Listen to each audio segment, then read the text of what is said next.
watching Republic.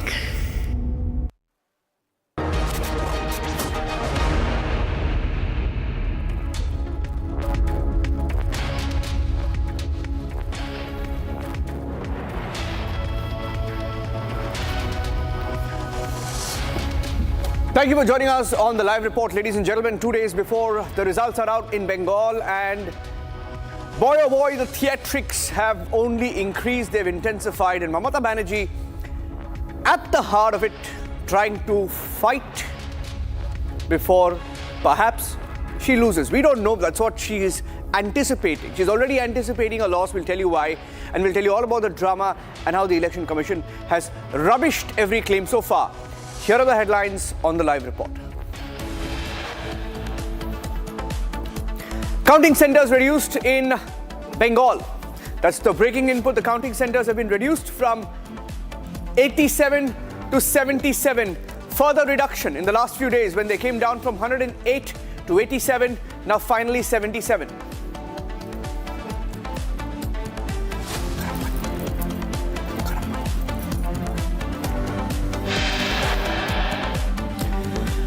Note takers for the midnight drama. Mamata Banerjee tries to go to the strong room and tries to create sympathy wave. No takers because all our claims have been dismissed.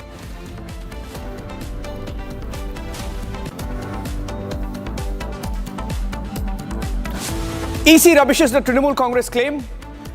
Talks about how there were postal ballots being segregated and how all candidates were informed about it in advance.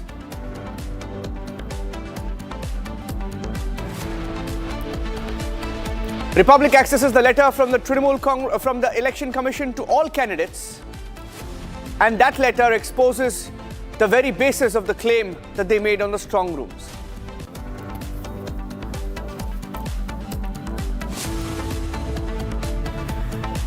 The CCTV claim has also fallen flat. It now appears that the CCTV footage actually showed segregation after informing the candidates. The claims of EVM tampering have fallen flat.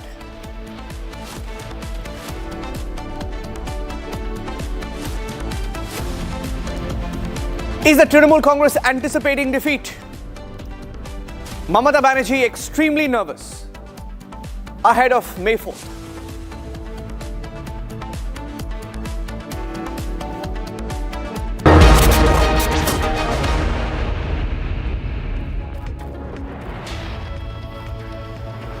Ladies and gentlemen, ahead of the Bengal Assembly election results, the Election Commission is preparing to reduce. In fact, it has already reduced officially the number of counting centers in Bengal. It was earlier reduced from 108 to 87 and has been further brought down to 77 this morning. Republic TV, the only channel getting you the details. Now, there is obviously a reason why the Election Commission is doing this. And prior to this, about 2 weeks ago, the number of centers had already been reduced from 108 to 87. And Harsha is joining me live. Harsha, is there a specific reason? Is safety, security one of the reasons why this is being done?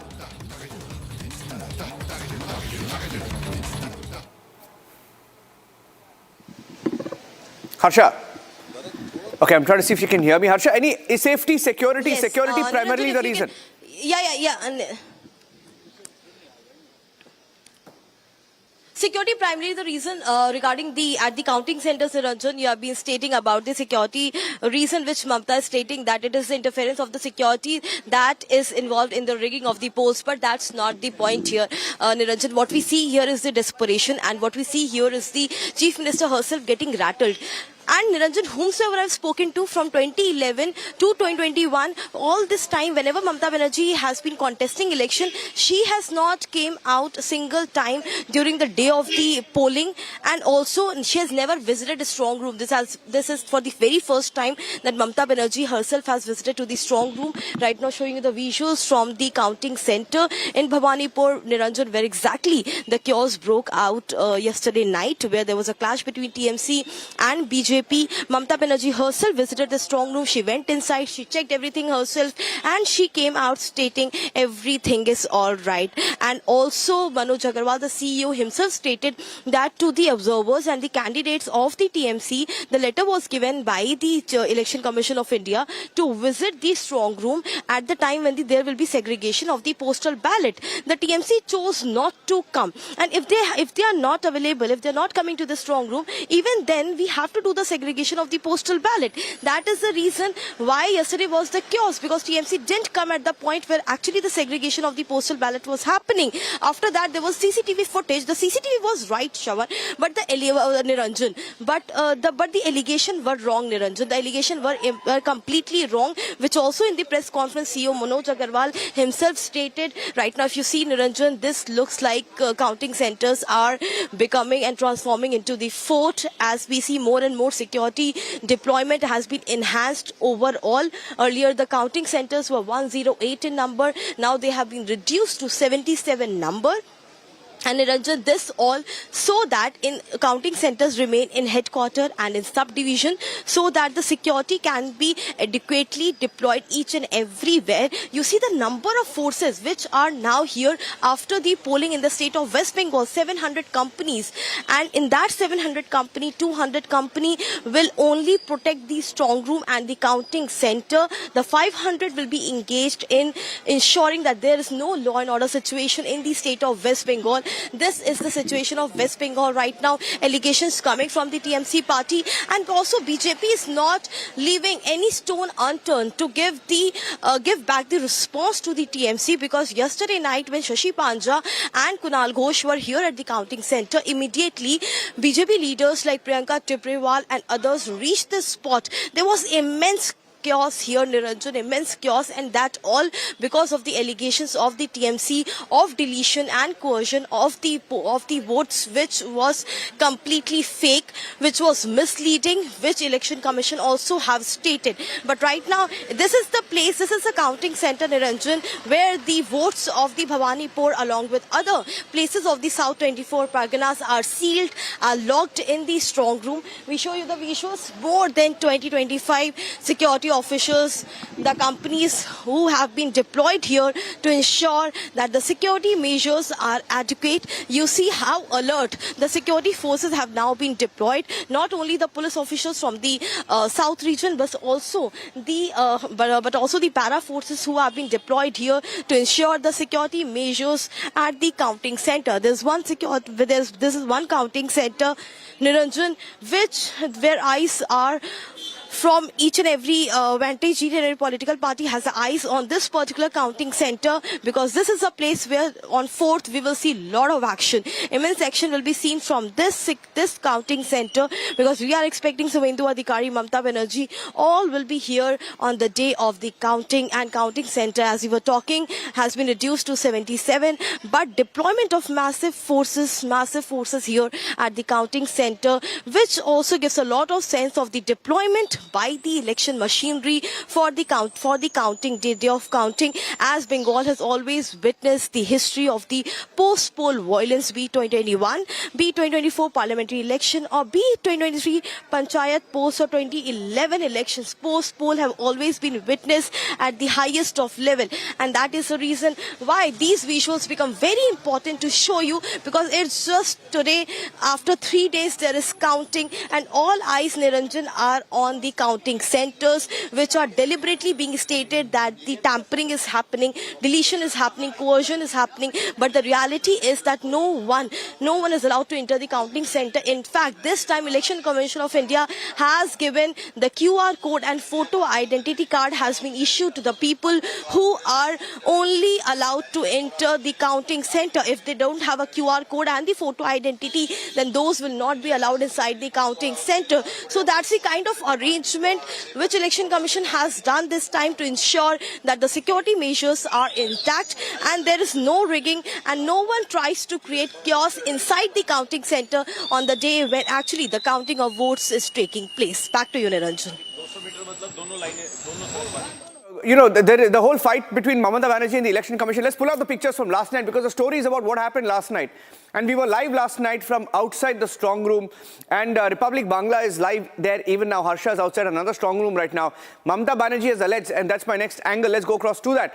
Mamata Banerjee has claimed, she's tried to claim EVM tampering, etc., etc., because obviously she's anticipating defeat. She feels, most polls are saying that she's on the way out. Most exit polls say Mamata Banerjee may not even win the election. And that is why there was a huge chaos last night outside the strong room. Trinamool Congress resorting to late night drama. We were live on these pictures last night when the Trinamool Congress tried to create a ruckus. And they tried to make these fake claims of EVM tampering. While I stay on these pictures, we'll also show you the video of what Mamata Banerjee and the Trinamool Congress claimed. They tried to show a video, and in that video, essentially, postal ballots were being segregated. Postal ballots were being segregated. Not even opened, they were being segregated. And they tried to pass that off as EVM tampering. Harsha, Election Commission has given a point-by-point blow. They've given a point-by-point response of what happened. If you can take us through what happened in that video. We'll play out that video and Harsha will explain to us, because there is an attempt to spread fake news. Why don't you speak over the video and tell our viewers what happened? We'll show the chaos and we'll show the fake CCTV claim. Yes, Harsha.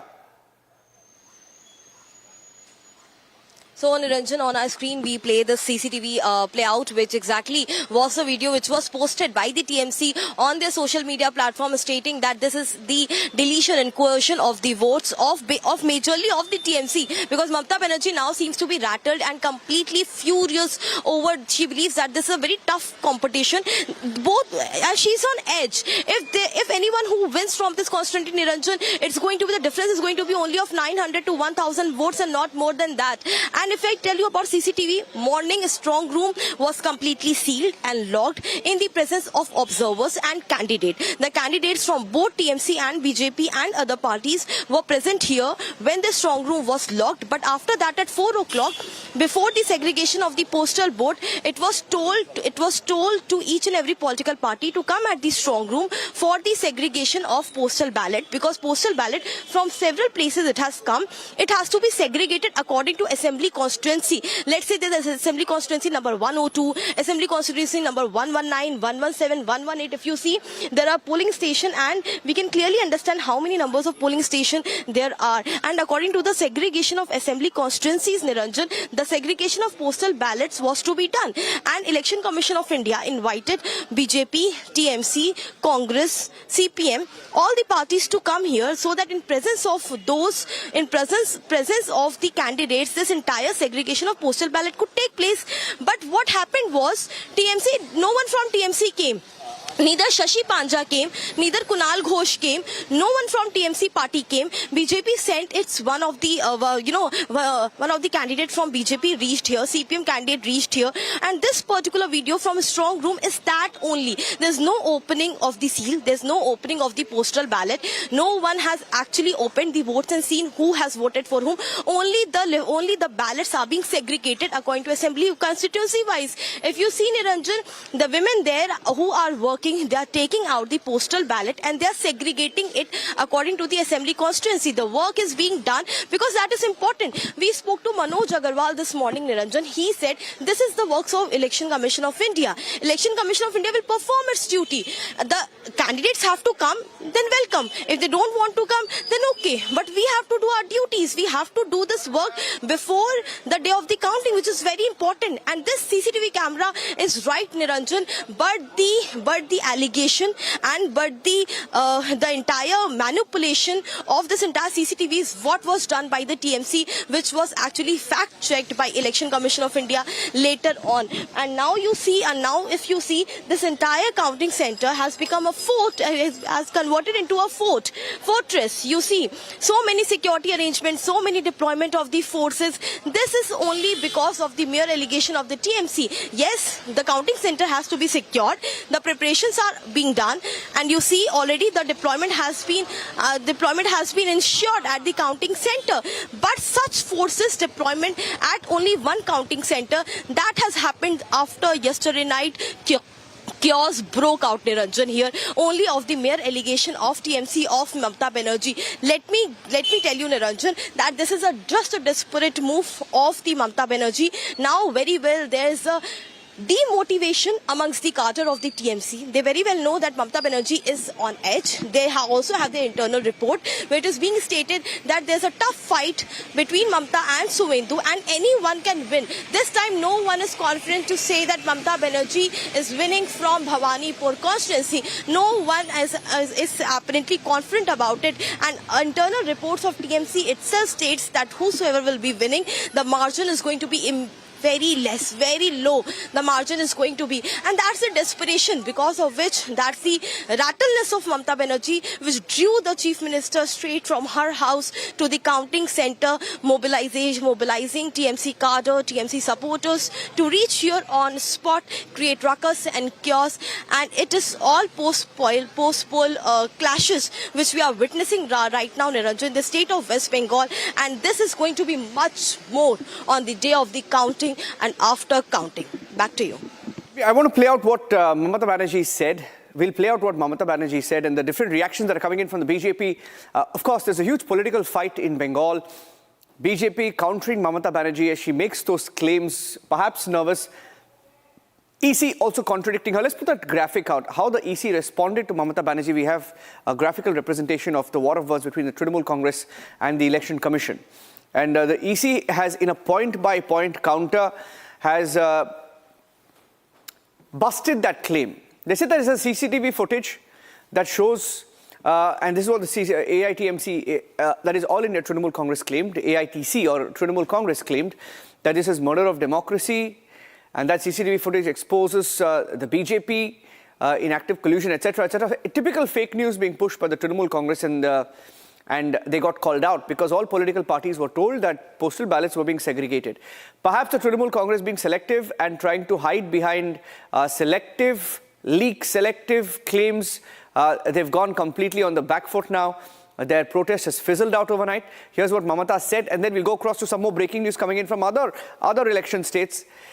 And let's also tell you that in the last almost 12 hours, the Election Commission has issued 3 or 4 press conferences. The TMC claimed EVM tampering, and the Election Commission of India had said that no CCTV cameras were switched off, which was a claim that Trinamool Congress made, that ballot boxes were opened, but none of the CCTV footage actually shows that. CCTV footage shows that the EVMs are intact.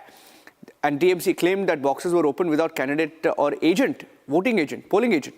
But a postal ballot strong room, opens only as per rules. These were some of the disclaimers put out. Let's play out what Mamata Banerjee said. Here's what Mamata Banerjee said. Before that, I want to get in some news. As we get you the breaking news update from Bengal, we have some news coming in from Iran. This is big news because we are hearing there is a revolt within Iran's leadership. Now, this was suspected because Arakchi was seen as the face of the talks, the face of the diplomatic reach out. He was seen in Pakistan. He was seen talking to different countries, went to Russia. But reports suggest that there are huge disagreements brewing between Arakchi, Pezeshkian and Ghalibaf. There is a huge divide. And this divide is between Arakchi, Ghalibaf and Pezeshkian as per reports that are emerging from Iran. In fact, let's also tell you that as per the reports coming in, the Iranian officials are seeking to oust Arakchi. They claim he's overly aligned with the Revolutionary Guard chief's stance in negotiations with the United States. And Pezeshkian and Parliament Speaker Ghalibaf reportedly have accused Arakchi of sidelining them, not acting as a minister representing the government, but rather as an aide to the IRGC commander, Ahmad Wahidi. So there seems to be a divide. And the report comes on the backdrop of serious disagreements among Iran's top officials regarding the positions taken in talks with US to end the war and make the current ceasefire permanent. The disagreements reportedly relate to whether to agree to discuss Tehran's nuclear program as part of the negotiations. So these are plans. We don't know how deep the divide is, but Major General K.K. Sinha joining us on the broadcast. General Sinha, can they be off point completely on this? Jai Hind and good afternoon. Niranjan, The thing in Iran, actually, as far as Arakchi is concerned, it is hit from both the sides. The Fajiskian, Galibaf, there is one camp, the hardliner IRGC and Ahmed Wahidi. His name is coming that he is too close, but he says that he is too soft. See, Arakchi has been a foreign minister since August 2025. When Ibrahim Riasi was, they had that accident along with the foreign minister in the chopper attack. He actually led the 2015 nuclear deal, JCPOA, that he led, and he's leading this talk again. Now, what is the difference and why this, this is in the news? Iranian International, they have actually broken the story about 11 hours back, but there is no official comment on this as of now. Why I'm saying, Arakchi is in the hit list of IRGC also, and Ahmed Wahidi, because he announced at, alone on 16th of April when the opening of Hormuz, when the IRGC was actually opposing it, and they did it, turned it within, 18 hours. This is why IRGC commanders, especially the head, Wahidi, feels he is too soft. And he's towing the line with American, and he's basically dealt with the nuclear deal. He's soft on the nuclear issue. This is their stand. As far the Fajiskian is concerned and Galibaf, Fajiskian is there for the economy because as on today, 1.8 million rial is $1. One or two egg is costing about 1 million. One burger, is costing 5 million rial. So he wants to have set the economy, and that for doing that, he wants that sanction to be removed. But, Galibaf is playing a double game. He is also, mind you, he's a speaker, but he has been an IRGC, and in a limited time, in 2.5 years, he became a brigadier general. He has got also a big question mark. His stand is there because in the park, the first talk which took place on 11th and 12th, Galibaf was along with him. And both were, blamed for their soft approach for the nuclear thing in the first round of talk. Galibaf is playing the game. He is also, siding with Fajiskian so that the whole blame goes to Arakchi. Arakchi, as you brought it out, that he has been to Russia and also he has been to Pakistan the third time.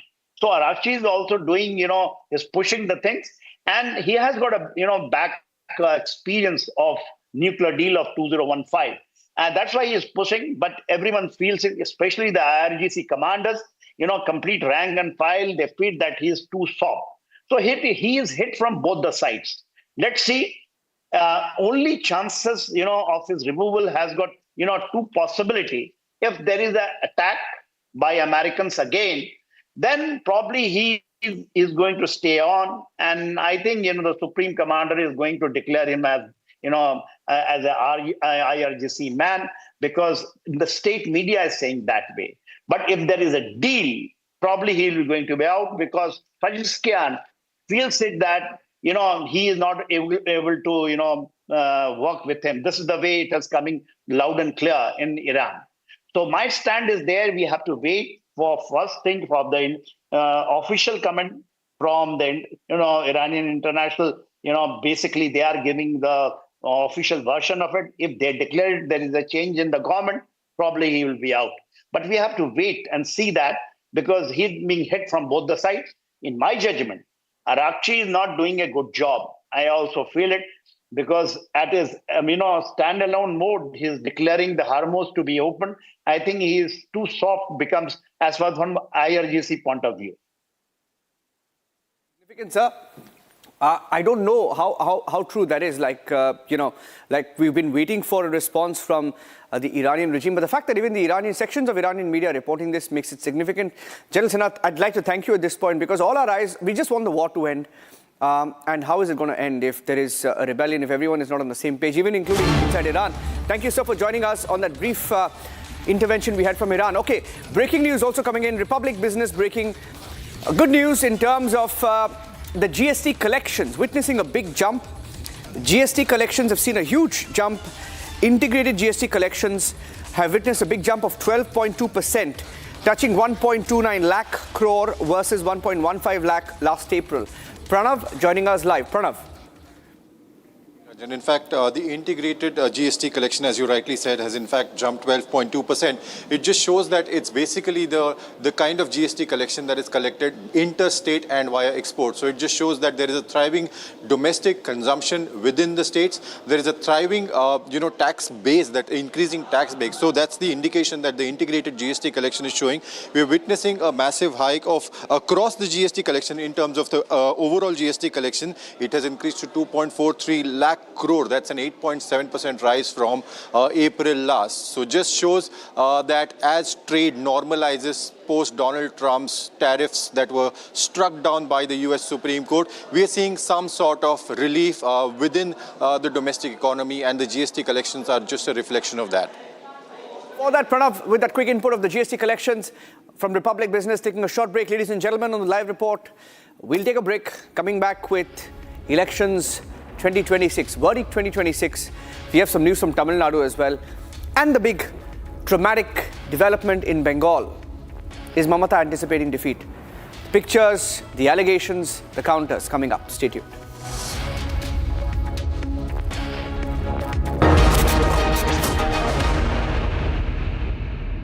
"13,000 placements last year.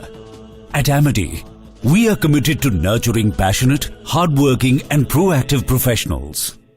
चमकी चाट से क्या बना है? आलू चाट या fruit चाट? स्वाद बनाए चमकी चाट। क्या बात है? स्वादिष्ट पकोड़े और परेशान, अरे चमकी चाट है इसकी जान। असली स्वाद सिर्फ चमकी चाट। केसरिया से मन जोगी हुआ रे, दिल झूमे देखो मतवारा हुआ रे, केसरिया से मन जोगी हुआ। हर पल मनाओ केसरी त्योहार। विमल, बोलो जुबान केसरी। थोड़े में ज्यादा स्वाद, यही तो है इसकी खास बात। वाओ मामा, क्या स्वाद है? अरे मेरे राजा, सबका राजा आग और मसाला।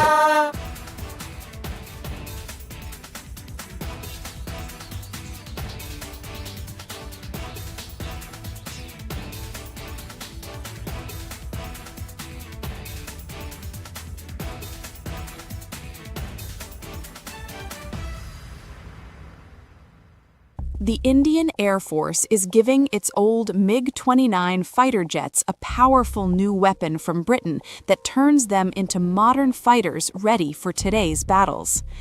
MiG-29s first came to India in the 1980s, have flown many missions along the tough borders with China and Pakistan.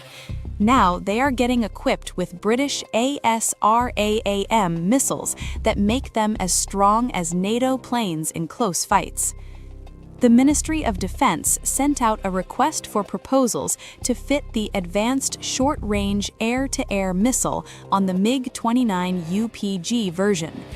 This British missile from the company MBDA replaces the old Russian R-73 that pilots used for years.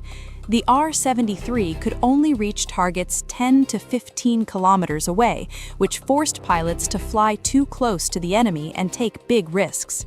The ASRAAM changes all that. It can hit targets more than 25 kilometers away, almost double the old range. It flies at Mach 3 speed and uses a smart infrared seeker that ignores enemy flares and jamming better than before.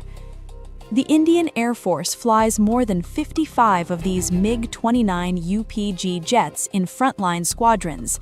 These planes guard the northern and western borders day and night. Earlier upgrades added new radars, engines, and digital cockpits, but the short-range missiles stayed old. Now the ASRAAM brings fire-and-forget technology. Once the pilot locks on and fires, the missile finds the target on its own, even if the jet turns away to dodge enemy fire. It also works with helmet-mounted displays, so the pilot can just look at the enemy plane through the visor and the missile follows the eyes.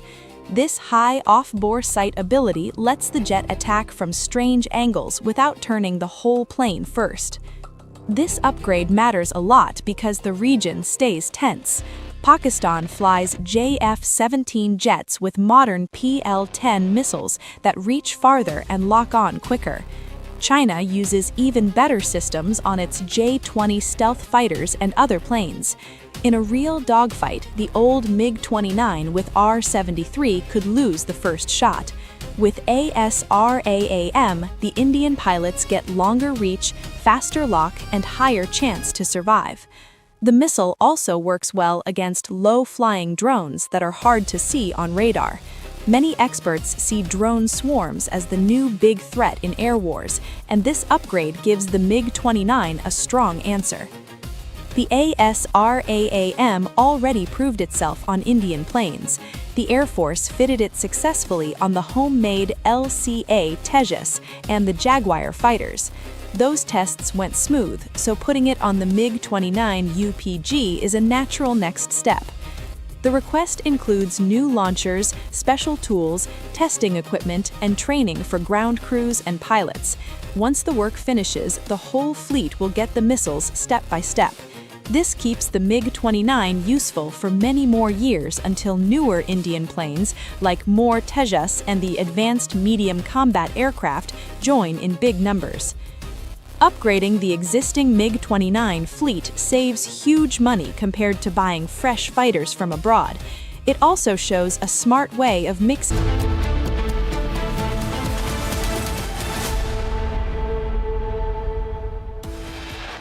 Headlines brought to you by Canara Bank. Together we can. Ahead of the West Bengal Assembly election results, the Election Commission reduces the number of vote counting centers from 87 to 77.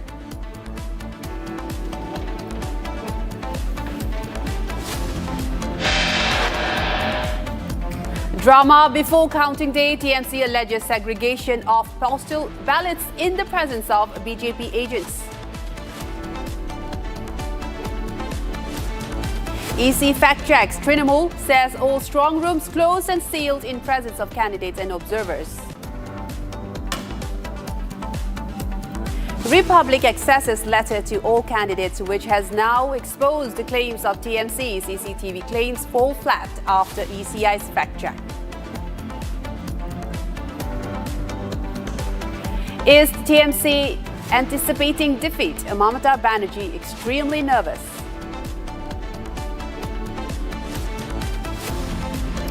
Is TMC anticipating defeat? Mamata Banerjee looks extremely nervous. Supreme Court grants anticipatory bail to Congress leader Bhawanipur in Assam police FIR.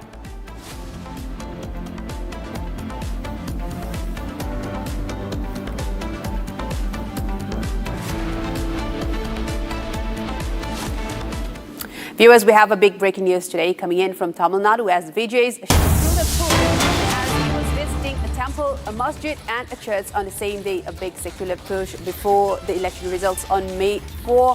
And we are seeing as Vijay is trying to secure his popularity now after a good turnout as well in the latest elections that took place. And we see on your screens Vijay there in a church. And that's in a masjid, and we have seen him visiting a temple as well and a church as well. Now I'm joined by my colleague Sharda from the ground, who has been tracking this story. Sharda, we see a very big development coming in from Vijay, a big secular push from his side. He's visiting a temple, a masjid and a church on the same day, just ahead of the election results. So what does this imply for him? We know that he's just foraying into politics, but he is also trying to make some relevance into all the communities of all religions. Is that it? Very true, Amrita. As you know, Vijay started his campaign 2 months back. He mostly made sure that he was opting towards the minorities, especially the Christians and the Muslim vote banks. So he initially visited the masjid. He also, when he went to Kanyakumari, visited the church. He knelt down, prayed to the Jesus Christ in the particular church. He walked towards the church in the kneeling position.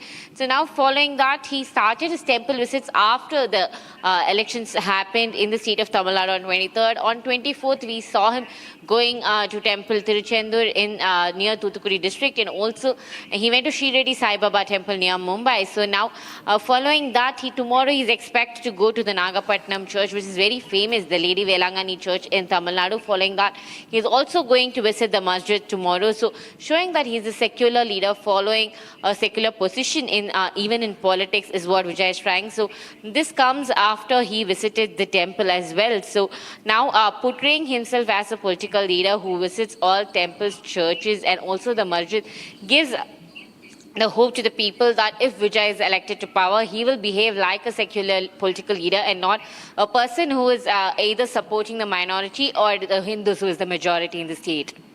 Right, and Sharda, we also knew that yesterday he convened a emergency meeting as well with regards to the upcoming election results. And thanks for joining us, Sharda. Now going back to another big breaking news coming in at this moment, as security strong rooms have there have been updates on the security strong room saying that the security around that has been intensified according to the Election Commission of India.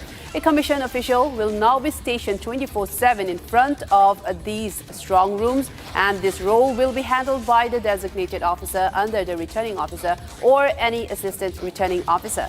And the security will be in charge for entry into the strong room will be strictly controlled, requiring prior authorization from the designated officer.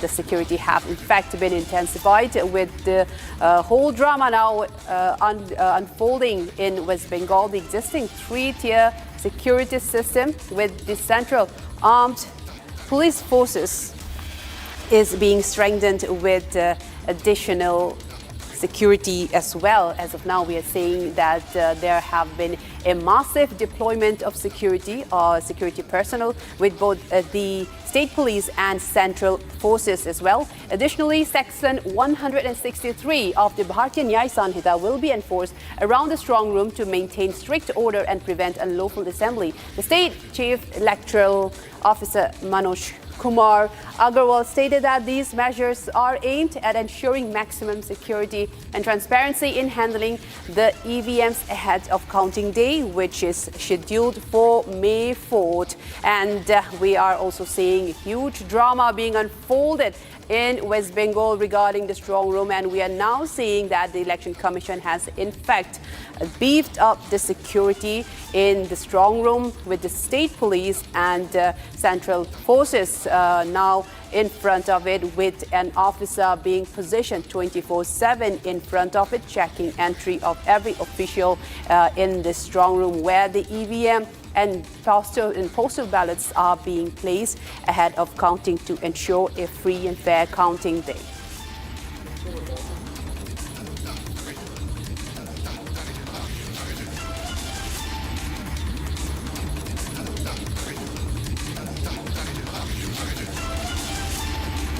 All right, now Bengal remains unpredictable, with the exit polls have been on both ends of the spectrum, and some predicting a BJP sweep in the state with a tightly fought battle. Pollsters have anticipated that the TMC will decisively return to power for a fourth term in a row, and 5 exit polls now predicted that there will be a clean sweep for the BJP. Let's listen in to this breakdown of Republic's editor-in-chief Arnab Goswami's analysis on the exit polls. Take a look. On the nation's sharpest opinion, I address the big elephant in the room question. Can you believe the exit polls? Well, let me put the data on the table. Can you trust the exit polls? My answer is more often than not, yes, you can. More often than not, yes, you can. If you are trying to look for broad trends, the exit polls are more or less directionally correct most of the time.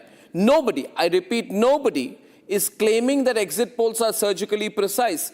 But do exit polls tell you broadly who is going to win? I think on more occasions than not they do. I have with me, for example, 7 examples of big exit polls getting the elections right, from 2009 Lok Sabha to 2025 Bihar Assembly polls.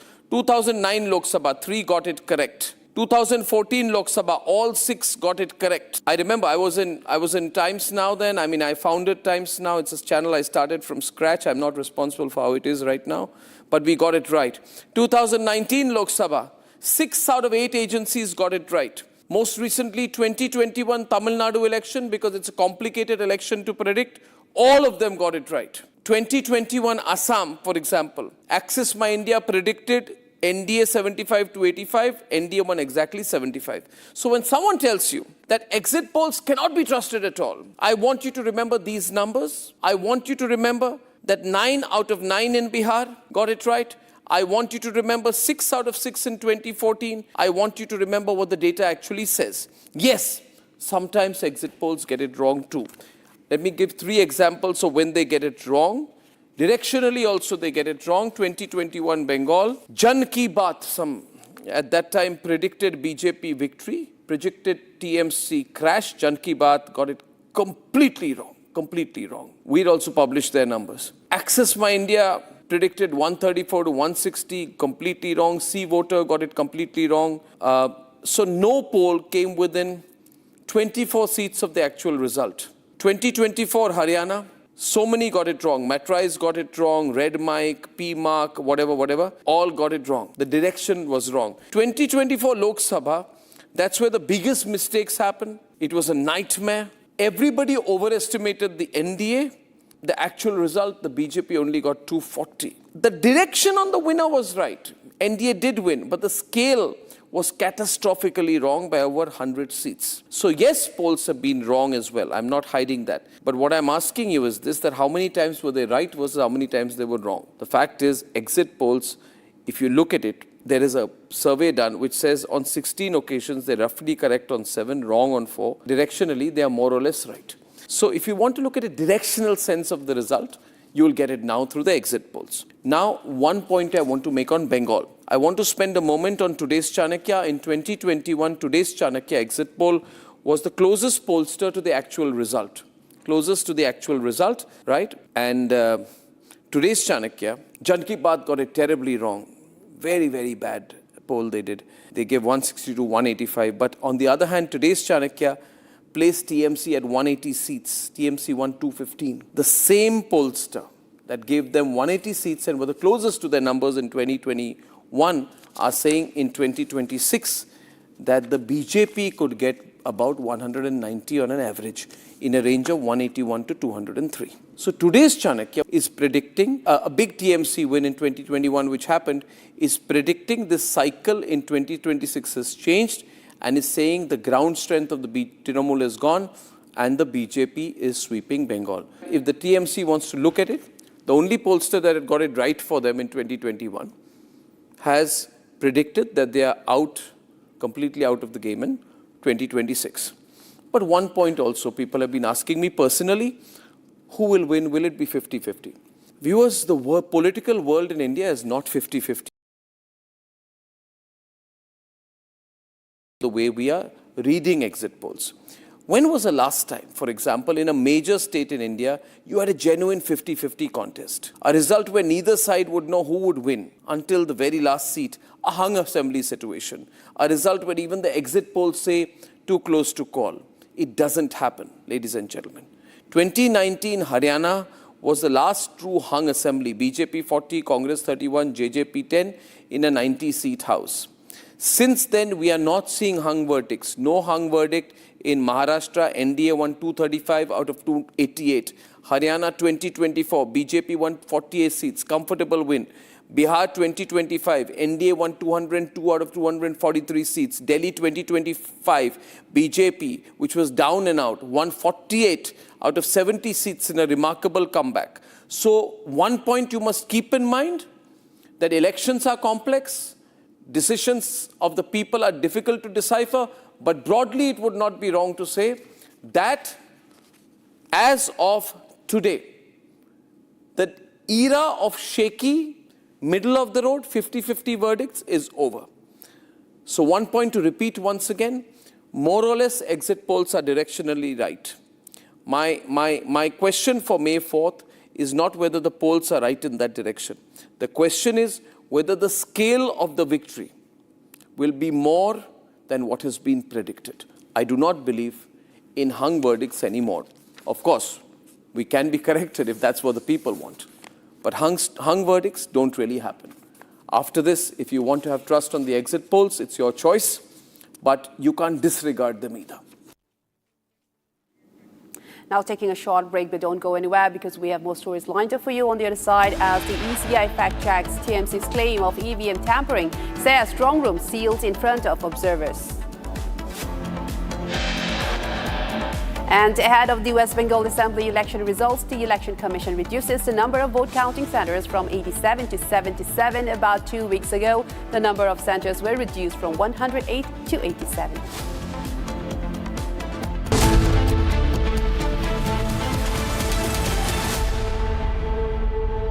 AU savings account में मिलते हैं amazing benefits, paperless banking and higher interest, वो भी हर महीने। Money money money money every month. सोच बदलो और बैंक भी।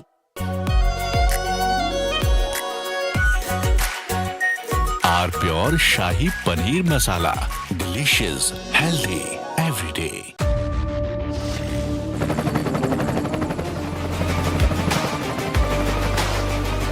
Director, the taste of success. प्यास बुझाए, ठंडक लाए, सबको भाए जीरा से। MTH का जलजीरा जीरा से। जीरा से असली रिफ्रेशिंग, असली स्वाद, असली मजा। The Indian Air Force is giving its old MiG-29 fighter jets a powerful new weapon from Britain that turns them into modern fighters ready for today's battles. MiG-29s first came to India in the 1980s, have flown many missions along the tough borders with China and Pakistan. Now they are getting equipped with British ASRAAM missiles that make them as strong as NATO planes in close fights. The Ministry of Defense sent out a request for proposals to fit the Advanced Short-Range Air-to-Air Missile on the MiG-29 UPG version. This British missile from the company MBDA replaces the old Russian R-73 that pilots used for years. The R-73 could only reach targets 10 to 15 kilometers away, which forced pilots to fly too close to the enemy and take big risks. The ASRAAM changes all that. It can hit targets more than 25 kilometers away, almost double the old range. It flies at Mach 3 speed and uses a smart infrared seeker that ignores enemy flares and jamming better than before. The Indian Air Force flies more than 55 of these MiG-29 UPG jets in frontline squadrons. These planes guard the northern and western borders day and night.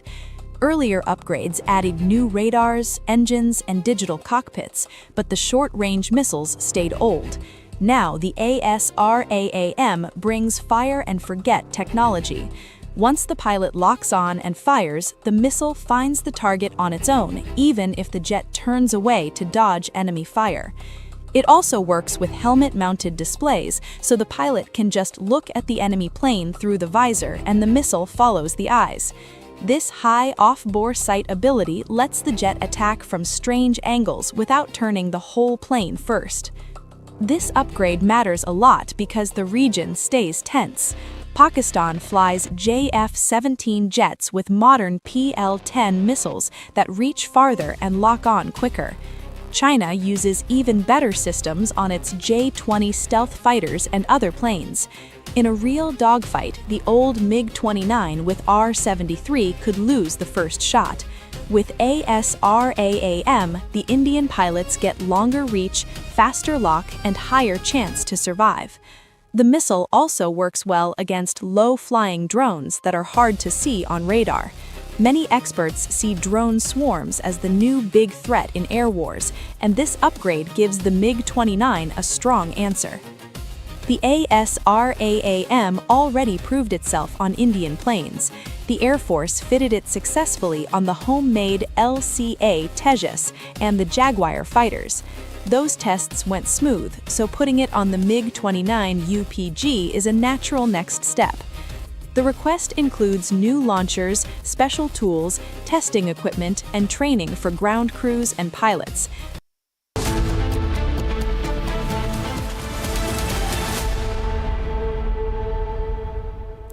Now, welcome back, and let's move on to another story. Now, U.S. Defense Secretary Pete Hegseth has found himself at the center of a heated congressional showdown over the ongoing Iran war, as lawmakers have clashed during a nearly 6-hour-long hearing in Washington.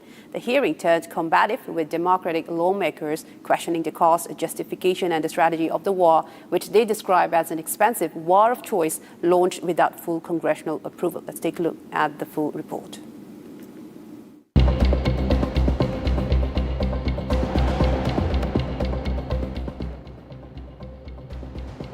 U.S. Defense Secretary Pete Hegseth sparred with Democratic lawmakers over the Iran war during a nearly 6-hour-long hearing. During the hearing, it was revealed that American operations had cost the country $25 billion so far. Thank you for that question. So approximately at this day, we're spending about $25 billion on Operation Epic Fury. Most of that is munitions. There's part of that is obviously O&M and equipment replacement. We will formulate a supplemental through the White House that will come to Congress once we have a full assessment of the cost of the conflict.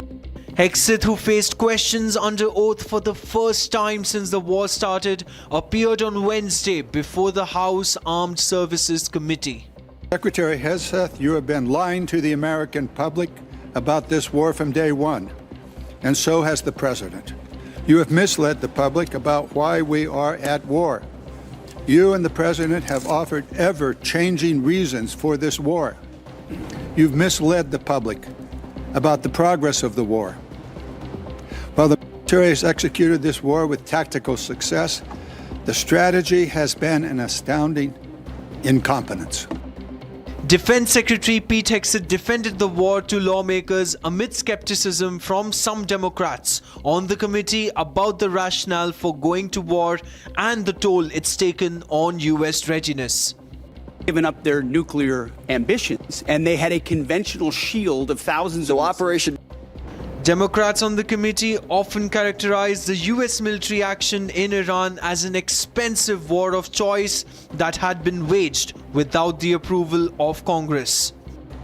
Unfortunately, as I said yesterday, and I'll say it again today, the biggest adversary we face at this point are the reckless naysayers and defeatist words of congressional Democrats and some Republicans. Defeatists from the cheap seats who 2 months in seek to undermine the incredible efforts that have been undertaken and the historic nature of taking on a 47-year threat. Many Republicans on the committee were largely supportive of the Pentagon, with Congressman Carlos Gimenez of Florida saying he believed Iran was an existential threat to the U.S. The often combative hearing also discussed the international economic ramifications of the war, such as the rise in global oil prices and its knock-on impacts for the price of other goods. Some lawmakers also demanded accountability for an airstrike on a school in Minab, Iran, early in the conflict that killed nearly 110 children. Now, viewers, slipping into a short break, but we'll be right back with more stories for you lined up on the other side as ECI fact-checks TMC's claim of EVM tampering, says Strongroom is sealed in front of observers. Ahead of the West Bengal Assembly election results, the Election Commission reduces the number of vote counting centers from 87 to 77. About 2 weeks ago, the number of centers was reduced from 108 to 87.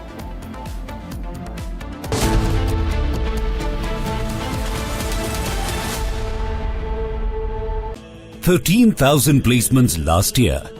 At Amity, we are committed to nurturing passionate, hardworking and proactive professionals.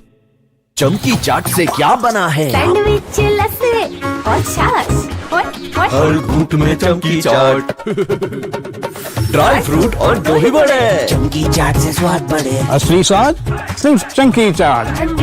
रानी, इस घर में कुछ है जो टूटता नहीं। ये pillar कभी नहीं टूटेगा। रुंगटा स्टील TMT से बना। रुंगटा नहीं तो घर स्ट्रॉन्ग नहीं। रुंगटा स्टील TMT बार एकदम solid. Our pure suji pasta उबालो मिलाओ और खाओ 8 मिनट में तैयार। क्या टेस्ट है सबका राजा hardcore masala.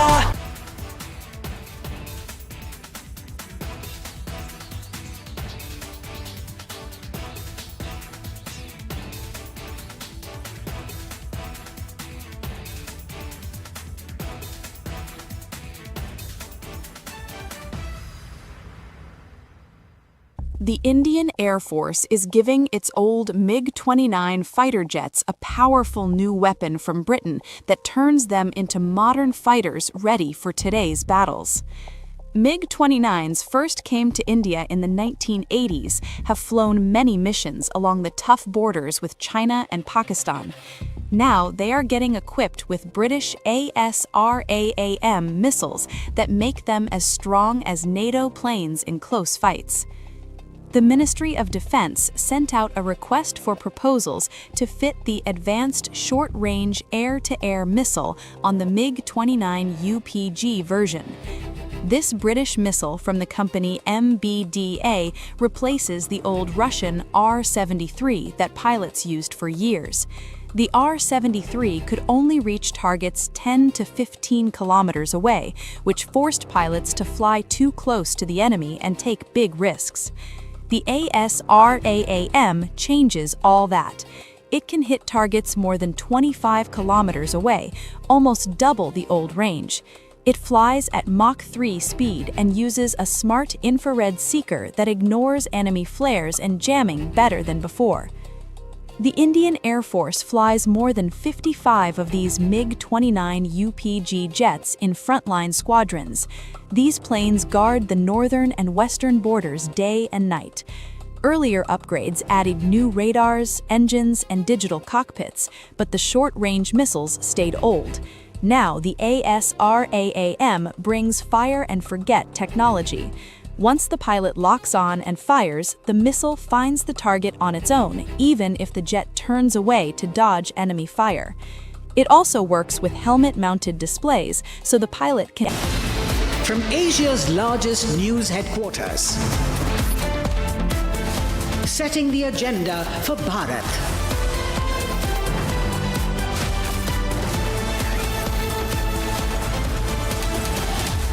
You're watching Republic.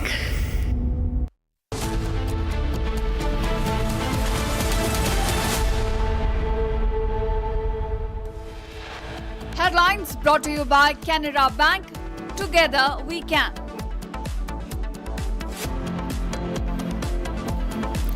The top headlines we're tracking right now. Ahead of West Bengal Assembly election results, the Election Commission reduces number of vote counting centers from 87 to 77.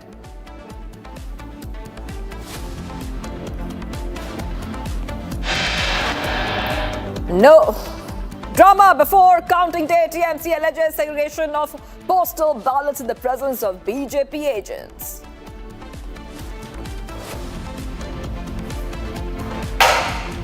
EC fact checks. TMC says all strong rooms closed and sealed in presence of candidates and observer. Republic accesses a letter to all the candidates which have now exposed the claims of TMC.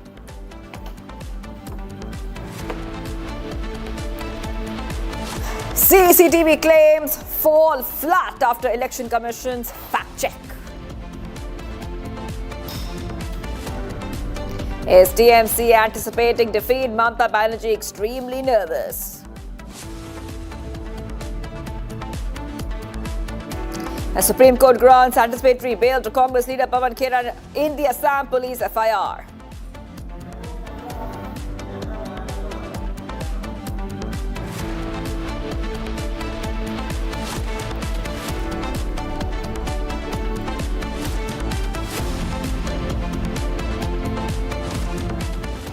All right, viewers, getting you some updates coming in. I'm Shivangi Shukla. A very good afternoon. India's largest state-run refiner, Indian Oil Corporation, has raised the prices of LPG.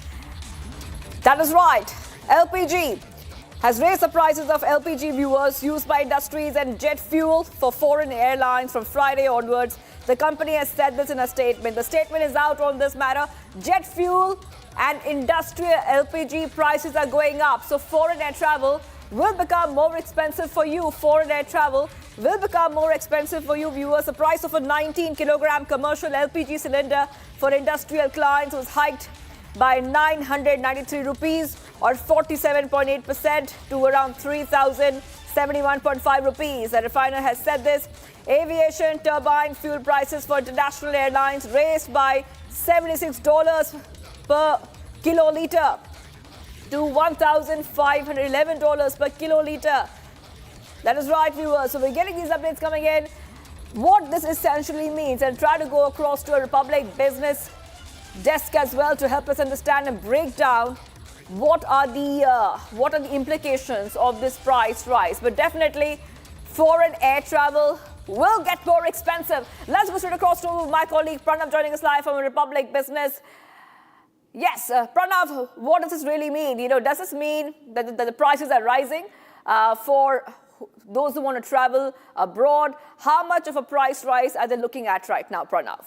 Well, there is a good news as well as a bad news. The good news is that so far consumer LPG prices have not been hiked. So that's the silver lining on this entire decision. But as far as commercial LPG prices are concerned, they've been increased, as you rightly said. That's to 993 per cylinder, which makes it about 307 per cylinder, a 19 kg cylinder in Delhi. So commercial prices have been hiked. Whether restaurants decide to pass on those hikes to the consumers remains to be seen. So it is too early to say whether consumers will be directly affected by that. As far as the ATF is concerned, we need to actually wait and watch. In a similar case, in fact, whether the airlines actually pass on those costs to the final tickets and consumers. It is only after that we will be able to comment on how much the consumers are likely to get affected and whether the air ticket prices will actually go up. The impact, the underlying reasons behind this are obviously the rising oil prices. As you've seen, the international market oil prices have hit about $120 a barrel because of the uncertainty in Hormuz. So we're seeing that play out right now. But yes, commercial prices hiked, domestic cylinder prices still not affected so much. This is the second hike over the past 2 months. So yes, that's the latest as far as oil prices impacting the Indian, the LPG or the energy requirements is concerned. All right. Okay. Well, thank you for getting those details, Pranav. I'll be coming back to you for more on this story. We're getting some more updates coming in. From what we understand, several people fell into the water after a cruise boat sank in Jabalpur's Bergi Dam. So this is an update coming in, and 4 bodies have been recovered from what we understand so far, and 22 individuals have been safely rescued. Now, the latest that we're getting for you are these pictures from that incident which has taken place. So 4 bodies have been recovered so far. 22 individuals have been safely rescued. The NDRF and SDRF.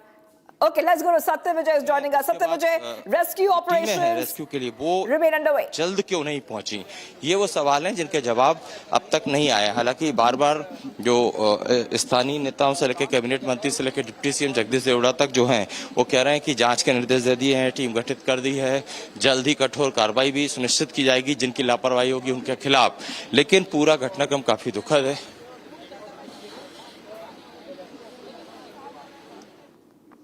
Okay, Satya Vijay is joining us live from the boat mishap, and we will try to go across to him. These are exclusive pictures that we are getting on the frame of what exactly happened, but many are still missing as well, viewers. A tragedy has unfolded there. We'll try to go back to Satya Vijay to help us understand what happened, but many people fell into the water after the cruise boat sank in Jabalpur's Bergi Dam. 4 bodies have been recovered. सवाल किया कि आखिर जब मौसम खराब था इसके बाद भी इसे चलाने की अनुमति क्यों दी गई, तो इस पर लापरवाही मानते हैं, तो इस पर उन्होंने कहीं ना कहीं इस जवाब देने से बचते नजर आए। उन्होंने कहा कि लापरवाही बाद में देखेंगे, पहले हमारी प्राथमिकता है कि रेस्क्यू हो जाए। फिर हमने उनसे पूछा कि लाइफ जैकेट क्यों लोगों को नहीं पहनी थी, इसके लिए क्यों नहीं बोला गया, तो इस पर भी वो बहुत कुछ बोलते।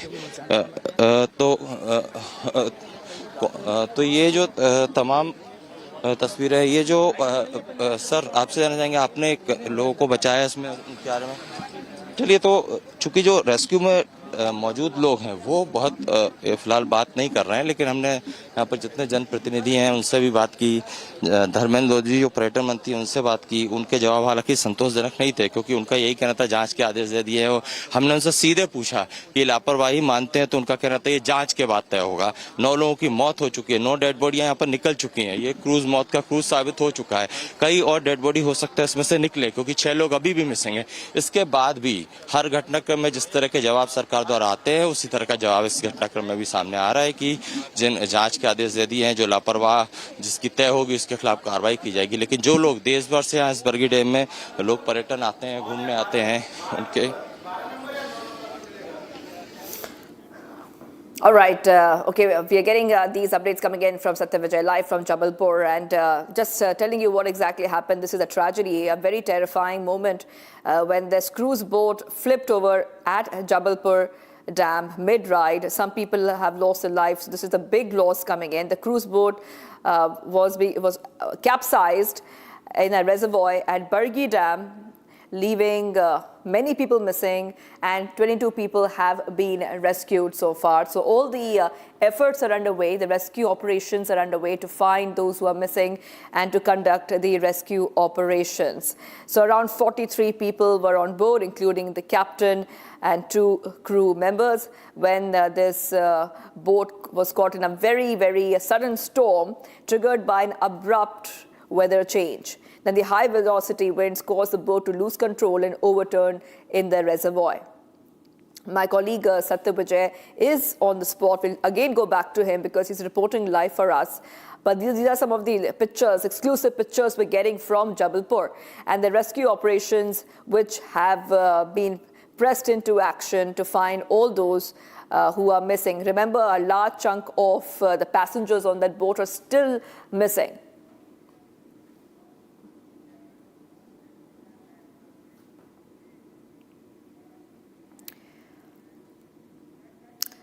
And let's move ahead, viewers, and we'll get to all that's happening in West Bengal, because remember that May 4th is not too far away. Let's get to the latest coming in as we count down to the counting of votes. Okay, let's tell you what's happening in West Bengal. There's been high drama, which has been reported. A tight security is in place at Netaji Indoor Stadium, which has been converted into a strong room to safely store EVMs till counting of votes begins on May 4th. Barricades have been placed in front of the entrance gate. The BJP candidate from Kharagpur, Dilip Ghosh, says the loser always complains. Earlier we were on the back foot and these people, TMC, were in power. This time, the people of West Bengal have voted in large numbers, which shows that change is happening. TMC is on the back foot and hence these people are complaining. हारने वाला complain करता है। पहले हम लोग करते थे कि हम बैकफुट में होते थे, वो लोग सत्ता में होते थे, निश्चित जीतते थे, क्योंकि इतना फॉल्स वोटिंग होता था। अब वो गया पहले। आज लोगों ने जिस प्रकार बढ़ चढ़ के वोटिंग किया है, उससे पता चल गया परिवर्तन हो रहा है। इसलिए टीएमसी बैकफुट में है और कंप्लेन पर कंप्लेन करे जा रहे हैं। हर चीज़ पे कंप्लेन है। अब से एसआईआर से लेकर सेंट्रल फोर्स, चुनाव कमीशन, अभी स्ट्रांग रूम में जाकर राजनीति ममता बनर्जी बैठी हुई है। इसका क्या है? परिस्थिति ठीक नहीं उनके लिए। In the West Bengal elections, another BJP worker says they, TMC, will put duplicate machines and tamper with them. What is the vehicle of TMC doing outside the counting centre? ये डुप्लीकेट मशीन है, कुछ आगे tampering करेंगे। ये कौन सी जगह है? कौन सी जगह है? एक जगह शेखावत स्कूल, ये काउंटिंग एजेंट है। काउंटिंग सेंटर के बाद टीएमसी का गाड़ी क्या?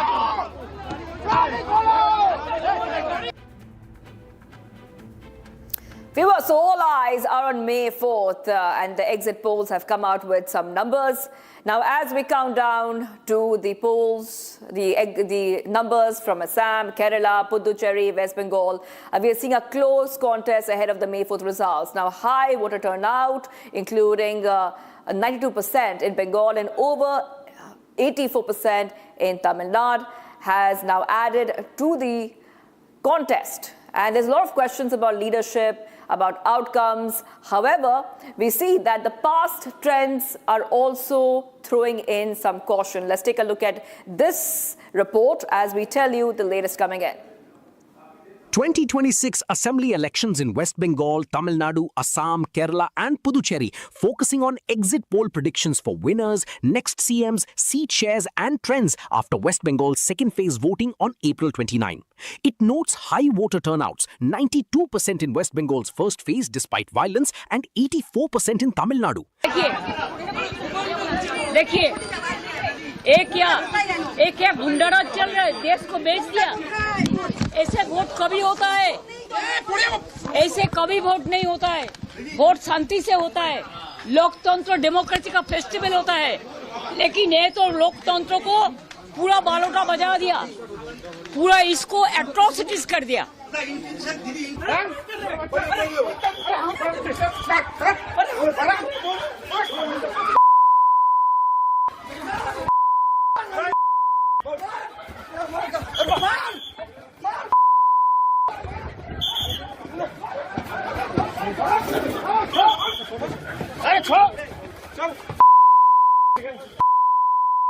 और कौन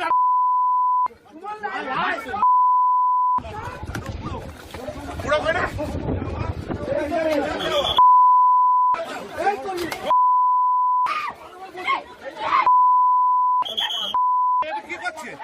क्या कर रहा है ये?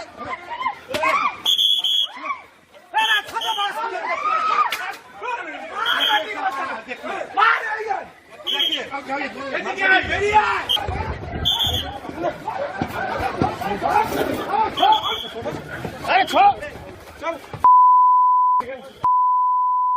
और कौन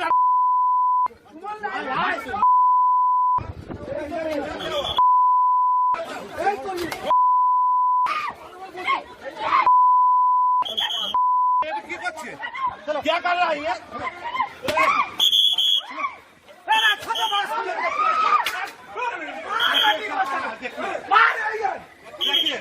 With results due May 4 and reflects on 2021 exit polls' mixed accuracy, correctly forecasting BJP's Assam win and DMK's Tamil Nadu victory, but overestimating BJP in West Bengal, where TMC triumphed.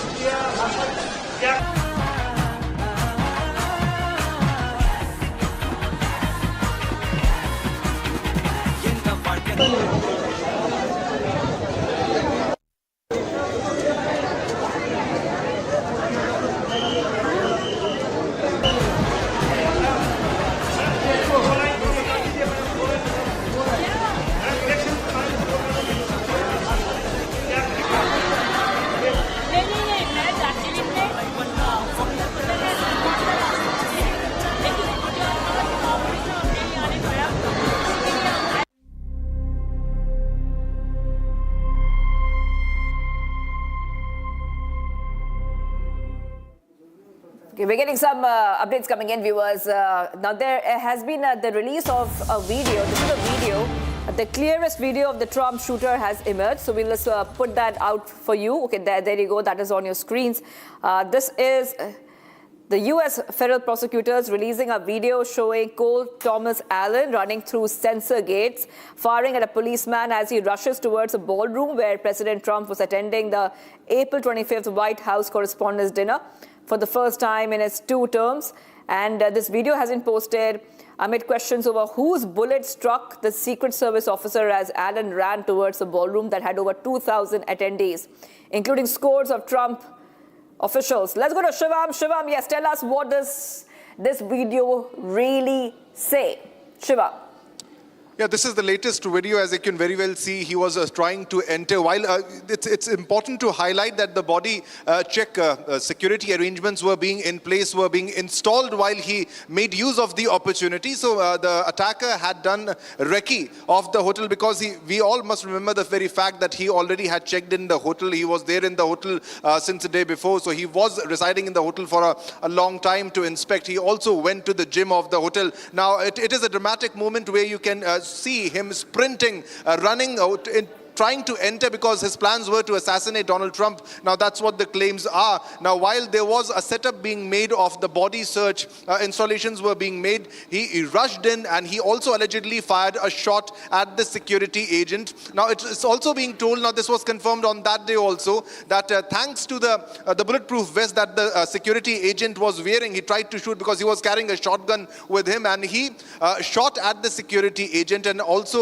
he got a return fire in response because there were many security personnel at the place. The FBI, the Secret Service agents were also there, and then he fell over the ground. Allegedly he fell over the ground and he was taken over, and then the arrest took place. Now this is the latest video, the latest set of video that has been released now as per the Post also. All right, now let's go to Leh where Union Home Minister Amit Shah is speaking. Let's cut across to that now. यहाँ के लोगों ने cooperative और ऐसे नए avenues को भी स्वीकारना पड़ेगा, तभी जाकर हम काम को आगे बढ़ा सकें। और अभी लद्दाख का बजट 6,000 करोड़ हो चुका है, जो पहले जब जम्मू कश्मीर में था तब 1,000 था। 1,000 करोड़ रुपया खर्च होता था, इसकी जगह 6,000 करोड़ रुपया भारत सरकार आज खर्च कर रही है। और सिंधु इंफ्रास्ट्रक्चर डेवलपमेंट कॉरपोरेशन की स्थापना की है हमने, जो औद्योगिक विकास के लिए आने वाले दिनों में महत्वपूर्ण योगदान करने वाला है।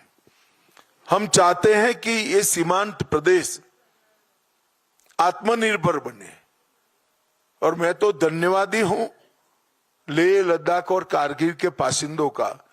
भारत पर जब जब इस सीमा से संकट आया, सेना बाद में पहुंची, पहले लद्दाख वालों ने अपने सीने पर गोली खाई है और देश की रचना की। भारत स्काउट का इतिहास कश्मीर से कन्याकुमारी और द्वारका से लेकर कामाख्या तक पूरा देश जानता है। लद्दाख वालों की देशभक्ति, देश की सुरक्षा और ये बहुत बड़े भूभाग की भारत के साथ जुड़े रहने की तत्परता, ये हमेशा भारत का हर नागरिक इसका प्रशंसा भी करता है और भूरी भूरी प्रशंसा कर कर आपके प्रति कृतज्ञ भी है। आज मैं बहुत समय के बाद 7 साल के बाद लद्दाख आया हूं और बुद्ध पूर्णिमा के दिन आया हूं। मेरा फिर से आग्रह है, भगवान बुद्ध के पवित्र अवशेषों को हम सब दर्शन करें और उनसे मिलने वाली आध्यात्मिक ऊर्जा से अपने जीवन में प्रकाश का पथराव करें। यही मेरी आप सबसे निवेदन है। आप सभी को फिर से एक बार बहुत बहुत शुभकामनाएं।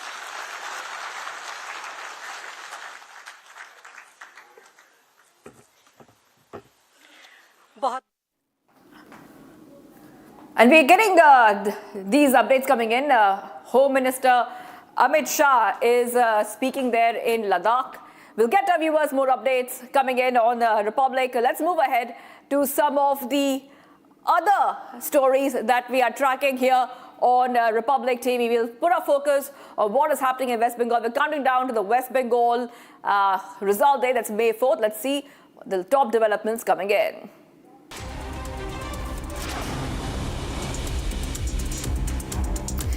The top updates that we're tracking for you from West Bengal. On West Bengal, CM Mamata Banerjee statement, BJP leader Saeed Shahnawaz Hussain says whoever is going to lose the election looks for excuses for the defeat in advance. Mamata Banerjee has already lost the election. All the exit polls are showing that TMC has been wiped out, but she is still doing drama. जो चुनाव हारने वाला होता है वो हार के बहाने पहले ही तलाश रहा है। ममता बनर्जी चुनाव हार चुकी हैं। सारे एग्जिट पोल बता रहे हैं कि टीएमसी का बड़ा साफ हो गया है। टीएमसी के नेताओं को पैकिंग करनी चाहिए। वो जाके अभी भी ड्रामा कर रही हैं। स्ट्रॉन्ग रूम पर जाके ड्रामा करना, धरना देना, क्योंकि वो बाद की कहानी लिख रही हैं। उनको लग रहा है कि जब चुनाव हारेंगे तो बाद में क्या क्या इल्ज़ाम लगाना है, इसलिए इस तरह का काम कर रही हैं। ये बहुत दुर्भाग्यपूर्ण है। जब वो सत्ता में आई तो बीजेपी जब नहीं जीती थी उसने स्वीकार किया था। अब ममता जी को अपनी हार स्वीकार कर लेनी चाहिए। 4 तारीख के बाद कोई ड्रामा चलने वाला नहीं है। वो स्ट्रॉन्ग रूम के सामने जो ड्रामा किया है वो दुर्भाग्यपूर्ण है। And Union Home Minister Amit Shah, who arrived in Ladakh's Leh along with Ladakh LG VK Saxena, attends a cultural program organized on the occasion of Budh Purnima, offers prayers before the sacred relics. We're getting all these updates coming in as Amit Shah is also offering prayers before the sacred relics of Lord Buddha on the occasion of Budh Purnima.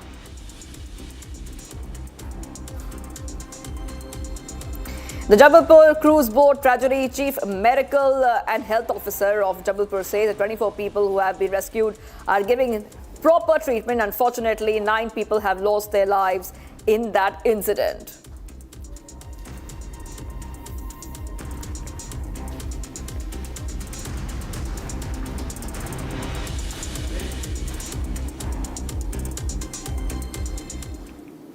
All right, viewers, let's move ahead. In fact, let's talk a little bit more about West Bengal. We've covered all the stories we have been tracking so far. However, in West Bengal, we saw high drama with Mamata Banerjee once again making claims of EVM tampering. She said that she saw some CCTV footage and that's why she had to come down to Bhawanipur to have a look at what is happening there now. The Election Commission has rubbished all the claims of the TMC as the TMC continues a sit-in protest saying that there has been manipulation. Take a look at this report.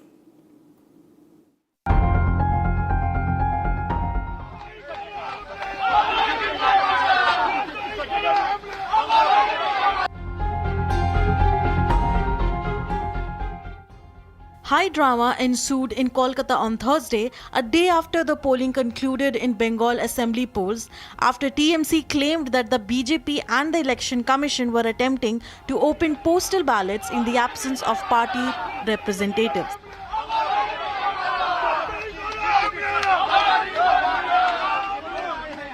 Hours after the Trinamool Congress leaders alleged that EC and BJP were opening the ballot boxes, Bengal Chief Electoral Officer Manoj Agarwal dismissed the allegations, explaining the cameras will capture such activities. The poll body's response came after Mamata Banerjee's TMC shared a CCTV footage on social media alleging tampering of ballots. Rejecting TMC claims, the Election Commission said that there is no controversy related to strong rooms and all the rules and regulations are being followed. Bengal CEO Manoj Agarwal also said all parties were informed about the segregation process. EC also reiterated that all the preparations and security are in place. EC also clarified that the final strong room was sealed around 5:15 a.m. on Thursday and stressed that all EVM storage areas remained locked and untouched. They also said that the activity shown in CCTV footage involved postal ballot segregation in a separate facility, including electronically transmitted postal ballot system and not access to sealed EVM rooms. West Bengal Chief Electoral Officer Manoj Kumar Agarwal also clarified that live footage from the facilities was made available to all political parties. The development comes a day after the final phase of polling in West Bengal and ahead of the vote counting scheduled for May 4. And taking a short break, viewers, do not go anywhere. Republic has accessed a letter to all candidates which exposes TMC's claims. And CCTV claims fall flat after Election Commission's fact check. Stay tuned, viewers. We are live and breaking.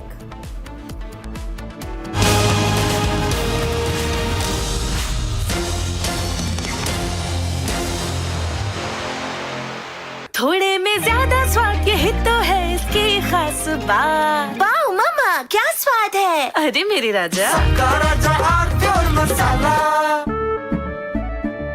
केसरिया से मन जोगी हुआ रे, दिल झूमे देखो मतवारा हुआ रे, केसरिया से मन जोगी हुआ। हर पल मनाओ केसरी त्योहार। विमल, बोलो जुबान केसरी। चमकी चाट से क्या बना है? सैंडविच लस्सी और छाछ हर घूंट में चमकी चाट।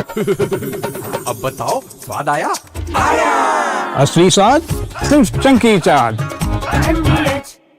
The Indian Air Force is giving its old MiG-29 fighter jets a powerful new weapon from Britain that turns them into modern fighters ready for today's battles. MiG-29s first came to India in the 1980s, have flown many missions along the tough borders with China and Pakistan. Now they are getting equipped with British ASRAAM missiles that make them as strong as NATO planes in close fights. The Ministry of Defense sent out a request for proposals to fit the Advanced Short-Range Air-to-Air Missile on the MiG-29 UPG version. This British missile from the company MBDA replaces the old Russian R-73 that pilots used for years. The R-73 could only reach targets 10 to 15 kilometers away, which forced pilots to fly too close to the enemy and take big risks. The ASRAAM changes all that.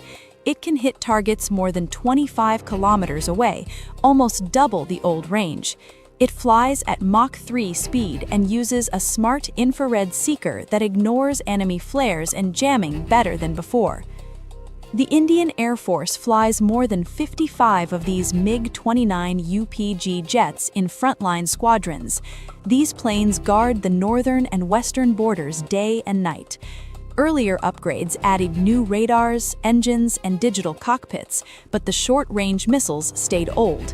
Now the ASRAAM brings fire-and-forget technology.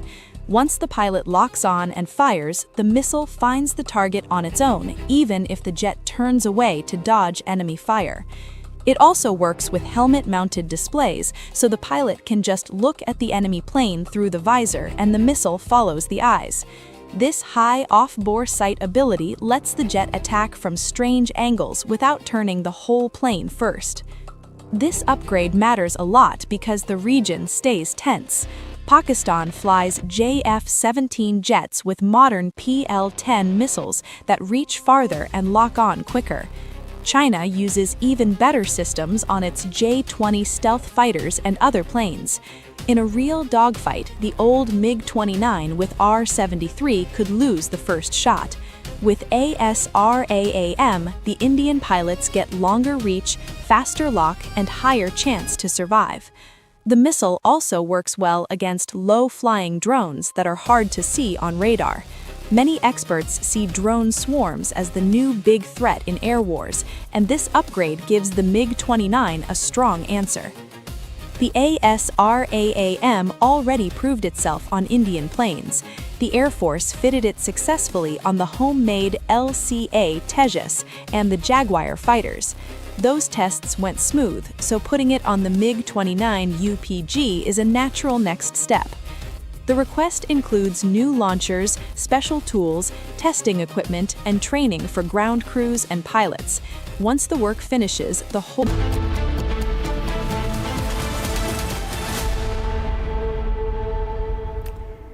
And to take a short break, viewers, do not go anywhere. We'll be right back. Republic has accessed a letter to all the candidates, which is now challenging and exposing the claims of the TMC. As CCTV claims fall flat after the Election Commission's fact check.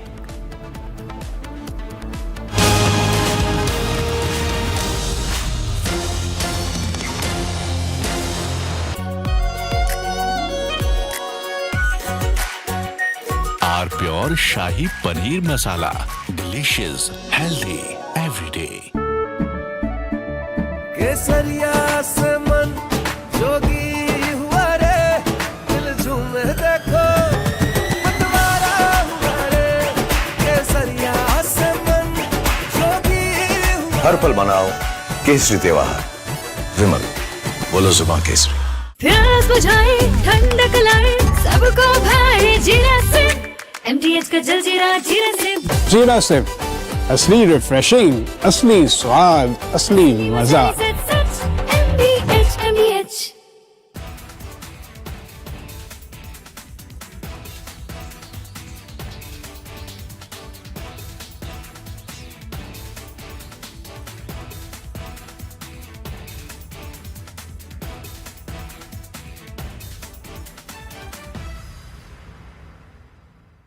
The Indian Air Force is giving its old MiG-29 fighter jets a powerful new weapon from Britain that turns them into modern fighters ready for today's battles.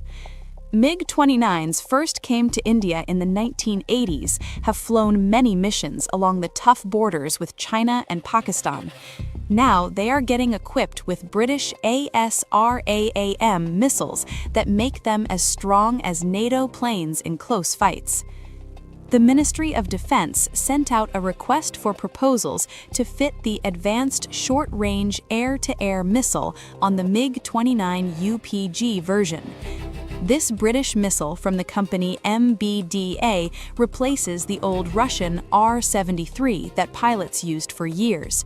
The R-73 could only reach targets 10 to 15 kilometers away, which forced pilots to fly too close to the enemy and take big risks.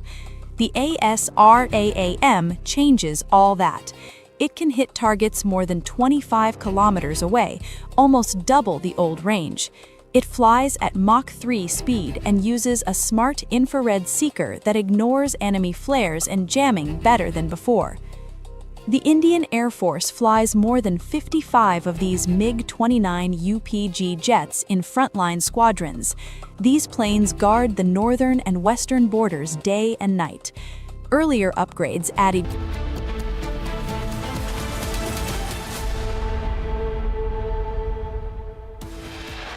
Headlines brought to you by Canara Bank.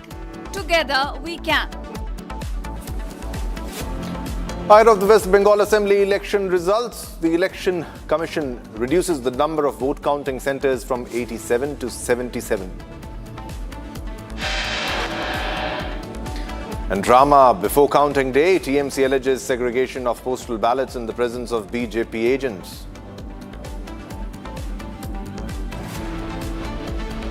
Election Commission fact-checks Trinamool, says all strong rooms closed and sealed in presence of candidates and observer.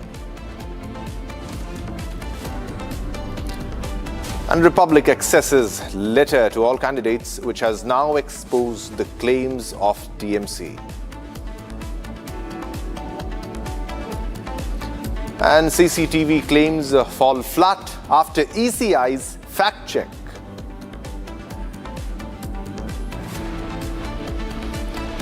And is TMC anticipating defeat? Mamata Banerjee seems extremely nervous.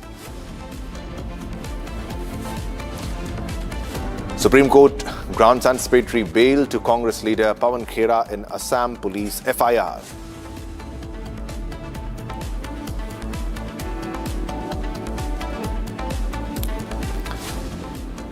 All right, viewers, now after the headlines, let's go to a big breaking news development which we are getting from Bengal. Security at strong rooms has been further intensified. More intensified, according to the Election Commission of India. Now, a commission official will now be stationed 24/7 in front of the strong room. Now, this role will be handled by a designated officer under the RO, that is the returning officer, or assistant returning officer, and ARO. Now, entry into the strong room will be strictly controlled, requiring prior authorization from the designated officer. At the existing three-tier security system with CAPF, that is the Central Armed Police Forces, is being strengthened with additional deployment. All right, we have Kishle with us for more details in the story. Kishle, now the security has been further intensified. Additionally, Section 163 of the BNS, that is the Bharatiya Nyaya Samhita, will be enforced around the strong room. What more details, Kishle? Well, we saw CEO Manoj Agarwal had spoken to the media yesterday in the night after Mamata Banerjee stormed in many of these counting centres, especially Sakhawat Memorial School, and there were allegations that the Election Commission is helping the BJP in order to manipulate the EVMs. That was the allegation by the TMC. Later on, the Election Commission clarified about this. Now, right now, it has been ensured that all these counting centres, about 77 of these counting centers are there in West Bengal. The numbers have been reduced from 87 to 77 now. Now, in all these 77 strong rooms and counting centers, there'll be 3-layered security. So all these strong rooms has been covered by 3 layers of security. The first layer comprising of the central forces, the second layer again of the state police, and the third layer again of the central forces. So this is the type of security measure that has been taken. On the other hand, designated election commission officers and returning officers will be stationed outside these strong rooms 24/7, and also they will be stationed at the counting centers where counting will happen on 4th. So both the strong rooms and the counting centers are being it's being ensured that all these places are completely surrounded by central forces, state police officers and police officers from other states, as well as election officials who have been given extra responsibilities not only to conduct the elections but also to take care of the security situations inside and outside the strong rooms as well as the counting centers. We know that there has been a heated argument between the TMC and the BJP over the security of the strong rooms. The TMC yesterday alleged, and Mamata Banerjee herself came to the strong room in order to see the security system. Kunal Ghosh and Shashi Paja came to the North Kolkata strong room, where they alleged that some movements are happening inside the strong room, after which the Election Commission held a press conference in order to clear things up. But later on, Mamata Banerjee again alleged that there might be attempts by the Election Commission and the BJP in a coercive way to manipulate with the EVMs. So she directed her party members to stay outside the EVMs or outside the strong rooms all night. On the other hand, both the strong rooms and the counting centers have been completely covered with central forces and police forces by the Election Commission, and 3-tier security system has been enforced. All right, thanks a lot for the details now. Kishle, thanks a lot for the update on the story now. This comes after Mamata Banerjee stormed the strong room last night, alleging foul play, a clear indication that the TMC is anticipating defeat. Now, BJP has now slammed TMC. Now, we also spoke to Praveen Khandelwal in exclusive conversation. Let's listen to that. First of all, the allegations are totally false and baseless, because Mamata Banerjee has come to know very strongly that she is losing West Bengal. Therefore, the cause of defeat or the responsibility of the defeat should not devolve upon her shoulders. That is why she is creating a false narrative of tampering and all that, what all she has said yesterday. She has become a habitual complainter now. We all know that wherever the machines have been kept are closely guarded by the forces, as also the video cameras have also been put there. So there cannot be any tampering at all by anybody. In spite of knowing all these things, if Mamata Banerjee is doing such a political drama, that clearly shows that she is losing the ground miserably. Sir, we are just a few days away from the final verdict in West Bengal, a long political haul, not just for BJP but also for other political parties campaigning in West Bengal. Now, these are some serious allegations that are put by TMC and Mamata Banerjee on a constitutional body. Election Commission of India, however, have clarified in this regard. Now, this coming from a Chief Minister of a state, how do you see that? Well, we have just few days before, we have seen the comments made by Honorable Supreme Court when Mamata Banerjee tried to intervene in the investigations carried out by some government agency. In the same fashion, now she is targeting every constitutional authority in one way or the other. Whereas the Election Commission has already clarified everything. And in democracy, if you have any grudge or any complaint, you have all kind of avenues with you. Still, the counting is yet to take place. But Mamata Banerjee and her party colleagues are creating an environment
to cover that up, she is doing all this. Now, what will she say after she loses election? Well, she has to say that, oh, the events were tampered, or there was some rigging in the election. I mean, that's all she can do now. But fact is that everything is on board, and everyone has access. Only thing which happened, which I've seen on the TV channels, is that, and as per the Election Commission, that it was the postal ballot which was segregated, for which notification was being sent in advance to each political party that at 4 o'clock it will happen. And it's a very mandatory process. There's nothing unusual, and it was not happening in the strong room. It was in another room which was happening. And again, that all was under CCTV camera. But as there's a panic of losing election, that's why she's doing all this drama and theatre now.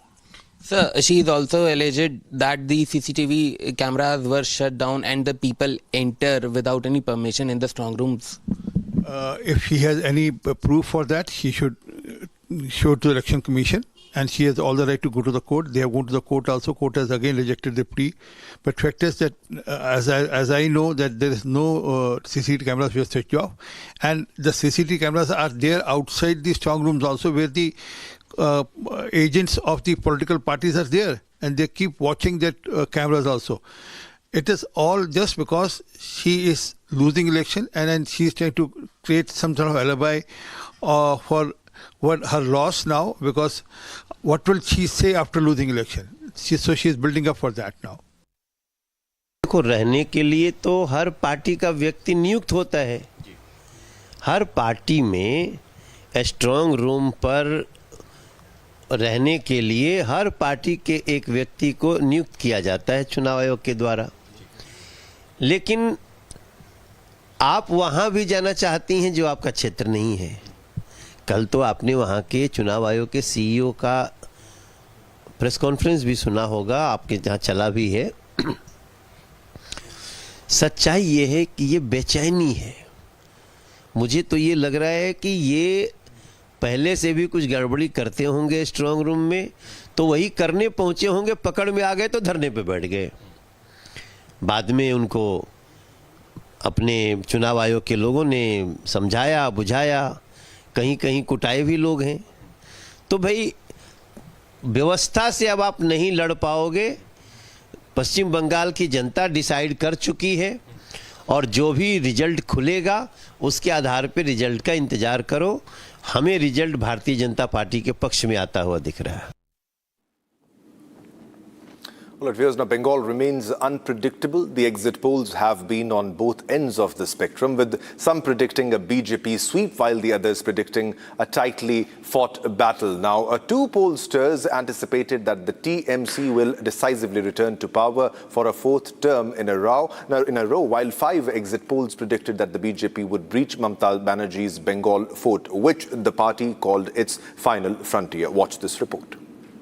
On the nation's sharpest opinion, I address the big elephant in the room question. Can you believe the exit polls? Well, let me put the data on the table. Can you trust the exit polls? My answer is more often than not, yes you can. More often than not, yes you can. If you are trying to look for broad trends, the exit polls are more or less directionally correct most of the time. Nobody, I repeat, nobody is claiming that exit polls are surgically precise. But do exit polls tell you broadly who is going to win? I think on more occasions than not they do. I have with me, for example, 7 examples of big exit polls getting the elections right from 2009 Lok Sabha to 2025 Bihar Assembly polls. 2009 Lok Sabha, 3 got it correct. 2014 Lok Sabha, all 6 got it correct. I remember I was in Times Now then. I mean, I founded Times Now. It's a channel I started from scratch. I'm not responsible for how it is right now, but we got it right. 2019 Lok Sabha, 6 out of 8 agencies got it right. Most recently, 2021 Tamil Nadu election, because it's a complicated election to predict, all of them got it right. 2021 Assam, for example, Access My India predicted NDA 75 to 85, NDA won exactly 75. So when someone tells you that exit polls cannot be trusted at all, I want you to remember these numbers. I want you to remember that 9 out of 9 in Bihar got it right. I want you to remember 6 out of 6 in 2014. I want you to remember what the data actually says. Yes, sometimes exit polls get it wrong too. Let me give 3 examples of when they get it wrong. Directionally also they get it wrong. 2021 Bengal. Jan Ki Baat, some at that time predicted BJP victory, predicted TMC crash. Jan Ki Baat got it completely wrong. Completely wrong. We'd also published their numbers. Access My India predicted 134 to 160, completely wrong. See Voter got it completely wrong. So no poll came within 24 seats of the actual result. 2024 Haryana, so many got it wrong. Matrise got it wrong, Red Mike, P Mark, whatever, all got it wrong. The direction was wrong. 2024 Lok Sabha, that's where the biggest mistakes happened. It was a nightmare. Everybody overestimated the NDA. The actual result, the BJP only got 240. The direction on the winner was right. NDA did win, but the scale was catastrophically wrong by over 100 seats. So yes, polls have been wrong as well. I'm not hiding that. But what I'm asking you is this, that how many times were they right versus how many times they were wrong? The fact is, exit polls, if you look at it, there is a survey done which says on 16 occasions, they're roughly correct on 7, wrong on 4. Directionally, they are more or less right.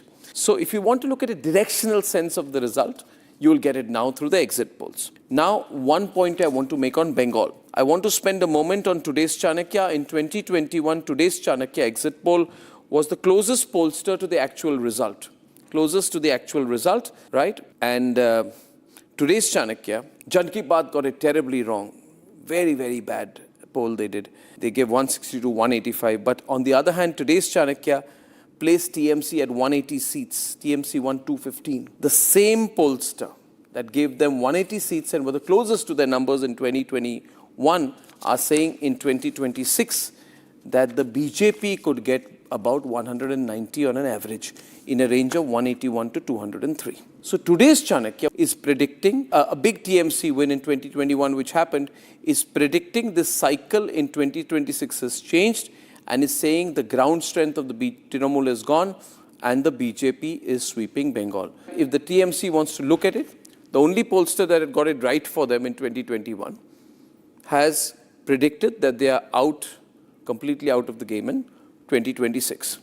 But one point also, people have been asking me personally, who will win? Will it be 50-50? Viewers, the political world in India is not 50-50 anymore. Mandates are decisive. And this changes everything about the way we are reading exit polls. When was the last time, for example, in a major state in India, you had a genuine 50-50 contest? A result where neither side would know who would win until the very last seat, a hung assembly situation. A result where even the exit polls say too close to call. It doesn't happen, ladies and gentlemen. 2019 Haryana was the last true hung assembly. BJP 40, Congress 31, JJP 10 in a 90-seat house. Since then, we are not seeing hung verdicts. No hung verdict in Maharashtra. NDA won 235 out of 288. Haryana 2024, BJP won 48 seats. Comfortable win. Bihar 2025, NDA won 202 out of 243 seats. Delhi 2025, BJP, which was down and out, won 48 out of 70 seats in a remarkable comeback. So one point you must keep in mind, that elections are complex. Decisions of the people are difficult to decipher, but broadly it would not be wrong to say that as of today, that era of shaky, middle of the road, 50-50 verdicts is over.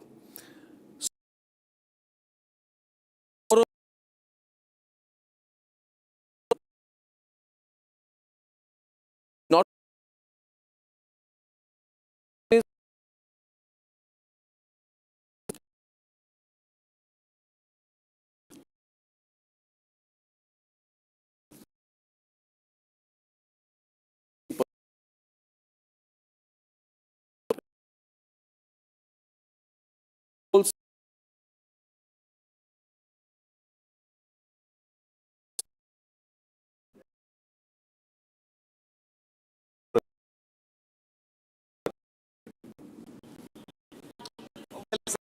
Yesterday, Mamata Banerjee stormed the counting centre and strong room, and we saw TMC-BJP clashes outside. Today, prohibitory orders have been issued, and also Section 163 of the BNS have been enforced in that particular area. Whole area has been cordoned off by extra forces, and no one except the ones with ID cards are allowed to enter inside the premises. So, extra orders and special precautions are being taken right now. Is it just till Bhawanipur? All right, these are the details. Kolkata police and paramilitary forces outside counting centre. All right, viewers, now it's time to slip into a short commercial break, but don't go anywhere because there's a lot more lined up after a break. Coming up next, Supreme Court grants anticipatory bail to Congress leader Pawan Khera in Assam police FIR. Also coming up ahead of the West Bengal Assembly election results, the Election Commission reduces the number of vote counting centres from 87 to 77.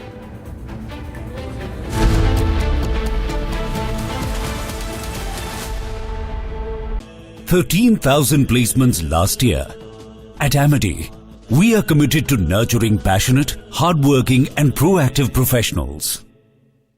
Pure suji pasta उबालो मिलाओ और खाओ 8 minute में तैयार। क्या taste है सबका राजा pure masala. AU current account के साथ मिलता है free UPI QR overdraft facility और एक ही ऐप से बैंक के सारे काम। AU सोच बदलो और बैंक भी।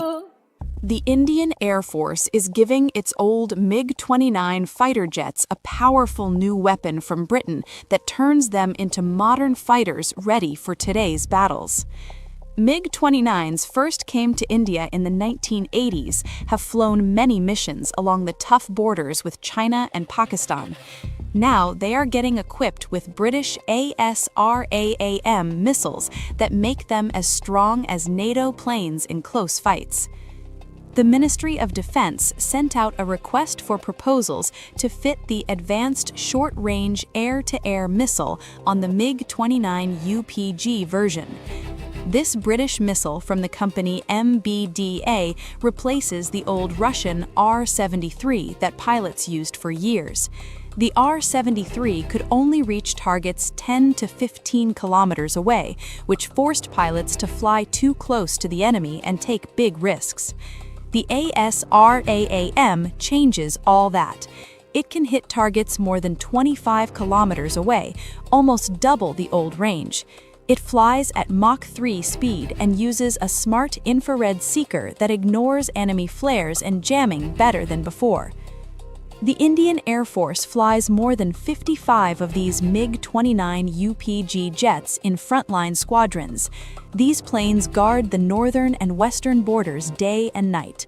Earlier upgrades added new radars, engines, and digital cockpits, but the short-range missiles stayed old.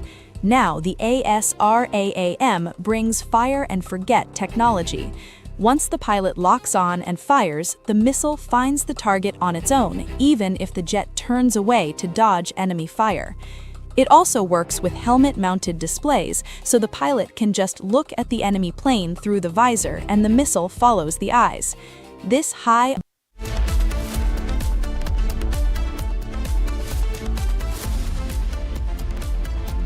चमकी चाट से क्या बना है? आलू चाट या फ्रूट चाट, स्वाद बढ़ाए चमकी चाट। क्या बात है? स्वादिष्ट पकोड़े और फरसान, अरे चमकी चाट है इसकी जान। असली स्वाद सिर्फ चमकी चाट। केसरिया से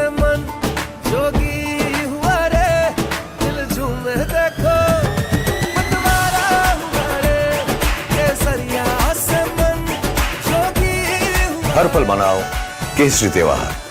विमल, बोलो जुबान केसरी। थोड़े में ज्यादा स्वाद, यही तो है इसकी खास बात। वाओ मामा, क्या स्वाद है। अरे मेरे राजा, सबका राजा आरती और मसाला।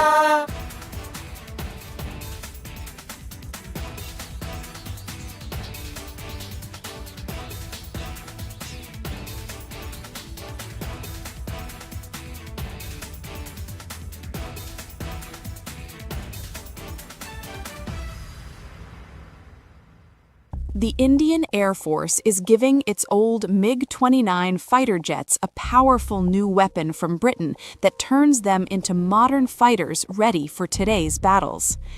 MiG-29s first came to India in the 1980s, have flown many missions along the tough borders with China and Pakistan. Now they are getting equipped with British ASRAAM missiles that make them as strong as NATO planes in close fights. The Ministry of Defense sent out a request for proposals to fit the Advanced Short-Range Air-to-Air Missile on the MiG-29 UPG version. This British missile from the company MBDA replaces the old Russian R-73 that pilots used for years. The R-73 could only reach targets 10 to 15 kilometers away, which forced pilots to fly too close to the enemy and take big risks. The ASRAAM changes all that. It can hit targets more than 25 kilometers away, almost double the old range. It flies at Mach 3 speed and uses a smart infrared seeker that ignores enemy flares and jamming better.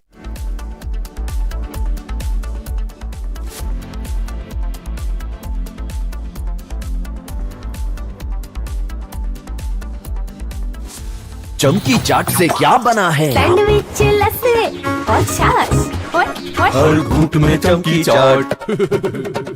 Dry fruit और दही बड़े। चमकी चाट से स्वाद बढ़े। असली स्वाद सिर्फ चमकी चाट।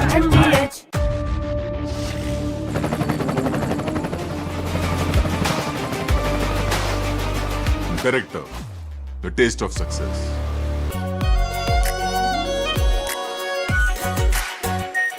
Our pure Shahi Paneer Masala. Delicious, healthy, every day. The Indian Air Force is giving its old MiG-29 fighter jets a powerful new weapon from Britain that turns them into modern fighters ready for today's battles.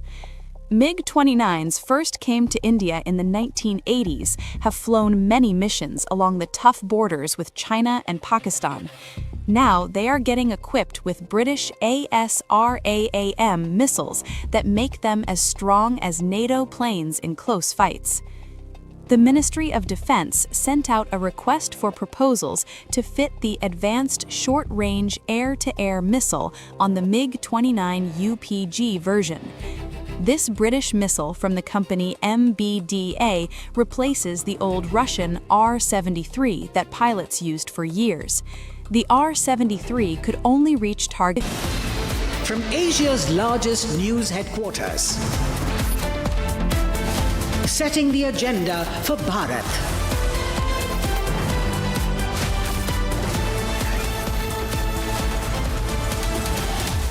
You're watching Republic.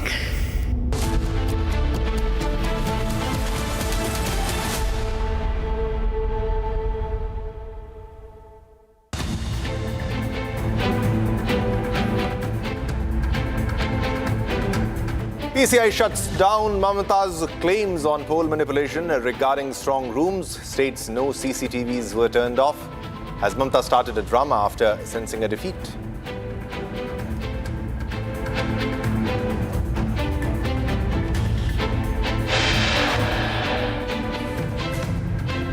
Republic scoop confirmed as ECI officially decided to reduce the number of counting rooms in Bengal from 87 to 77.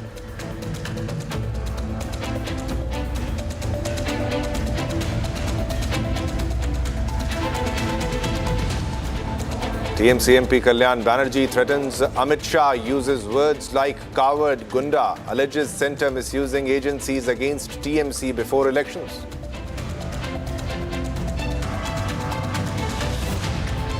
Now, as exit polls predict BJP sweep in Bengal, panic inside Bangladesh with MP Akhtar Hossain saying that a new BJP government would push all illegal Bangladeshis back across the border.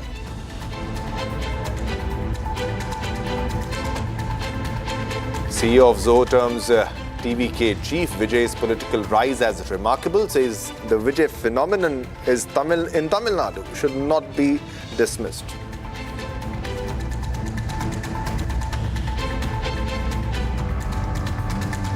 And Republic's big scoop on AIA, DMK and TVK talks as TVK General Secretary confirms on record that no alliance talks have been held with the AIA DMK.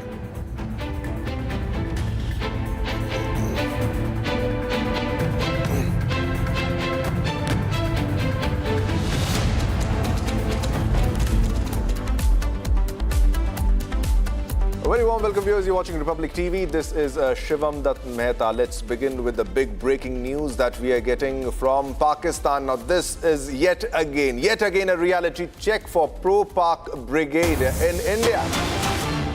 Now, this is Pak Minister who says that only 5 to 7 days of crude supplies remain.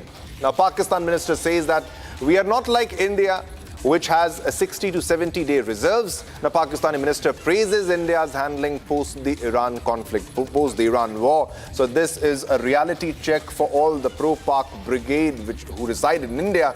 This is a Pakistani minister who confirms that there's only 5 to 7 day crude supplies remaining with Pakistan in Pakistan. Just imagine the kind of scene, the scenario inside Pakistan with only less than a week supply of crude remaining for the entire population. The Pakistan minister went on to claim that we are not like India, which they never have been and never will be. And he went on to say that India has 60 to 70 days of reserves. We have more, ladies and gentlemen. Now, Pakistan minister praises India's handling post the Iran war. Now, this is Pakistan, who was trying to become a peacemaker between US and Iran, and both the talks failed because this is a failed state called Pakistan, and this is a clear example of what a failed state looks like. They do not have reserves more than for 5 to 7 days, though they claim to be close to Iran and close to United States of America,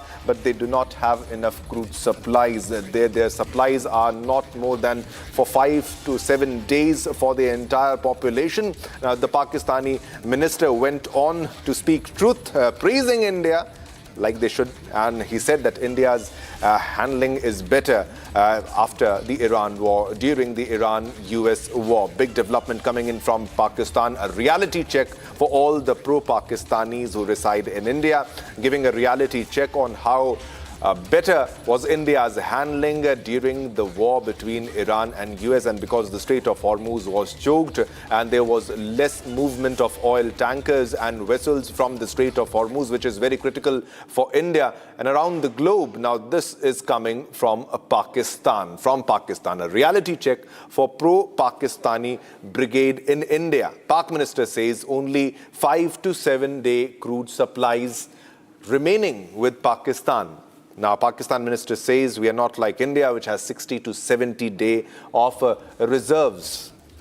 I believe we also have the reaction, if we can play it, but let's, going back to the breaking big development, Pakistan minister praises India's handling post the Iran war. He's praising India's position and India's stance and how India handles difficult situations, which you can clearly understand by the reality. Yeah, Pakistan only has 5 to 7 days of crude supplies remaining for their entire population. This getting confirmed by a Pakistani minister, which is a big slap for the Pakistani administrator. All right, we also have the reaction of the Pakistani minister. Let's first listen to that. All right, we'll just play the bite in a short while, but it's a very big check, a very big reality check for all the pro-Pakistani brigade who reside in India, who live in India. This is a Pakistani minister inside Pakistan and claiming that they only have 5 to 7 days of crude supplies remaining with them. Now, ladies and gentlemen, crude is not just important for cars and motorcycles, it's also important for industries. Now, you can imagine what will happen in Pakistan after 5 to 7 days. 4, 5, 7 days, and there will be chaos, there will be havoc. And this is Pakistani minister who is claiming that we are not like India, which has more than 60 to 70 days of reserves. We have more, ladies and gentlemen. Now, Pakistani minister is praising India's handling of the post-Iran war. Post the Iran war, the war between Iran and US, there are already tensions between Iran and US. Things have not sorted till now. The prices of oil have shot up globally. The prices of gas prices have also shot up, risen dramatically because of the Strait of Hormuz, because it continues to remain choked. And this is a reaction which is coming in from Pakistan by a Pakistani minister. So it becomes official, a tight slap on the Pakistani administration, a tight slap on General Asim Munir's face, who went on to champion the cause of becoming a peacemaker. And 2 times the talks have failed in Pakistan. Twice the talks failed in a failed state called Pakistan. In Islamabad, the negotiations which were supposed to happen between Iran and US, and now they are facing an oil crisis. Now they're facing a crisis, a shortage of crude supplies for more than, they only have 5 to 7 days of crude supplies left. Let's listen in to what the Pakistani minister said. हमारे पास तो कोई oil reserve नहीं, हम तो commercial reserves पे चलते हैं। हम तो कमर्शियल रिजर्व्स पे हमारे चलते हैं। पास ऑयल रिजर्व नहीं है। हमारे पास स्ट्रेटेजिक रिजर्व, हुकूमत के रिजर्व नहीं है। हमारे पास या रिफाइनरियों को लाइसेंस के तकाजे के मुताबिक वो क्रूड रखते हैं, या सर क्रूड जो होता है वो 5-7 दिन का होता है, और उसके बाद जो आपका जो OMCs के पास रिफाइंड प्रोडक्ट होती है वो 20-21 दिन की होती है। तो कंबाइंड आप लाइसेंसिंग एंड कानून और इस गवर्नेंस रिजीम के मुताबिक उनको चला रहे थे। हम इंडिया की तरह नहीं है कि $60-70 मेरे पास 70 दिन का रिजर्व मेरे पास अपने पेन की एक सिग्नेचर के साथ मैं उसको रिलीज कर सकता हूं। There is no strategic reserve. Absolutely not. ये आज क्या कहते हैं, यही तो मैंने आपको बता रहा हूं कि लोगों को अंदाजा नहीं है कि ये क्राइसिस के अंदर हमने, that is the real crisis. जी, do you have any plans to build that? Absolutely. अब हमने उसके ऊपर। All right, viewers, we have another big breaking news development. Now, this is the TVK office burnt down by unknown persons overnight. Big development here. Now, TVK office in Trichy East targeted ahead of the results. Now, there is a video. We'll also play the video. The video shows Vijay's Trichy East TVK office being set ablaze. Now, Vijay is also contesting from Perambur and Trichy East. And just imagine the scenario where unknown people, unknown persons, overnight have burnt down the office of TVK. The TVK office in Trichy East targeted ahead of the results. Now, the exit polls have also predicted a very good performance by the party of Vijay, that is the TVK. The exit polls have predicted good numbers. Now, let's go to Sharda, to our correspondent for more details on this story. A big development happening, Sharda. TVK office being burned down by unknown persons in Trichy East. What more details, Sharda? Over to you. Well, the visuals are now surrounding in the social media saying that the Trichy East TVK office has been burned down by unknown men. The police are investigating into the case to find who these unknown men, who vandalized this particular office. This comes after TVK set up a makeshift temporary office in Trichy East after the exit polls were given on the 29th after the elections were done in all 5 states. This comes, the office was built after the exit polls showed TVK leading in multiple constituencies, including Trichy East, where Vijay is contesting from. The office was burned down last night, so over midnight, the CCTV shows that the office being burned down, but however, the investigation is not led to whether it was done due an electrical fault or whether it was due to some men burning the office down. So the investigation is underway. The TVK has already asked the police to investigate whether it is the ruling DMK that has burned down the office, making sure that the TVK office is not set up. And they're also constantly pointing out the huge claim being made by the TVK that the DMK cadres, the DMK functionaries in Trichy East did not agree to the office being set up there initially, because the TVK being a great, becoming a great party, become a big enemy for the DMK apart from the AIADMK, which is in the state. So the party office being burned down comes as a big claim from the officials saying whether it was burned down, which is a technical fault or an electrical fault, or whether it was some miscreants who vandalized the party office. Likely that an FIR would be filed after the investigation is completed, Shivam. Also, but Sharda, this is happening after the exit polls have predicted very good numbers for a party which has just come to the forefront, a debutant party.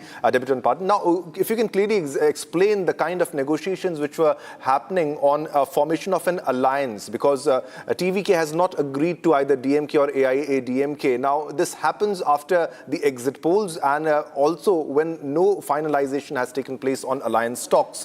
Details on that too, Sharda. Well, very true. The TVK did not agree for an alliance earlier and even now as well. While NDA earlier had approached the accused politician Vijay for an alliance, he mainly clearly stated that it is BJP the ideological enemy, so he cannot be in alliance with them. Right now, the AIADMK and the TVK both have spoken to Republic and revealed that there is no coalition, there's no alliance talks going on between the two parties. For Vijay's TVK, though they are making a political debut in the 2026 elections, for the first time party to get at least 25% of vote share in the exit poll shows that the party has been widely accepted by the people of Tamil Nadu. This could also show the anti-incumbency of the DMK in the state and the second opposition, AIADMK, not to seem deemed fit for ruling the state next time. And Vijay's party has taken at least 40% of votes that should have gone for the AIADMK according to the statistics. So we know that Vijay's party is being widely accepted by the people. Over the time, we'll know after the May 4th results whether there'll be a hung assembly and whether in that case AIADMK and TVK would initiate the talks to have an alliance or not. All right, any reactions which has come from TVK officials, from TVK cadre or the leaders from TVK on their office being burned down? Are they pointing fingers towards some political party or towards the DMK to be particular?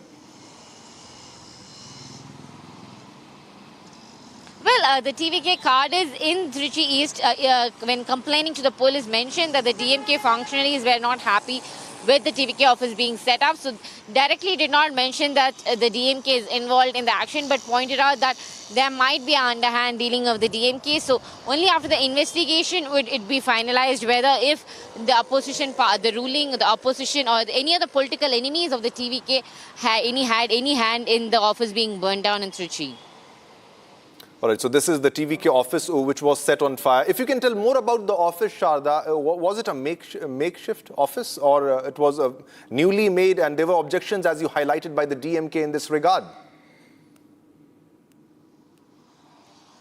Well, it's a makeshift temporary office that is being built by the TVK. They have building office in all the constituencies. If you see Perambur also, Vijay, where he contested from, there was a temporary office built for the cadres to work from. This is to make sure that the constituency work is done properly, and these temporary offices will hold on the members and the functionaries of the party who are working for the constituencies.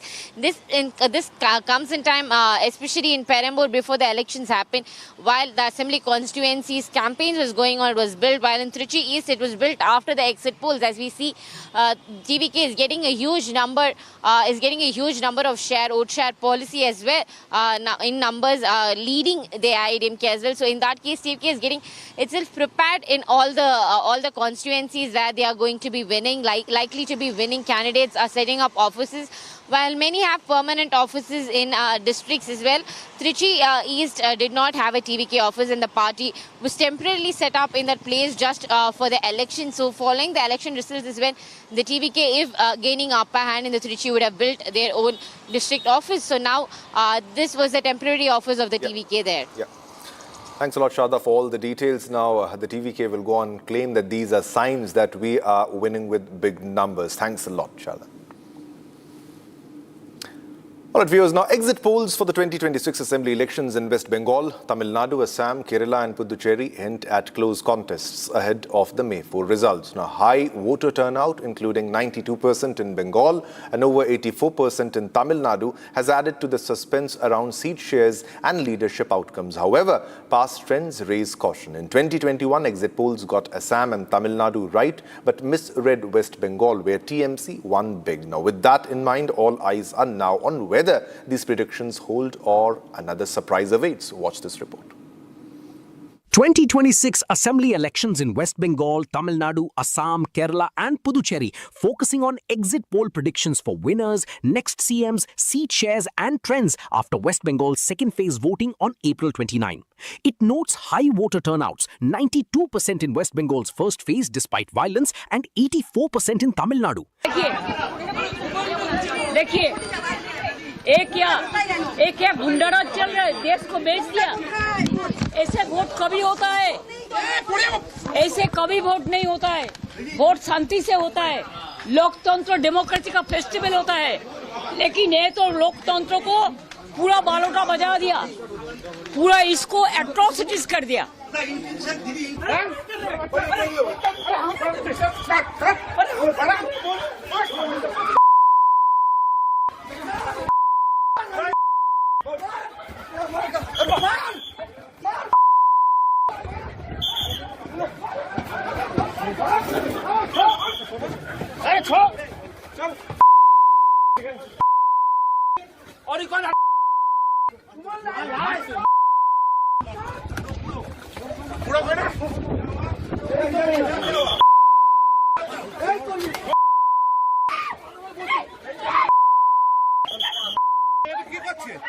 क्या कर रहा है ये?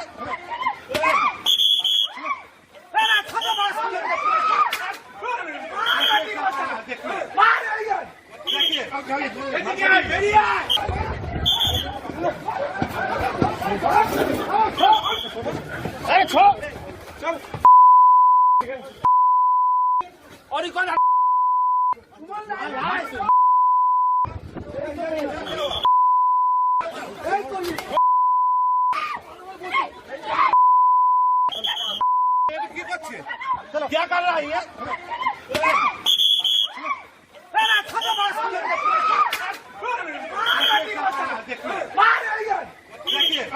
With results due May 4 and reflects on 2021 exit polls' mixed accuracy, correctly forecasting BJP's Assam win and DMK's Tamil Nadu victory, but overestimating BJP in West Bengal, where TMC triumphed.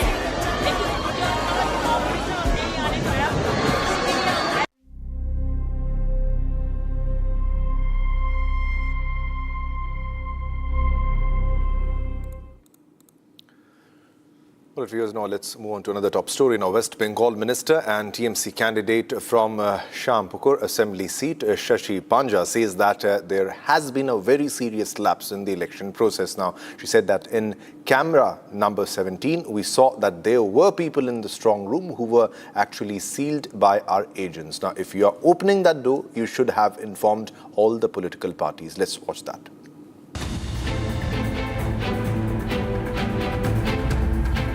Really serious loopholes. You see, on the cameras, on camera number 17, we noticed that there were certain people inside these strong rooms which were actually sealed by our agents. They're all in one room, and then obviously there is a door to the room. Now, if you're opening that door, all political parties need to be told about this. Now they're mentioning, yesterday they mentioned that they had sent an email. Now, whatever email, if somebody had responded, we wouldn't have said anything. None of the political party, cutting across all political lines, nobody was present. If nobody was present, then why did you open that particular room and, take in your officers, whoever, to do that postal ballot job? And what job it is, why is the political party not apprised about it? The moment we noticed activity, human activity out there, obviously it is quite a panicky kind of a situation where you can see ballots, pink envelopes. It's visible. So we registered a process. So there are glaring loopholes. One is that that particular room was opened without any political party representative being present.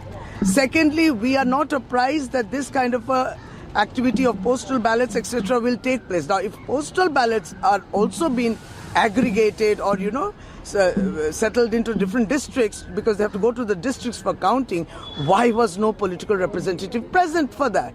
I mean, how can that be? A political representative has to be present when that disaggregation is being done. So what's wrong? Now, yesterday they were saying, yes, there has been a gap. Unofficially, they have told us that, yes, there is a gap and miscommunication. Yes, there is a lack of transparency. But in the press conference, it was not evident. They did not concede to those loopholes which were there. All right, viewers. Now it's time for a short commercial break, but don't go anywhere. We have a lot more lined up after a short break. Coming up next, Republic Scoop confirmed as ECI officially decided to reduce the number of counting rooms in Bengal from 87 to 77. Also coming up, TMC MP Kalyan Banerjee threatens Amit Shah, uses words like coward, gunda, alleges centre misusing agencies against TMC during elections.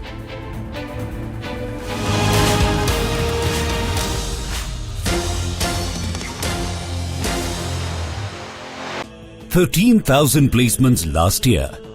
At Amity, we are committed to nurturing passionate, hardworking and proactive professionals.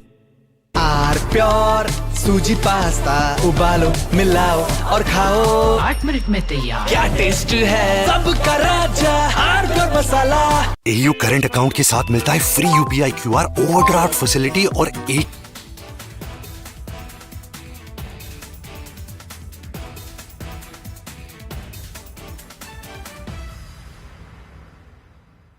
The Indian Air Force is giving its old MiG-29 fighter jets a powerful new weapon from Britain that turns them into modern fighters ready for today's battles. MiG-29s first came to India in the 1980s, have flown many missions along the tough borders with China and Pakistan. Now they are getting equipped with British ASRAAM missiles that make them as strong as NATO planes in close fights. The Ministry of Defense sent out a request for proposals to fit the advanced short-range air-to-air missile on the MiG-29 UPG version. This British missile from the company MBDA replaces the old Russian R-73 that pilots used for years. The R-73 could only reach targets 10 to 15 kilometers away, which forced pilots to fly too close to the enemy and take big risks. The ASRAAM changes all that. It can hit targets more than 25 kilometers away, almost double the old range. It flies at Mach 3 speed and uses a smart infrared seeker that ignores enemy flares and jamming better than before. The Indian Air Force flies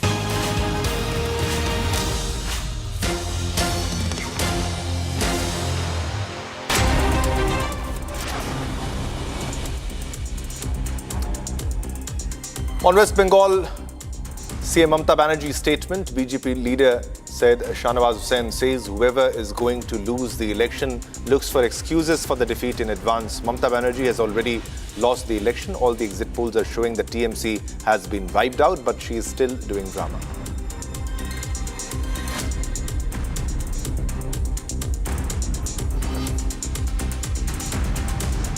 जो चुनाव हारने वाला होता है वो हार के बहाने पहले ही तलाश रहा है। ममता बनर्जी चुनाव हार चुकी हैं। सारे एग्जिट पोल बता रहे हैं कि टीएमसी का बड़ा साफ हो गया है। टीएमसी के नेताओं को पैकिंग करनी चाहिए। वो जाके अभी भी ड्रामा कर रही हैं, स्ट्रॉन्ग रूम पर जाके ड्रामा करना, धरना देना, क्योंकि वो बाद की कहानी लिख रही हैं। उनको लग रहा है कि जब चुनाव हारेंगे तो बाद में क्या क्या इल्ज़ाम लगाना, इसलिए इस तरह का काम कर रही हैं। ये बहुत दुर्भाग्यपूर्ण है। जब वो सत्ता में आई तो बीजेपी जब नहीं जीती थी उसने स्वीकार।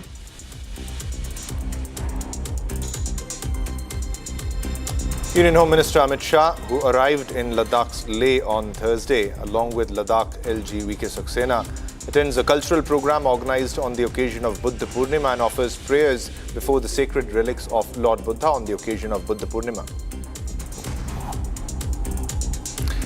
In the Jabalpur cruise boat tragedy, Chief Medical and Health Officer CMHO of Jabalpur says that 24 people who have been rescued are being given proper treatment. Unfortunately, 9 people have lost their lives in the incident.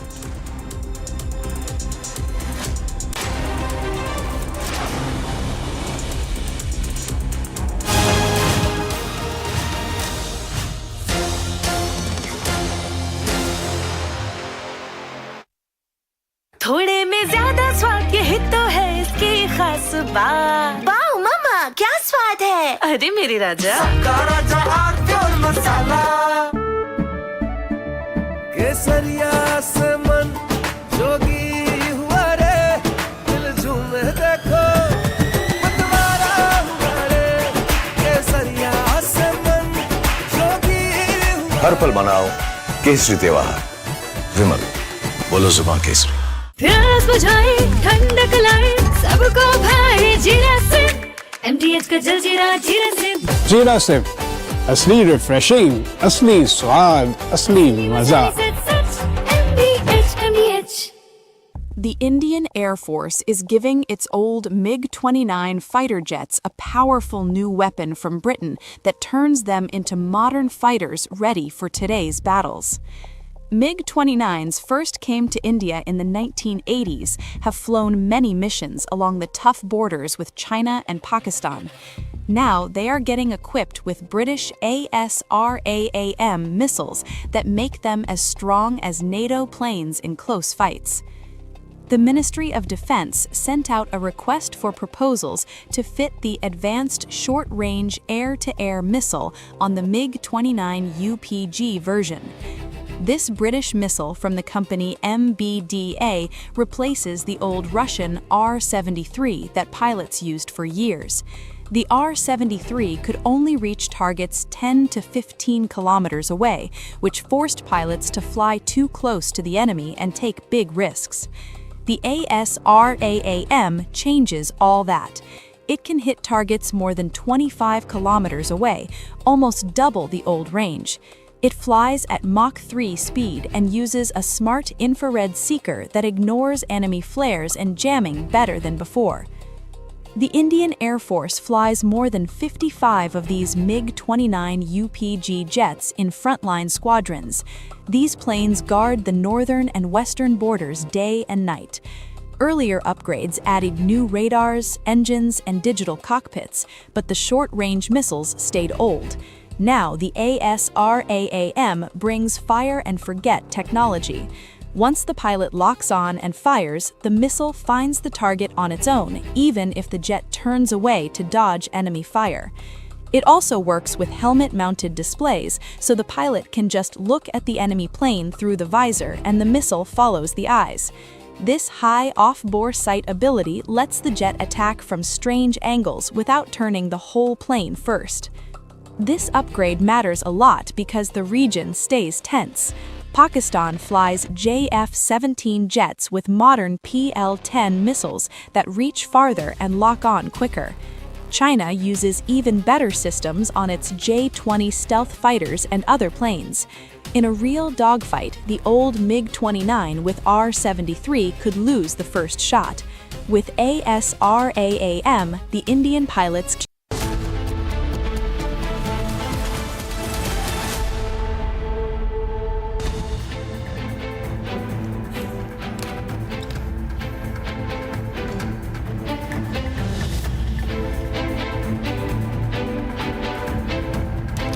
ECI shuts down Mamata's claims on poll manipulation regarding strong rooms, states no CCTVs were turned off as Mamata started her drama after sensing a defeat.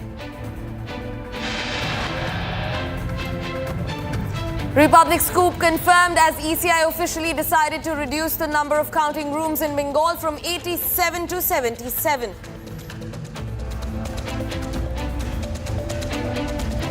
TMC MP Kalyan Banerjee threatens Amit Shah, uses words like coward, gunda, alleges centre misusing agencies against TMC before elections.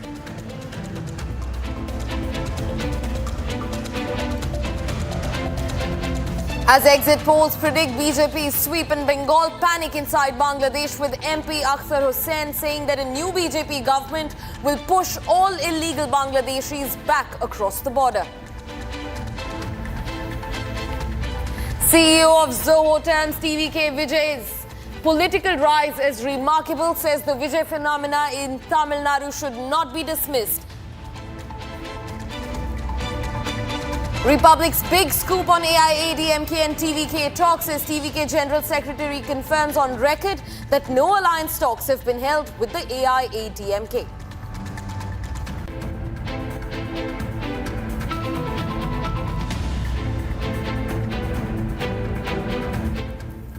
Hello and a very warm welcome. You're watching Republic TV. I'm Yesu Bharadwaj. And starting first with a breaking development now, BJP claims that Punjab's Chief Minister arrived drunk in the assembly. Now, BJP says that Punjab's Chief Minister Bhagwant Mann arrived at the temple of democracy completely drunk. The Punjab Legislative Assembly, while he arrived there, he was completely intoxicated with alcohol. He was under the influence of alcohol. That's what the BJP has been alleging. They also say, in fact, they've questioned, and I'm quoting them here, how can a man who is only ever away from alcohol during sleep possibly run Punjab? So a huge allegation by the BJP unit in Punjab against Punjab's Chief Minister Bhagwant Mann. The BJP alleges that the Chief Minister is an alcoholic, and not just that, he also showed up to the floor of the assembly completely drunk. In fact, they say that Chief Minister Mann should undergo an alcohol test, and if found guilty, he should be removed from the Chief Minister's seat. A big allegation that's coming in from the Bharatiya Janata Party against the Punjab Chief Minister Bhagwant Mann. Now, BJP says that Bhagwant Mann arrived drunk in the Punjab Assembly, and in fact they've also said that the only time that the Chief Minister of Punjab is not drunk is during his sleep. Otherwise he's always intoxicated and under the influence of alcohol. BJP in fact also questions how can he continue being the Chief Minister. In fact, we're getting in another breaking development. Repolling is possible on across 30 booths in Falta in West Bengal. That's a huge breaking development that comes in. Now, the Election Commission of India claims that repolling could be possible across 30 booths in Falta. Remember, this comes after various incidents of EVMs being fiddled with came to light from Falta in the second phase of elections in West Bengal on the 29th of April. And after careful consideration, now reports say that a repolling can be made possible across 30 booths in Falta and other areas in West Bengal. Remember, the BJP also alleged that in fact their mark was being covered by tapes across various election booths, across various polling booths, and now a possibility of repolling across 30 booths in Falta. Joining me on the broadcast is my colleague Harsha to get us more details. Harsha, now we're getting in fresh developments that 30 booths could possibly head into a repoll. What are the more details that you can get for us? Yes, Kesu, you rightly said, because that's the recent update we have got from the Election Commission of India. We spoke to CEO Manoj Agarwal and we have got this update that in Falta there will be repolling in the 30 booths. Remember, Kesu, we spoke on that day. I was live from Falta. We were continuously reporting how booth number 252, 256, 183, 253 and 220 as well. There were so many polling booths where the Assam reported from, where the issue of tampering, EVM tampering was reported. the voters who went inside, they clearly stated that there was a sellotape. There was sellotape which was pasted on the ballot button of BJP, and the voters who went inside, they were able to see the button of the BJP. And when the candidate himself went inside, he spoke about this to the presiding. He spoke about this to the presiding officer, and now what we have got to know that the webcasting and CCTV image of several polling booths in Falta is not available.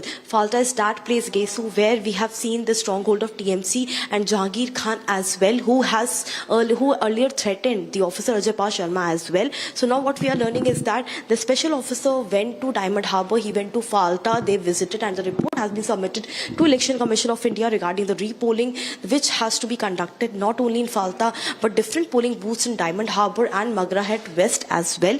But in Falta there are almost 30 booths whose webcasting and the inside images of the polling booth is not available. That raises a lot of serious questions regarding the security and safety of the booths, and that's the reason we have got to know, Gesu, that there will be repolling in the 30 booths of the Falta, which is the biggest breaking update which we are learning right now from the Election Commission. Right, Harsha. Harsha, in fact, like you pointed out, on the day of the polling also, the second phase polling on the 29th, you remember this incident came to light where, BJP's stamps were BJP's mark on the EVM were being taped across various polling booths, and that was happening especially in Falta. And right after a few moments, the ECI said that in case these allegations are true, these are the visuals of the BJP's mark being taped, and ECI said that in case of these allegations turning out to be true, a repolling could be made possible. Now, in fact, repolling will be done as a huge process of repeating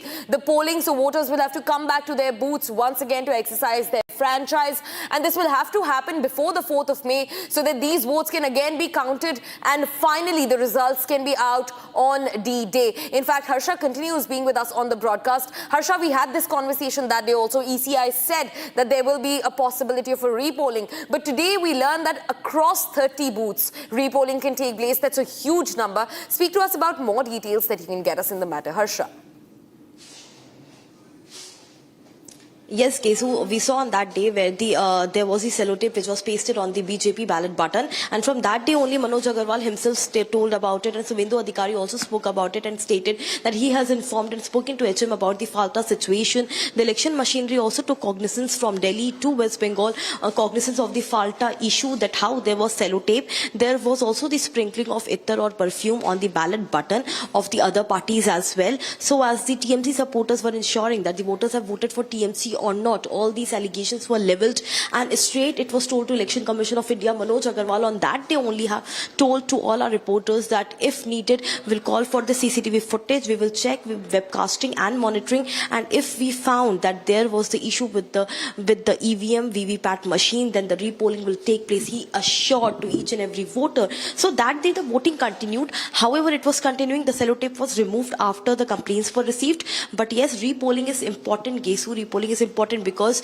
the information of the sellotape and tape on the button came in the afternoon. Before that, from 7 o'clock till 1 o'clock, the more than 30-40% of the voting had happened. So imagine how so many voters who went inside to vote for a particular party, but they couldn't vote because of the sellotape being put on the ballot button, and that is the reason why the repolling has been proposed, and we are expecting, Gesu, that the repolling will take place on 2nd of May. 2nd of May, most likely tomorrow only, if the decision is taken today, and most likely the repolling will take place tomorrow only, so as the strong room, so the same votes can be sealed in the strong room, can be sent for 2 days before the counting, which is very important. So ECI has to plan each and everything based on the booths, based on the security as well. But the repolling for sure, Gesu, is happening in the Falta because maximum number of EVM tampering cases were reporting from the Falta constituency in Diamond Harbour. Back to you. No doubt. In fact, Harsha, also speak to us about, other forms of incidents that unfolded in Falta and across West Bengal, across various other booths. In fact, the bottles of attar being kept over the BJP's mark, all of that, the orchestration of these stunts by, the TMC or even the poll observers who were put in place. In fact, there were also reports that spoke about how, inside polling booths, there were people from the opposition, there were opposition workers who were sitting inside, they were heckling people. In fact, Suvendu Adhikari, the leader of opposition, became one such example. He was the Exhibit A, where he was being heckled and not being allowed to vote freely or fearlessly. So speak to us about those incidents also, because if, we might remind our viewers also, we must remind them that on the day of the second phase polling, Harsha, especially you were in these areas, the stronghold TMC areas. You looked at everything that was ongoing on ground, not just on the 29th, but also the 23rd, where in fact your mic was also being snatched and you were also at the verge of being heckled by the TMC members. So speak to us about collation of these incidents also, how, disruption was taking place across polling booths. And just to remind our viewers, at least 30 polling booths are up for repolling by the Election Commission of India, specifically in West Bengal's Falta. So Harsha, take it ahead. So, yes, 23rd and 29th, both the days, we were on the verge of the verge of being heckled. On 23rd, we were heckled almost. My cameraman was pushed, he was beaten. Our camera LED was also, broken by the goons, by the supporters of the TMC. On 23rd, at some places, violence took place. Let's say 6 or 7 places where the violence took place in Malda, Murshidabad, Birbhum, and certain places. But to tell you, on 29th, on second phase, which is the stronghold of TMC tried a lot to disrupt, to create unrest during the polling time. But Gesu, because of adequate amount of security personnel deployed each and everywhere, 20-25 3-layer security inside and outside the polling center, the violence couldn't happen. Okay, so we didn't report anything about violence in Diamond Harbour, which has the history of immense violence, where we have seen people getting, people getting kidnapped, they thrashed, injury, missing people being reported. Those we have covered in Diamond Harbour, but this time mainly reports were of EVM tampering. So the desperate move of Mamata Banerjee, the desperate move of the TMC, when they can't resort to violence in the second phase, which is a stronghold of TMC, they resorted to EVM tampering. They thought that the places which are the stronghold of TMC, strongholds where the minority population is in majority, in those places what was thought, the EVM tampering, the tampering with the VVPAT machine was done. Sellotape were put up by TMC candidate, because they very well know that here BJP candidate will be thrashed if he tries to enter the polling booth. Here nothing will go out. We will have a setting with the BTO and the agents and everyone inside and outside. That was the attempt, but this attempt seems to fail now, with the Election Commission of India taking cognizance and repolling, which has been proposed in 30 booths in Falta. That gives a lot of impression and message and sense about the overall situation in West Bengal for the second phase, where many major places in Diamond Harbour, we have got 4 booths which will go for repolling. In Margaret West, we have got 11 booths which will go for repolling. So these are the places where repolling is needed, because these all are in Diamond Harbour region, the place where majorly EVM tampering was done by TMC candidates themselves, so as to not grab attention through violence, which they were not able to do, but through tampering the machine, so that voters couldn't have an option to vote other than TMC party. Back to you. Right, Harsha. In fact, continue being with us. We're also getting in some more breaking developments. But before we move to that, just to give you a sense of what's happening in West Bengal, viewers. Now, take a look at the visual that's on your screen. Taping of EVM machines that was carried out during 29th of April, the second phase of West Bengal elections. These cases came from across polling booths in Falta. In fact, the first time around that this was pointed out was by Falta's BJP candidate himself, who was going around taking cognizance of whether or not polling is going smoothly, freely or fearlessly across booths in West Bengal. And the BJP then went on to flag this with the Election Commission of India. And on the 29th, the Election Commission Commission of India said that if these cases turn out to be true, in case they are able to verify the claims that are being made by BJP over the EVM being mishandled and being tampered with, then a repolling will come out as a possibility for a few polling booths in Falta, specifically in West Bengal. And now today, the ECI says that there is a possibility of 30 booths in Falta going up for a repolling. Now remember, this repolling, this process of people going back to their booths and exercising their franchise once again from the scratch will have to take place before the 4th of May. In fact, like my colleague Harsha also said, who continues being on the ground in West Bengal, she said that, you know, since the decision has been taken today, by tomorrow, after all verifications are through, after the processes are replanned, the repolling should begin tomorrow, which is on the 2nd of May. And then finally, the D-Day, the 4th of May, the results will be out, not just for West Bengal, but also Kerala, Tamil Nadu, Puducherry, Assam. And before the D-Day, the repolling must take place, and 30 booths in Falta are under question. Remember, that day we only got to know of a few incidents, but turns out over the days the ECI has realized that this happened. These heckling and this fiddling of EVM took place across 30 booths in Falta. In fact, viewers, quickly shifting focus to another breaking development that we're getting in. Union Minister Sukanta Majumdar says Mamata Banerjee is rattled, and now she has sensed that she is not only losing Bhawanipur but also the state of West Bengal, and this furiousness led to yesterday night's incident. The TMC is behaving like a typical opposition party. In fact, listen in to Sukanta Majumdar. Union minister Sukanta Majumdar इस वक्त हमारे साथ मौजूद हैं। Mister Majumdar, जिस तरह से कल रात की घटना सामने आई, काउंटिंग सेंटर के बाहर ममता बनर्जी खुद पहुंची, खुद स्ट्रांग रूम के अंदर गई, और लगातार टीएमसी का जो एलिगेशन है सीआरपीएफ को लेकर, पैरा फोर्सेस को लेकर के, डिलीशन कोएशन को लेकर के, इसको बीजेपी कैसे देखती? देखिए, मुझे लगता है कि ममता बनर्जी कल से ही विरोधी मोड में चली गई है। उनको भी पता चल गया है कि बीजेपी की सरकार होने वाली है, और इसलिए ये धरना प्रदर्शन जो विरोधियों का काम होता है, विरोधी पार्टी में जो रहते हैं, बीजेपी ने बहुत धरना प्रदर्शन किया।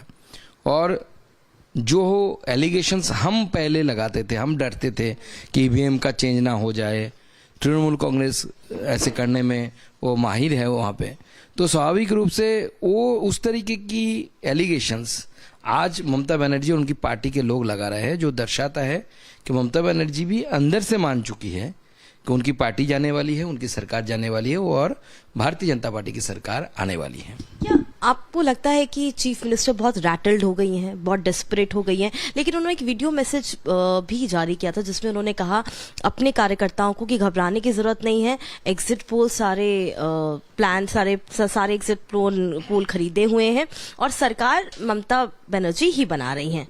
देखिए, सुबह ममता बनर्जी ने अपने कार्यकर्ताओं को जोश और कॉन्फिडेंस बनाए रखने के लिए इस तरीके की बयान उन्होंने जारी किया वीडियो जारी किया। लेकिन शाम तक आते आते देखिए, अंदर का टेंशन तो बाहर थोड़ी रुका जा सकता है, सब तो नहीं रख सकते। तो उसी टेंशन के कारण अंदर जो टेंशन हो रहा था उनका, वो बाहर आ गया शाम आते आते, और कॉन्फिडेंस जो सुबह इतनी ऊपर थी वो कॉन्फिडेंस यहाँ तक आ गई। और उनको भी अंदर भी पता है ना कि बीजेपी की सरकार होने जा रही है, इसलिए डर के मारे वो धरने प्रदर्शन पे बैठ गई। ऑपोजिशन का जो रोल होता है, तो मुझे लगता है कि टीएमसी ने खुद मान लिया है कि वो ऑपोजिशन में बैठने वाली है, और इसीलिए ऑपोजिशन मोड ही ऑन करके रखी है। जिस तरह की फोर्सेस की तैनाती काउंटिंग सेंटर पर की गई है शेखावट गर्ल्स हाई स्कूल के बाहर, उसके अलावा भी 87 पोलिंग काउंटिंग सेंटर्स थे, उनको कम करके 77 काउंटिंग सेंटर कर दिया है। ओवरऑल पोस्ट पोल वायलेंस की बहुत बात कही जा रही है, इसलिए कहा जा रहा है 3 लेयर सिक्योरिटी फोर्सेस का डिप्लॉयमेंट काउंटिंग सेंटर्स पर किया गया है। ये अरेंजमेंट को आप कैसे देखते हैं? आप मानते हैं कि इस बार जो वायलेंस है वो पहले से भी ज्यादा होने वाला है? देखिए, वायलेंस बंगाल के राजनीति में हमेशा सही रहा है, स्पेशली जब से लेफ्ट यहाँ पे एक्टिविटी शुरू किया था। उसके बाद टीएमसी ने उसको चरम सीमा पर टीएमसी ने लेके गया वायलेंस को।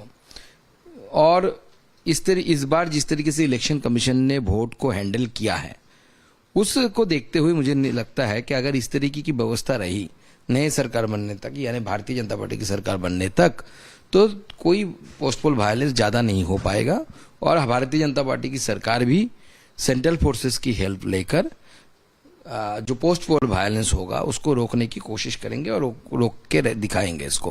बीजेपी की क्या तैयारी है? सुनने में आया कि 1 और 2 तारीख को वर्कशॉप भी बुलाई गई है, किस तरह से काउंटिंग सेंटर्स पे बीजेपी के एजेंट्स की भी अपनी तैयारी होनी चाहिए पुख्ता तौर पे।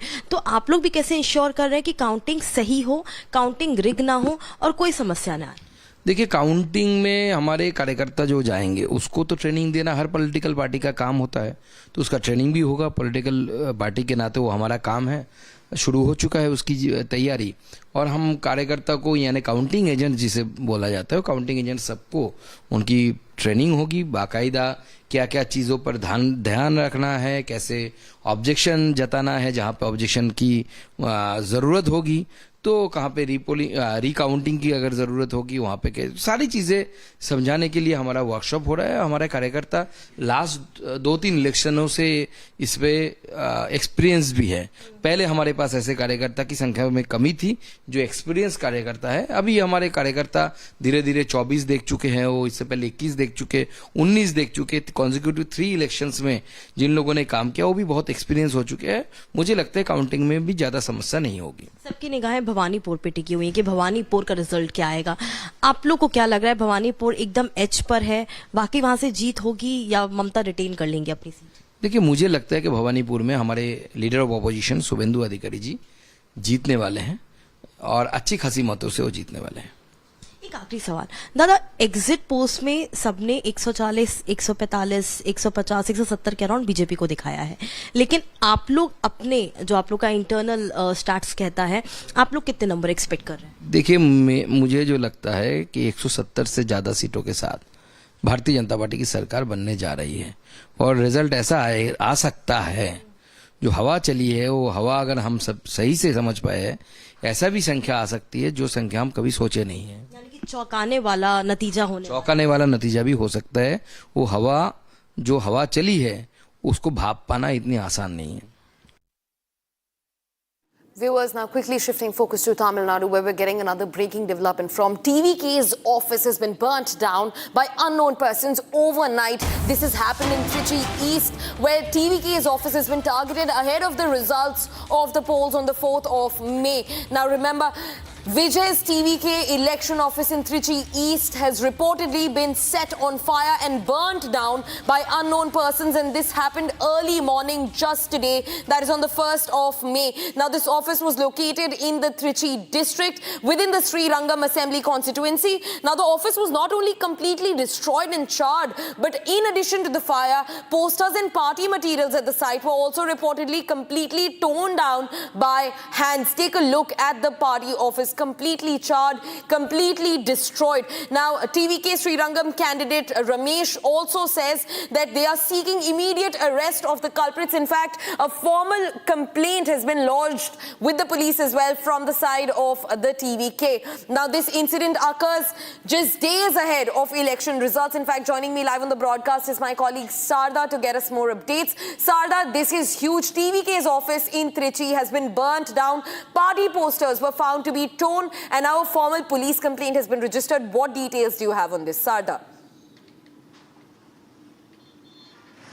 Well, this comes after the exit poll showed TVK leading in numbers. In the exit poll, one TVK leading would be the winning party of the Tamil Nadu elections 2026, whereas two others showed TVK to be the opposition numbers more than what the AIADMK could score. So this comes right after the exit poll. The office was burned down last night. Whether it was due to an electrical malfunction, whether it was on its own, whether it was vandalizers who had burned down the office is something the police are yet to investigate and find out.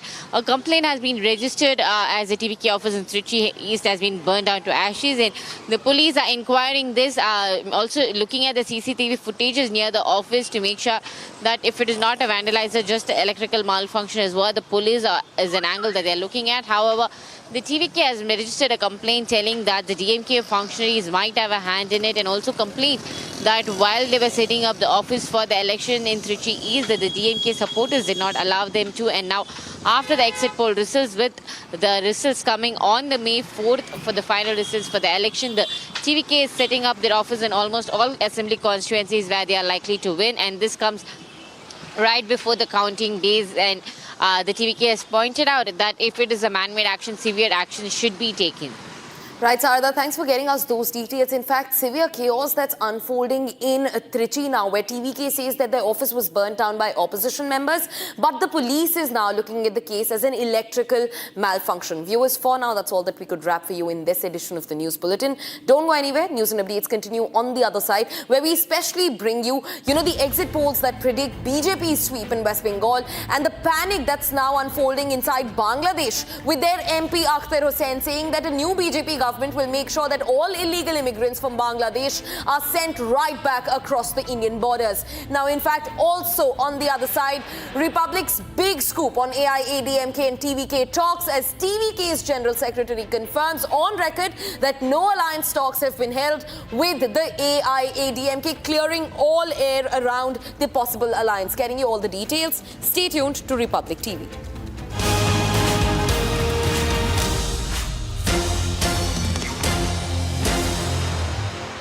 चमकी चाट से क्या बना है? Sandwich लस्सी और छाछ हर घूंट में चमकी चाट। अब बताओ, स्वाद आया? असली स्वाद सिर्फ chunky chaat. AU savings account में मिलते हैं amazing benefits, paperless banking and higher interest, वो भी हर महीने। Money money money money every month. सोच बदलो और बैंक भी।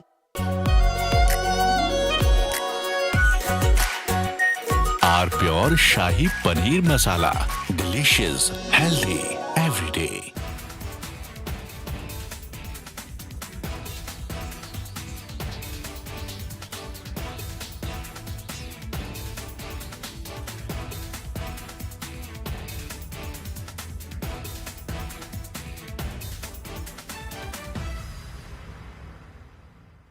The Indian Air Force is giving its old MiG-29 fighter jets a powerful new weapon from Britain that turns them into modern fighters ready for today's battles. MiG-29s first came to India in the 1980s, have flown many missions along the tough borders with China and Pakistan. Now they are getting equipped with British ASRAAM missiles that make them as strong as NATO planes in close fights. The Ministry of Defense sent out a request for proposals to fit the Advanced Short-Range Air-to-Air Missile on the MiG-29 UPG version. This British missile from the company MBDA replaces the old Russian R-73 that pilots used for years. The R-73 could only reach targets 10 to 15 kilometers away, which forced pilots to fly too close to the enemy and take big risks. The ASRAAM changes all that. It can hit targets more than 25 kilometers away, almost double the old range. It flies at Mach 3 speed and uses a smart infrared seeker that ignores enemy flares and jamming better than before. The Indian Air Force flies more than 55 of these MiG-29 UPG.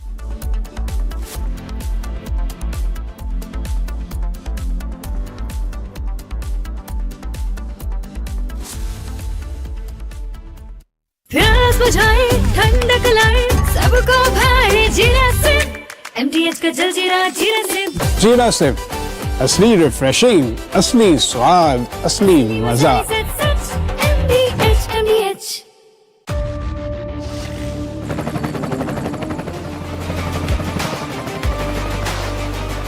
Corrector, the taste of success. Our pure suji pasta उबालो मिलाओ और खाओ 8 minute में तैयार। क्या taste है सबका राजा R pure masala. The Indian Air Force is giving its old MiG-29 fighter jets a powerful new weapon from Britain that turns them into modern fighters ready for today's battles. MiG-29s first came to India in the 1980s, have flown many missions along the tough borders with China and Pakistan. Now they are getting equipped with British ASRAAM missiles that make them as strong as NATO planes in close fights. The Ministry of Defense sent out a request for proposals to fit the Advanced Short-Range Air-to-Air Missile on the MiG-29 UPG version. This British missile from the company MBDA replaces the old Russian R-73 that pilots used for years.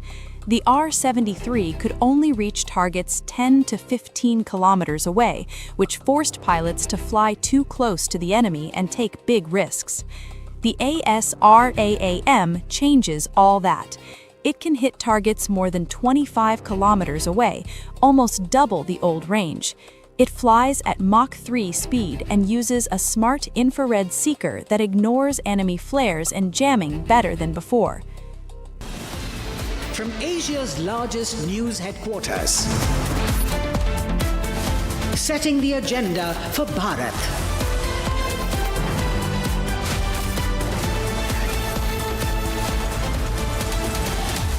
You're watching Republic.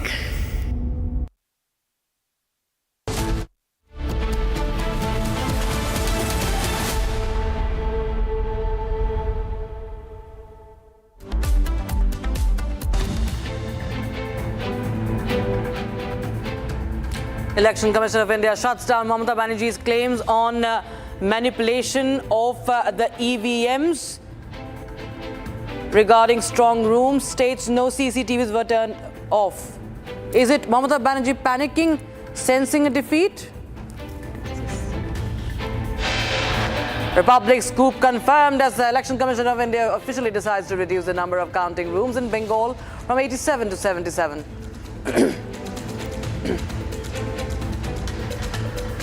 TMC MP Kalyan Banerjee threatens Amit Shah, uses words like coward and gunda, alleges centre misusing the agencies against the TMC. And as exit polls predict BJP sweep in Bengal, panic inside Bangladesh, with MP Akhtar Hussain saying that a new BJP government would push all illegal Bangladeshis back across the border. CEO of Zoho terms TVK chief Vijay's political rise as remarkable, says Vijay phenomenon in Tamil Nadu should not be dismissed. Republic's big scoop on AIADMK and TVK talks as TVK General Secretary confirms on record that no alliance talks have been held with the AIADMK.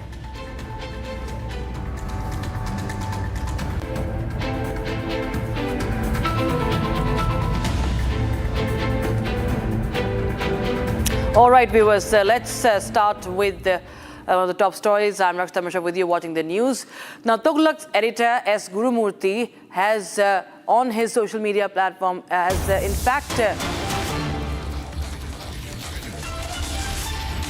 taken to social media platform X after Access My India predicted Vijay's TVK edge in Tamil Nadu. S. Gurumurthy bets big on the Vijay factor. And I quote Mr. Gurumurthy. He says, and I quote, I have always held and said Dravidian ideology is dead long ago and Tamils want an alternative to both DMK and ADMK.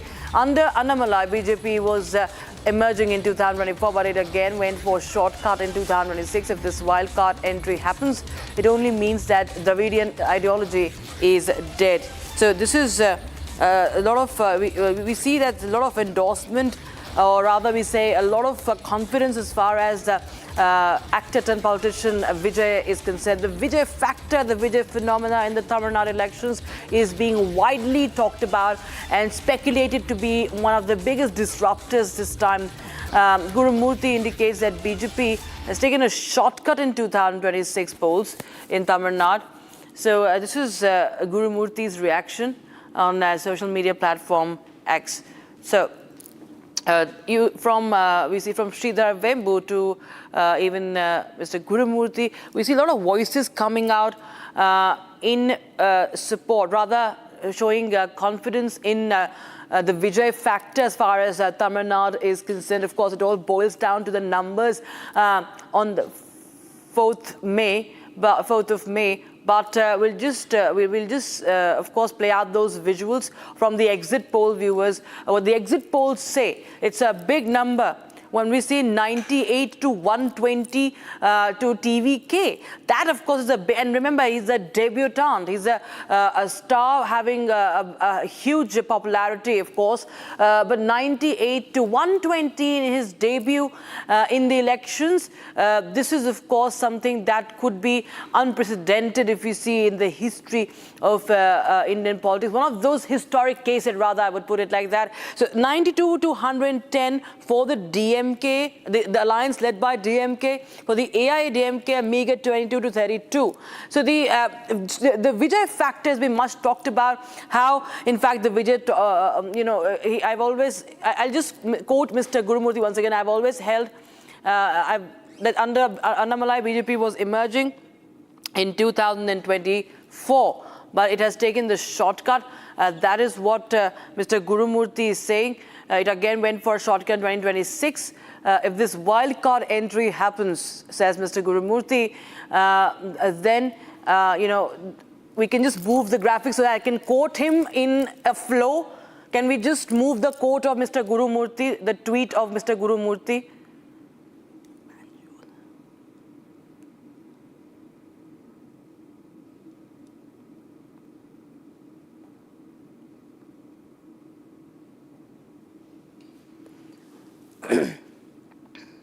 So you have Mr. Gurumurthy betting on Vijay. That's what we are understanding. We'll have some reactions. I will keep speaking till then. The same thing again and again. You can see Access My India exit poll is the only exit poll, in fact, which has given that bigger number to the TVK. Halfway mark being 118, 98 to 120 is for the TVK. So the Vijay factor, viewers, especially amongst the youth. There are a lot of new voters this time, remember, in Tamil Nadu. And especially if you talk about the young, the youth vote bank, the women vote bank especially, is one of those that could be leaning to the TVK, is what we understand. And it also cuts across the caste lines as well. Let's listen into more reactions.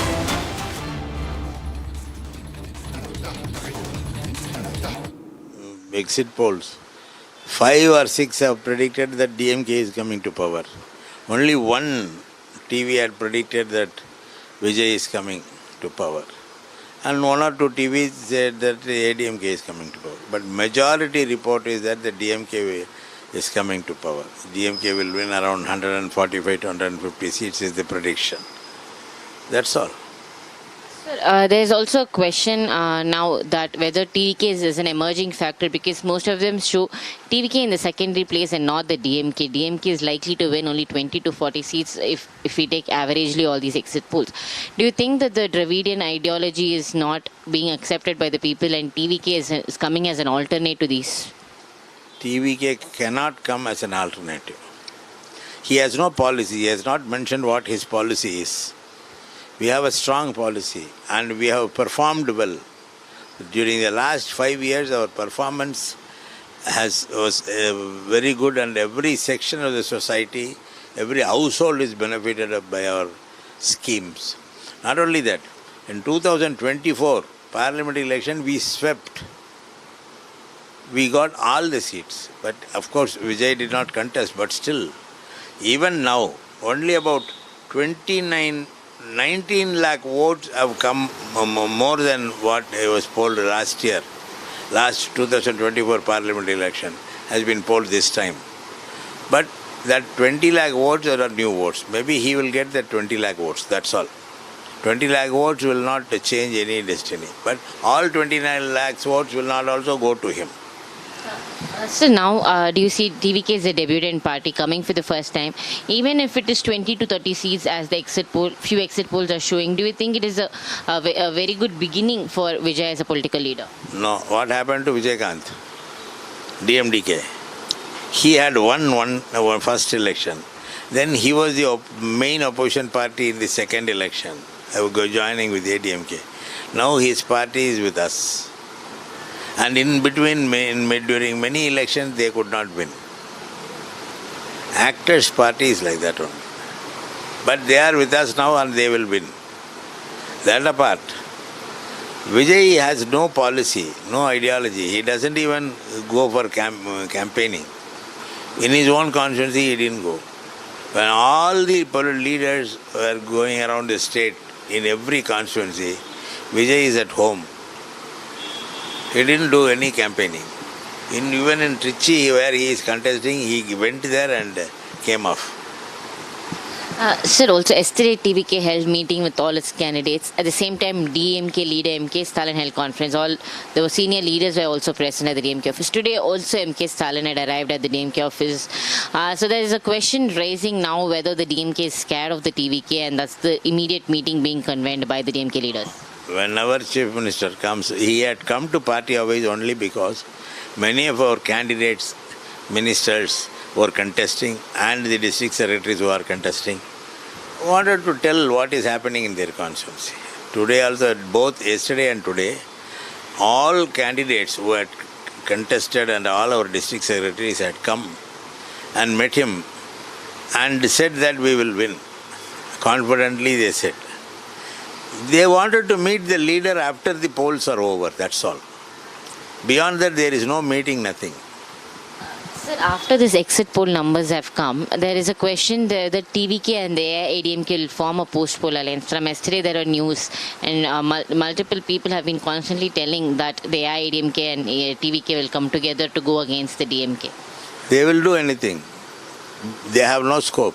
But we will win 160 seats. So even if they join together, they cannot form the government.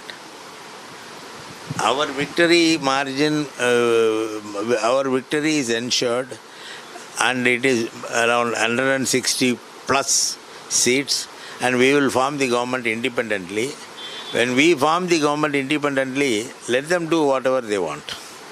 So one last question. While multiple exit polls says DMK is 120 plus seats, but nowhere does it say that DMK alone will form that majority. So you have Congress in alliance, which is also in contesting in 27 seats, and VCK in 8 and DMDK in 10.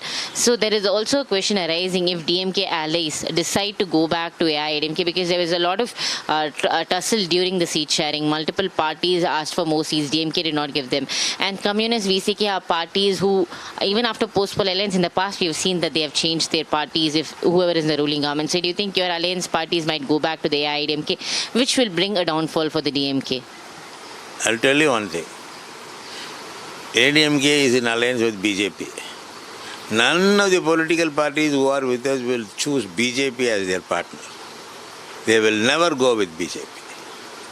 And whoever goes with BJP, they will clearly fall down. So far, it only has happened. So there is no question of parties with us going to AIADMK. Unless AIADMK wants to come out of the alliance, AIADMK will never come out of the alliance, because Repolling is well caught by Amit Shah. Thank you, sir. Okay. Thank you, sir. Well, so we are getting you more and more reaction as far as the Tamil Nadu elections are concerned in the run-up to the D-Day, the day of the verdict. In fact, we are being joined on the phone line by political analyst M.R. Venkatesh. Now, Mr. Venkatesh, thank you so much for joining us on Republic TV. We see that the Vijay factor is being talked about extensively, especially given the fact that one of the exit polls has given it a massive figure out there. You have from Gurumurthy to even Sridhar Vembu, they're all talking about the Vijay factor. Sir, how big a disruptor you feel that Vijay can be, and what does it really reflect about the politics in Tamil Nadu?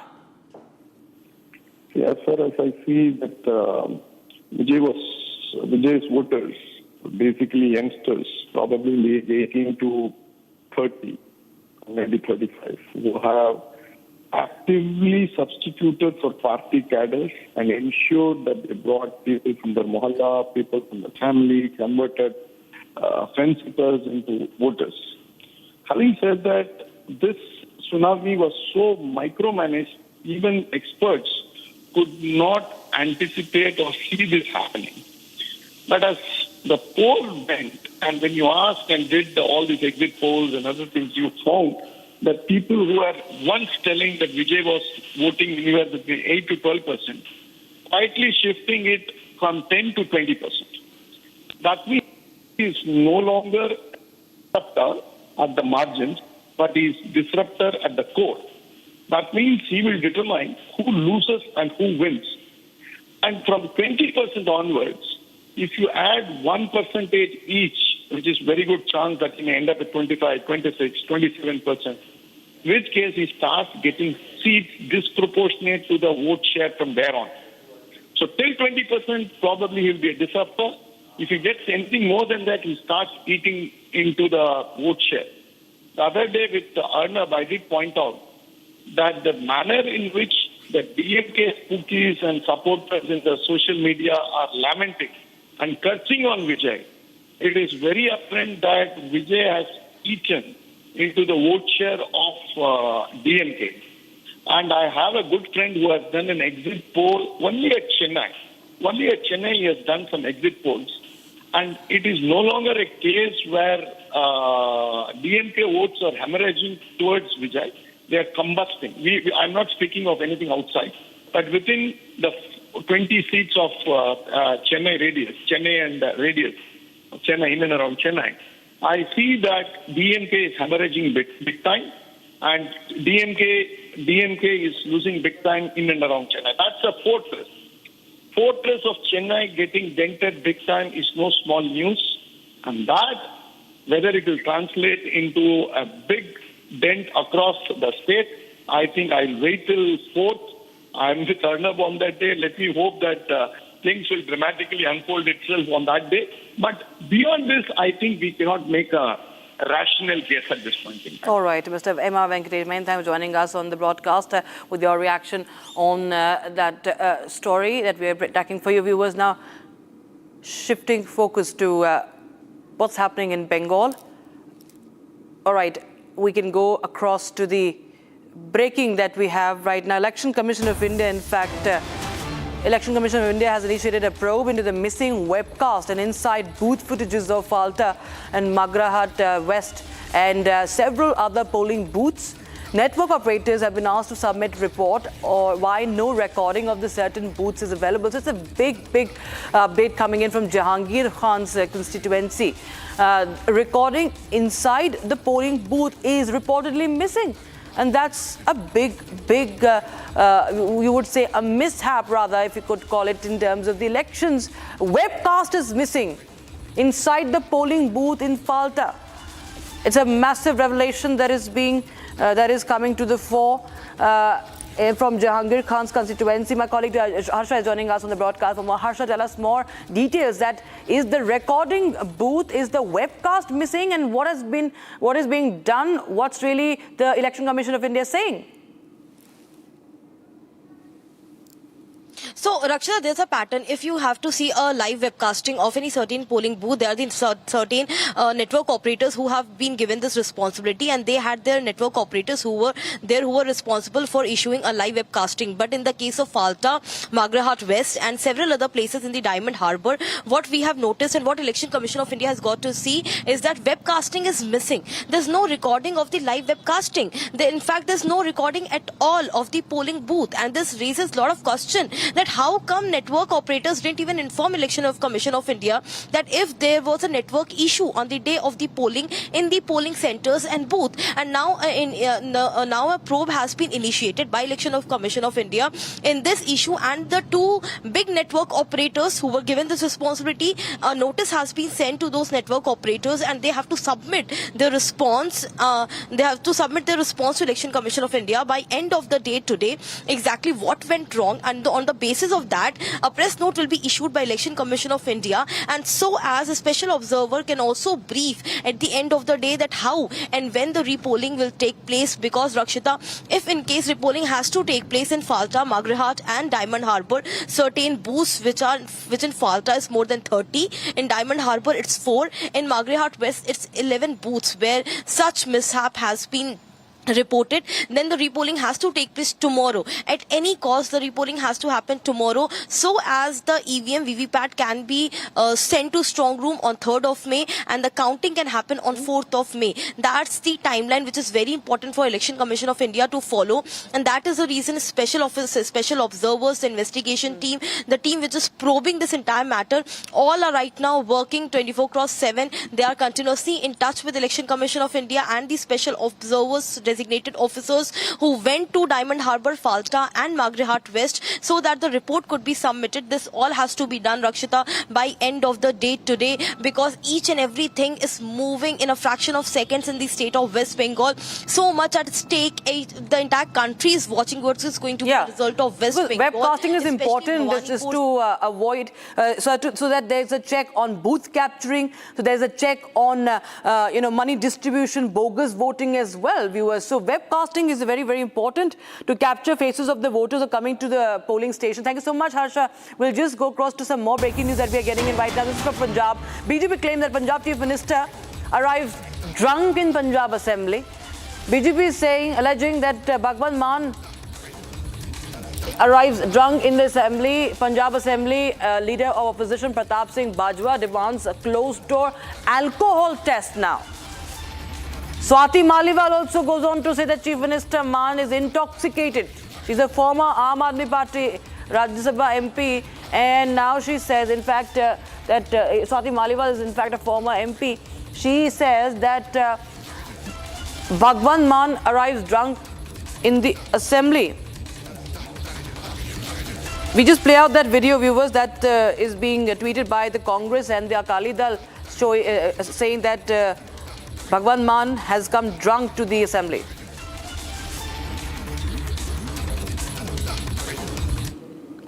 Uh governor gallery है, बड़े मानयोग लोग आउंदे आ, इत्थे अफसर बैठे ने, ਉਹ ਸਾਰੇ ਗੈਲਰੀਆਂ ਜਿਹੜੀਆਂ ਨੇ ਉਹਦੇ ਵਿੱਚ ਬਕਾਇਦਾ ਪਹਿਲਾਂ ਦੱਸਿਆ ਜਾਂਦਾ ਹੈ ਕਿ ਲਾਤੇ ਨਹੀਂ ਕਰਦੀ, ਬੈਠਣ ਵੇ ਬਿਲਕੁਲ ਹਿਲਣਾ ਨਹੀਂ, ਬਸ ਐਂ ਹੀ ਰਹਿਣਾ। ਤੇ ਸਰ ਇੱਥੇ ਤੇ ਉਹਨਾਂ ਨੂੰ ਕਿਹਾ ਗਿਆ ਤਾਂ ਉਹਨਾਂ ਨੇ ਠੀਕ ਕਰ ਲਈ। ਉਹ ਤਾਂ ਮੈਂਬਰ ਨਹੀਂ ਹੈ, ਉਹ ਮੈਂਬਰ ਨਹੀਂ ਹੈਗੀ। ਤੂੰ ਤਾਂ ਮੇਰੀ ਬੇਟੀ ਬਾਰੇ ਵੀ ਬੋਲੀ ਜਾਂਦਾ, ਤੇਰਾ ਕੀ ਹੈ ਯਾਰ, ਤੂੰ ਰਹਿਣ ਦੇ ਨਾ। ਪੰਜਾਬੀ ਪੜਾਉਂਗਾ ਮੈਂ, ਪੰਜਾਬੀ ਪੜਾਉਂਗਾ। ਕਿਹੜੀਆਂ ਗੱਲਾਂ ਬਕਵਾਸ ਕਰਦਾ ਯਾਰ, ਬਕਵਾਸ ਕਰਦਾ ਇਹ ਬੰਦਾ ਯਾਰ। ਆ ਗਈ ਸਰ ਗੱਲ, ਇਹਦਾ ਇਲਾਜ ਕਰਾਓ ਜੀ, ਇਹਦਾ ਵਿਧਾਨ ਸਭਾ ਦੇ ਖਰਚੇ ਦੇ ਇਲਾਜ ਕਰਾਓ ਇਹਦਾ। ਇਹਨਾਂ ਨੂੰ ਕਿਹਾ ਕਿ ਆ ਜਾਓ ਇਕੱਠੇ ਰਲ ਕੇ ਲੜੀਏ, ਪਰ ਉਹ ਪਤਾ ਨਹੀਂ ਕਿਉਂ ਸਾਡੇ ਨਾਲ ਹੀ ਲੜਨ ਲੱਗ ਜਾਂਦੇ ਆ। ਐਨੀਵੇ, ਪਰ ਸਾਰਿਆਂ ਨੂੰ ਪ੍ਰੋਪਰ ਜਿੰਨਾ ਖੁੱਲਾ ਟਾਈਮ ਹੋ ਸਕਦਾ ਸਪੀਕਰ ਸਾਹਿਬ ਤੁਹਾਡੇ ਕੋਲੋਂ ਦੇ ਦੇ।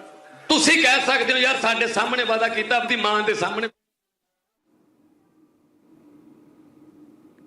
All right, so we have now the leader of opposition in Punjab Assembly, Pratap Singh Bajwa also. He's also reacting. He's also raising allegations against the Chief Minister of Punjab of him being drunk in the Assembly, demanding an alcometer test of Chief Minister Bhagwan Singh Mann. Alcometer test. Pratap Singh Bajwa calling for a mandatory dope test of Chief Minister and all MLAs during the ongoing session of the Punjab Assembly. So there's fresh trouble, it seems, coming in for the Aam Aadmi Party after the exodus. Now you have allegations, not the first time, viewers, by the way, allegations of Bhagwan Mann being, some allegations have been leveled in the past of him being deplaned from a plane because of being drunk. But this is serious because allegations of him being drunk in the assembly are being made. Listen to Pratap Singh Bajwa. बैठो हाँ जी बाजवा साहब की कहना चाहते हो तुसी sir एक honourable member ने बहुत सीरियस चार्ज लगाया and that also on the head of the state if it is true इस तो माड़ा दिन फिर नहीं हो सकता it is a black day in democracy एक मिनट मेरी बेनती sir you are the custodian of the house मेरी गुजारिश है अलका मीटर दा आ सारे इत्थे ने तुसी बैठो दरवाजे बंद करो सारे अलका मीटर टेस्ट कटारू जिन्हें मेंबर लाल चंद कटारू देखिए एक झूठे फर्जी आरोप जो है वो कांग्रेस पार्टी लगा रही है, क्योंकि कांग्रेस पार्टी के एमएलए के खिलाफ जब एक डिमार्केशन का केस चल रहा था, उस डिमार्केशन के केस में उनके खिलाफ ये सामने पाया गया कि उन्होंने एक नाजायज़ कब्जा किया हुआ एक लैंड के ऊपर। तो उससे वो कांग्रेस पार्टी को जब पता चला वो तिलमिला गए, तो उसके बाद ऐसे फर्जी झूठे जो दोष हैं वो लगा दिए गए। बहुत ही गंभीर एलिगेशंस लगाए हैं। देखिए जी, बिल्कुल फर्जी है, एक साजिश जो है वो कांग्रेस पार्टी हमेशा रचती रहती है। Colleague Lalit is joining us live in the broadcast for more. Lalit, well, we've seen that there have been many allegations in the past as well against Bhagwan Maan, but Bhagwan Maan, the Chief Minister, being drunk, in a drunk state in the assembly is a very, very serious charge. And now there are now calls for a test, an alcometer test also coming in from none other than but the LOP himself.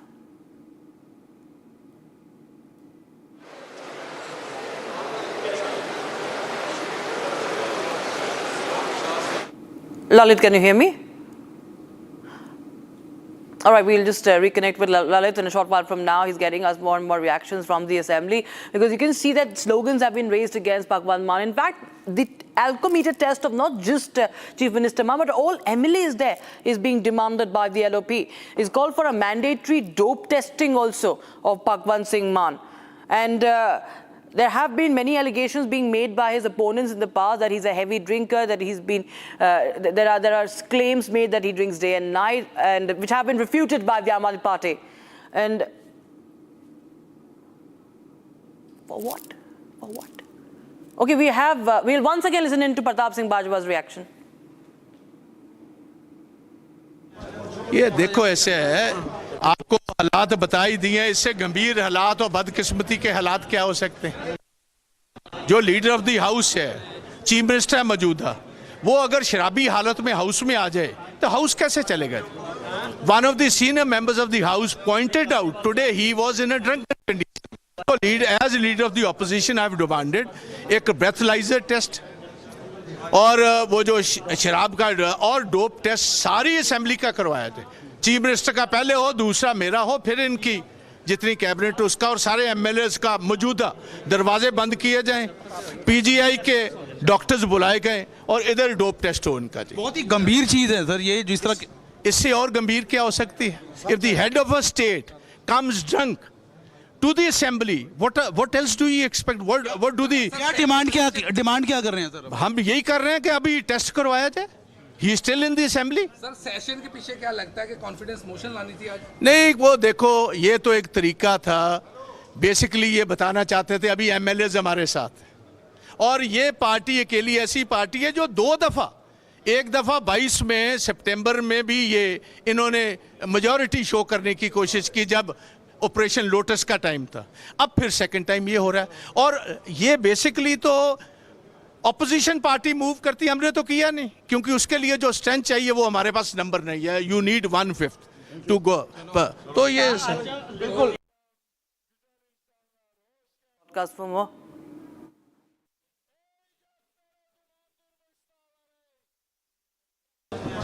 ये देखो ऐसे है, आपको हालात बताई दिए, इससे गंभीर हालात और बदकिस्मती के हालात क्या हो सकते हैं।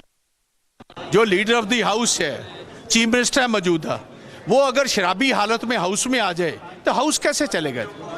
One of the senior members of the house pointed out today he was in a drunken condition.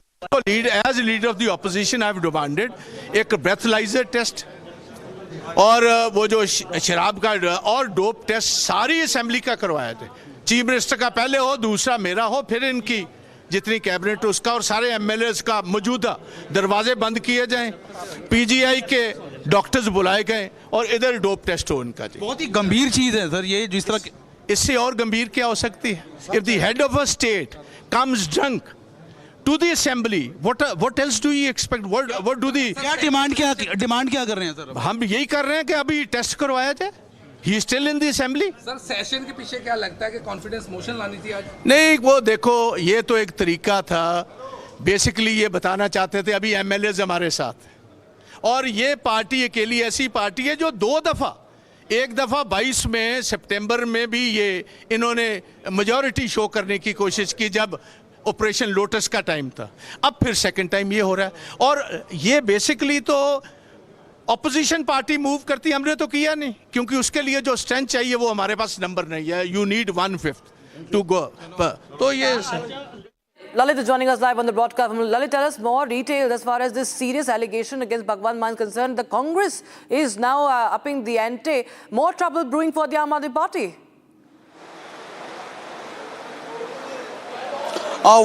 Very serious allegations have been put by the opposition. And if you talk about the leader of opposition of Punjab, Mr. Pratap Singh Bajwa, he has put the allegation and even given a letter to the Speaker of Punjab, Kultar Singh, in which he has demanded that a dope test of the Chief Minister with all the cabinet ministers and the opposition should be done.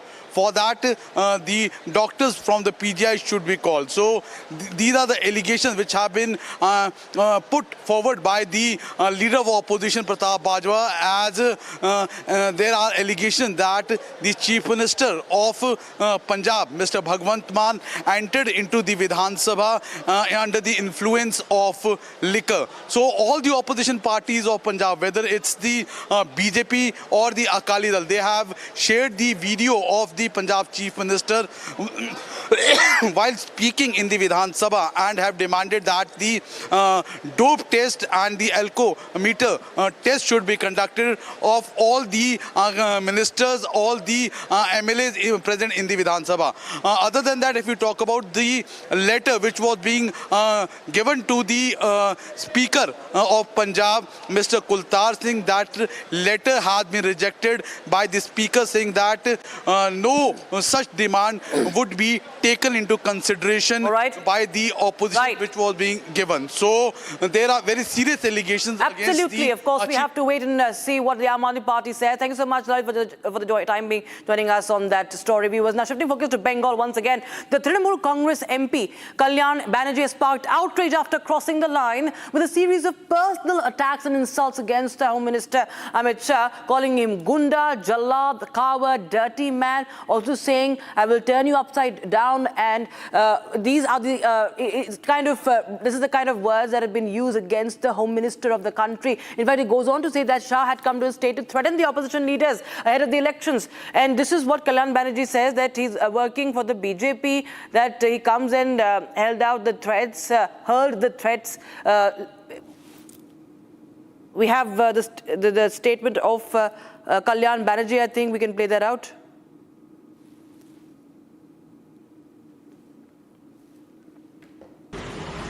He is working only for the Bharatiya Janata Party. And Amit Shah came here and held out threats. A Home Minister being a Gunda. He's a Gunda. He's a Jalla. He's organized the entire thing, sitting here in 15 days. How to remove Trinamool Congress? How to attack them? Give the police personnel all power so that arrest them. Amit Shah has done it. Amit Shah has done it, all these illegal activities. He's a dirty man. Completely dirty man. His original was in at Gujarat was Gunda. Gunda is in his blood. And he has organized and government set up Gundami. And the learned lawyer of the Election Commission has said the governor's house is the control room. Can you imagine where we have gone in West Bengal? Is it a free and fair election? Is it free and fair election? And we have Priyanka Tibrewal, BJP leader and candidate from Mentali, joining us on the broadcast. Mr. Tibrewal, we just heard what Kalyan Banerjee had to say. This strong room drama still continues. But now we see that TMC MP is going on to call Mr. Amit Shah names and also threatening. And in fact, now he's alleging that Mr. Amit Shah has been threatening the opposition leaders in Bengal ahead of elections. See, they have lost from everywhere. They are nowhere on the ground now. This is nothing but sheer frustration. And that is so much visible. And I believe they have some dope effects also. So a dope test has to be done on most of the TMC leaders. The way they are, shouting from the very first day when the process of SIR started, they did not want that SIR should take place. Thereafter, when the central forces came in, they did not want that the election should happen under the vigilance of the central forces. Now they are crying foul over the, the machines and the strong room and all that. They were so equipped with the process of cheating under the State Election Commission that they exactly know what had went wrong because they were the people who had done all sort of such things. But now, since vigilance is so strong, nothing can happen, so they are crying foul. So let them cry foul, doesn't matter, because people of Bengal have heard their abuses on TMC by the way of their votes. They have taken out, they have willingness to vote for BJP. And now they are left with no options. TMC has to see that Kamal har jagah khil gaya hai.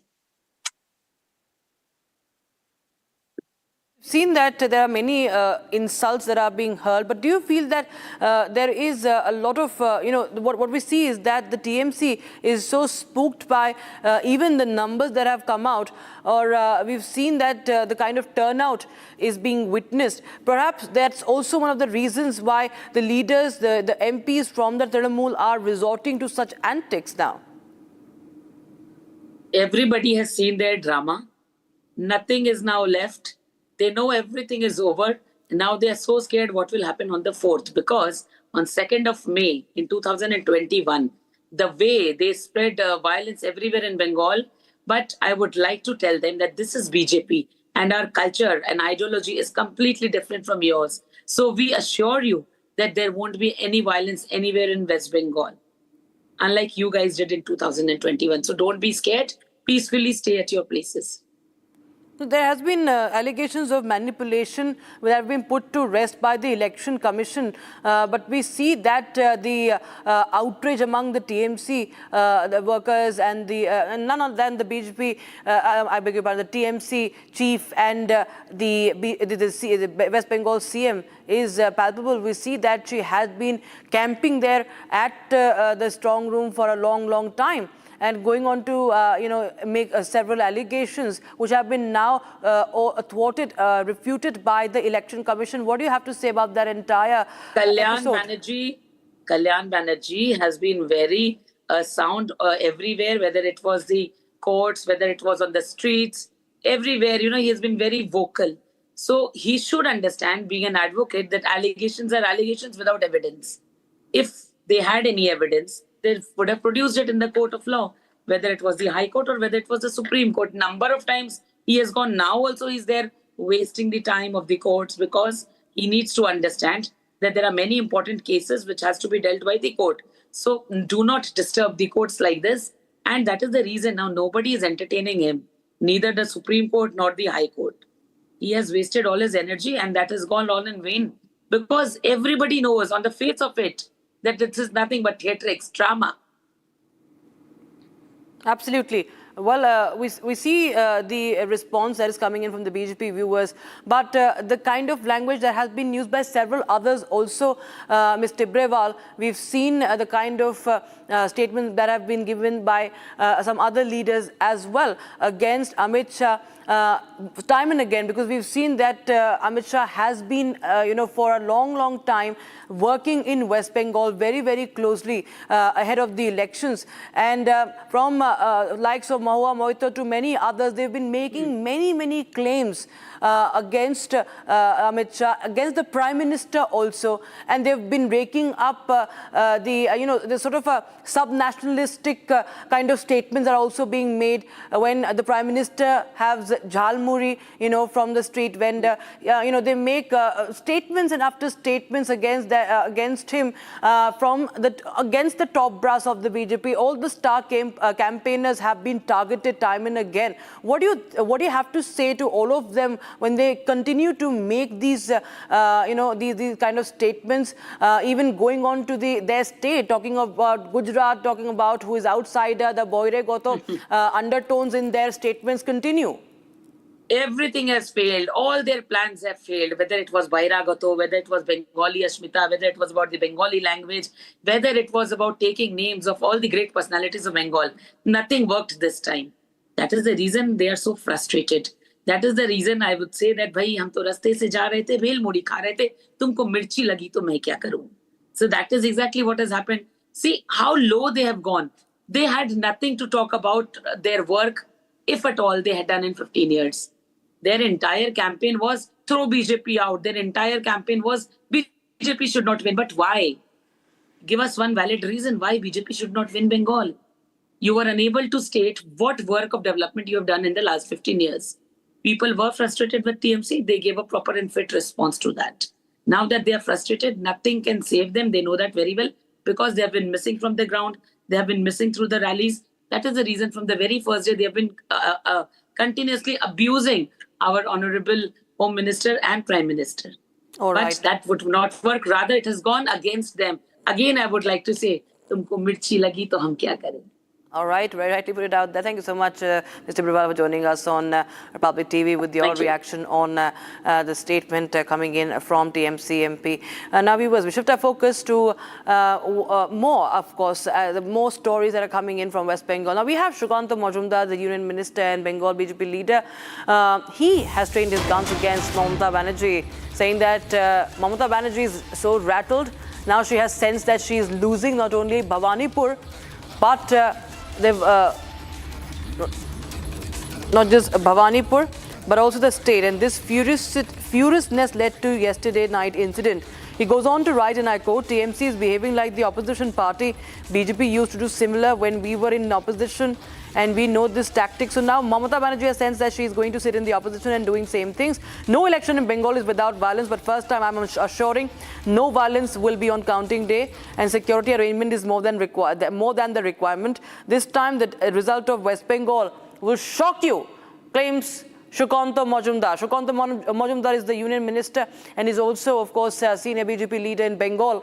And he has said that this time the result of West Bengal will shock you. So confidence is being exuded, leader after leader from the BJP. Of course, we see the responses coming in against the strong room drama, the TMC protest drama. Listen in to Shukanta Majumdar. Union minister Sukanta Majumdar इस वक्त हमारे साथ मौजूद हैं। Mister Majumdar, जिस तरह से कल रात की घटना सामने आई, काउंटिंग सेंटर के बाहर ममता बनर्जी खुद पहुंची, खुद स्ट्रांग रूम के अंदर गई, और लगातार टीएमसी का जो एलिगेशन है सीआरपीएफ को लेकर, पैरा फोर्सेस को लेकर के, डिलीशन कोएशन को लेकर के, इसको बीजेपी कैसे देखती? देखिए, मुझे लगता है कि ममता बनर्जी कल से ही विरोधी मोड में चली गई है। उनको भी पता चल गया है कि बीजेपी की सरकार होने वाली है, और इसलिए ये धरना प्रदर्शन जो विरोधियों का काम होता है, विरोधी पार्टी में जो रहते हैं, बीजेपी ने बहुत धरना प्रदर्शन किया। और जो एलिगेशंस हम पहले लगाते थे, हम डरते थे कि ईवीएम का चेंज ना हो जाए, तृणमूल कांग्रेस ऐसे करने में वो माहिर है वहाँ पे, तो स्वाभाविक रूप से वो उस तरीके की एलिगेशंस आज ममता बनर्जी और उनकी पार्टी के लोग लगा रहे हैं, जो दर्शाता है कि ममता बनर्जी भी अंदर से मान चुकी है कि उनकी पार्टी जाने वाली है, उनकी सरकार जाने वाली है, और भारतीय जनता पार्टी की सरकार आने वाली है। क्या आपको लगता है कि चीफ मिनिस्टर बहुत रैटल्ड हो गई हैं, बहुत डेस्परेट हो गई हैं? लेकिन उन्होंने एक वीडियो मैसेज भी जारी किया था जिसमें उन्होंने कहा अपने कार्यकर्ताओं को कि घबराने की जरूरत नहीं है, एग्जिट पोल सारे प्लान सारे एग्जिट पोल खरीदे हुए हैं और सरकार ममता बनर्जी ही बना रही हैं।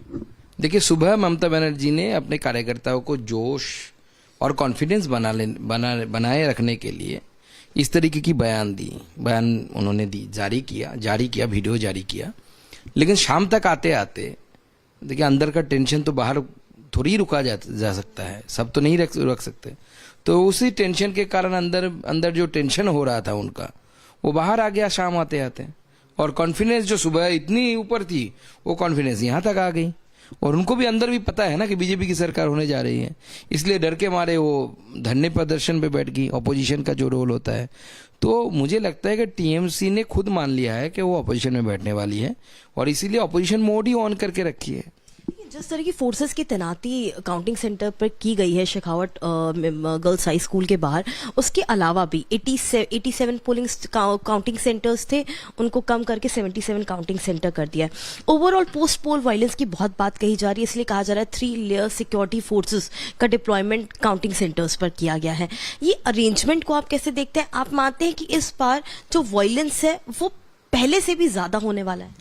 देखिए, वायलेंस बंगाल के राजनीति में हमेशा सही रहा है, स्पेशली जब से लेफ्ट यहाँ पे एक्टिविटी शुरू किया था। उसके बाद टीएमसी ने उसको चरम सीमा पर टीएमसी ने लेके गया वायलेंस को। और इस बार जिस तरीके से इलेक्शन कमीशन ने वोट को हैंडल किया है, उसको देखते हुए मुझे लगता है कि अगर इस तरीके की व्यवस्था रही नए सरकार बनने तक, यानी भारतीय जनता पार्टी की सरकार बनने तक, तो कोई पोस्ट पोल वायलेंस ज्यादा नहीं हो पाएगा। और भारतीय जनता पार्टी की सरकार भी सेंट्रल फोर्सेस की हेल्प लेकर जो पोस्ट पोल वायलेंस होगा उसको रोकने की कोशिश करेंगे और रोक के दिखाएंगे इसको। बीजेपी की क्या तैयारी है? सुनने में आया कि 1 और 2 तारीख को वर्कशॉप भी बुलाई गई है, किस तरह से काउंटिंग सेंटर्स पे बीजेपी के एजेंट्स की भी अपनी तैयारी होनी चाहिए पुख्ता तौर पे। तो आप लोग भी कैसे इंश्योर कर रहे हैं कि काउंटिंग सही हो, काउंटिंग रिग ना हो और कोई समस्या ना आए? देखिए, काउंटिंग में हमारे कार्यकर्ता जो जाएंगे उसको तो ट्रेनिंग देना हर पॉलिटिकल पार्टी का काम होता है, तो उसका ट्रेनिंग भी होगा। पॉलिटिकल पार्टी के नाते वो हमारा काम है, शुरू हो चुका है उसकी तैयारी। और हम कार्यकर्ता को, यानी काउंटिंग एजेंट जिसे बोला जाता है, काउंटिंग एजेंट सबको उनकी ट्रेनिंग होगी बाकायदा, क्या क्या चीज़ों पर ध्यान रखना है, कैसे ऑब्जेक्शन जताना है, जहाँ पे ऑब्जेक्शन की ज़रूरत होगी तो कहाँ पे रिकाउंटिंग की अगर ज़रूरत होगी वहाँ पे सारी चीज़ें समझाने के लिए हमारा वर्कशॉप हो रहा है। हमारे कार्यकर्ता लास्ट 2-3 इलेक्शनों से इस पे एक्सपीरियंस भी है। पहले हमारे पास ऐसे कार्यकर्ता की संख्या में कमी थी जो एक्सपीरियंस कार्यकर्ता है। अभी हमारे कार्यकर्ता धीरे धीरे 24 देख चुके हैं, वो इससे पहले 21 देख चुके, 19 देख चुके, कॉन्जिक्यूटिव 3 इलेक्शंस में जिन लोगों ने काम किया वो भी बहुत एक्सपीरियंस हो चुके हैं। मुझे लगता है काउंटिंग में भी ज़्यादा समस्या नहीं होगी। सबकी निगाहें भवानीपुर पे टिकी हुई है कि भवानीपुर का रिजल्ट क्या आएगा। आप लोग को क्या लग रहा है, भवानीपुर एकदम एज पर है, बाकी वहां से जीत होगी या ममता रिटेन कर लेंगे अपनी सीट? देखिए, मुझे लगता है कि भवानीपुर में हमारे लीडर ऑफ ऑपोजिशन शुभेंदु अधिकारी जी जीतने वाले हैं और अच्छी खासी मतों से वो जीतने वाले हैं। एक आखिरी सवाल दादा, एग्जिट पोस्ट में सबने 140, 145, 150, 170 के अराउंड बीजेपी को दिखाया है, लेकिन आप लोग अपने जो आप लोग का इंटरनल स्टैट्स कहता है, आप लोग कितने नंबर एक्सपेक्ट कर रहे हैं? देखिए, मुझे जो लगता है कि 170 से ज़्यादा सीटों के साथ भारतीय जनता पार्टी की सरकार बनने जा रही है और रिजल्ट ऐसा आ सकता है, जो हवा चली है वो हवा अगर हम सब सही से समझ पाए हैं, ऐसा भी संख्या आ सकती है जो संख्या हम कभी सोचे नहीं है। यानी कि चौंकाने वाला नतीजा भी हो सकता है। वो हवा जो हवा चली है उसको भाप पाना इतनी आसान नहीं है। All right, with that, with that, we will slip into a very, very short break, but don't go anywhere. On the other side, we get you the story that has been confirmed, Republic TV's news break, the scoop that has been confirmed, ECI. The Election Commission has officially decided to reduce the number of counting centers in Bengal from 87 to 77. What's behind that? We'll tell you after this short break.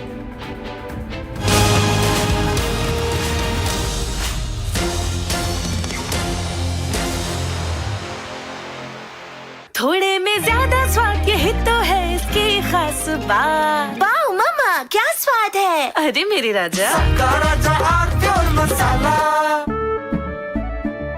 केसरिया से मन जोगी हुआ रे, दिल झूमे देखो मतवारा हुआ रे, केसरिया से मन जोगी हुआ। हर पल मनाओ केसरी त्योहार।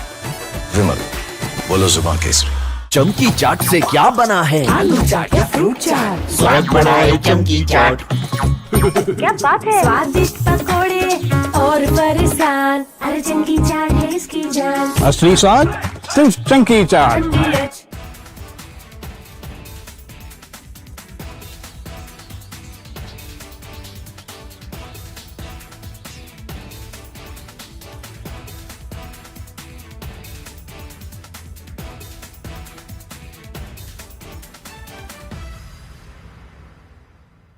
The Indian Air Force is giving its old MiG-29 fighter jets a powerful new weapon from Britain that turns them into modern fighters ready for today's battles.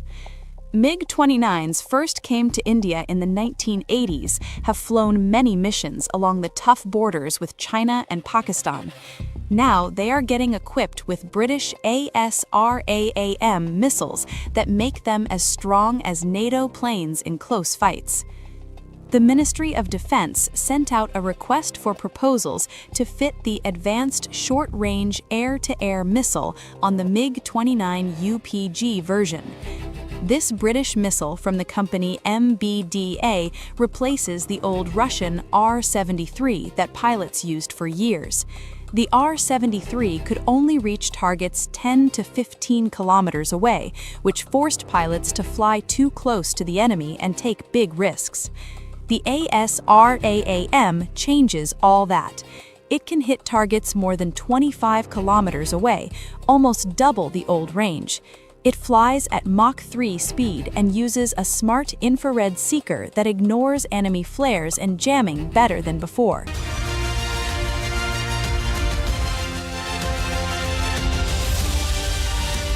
"13,000 placements last year. At Amity, we are committed to nurturing passionate, hardworking and proactive professionals.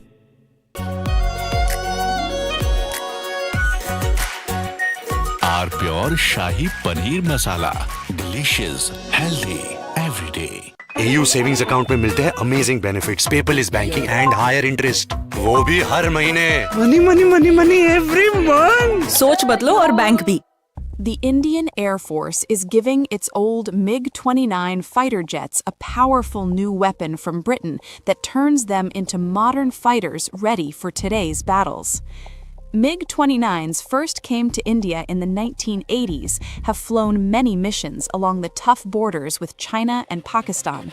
Now they are getting equipped with British ASRAAM missiles that make them as strong as NATO planes in close fights. The Ministry of Defense sent out a request for proposals to fit the Advanced Short-Range Air-to-Air Missile on the MiG-29 UPG version. This British missile from the company MBDA replaces the old Russian R-73 that pilots used for years. The R-73 could only reach targets 10 to 15 kilometers away, which forced pilots to fly too close to the enemy and take big risks. The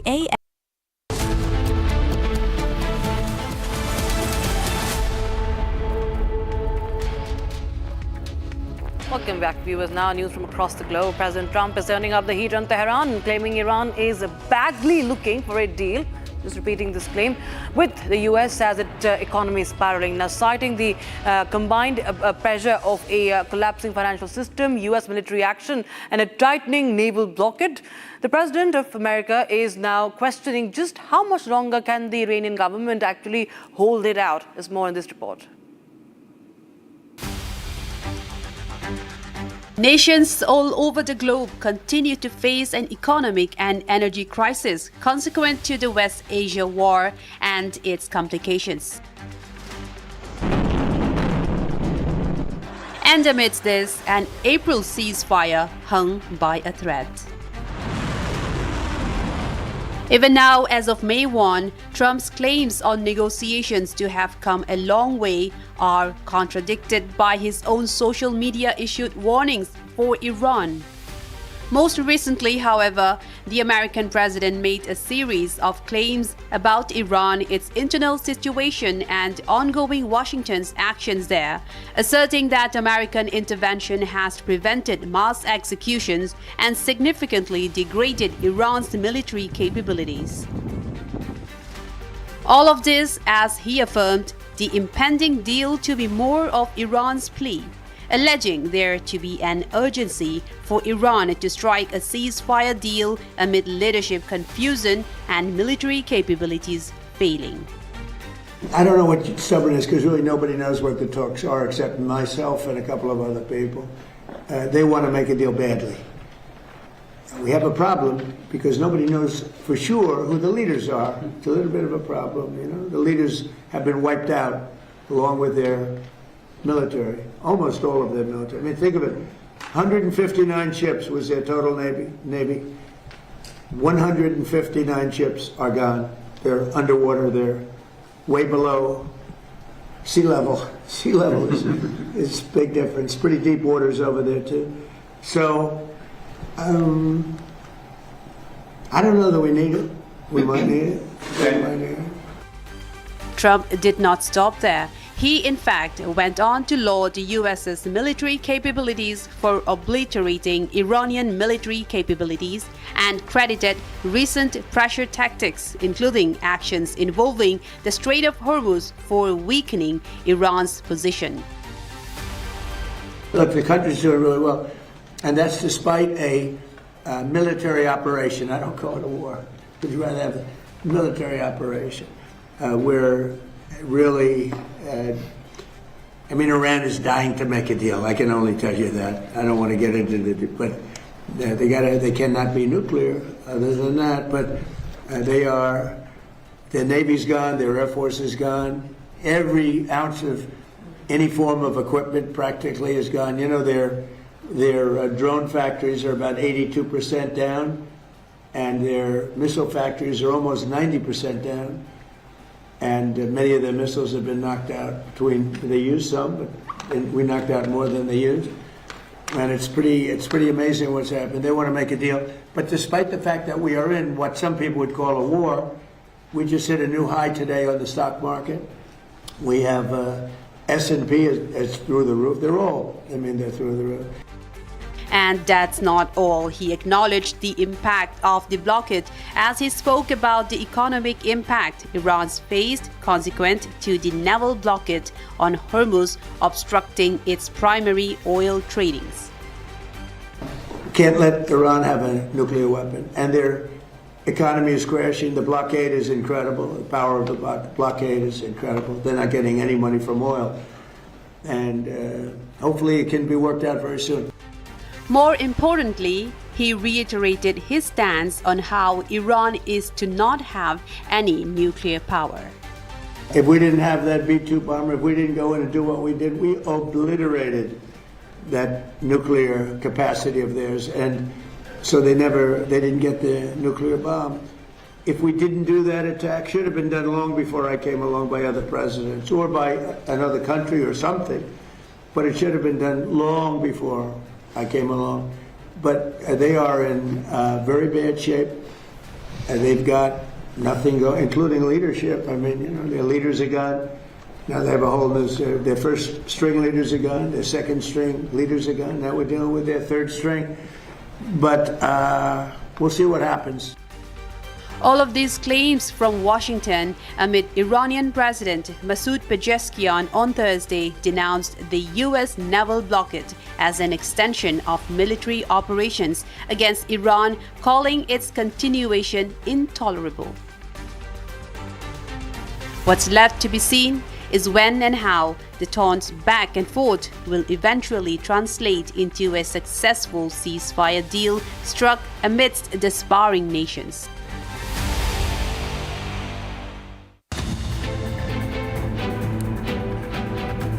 Viewers, on the other side, we get you on the update coming in. Republic scoop confirmed. The Election Commission officially decides to reduce the number of counting centers in Bengal from 87 to 77.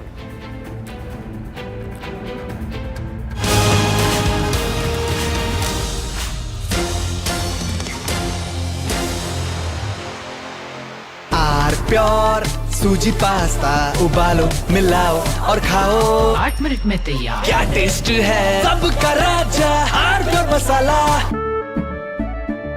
केसरिया से मन जोगी हुआ रे दिल झूमे देखो मतवारा हुआ रे केसरिया से मन जोगी हर पल मनाओ केसरी त्योहार विमल बोलो जुबान केसरी थोड़े में ज्यादा स्वाद यही तो है इसकी खास बात। वाओ मामा क्या स्वाद है। अरे मेरे राजा सबका राजा आर प्योर मसाला।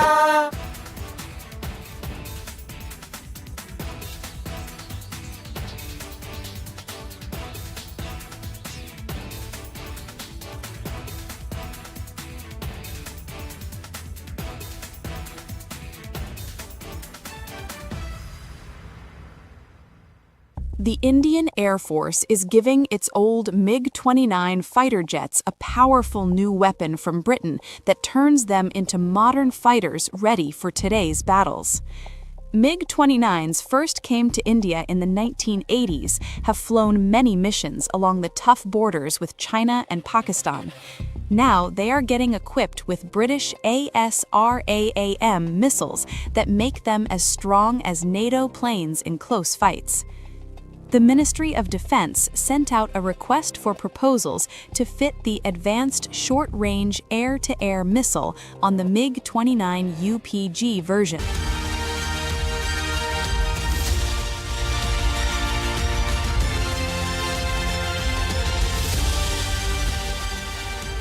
चमकी चाट से क्या बना है? सैंडविच लस्सी और छाछ हर घूंट में चमकी चाट, ड्राई फ्रूट और दही बड़े। चमकी चाट से स्वाद बढ़े। असली स्वाद सिर्फ चंकी चाट। हनी, इस घर में कुछ है जो टूटता नहीं। ये पिलर कभी नहीं टूटेगा। रुंगटा स्टील TMT से बना। रुंगटा नहीं तो घर स्ट्रॉन्ग नहीं। रुंगटा स्टील TMT बार एकदम solid.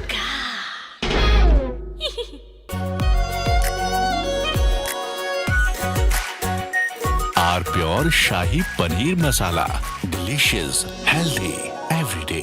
The Indian Air Force is giving its old MiG-29 fighter jets a powerful new weapon from Britain that turns them into modern fighters ready for today's battles. MiG-29s first came to India in the 1980s, have flown many missions along the tough borders with China and Pakistan. Now they are getting equipped with British ASRAAM missiles that make them as strong as NATO planes in close fights. The Ministry of Defense sent out a request for proposals to fit the Advanced Short-Range Air-to-Air Missile on the MiG-29 UPG version.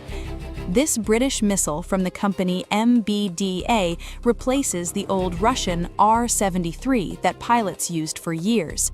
The R-73 could only reach targets 10 to 15 kilometers away, which forced pilots to fly too close to the enemy and take big risks.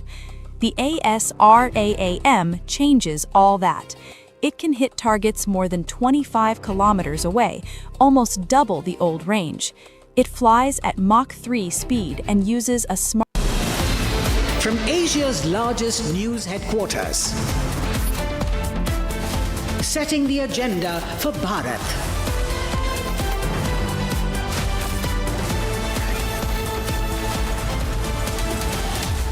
You're watching Republic.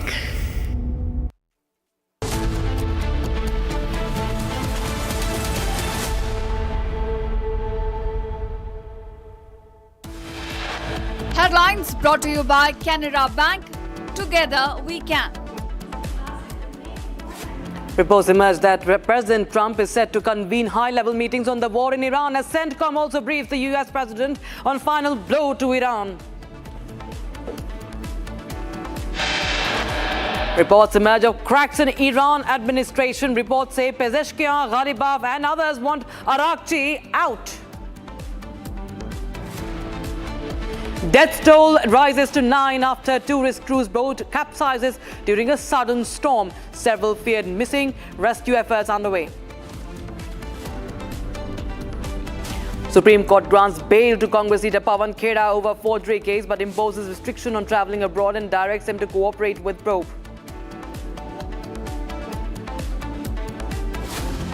Clearest video of the shooter, Cole Allen, emerges. Fresh visuals shows him racing past security while officials quickly respond by taking him down.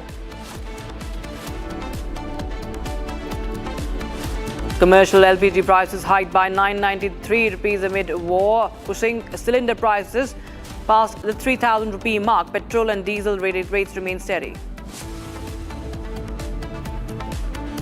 Amit Shah addresses massive crowd in Ladakh on Budh Purnima during his historic visit. Asserts that only peace and compassion can solve unrest in the region.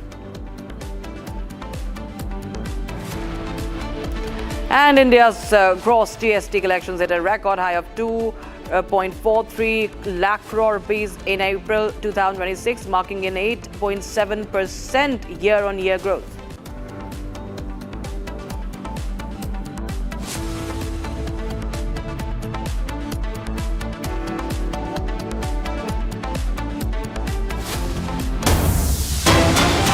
Viewers, breaking news coming in. An election office belonging to TVK candidate Ramesh was set on fire allegedly by unidentified people today in Petawathalai area under the Union Srirangam Assembly constituency. A formal complaint has been lodged at the local police station by the party's union secretary seeking immediate action against those responsible.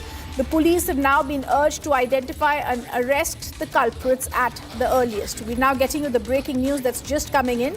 And TVK has filed a complaint seeking action. Let me go across to my colleague Sharda joining us live from Chennai. Sharda, there's a complaint that's been filed. Give us details about what's happened now that the election office belonging to TVK candidate was allegedly set on fire.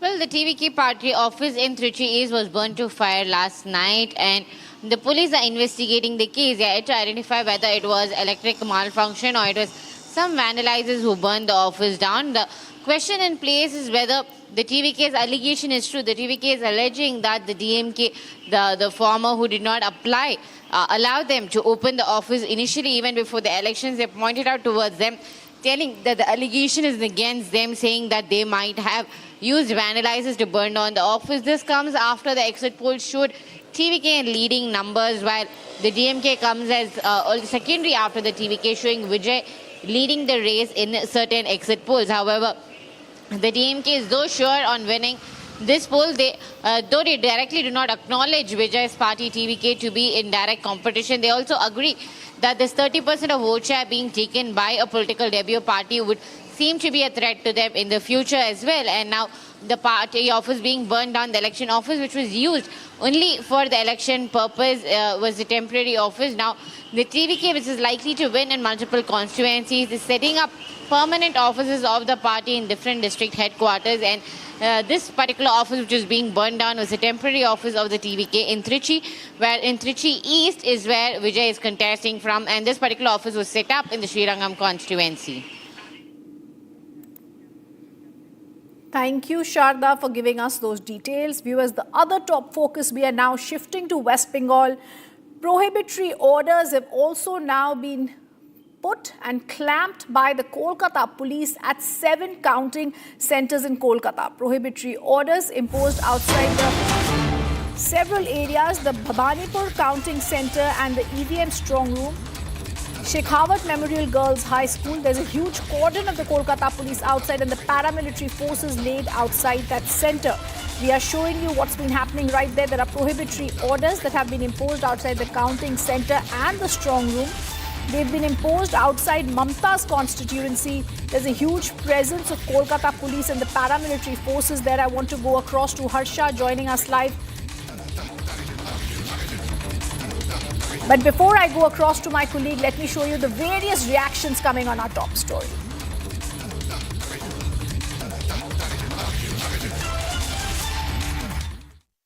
First of all, the allegations are totally false and baseless, because Mamata Banerjee has come to know very strongly that she is losing West Bengal. Therefore, the cause of defeat or the responsibility of the defeat should not devolve upon her shoulders. That is why she is creating a false narrative of tampering and all that, what all she has said yesterday. She has become a habitual complainter now. We all know that wherever the machines have been kept are closely guarded by the forces, as also the video cameras have also been put there. So there cannot be any tampering at all by anybody. In spite of knowing all these things, if Mamata Banerjee is doing such a political drama, that clearly shows that she is losing the ground miserably. Sir, we are just a few days away from the final verdict in West Bengal, a long political haul, not just for BJP but also for other political parties campaigning in West Bengal. Now, these are some serious allegations that are put by TMC and Mamata Banerjee on a constitutional body. Election Commission of India, however, have clarified in this regard. Now, this coming from a Chief Minister of a state, how do you see that? Well, we have just few days before, we have seen the comments made by Honorable Supreme Court when Mamata Banerjee tried to intervene in the investigations carried out by some government agency. In the same fashion, now she is targeting every constitutional authority in one way or the other. Whereas the Election Commission has already clarified everything, and in democracy, if you have any grudge or any complaint, you have all kind of avenues with you. Still, the counting is yet to take place.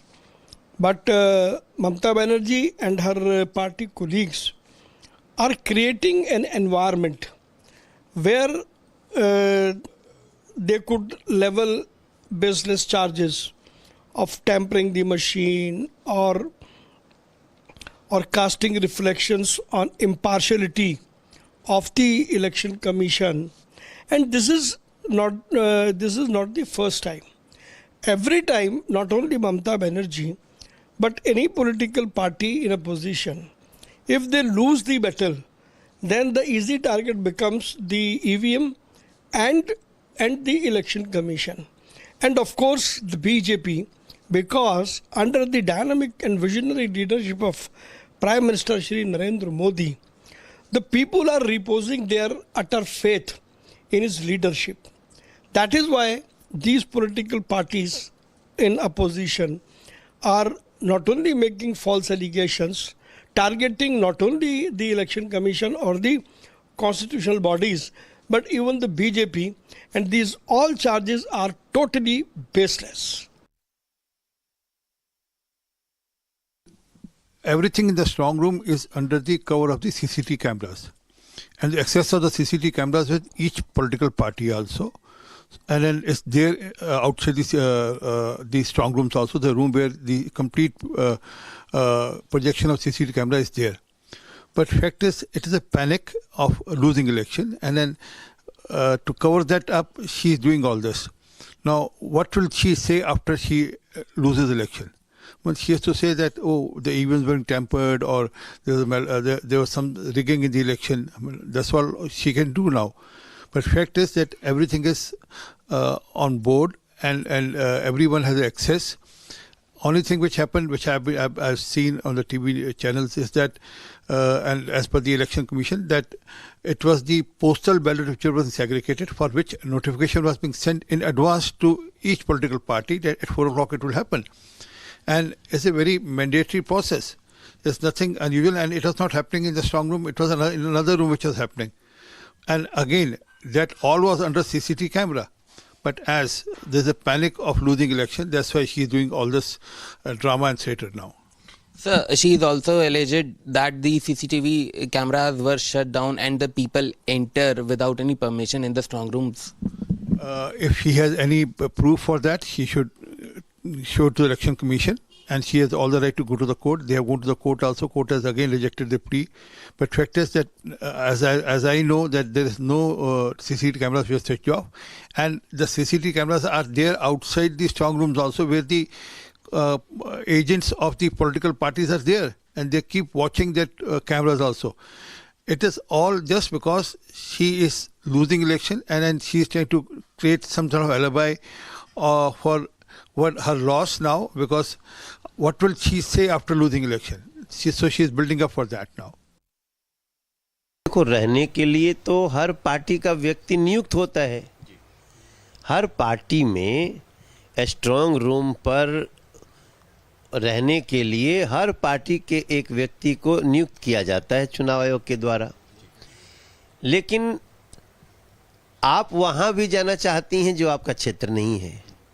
कल तो आपने वहां के चुनाव आयोग के CEO का press conference भी सुना होगा, आपके जहाँ चला भी है। सच्चाई ये है कि ये बेचैनी है। मुझे तो ये लग रहा है कि ये पहले से भी कुछ गड़बड़ी करते होंगे स्ट्रांग रूम में, तो वही करने पहुंचे होंगे, पकड़ में आ गए तो धरने पे बैठ गए। बाद में उनको अपने चुनाव आयोग के लोगों ने समझाया बुझाया, कहीं कहीं कुटाए भी लोग हैं।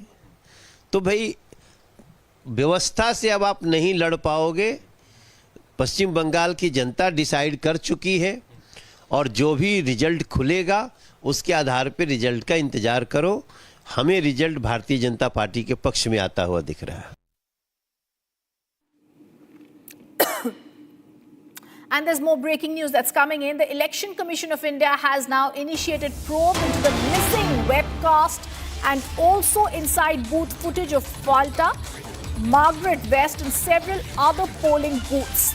Network operators have been asked to submit report on why no recording of certain booths had been available. This is the big news that's coming in right now. There is going to be repolling possibility on 30 booths outside and in Falta. This is a significant development that's emerged regarding allegations of EVM tampering. There could be repolling in the Falta Assembly constituency. During a routine scrutiny of election procedures, officials had reportedly discovered that webcasting footage was missing from the specific polling booths where claims of button tapping first surfaced. This discrepancy repolling in Diamond Harbour and Margaret West.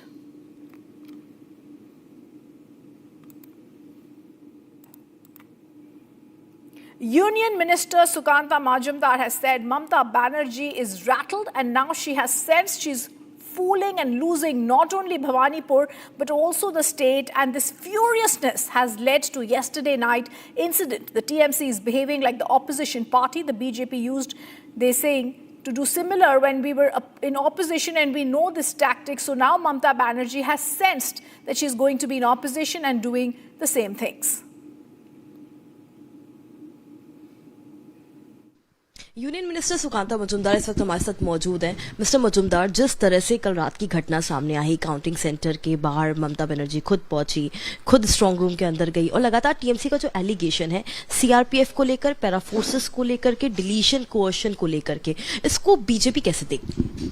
देखिए, मुझे लगता है कि ममता बनर्जी कल से ही विरोधी mode में चली गई है। उनको भी पता चल गया है कि बीजेपी की सरकार होने वाली है और इसलिए ये धरना प्रदर्शन जो विरोधियों का काम होता है, विरोधी पार्टी में जो रहते हैं, बीजेपी ने बहुत धरना प्रदर्शन किया।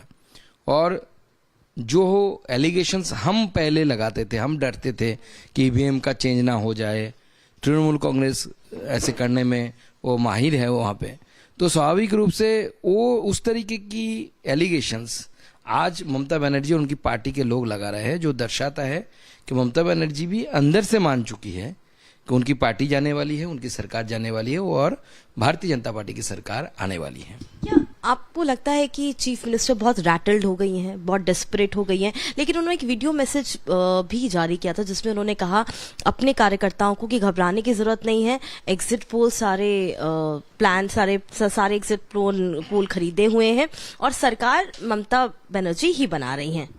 देखिए, सुबह ममता बनर्जी ने अपने कार्यकर्ताओं को जोश और कॉन्फिडेंस बनाए रखने के लिए इस तरीके की बयान उन्होंने जारी किया वीडियो जारी किया। लेकिन शाम तक आते आते देखिए, अंदर का टेंशन तो बाहर थोड़ी रुका जा सकता है, सब तो नहीं रख सकते। तो उसी टेंशन के कारण अंदर जो टेंशन हो रहा था उनका, वो बाहर आ गया शाम आते आते, और कॉन्फिडेंस जो सुबह इतनी ऊपर थी वो कॉन्फिडेंस यहाँ तक आ गई।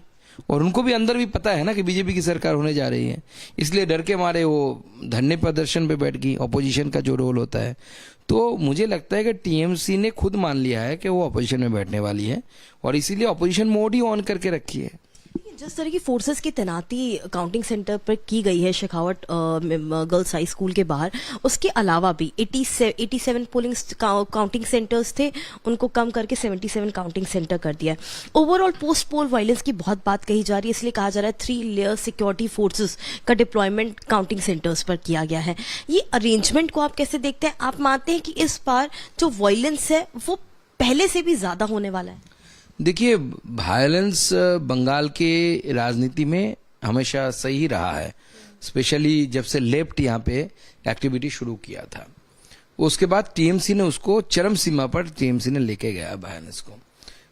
और इस बार जिस तरीके से इलेक्शन कमीशन ने वोट को हैंडल किया है, उसको देखते हुए मुझे लगता है कि अगर इस तरीके की व्यवस्था रही नए सरकार बनने तक, यानी भारतीय जनता पार्टी की सरकार बनने तक, तो कोई पोस्ट पोल वायलेंस ज्यादा नहीं हो पाएगा। और भारतीय जनता पार्टी की सरकार भी सेंट्रल फोर्सेस की हेल्प लेकर जो पोस्ट पोल वायलेंस होगा उसको रोकने की कोशिश करेंगे और रोक के दिखाएंगे इसको। बीजेपी की क्या तैयारी है? सुनने में आया कि 1 और 2 तारीख को वर्कशॉप भी बुलाई गई है कि सारे काउंटिंग सेंटर्स पे बीजेपी के एजेंट्स की भी अपनी तैयारी होनी चाहिए पुख्ता तौर पे। तो आप लोग भी कैसे इंश्योर कर रहे हैं कि काउंटिंग सही हो, काउंटिंग रिग ना हो और कोई समस्या ना आए? देखिए, काउंटिंग में हमारे कार्यकर्ता जो जाएंगे उसको तो ट्रेनिंग देना हर पॉलिटिकल पार्टी का काम होता है, तो उसका ट्रेनिंग भी होगा। पॉलिटिकल पार्टी के नाते वो हमारा काम है, शुरू हो चुका है उसकी तैयारी। और हम कार्यकर्ता को, यानी काउंटिंग एजेंट जिसे बोला जाता है, काउंटिंग एजेंट सबको उनकी ट्रेनिंग होगी बाकायदा, क्या क्या चीज़ों पर ध्यान रखना है, कैसे ऑब्जेक्शन जताना है जहाँ पे ऑब्जेक्शन की ज़रूरत होगी, तो कहाँ पे रिकाउंटिंग की अगर ज़रूरत होगी वहाँ पे सारी चीज़ें समझाने के लिए हमारा वर्कशॉप हो रहा है। हमारे कार्यकर्ता लास्ट 2-3 इलेक्शनों से इस पे एक्सपीरियंस भी है। पहले हमारे पास ऐसे कार्यकर्ता की संख्या में कमी थी जो एक्सपीरियंस कार्यकर्ता है। अभी हमारे कार्यकर्ता धीरे धीरे 24 देख चुके हैं, वो इससे पहले 21 देख चुके, 19 देख चुके, कॉन्जिक्यूटिव 3 इलेक्शंस में जिन लोगों ने काम किया वो भी बहुत एक्सपीरियंस हो चुके हैं। मुझे लगता है काउंटिंग में भी ज़्यादा समस्या नहीं होगी। सबकी निगाहें भवानीपुर पे टिकी हुई है कि भवानीपुर का रिजल्ट क्या आएगा।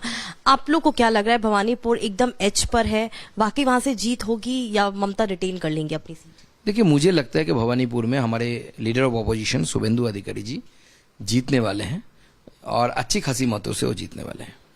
एक आखिरी सवाल दादा, एग्जिट पोस्ट में सबने 140, 145, 150, 170 के अराउंड बीजेपी को दिखाया है, लेकिन आप लोग अपने जो आप लोग का इंटरनल स्टैट्स कहता है, आप लोग कितने नंबर एक्सपेक्ट कर रहे हैं? देखिए, मुझे जो लगता है कि 170 से ज्यादा सीटों के साथ भारतीय जनता पार्टी की सरकार बनने जा रही है और रिजल्ट ऐसा आ सकता है, जो हवा चली है वो हवा अगर हम सब सही से समझ पाए, ऐसा भी संख्या आ सकती है जो संख्या हम कभी सोचे नहीं है। यानी कि चौंकाने वाला नतीजा नतीजा भी हो सकता है।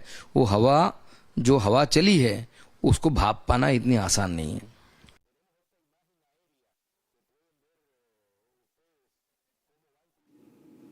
As we get closer to the counting day, Tamil Nadu is looking like a tighter contest than expected. There are multiple exit polls endorsing all the 3 major contestants.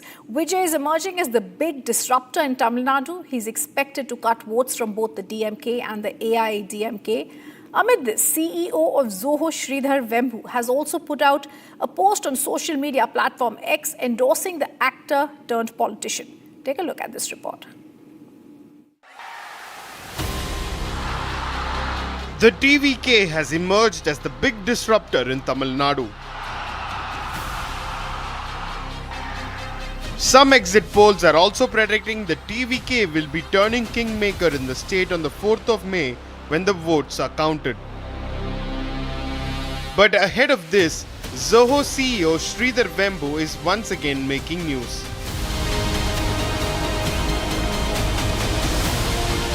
This time he took to social media to post about what he terms the Vijay phenomenon.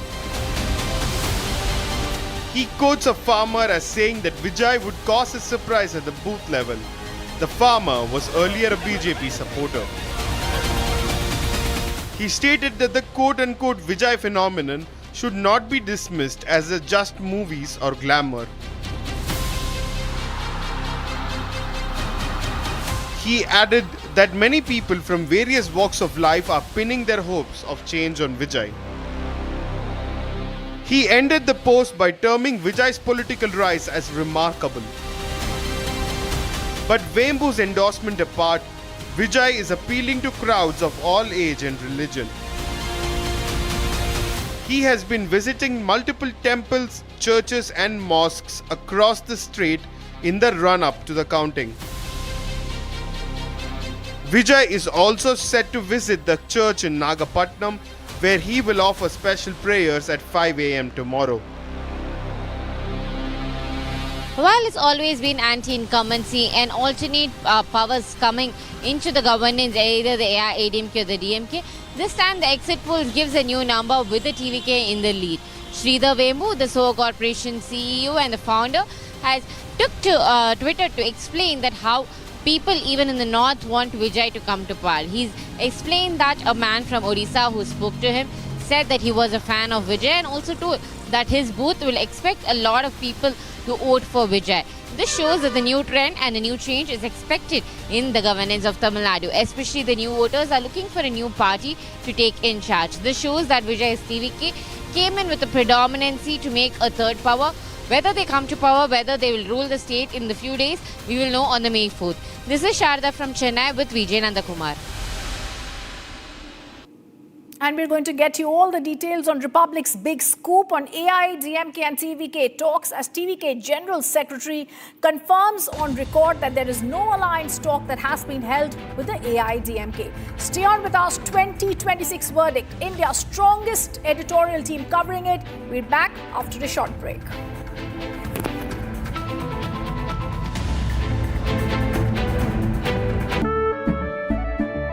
केसरिया से मन जोगी हुआ रे दिल झूमे देखो मतवारा हुआ रे केसरिया से मन जोगी हुआ हर पल मनाओ केसरी त्योहार विमल बोलो जुबान केसरी आर प्योर सूजी पास्ता उबालो मिलाओ और खाओ 8 मिनट में तैयार क्या टेस्ट है सबका राजा R pure masala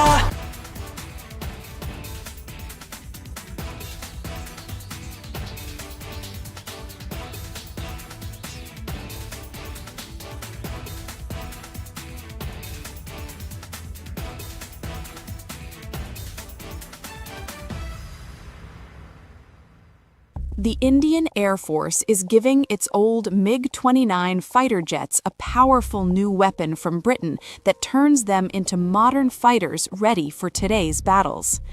MiG-29s first came to India in the 1980s, have flown many missions along the tough borders with China and Pakistan. Now they are getting equipped with British ASRAAM missiles that make them as strong as NATO planes in close fights. The Ministry of Defense sent out a request for proposals to fit the Advanced Short-Range Air-to-Air Missile on the MiG-29 UPG version. This British missile from the company MBDA replaces the old Russian R-73 that pilots used for years. The R-73 could only reach targets 10 to 15 kilometers away, which forced pilots to fly too close to the enemy and take big risks. The ASRAAM changes all that. It can hit targets more than 25 kilometers away, almost double the old range. It flies at Mach 3 speed and uses a smart infrared seeker that ignores and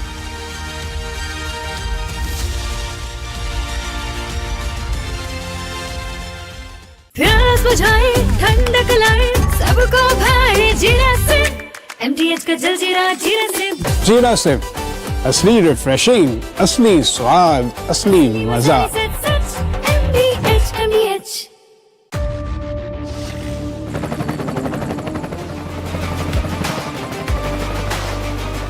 Character, the taste of success. थोड़े में ज्यादा स्वाद यही तो है इसकी खास बात। वाओ मामा क्या स्वाद है अरे मेरी राजा सबका राजा R pure masala. The Indian Air Force is giving its old MiG-29 fighter jets a powerful new weapon from Britain that turns them into modern fighters ready for today's battles. MiG-29s first came to India in the 1980s, have flown many missions along the tough borders with China and Pakistan. Now they are getting equipped with British ASRAAM missiles that make them as strong as NATO planes in close fights. The Ministry of Defense sent out a request for proposals to fit the Advanced Short-Range Air-to-Air Missile on the MiG-29 UPG version. This British missile from the company MBDA replaces the old Russian R-73 that pilots used for years. The R-73 could only reach targets 10 to 15 kilometers away, which forced pilots to fly too close to the enemy and take big risks. The ASRAAM changes all that. It can hit targets more than 25 kilometers away, almost double the old range. It flies at Mach 3 speed and uses a smart infrared seeker that ignores enemy flares and jamming better than before. The Indian Air Force flies more than 55 of these MiG-29 UPG jets in frontline squadrons. These planes guard the northern and western borders day and night. Earlier upgrades added new radars, engines, and digital cockpits, but the short-range missiles stayed old. Now the ASRAAM brings fire-and-forget technology. Once the pilot locks on and fires, the missile finds the target on its own, even if the jet turns away to dodge enemy fire. It also works with helmet-mounted displays, so the pilot can just look at the enemy plane through the visor and the missile follows the eyes. This high off-bore sight ability lets the jet attack from strange angles.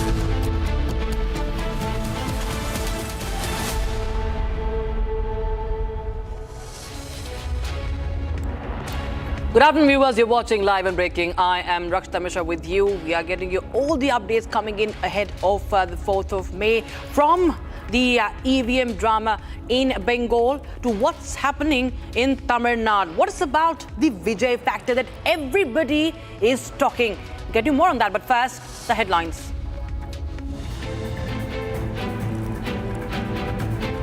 Election Commission of India shuts down Mamata Banerjee's claims on poll manipulation regarding strong room states no CCTVs were turned off.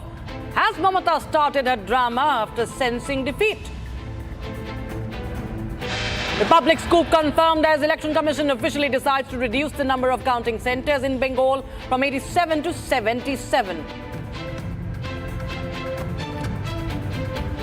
TMC MP Kalyan Banerjee threatens Amit Shah, uses words like coward, Gunda, Jallad, alleges centres misusing agencies against the TMC.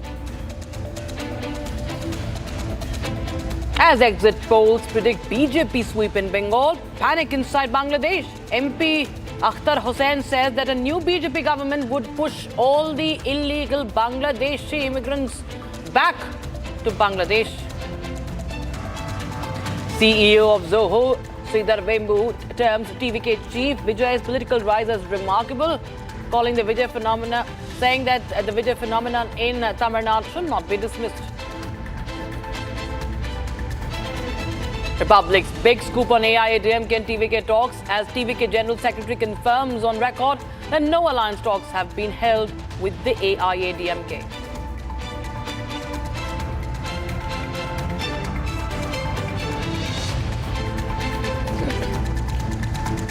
Start with the news coming in from Punjab. Chief Minister Bhagwant Mann moved a motion of confidence in the cabinet in the Punjab Legislative Assembly. Finance Minister Punjab Harpal Chima seconded Chief Minister Bhagwant Singh Mann's motion. The ruling party MLAs will debate the motion.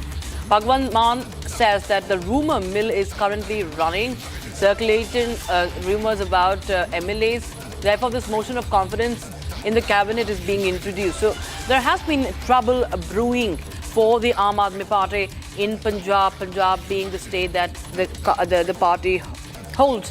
And Bhagwant Mann is now moving a motion in the Punjab Assembly, motion of confidence, claiming that this is for the rumours that have been circulated regarding the MLAs.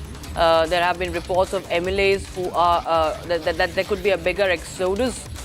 So, Punjab Assembly special session is being held today.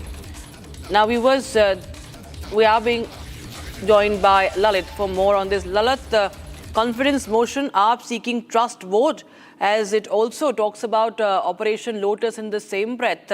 Now we see that this motion has been moved in the Assembly. More details about this, please. There has been a lot of political temperature which has been rising after the Raghav Chadha with 6 MPs have merged with the BJP. So there were a lot of speculation, there were a lot of rumors that 48 MLAs of the Aam Aadmi Party are in touch with the Raghav Chadha. So looking into this, a special session was being called, but behind the scene, the session was being called to show the confidence of motion. So the Chief Minister of Punjab, Bhagwant Mann, moved this confidence motion, and the Finance Minister Harpal Singh Cheema seconded that motion. While this motion was being introduced in the session, the Chief Minister even said that there has been a lot of speculation and rumors as from the past 10 days when there has been a political drama which was seen as the 7 MPs, which includes Raghav Chadha, the Sandeep Pathak and the other 5 MPs when they joined BJP, when the Aam Aadmi Party merged with the BJP. So there were a lot of speculation. Now, after introducing this motion of confidence in the Vidhan Sabha for the next 6 months, the Aam Aadmi Party will not have to show the trust inside the session. So there is no fear of the government to fail. So looking into this, the special motion was being called, and now once again the motion of confidence was being introduced by the Chief Minister of Punjab. So if you talk about the opposition, they have been saying that we never called for the no confidence motion. They have the rumors and speculations on their side, as they have fear after the 7 MPs merged with the BJP. So they have fear inside them. They wanted to keep the flock of MLAs thank you so much, Lalit, for joining us with those details. In fact, now there are 2 things to it. First, of course, the political battle that the Aam Aadmi Party is facing. And to just stop it all, we have the opposition in Punjab, led by the Congress, now levelling serious allegations against Bhagwant Mann, saying that he was in an inebriated state, he was intoxicated when he was speaking in the Punjab Assembly. Now you have BJP also coming in. BJP's Tarun Chugh says that the way Bhagwant Mann used such words with his colleagues in state of intoxication is unfortunate. First, take a look at that clip that is being circulated by the opposition parties in Punjab, where they're pointing out, alleging that Bhagwant Mann was drunk in the assembly. ये governor gallery है, आ governor gallery है, बड़े मानयोग लोग आउंदे आ,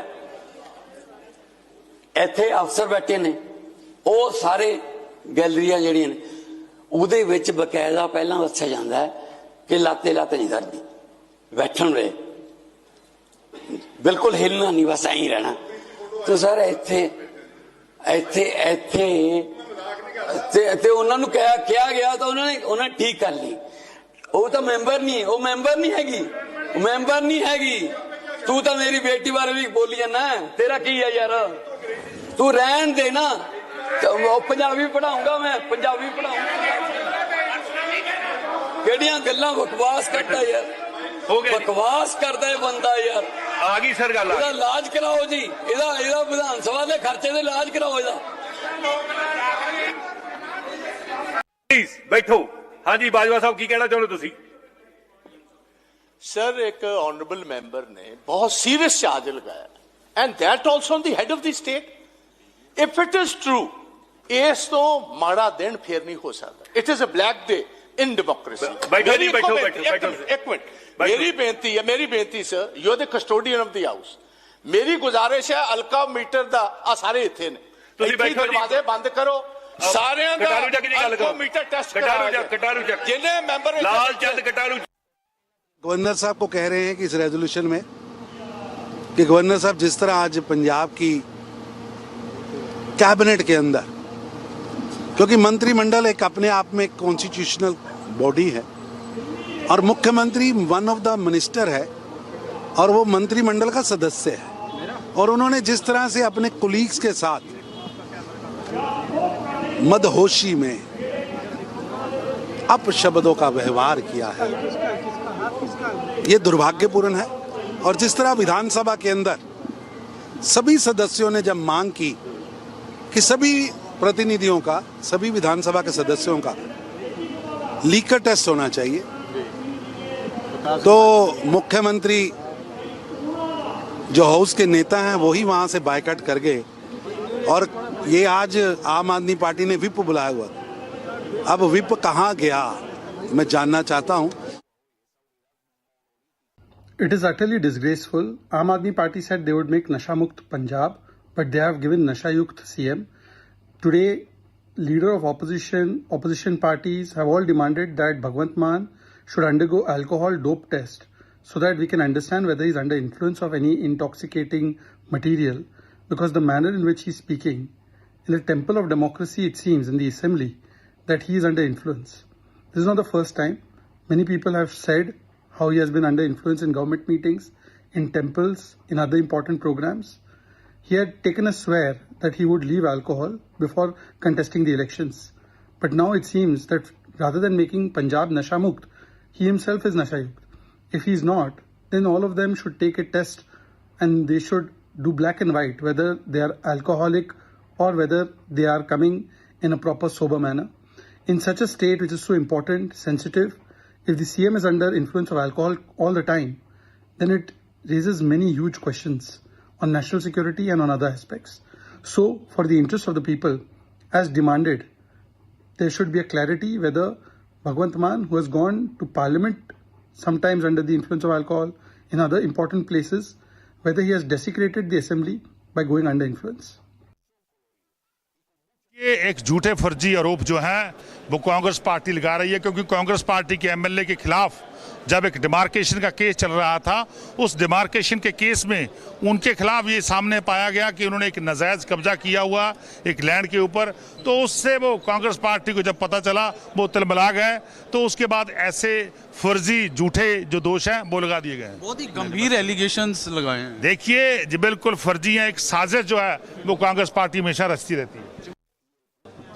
ये देखो ऐसे है, आपको हालात बताई दिए, इससे गंभीर हालात और बदकिस्मती के हालात क्या हो सकते हैं। जो लीडर ऑफ द हाउस है, चीफ मिनिस्टर है मौजूदा, वो अगर शराबी हालत में हाउस में आ जाए तो हाउस कैसे चलेगा। One of the senior members of the house pointed out today he was in a drunken condition. As leader of the opposition I have demanded एक ब्रेथलाइजर टेस्ट और वो जो शराब का और डोप टेस्ट सारी असेंबली का करवाया थे। चीफ मिनिस्टर का पहले हो, दूसरा मेरा हो, फिर इनकी जितनी कैबिनेट उसका और सारे एमएलएस का मौजूदा दरवाजे बंद किए जाएं, पीजीआई के डॉक्टर्स बुलाए गए और इधर डोप टेस्ट हो उनका। जी बहुत ही गंभीर चीज है सर ये, जिस तरह इससे और गंभीर क्या हो सकती है। If the head of a state comes drunk to the assembly, what else do you expect? What do the demand क्या कर रहे हैं सर? हम यही कर रहे हैं कि अभी टेस्ट करवाया जाए। He is still in the assembly. Sir session के पीछे क्या लगता है कि कॉन्फिडेंस मोशन लानी थी आज? नहीं, वो देखो ये तो एक तरीका था। बेसिकली ये बताना चाहते थे अभी एमएलए हमारे साथ, और ये पार्टी अकेली ऐसी पार्टी है जो एक दफा 22 में सितंबर में भी ये इन्होंने मेजॉरिटी शो करने की कोशिश की जब ऑपरेशन लोटस का टाइम था। अब फिर सेकंड टाइम ये हो रहा है, और ये बेसिकली तो ऑपोजिशन पार्टी मूव करती, हमने तो किया नहीं, क्योंकि उसके लिए जो स्ट्रेंथ चाहिए वो हमारे पास नंबर नहीं है। You need 1/5 to go. तो ये बिल्कुल एक गवर्नर गैलरी है, आ गवर्नर गैलरी है, बड़े मानयोग लोग आउंदे आ, ਇੱਥੇ अफसर बैठे ने, ਉਹ ਸਾਰੇ ਗੈਲਰੀਆਂ ਜਿਹੜੀਆਂ ਨੇ ਉਹਦੇ ਵਿੱਚ ਬਕਾਇਦਾ ਪਹਿਲਾਂ ਦੱਸਿਆ ਜਾਂਦਾ ਹੈ ਕਿ ਲਾਤੇ ਨਹੀਂ ਕਰਦੀ, ਬੈਠਣ ਵੇ ਬਿਲਕੁਲ ਹਿਲਣਾ ਨਹੀਂ, ਬਸ ਐਂ ਰਹਿਣਾ। ਤੇ ਸਰ ਇੱਥੇ ਤੇ ਉਹਨਾਂ ਨੂੰ ਕਿਹਾ ਗਿਆ ਤਾਂ ਉਹਨਾਂ ਨੇ ਠੀਕ ਕਰ ਲਈ। ਉਹ ਤਾਂ ਮੈਂਬਰ ਨਹੀਂ ਹੈਗੀ। ਤੂੰ ਤਾਂ ਮੇਰੀ ਬੇਟੀ ਬਾਰੇ ਵੀ ਬੋਲੀ ਜਾਂਦਾ, ਤੇਰਾ ਕੀ ਹੈ ਯਾਰ, ਤੂੰ ਰਹਿਣ ਦੇ ਨਾ। ਪੰਜਾਬੀ ਪੜਾਉਂਗਾ ਮੈਂ, ਪੰਜਾਬੀ ਪੜਾਉਂਗਾ। ਕਿਹੜੀਆਂ ਗੱਲਾਂ ਬਕਵਾਸ ਕਰਦਾ ਯਾਰ, ਬਕਵਾਸ ਕਰਦਾ ਇਹ ਬੰਦਾ ਯਾਰ। ਆ ਗਈ ਸਰ ਗੱਲ, ਇਹਦਾ ਇਲਾਜ ਕਰਾਓ ਜੀ, ਇਹਦਾ ਵਿਧਾਨ ਸਭਾ ਦੇ ਖਰਚੇ ਦੇ ਇਲਾਜ ਕਰਾਓ ਇਹਦਾ। All right, we have breaking news coming in. Himanta Biswa Sarma has reacted once again on Himanta Biswa Sarma has issued a response to Abhishek Manu Singhvi of the Congress, saying that that he does not need any lessons in democracy. He tells the Congress that real issue, that is one of the big fash points, pertains to a woman. He says that the Congress has been attacking his wife. His wife has nothing to do with politics. Himanta Biswa Sarma says that her character was assassinated on national television, that forged documents from other nations were used to target his wife, says the Chief Minister of Assam. And now Himanta says that this is just the beginning and not the end. So this on a day when Pawan Khera is granted some relief from the Supreme Court, but of course there are restrictions on his travel, and Assam Chief Minister says that there are now. Abhishek Manu Singhvi has also been speaking on the matter, and now we have Himanta Biswa Sarma issuing a response to Abhishek Manu Singhvi. Aniruddha joining us live on the broadcast for more. Aniruddha, well, we see that the war of words still continues, the legal battle also continues, and now we have Himanta Biswa Sarma telling the Congress that his wife's character was assassinated on national television, that forged documents have been used, and whatever's happening is just the beginning, that it is just the beginning, warns Himanta Biswa Sarma. Yes, in fact, though the Supreme Court has given relief to Pawan Khera today while granting him anticipatory bail in this particular case related to the defamation suit that was filed by Assam Chief Minister Himanta Biswa Sarma, the Supreme Court has issued strict guidelines as to the measures that needs to be taken by Pawan Khera, as he has been restricted from traveling outside the country, and not just restriction that has been imposed on his travel, but also he will have to cooperate with the police and present himself before the police whenever they ask to. So, in a matter, it is not a full win for Pawan Khera in this particular matter, and as he will have to cooperate with the investigation, and he can be summoned by the police for questioning. A war of war has definitely broke out between Abhishek Manu Singhvi, the lawyer who was representing Pawan Khera in this particular case, and Assam Chief Minister Himanta Biswa Sarma, giving a rebuttal to Pawan Khera. Himanta Biswa Sarma has taken on to Twitter, pointing out that this is not just a matter of defamation, but also it amounts to the public decency and the modesty of women. And as he was, how his wife Riniki Bhuya Sarma was dragged unnecessarily into the controversy. This is what he has to say, and the Assam Chief Minister also stand very clear even today while reacting to this issue on Twitter, that he has been maintaining that the forgery of documents had taken place, and Pawan Khera had taken shelter of forgery and different AI tools who are while producing these fake documents in the name of Riniki Bhuya Sarma, Chief Minister Himanta Biswa Sarma's wife. Rakshita. Absolutely. So this is after there were several comments that were made by Abhishek Manu Singhvi, who has been representing Khera in the court, condemning remarks made by Himanta Biswa Sarma, contending that he is behaving like a constitutional cowboy. Also, so these were the these were the statements made by Abhishek Manu Singhvi, and now Himanta Biswa Sarma also says that decency and Singhvi can never be in the same room. And this has been going on now, viewers, ahead of the even after the polling has taken place. Aniruddha, if you could just shed some light on what Himanta really means when he says that this is just the beginning, not the end.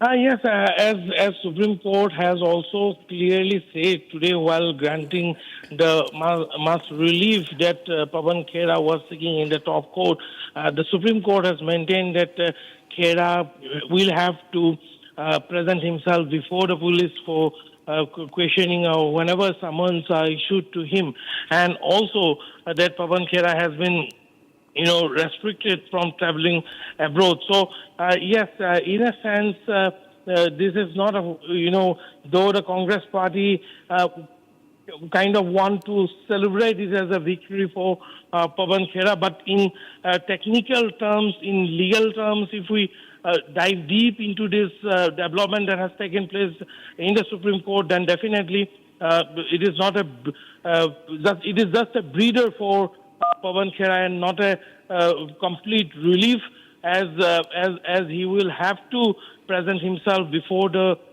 police for summons are issued, and definitely Assam police is going to issue summons to Pawan Khera. In fact, Pawan Khera had been already asked to appear, and summons were in fact issued to him when the Assam police team arrived at his residence a couple of weeks back in Delhi. But Pawan Khera was underground, and he has been still on the run till today. Okay, thank you so much, Aniruddha, for joining us with those that information on that story that we're tracking. We were now shifting focus to what's going on in Bengal. Trinamool Congress MP Kalyan Banerjee sparked outrage after crossing the line with a series of personal attacks against the Home Minister Amit Shah. He calls him Gunda, Jallat, coward, dirty man, that he will hang him upside down. This during a speech in West Bengal on the 28th of April. Now, Banerjee alleges that the Election Commission was functioning in favour of the BJP, claiming that Amit Shah had come to the state to threaten the opposition leaders. Listen in.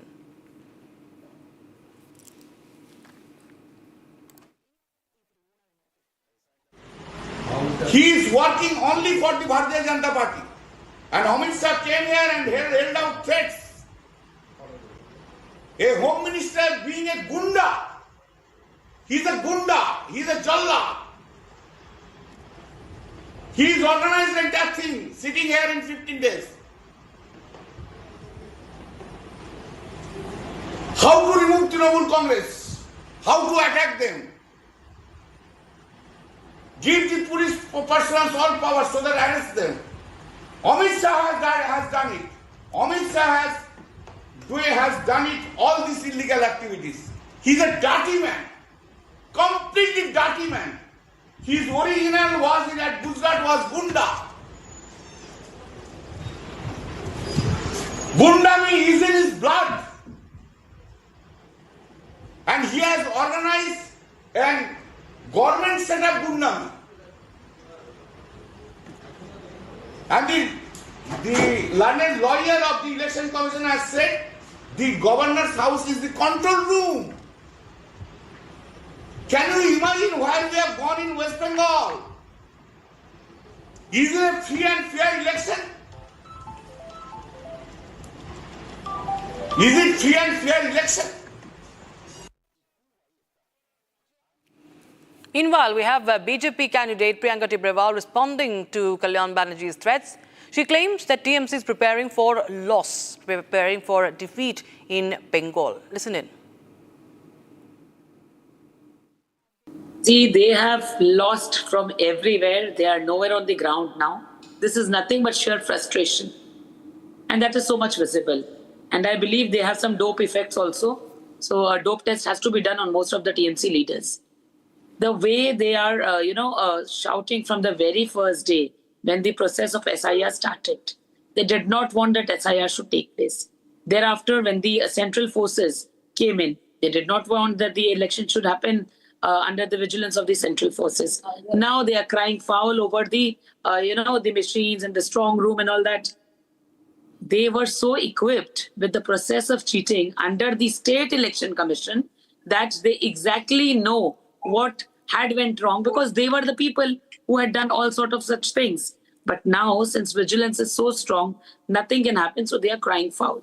So let them cry foul, doesn't matter, because people of Bengal have heard their abuses on TMC by the way of their votes. They have taken out, they have willingness to vote for BJP. And now they are left with no options. TMC has to see that Kamal har jagah khil gaya hai. Seen that there are many insults that are being hurled, but do you feel that there is a lot of, what we see is that the TMC is so spooked by even the numbers that have come out, or we've seen that the kind of turnout is being witnessed. Perhaps that's also one of the reasons why the leaders, the MPs from the Trinamool are resorting to such antics now. Everybody has seen their drama. Nothing is now left. They know everything is over. Now they are so scared what will happen on the 4th, because on 2nd of May in 2021, the way they spread violence everywhere in Bengal. But I would like to tell them that this is BJP and our culture and ideology is completely different from yours. So we assure you that there won't be any violence anywhere in West Bengal, unlike you guys did in 2021. So don't be scared. Peacefully stay at your places. There has been allegations of manipulation that have been put to rest by the Election Commission, but we see that the outrage among the TMC, the workers and the none other than the BJP, I beg your pardon, the TMC chief and the West Bengal CM is palpable. We see that she has been camping there at the strong room for a long time, and going on to, make several allegations which have been now thwarted, refuted by the Election Commission. What do you have to say about that entire episode? Kalyan Banerjee has been very sound everywhere, whether it was the courts, whether it was on the streets, everywhere, he has been very vocal. So he should understand, being an advocate, that allegations are allegations without evidence. All right, we have breaking news coming in now from Kerala. Inside scoop on Republic TV. Pre-poll scoop. So lobbying has begun in Congress for Kerala Chief Minister. Congress veteran K. Sudhakaran has sent a letter to the Congress High Command recommending K.C. Venugopal for the Chief Minister's post. Chief Minister's post fray continues in Congress, and Congress leader and Lok Sabha MP K. Sudhakaran sends this letter recommending Venugopal. Now, if the UDF comes to power, Sudhakaran is the same person who had created ruckus for not giving him a seat before the assembly polls, as there was a decision not to field sitting MPs in the fray. He had threatened to quit the party, in fact, to form a new front, but with the intervention of A.K. Antony, he softened his stance. Now he surrendered before the party by recommending Ramesh Chennithala for the CM post. However, a few days ago, he has sent a letter, what we have seen, recommending Venugopal for the post. We have Shankar joining us live with the broadcast for more. Shankar, well, this is an update coming in, the inside scoop. So what we understand is that Venugopal wants to be the Chief Minister, and we have a letter which mentions his name being recommended as well. Yes, the Congress veteran from Kannur district, K. Sudhakaran, is unhappy for not giving him a seat in the last assembly polls. Actually, he was wishing for the seat. He was in a dire wish for the seat even before the assembly polls date were discussed, and he was in discussion with the AICC and the state leadership for getting a seat from Kannur constituency. When he was denied the seat, he created a ruckus inside the party, and it led to a big conflict. And there was a point in which he threatened to quit the party for forming a new party, and many of the senior Congress leaders from Kannur district were planning to quit the party along with him. And it was at that juncture, senior Congress leader A.K. Antony intervened in the issue and pacified him by promising something, and he came to the party line stating that he no more wishes to contest in the assembly polls, by stating that he has some plans in mind and he has some agendas in hand that the AICC will properly address. And in the days later, he recommended Ramesh Chennithala for the CM post, and it was at this time the exit polls results came, and it predicted an upper edge for the Congress party led UDF in the Kerala, and soon he sent a letter to the AICC recommending K.C. Venugopal for the post. The letter of K. Sudhakaran is so crucial at this juncture, as 4 leaders from the state, 3 leaders from the state has been vying for this CM post as soon as there's exit polls predicted an upper hand for the UDF in the state. Shankar, I have to interrupt you. That's all the time we have right now in this edition. But thanks so much for that big scoop that we are getting in from Kerala viewers. We'll be right back with more updates coming in from Tamil Nadu also, as AIADMK on the AIADMK and TVK tops. But the General Secretary of TVK says that there is no alliance talks that have been held with the AIADMK.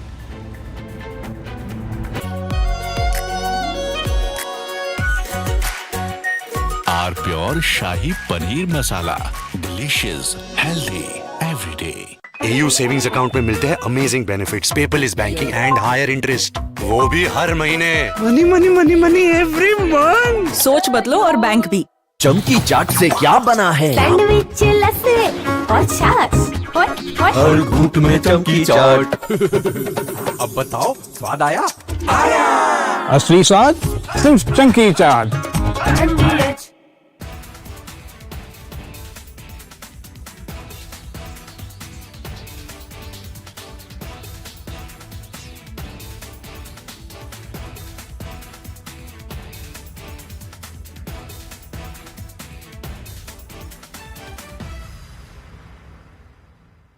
The Indian Air Force is giving its old MiG-29 fighter jets a powerful new weapon from Britain that turns them into modern fighters ready for today's battles. MiG-29s first came to India in the 1980s, have flown many missions along the tough borders with China and Pakistan.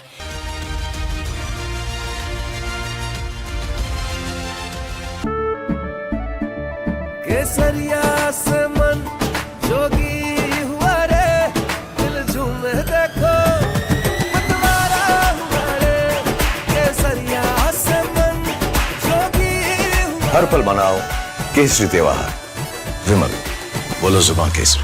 Are pure suji pasta, उबालो मिलाओ और खाओ, 8 minute में तैयार। क्या taste है, सबका राजा R pure masala.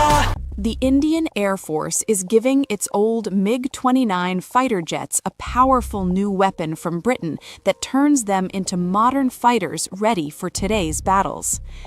MiG-29s first came to India in the 1980s, have flown many missions along the tough borders with China and Pakistan.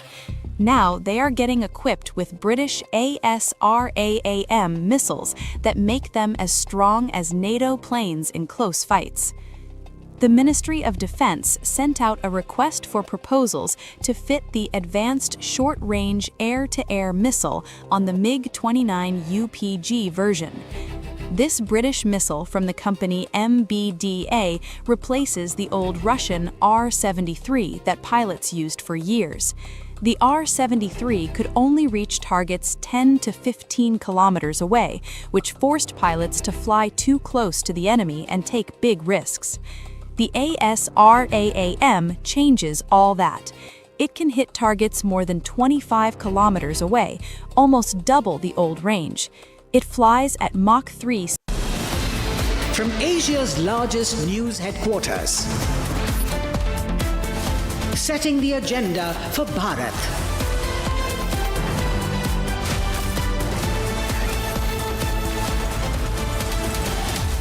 You're watching Republic.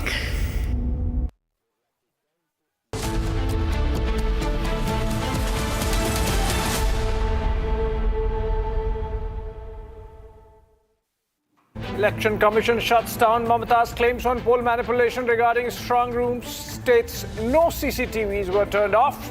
Has Mamata started her drama after sensing defeat?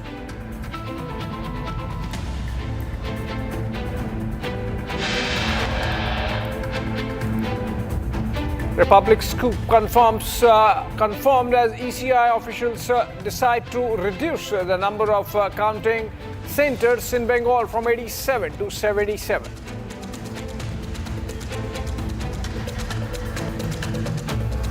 TMC MP Kalyan Banerjee threatens Union Home Minister Amit Shah uses words like coward and Gunda, alleges centre misusing agencies against Trinamool before elections.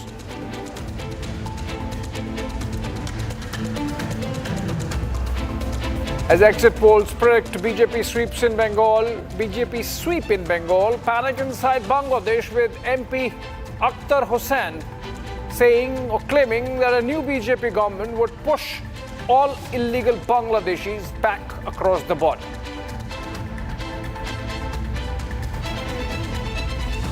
CEO of Zoho terms TVK chief Vijay's political rise as remarkable, says the Vijay phenomenon in Tamil Nadu should not be dismissed.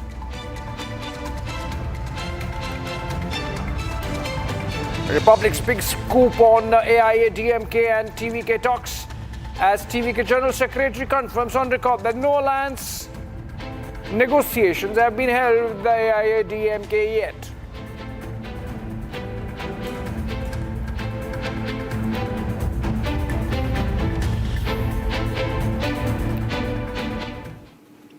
All right, let's begin with Bengal, where on Trinamool's allegations of EVM tampering, the state's chief electoral officer, Manoj Kumar Agrawal, has said, and I quote, anyone can level any allegations. Where did tampering take place? CAPF, or the Central Armed Paramilitary Forces, are deployed there and everywhere. Everything is sealed there. 3 layers of security is in place. So how can tampering take place? That's Manoj Agrawal, chief electoral officer of Bengal, part of the election commission. Let's listen to him.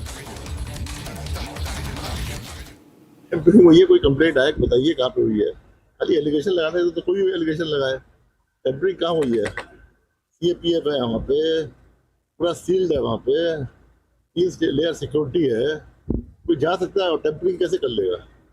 Sir यहाँ पर तो 3 counting centre है, आप 2 में visit कर रहे हैं और 1 में आप नहीं जा रहे हैं, उसको अलग से कोई रिपोर्ट लेंगे क्या? सब रिपोर्ट है वहाँ पर। एक लेआउट जो है काउंटिंग का जो आपका बनता है DO से, अच्छा, वो जाता है CO के पास, CO अपने कमेंट देकर ECI को देता है, अच्छा, फिर ECI से फाइनली अप्रूवल आता है, अच्छा, सबका लेआउट सब हमारे पास है। हम देखने आ रहे हैं कि अंदर व्यवस्था कैसी है नहीं है, एंड यहाँ पे ट्रेनिंग ठीक तरह हुई है नहीं हुई है, स्टाफ से बात करके, अच्छा, एंड सब सकला इम्प्लीमेंट हुआ है नहीं हुआ है, ये देखने आ रहे हैं। अच्छा अच्छा अच्छा, मतलब एक काउंटिंग सेंटर का एक टेबल अरेंजमेंट सब अरेंजमेंट हमारे थ्रू ही जाता है ECI अप्रूवल के लिए, सब हमारे पास है।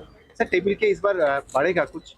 टेबल तो एक हॉल में 14 से ज्यादा हो नहीं सकती है। अच्छा, 14 से कमी होंगी या 14 होंगी। अच्छा, जनरली बहुत ही कम ऐसी जगह है जहाँ पे एक हॉल में 14 आ जाती है। अच्छा, मैक्सिमम सब जगह कहीं पे 10 है, कहीं पे 8 है, कहीं पे 7 में है। अच्छा, तो यहाँ पे 10 है मेरे ख्याल से, 14 भी है। हाँ, तो डिपेंड करता है जहाँ जितना आप है। All right, that's as clear as that. The Chief Electoral Officer of Bengal really calling the bluff of Trinamool and Mamata Banerjee. Harsha joins us live from Kolkata for more on this. Harsha, what happens next? With the kind of confidence that the Chief Electoral Officer has spoken, the Trinamool must be on the back foot. Yes, and Abhishek, whatever the allegations were leveled by TMC yesterday night, because of which there was huge chaos and ruckus outside the outside the Girls' Middle High School, where the votes of the Bhawanipur Assembly constituency is sealed. It's completely misleading. This is what the election commissioner of Calcutta, Manoj Agrawal, has quoted, and also he spoke about this last night at press conference also by stating that what happened exactly in the strong room, how the TMC candidates and agents were invited along with the other party candidates as well to be there when the segregation of postal ballot took place, but none of them appeared, and that was the reason why they're alleging and misleading the entire voters and electors, but nothing of that sort really happened. And now we have got to know, Abhishek, that repolling is a major issue of which everyone is talking about, repolling, because Abhishek, that day I was in Falta, and you even asked me that question that day in Falta, that exactly how the ballot button of particular party can be taped. But it really happened. And the Election Commission of India sitting in Delhi couldn't monitor it because there was no live webcasting of that particular polling booths in Falta, in Diamond Harbour, and of the Margaret West. These are the places where the polling booths, inside the polling booths, there were no webcasting. The network operators were completely jammed. Right. There were network issues because of which the tampering could happen. At that time, the voting didn't stop. The voting was not halted. But yes, Manoj Agrawal has clearly stated and indicated towards it that in 2 hours, the observers who have gone to Diamond Harbour, they will submit the report, and it will be clear that how and in how many places and in how many polling booths repolling has to take place. Abhishek, one thing is for clear that 2-3 locations are for certain where repolling has to take place, because there was a major tampering. Someone had put a tape on the EVM VVPAT machine. So that will get to know know in 2 hours. And if polling happens, Abhishek, it has to happen tomorrow only. Because now the time is very less before counting days. Right. We have just 2 days, tomorrow and day Harsha, after tomorrow. in fact, stay with us because apart from repoll, which the Election Commission is mulling and would announce soon, including at some polling booths in Falta, what is important is that the EC is not taking any chances. Prohibitory orders have been clamped down by the Kolkata police on instructions of the Election Commission, of course, at 7 counting centers in the city. Prohibitory orders imposed outside of Bhabanipur counting center as well, where we saw the ruckus being created last evening, the constituency of the Chief Minister, huge cordon there of Kolkata police. Harsha, coming back to you, prohibitory orders means essentially more than 5 people cannot gather at that place. The former section 144 of the CRPC, okay, cutting out of that onto Punjab. ਸਰਕਾਰ 'ਚ ਵਿਸ਼ਵਾਸ ਪ੍ਰਗਟ ਕੀਤਾ ਤੇ ਲੋਕਾਂ ਦੇ ਵਿੱਚ ਵਿਸ਼ਵਾਸ ਪ੍ਰਗਟ ਕੀਤਾ ਤੇ ਪੰਜਾਬ ਦੇ ਲੋਕ ਮੈਨੂੰ ਉਮੀਦ ਹੈ ਕਿ 2027 'ਚ ਇਹੀ ਵਿਸ਼ਵਾਸ ਜਿਹੜਾ ਉਹ ਦੁੱਗਣਾ ਤਿੱਗਣਾ ਕਰਕੇ ਫਿਰ ਦੁਬਾਰਾ ਸਾਨੂੰ ਸੇਵਾ ਦਾ ਮੌਕਾ ਦੇਣਗੇ। ਮੈਂ ਅੱਜ ਇਹੀ ਕਹਿਣਾ ਸੀਗਾ। ਕੋਈ ਸਵਾਲ ਤੁਹਾਡਾ? ਇਹ ਤੁਸੀਂ ਕੱਲ ਪਰਸੋਂ ਤੱਕ ਤੁਸੀਂ ਆਪ ਕਲੈਰਿਟੀ ਮੰਗੀ ਜਾਂਦੇ ਸੀ ਵੀ ਕੀ ਬਣੂਗਾ ਉਹ ਕਰੂਗਾ। ਮੀਡੀਆ ਨੂੰ ਵੀ ਕਲੈਰਿਟੀ ਦੇਣੀ ਸੀ, ਲੋਕਾਂ ਨੂੰ ਵੀ, ਕਿ ਲੋਕਾਂ ਦੇ ਦਿਲ 'ਚ ਕੋਈ ਇਹੋ ਜਿਹੀ ਗੱਲ ਨਾ ਰਹੇ ਪਤਾ ਨਹੀਂ MLA ਇੱਧਰ ਉੱਧਰ ਚਲੇ ਗਏ ਜੇ ਉਹ ਤਾਂ ਜਾ ਕੇ ਗਿਣ ਲਿਓ ਜਾਂ ਜਦੋਂ ਬਾਹਰ ਆਉਣਗੇ ਉਦੋਂ ਗਿਣ ਲਿਓ। ਤੇ ਸਾਰੇ ਦੇ ਸਾਰੇ ਬਲਕਿ ਉਹ ਕਾਂਗਰਸ ਦੇ ਵੀ ਗੈਰ ਹਾਜ਼ਰ ਰਹਿਣ ਦਾ ਮਤਲਬ ਵੀ ਅੱਧੀ ਵੋਟਿੰਗ ਹੀ ਹੁੰਦੀ ਹੈ। ਅੱਜ ਕੱਲ੍ਹ ਅਸੀਂ ਬਹੁਤ ਰਵਾਇਤੀ ਹੋ ਗਏ, ਵਿਰੋਧ ਕਰਨਾ ਭੁੱਲ ਗਏ, ਜਾਂ ਚੁੱਪ ਹੋ ਗਏ ਜਾਂ ਹਮਾਇਤੀ ਹੋ ਗਏ। ਸੋ ਚੁੱਪ ਹੀ ਹੋ ਗਏ ਹੋ, ਚੁੱਪ ਹੋਣਾ ਵੀ ਅੱਧੀ ਹਮਾਇਤੀ ਹੁੰਦੀ ਹੈ।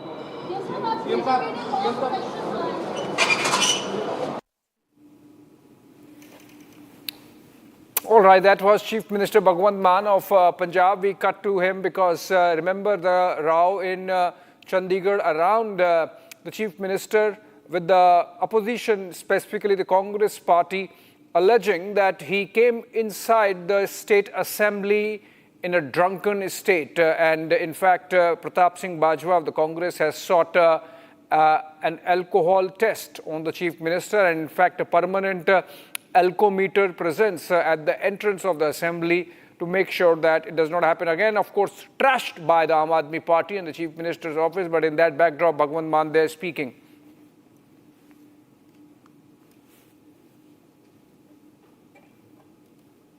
Okay, since we are on this story, there have been political reactions coming in through the day on the allegations against Mann of attending the assembly session in an intoxicated state. BJP leader Tarun Chugh weighing in. Listen to him. Governor साहब को कह रहे हैं कि इस resolution में कि governor साहब जिस तरह आज पंजाब की कैबिनेट के अंदर, क्योंकि मंत्रिमंडल एक अपने आप में कॉन्स्टिट्यूशनल बॉडी है और मुख्यमंत्री वन ऑफ द मिनिस्टर है और वो मंत्रिमंडल का सदस्य है, और उन्होंने जिस तरह से अपने कोलीग्स के साथ मदहोशी में अपशब्दों का व्यवहार किया है, ये दुर्भाग्यपूर्ण है। और जिस तरह विधानसभा के अंदर सभी सदस्यों ने जब मांग की कि सभी प्रतिनिधियों का, सभी विधानसभा के सदस्यों का लीकर टेस्ट होना चाहिए, तो मुख्यमंत्री जो हाउस के नेता हैं वही वहां से बायकॉट कर गए, और ये आज आम आदमी पार्टी ने विप बुलाया हुआ। अब विप कहां गया मैं जानना चाहता हूं। It is utterly disgraceful. Aam Aadmi Party said they would make Nasha Mukt Punjab, but they have given Nasha Yukt CM. Today, leader of opposition parties have all demanded that Bhagwant Mann should undergo alcohol dope test so that we can understand whether he is under influence of any intoxicating material, because the manner in which he is speaking, in the temple of democracy, it seems, in the assembly, that he is under influence. This is not the first time. Many people have said how he has been under influence in government meetings, in temples, in other important programs. He had taken a swear that he would leave alcohol before contesting the elections. But now it seems that rather than making Punjab Nasha Mukt, he himself is Nasha Yukt. If he is not, then all of them should take a test and they should do black and white whether they are alcoholic or whether they are coming in a proper sober manner. In such a state which is so important, sensitive, if the CM is under influence of alcohol all the time, then it raises many huge questions on national security and on other aspects. So, for the interest of the people, as demanded, there should be a clarity whether Bhagwant Mann, who has gone to Parliament sometimes under the influence of alcohol in other important places, whether he has desecrated the assembly by going under influence. देखिए, एक झूठे फर्जी आरोप जो हैं वो Congress party लगा रही है, क्योंकि कांग्रेस पार्टी के एमएलए के खिलाफ जब एक डिमार्केशन का केस चल रहा था, उस डिमार्केशन के केस में उनके खिलाफ ये सामने पाया गया कि उन्होंने एक नाजायज कब्जा किया हुआ एक लैंड के ऊपर। तो उससे वो कांग्रेस पार्टी को जब पता चला वो तिलमिला गए, तो उसके बाद ऐसे फर्जी झूठे जो दोष हैं वो लगा दिए गए। बहुत ही गंभीर एलिगेशंस लगाए हैं। देखिए जी, बिल्कुल फर्जी है, एक साजिश जो है वो कांग्रेस पार्टी हमेशा रचती रहती है। ये देखो, ऐसे है, आपको हालात बता ही दिए, इससे गंभीर हालात और बदकिस्मती के हालात क्या हो सकते हैं। जो लीडर ऑफ द हाउस है, चीफ मिनिस्टर है मौजूदा, वो अगर शराबी हालत में हाउस में आ जाए तो हाउस कैसे चलेगा। One of the senior members of the house pointed out today he was in a drunken condition. As leader of the opposition I have demanded एक ब्रेथलाइजर टेस्ट और वो जो शराब का और डोप टेस्ट सारी असेंबली का करवाया थे। चीफ मिनिस्टर का पहले हो, दूसरा मेरा हो, फिर इनकी जितनी कैबिनेट उसका और सारे एमएलएस का मौजूदा दरवाजे बंद किए जाएं, पीजीआई के डॉक्टर्स बुलाए गए और इधर डोप टेस्ट हो इनका। जी बहुत ही गंभीर चीज है सर ये, जिस तरह इससे और गंभीर क्या हो सकती है। If the head of a state comes drunk to the assembly, what else do you expect? What do the demand क्या कर रहे हैं सर? हम यही कर रहे हैं कि अभी टेस्ट करवाया जाए। He is still in the assembly. Sir, session के पीछे क्या लगता है कि कॉन्फिडेंस मोशन लानी थी आज? नहीं, वो देखो, ये तो एक तरीका था। बेसिकली ये बताना चाहते थे अभी एमएलएज हमारे साथ, और ये पार्टी अकेली ऐसी पार्टी है जो एक दफा 22 में सितंबर में भी ये इन्होंने मेजॉरिटी शो करने की कोशिश की जब ऑपरेशन लोटस का टाइम था। अब फिर सेकंड टाइम ये हो रहा है, और ये बेसिकली तो ऑपोजिशन पार्टी मूव करती, हमने तो किया नहीं, क्योंकि उसके लिए जो स्ट्रेंथ चाहिए वो हमारे पास नंबर नहीं है। You need 1/5 to go. तो ये बिल्कुल। All right, out of Punjab and to Tamil Nadu, where as we get closer to the counting day, the state is looking like in a tighter contest than expected earlier, with multiple exit polls endorsing all the three major contestants, the DMK alliance and the AIA-DMK alliance, and of course the independent TVK, Vijay-led TVK party. It is in fact emerging as the big disruptor in Tamil Nadu and is expected to cut votes from both the DMK and the AIA-DMK formations. Amid this, the CEO of Zoho, Sridhar Vembu, has put out a post on social media platform X endorsing the actor turned politician. In fact, that's something which is gaining a lot of traction with even the likes of S. Gurumurthy suggesting that this might be indicative of change in political winds insofar as Tamil Nadu's Dravidian slant is concerned. Take a look.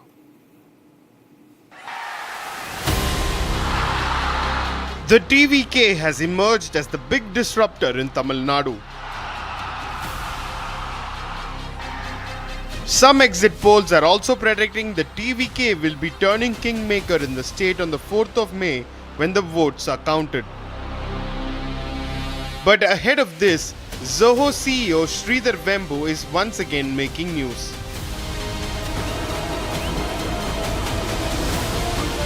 This time he took to social media to post about what he terms the Vijay phenomenon. He quotes a farmer as saying that Vijay would cause a surprise at the booth level. The farmer was earlier a BJP supporter. He stated that the quote-unquote Vijay phenomenon should not be dismissed as just movies or glamour. He added that many people from various walks of life are pinning their hopes of change on Vijay. He ended the post by terming Vijay's political rise as remarkable. But Vembu's endorsement apart, Vijay is appealing to crowds of all age and religion. He has been visiting multiple temples, churches and mosques across the state in the run-up to the counting. Vijay is also set to visit the church in Nagapattinam, where he will offer special prayers at 5 a.m. tomorrow. While it's always been anti-incumbency and alternate powers coming into the governance, either the AIADMK or the DMK, this time the exit polls gives a new number with the TVK in the lead. Sridhar Vembu, the Soho Corporation CEO and the founder, has took to Twitter to explain that how people even in the north want Vijay to come to power. He's explained that a man from Odisha who spoke to him said that he was a fan of Vijay and also told that his booth will expect a lot of people to vote for Vijay. This shows that the new trend and a new change is expected in the governance of Tamil Nadu. Especially the new voters are looking for a new party to take in charge. This shows that Vijay's TVK came in with a predominancy to make a third power. Whether they come to power, whether they will rule the state in the few days, we will know on the May 4th. This is Sharda from Chennai with Vijay Nandakumar.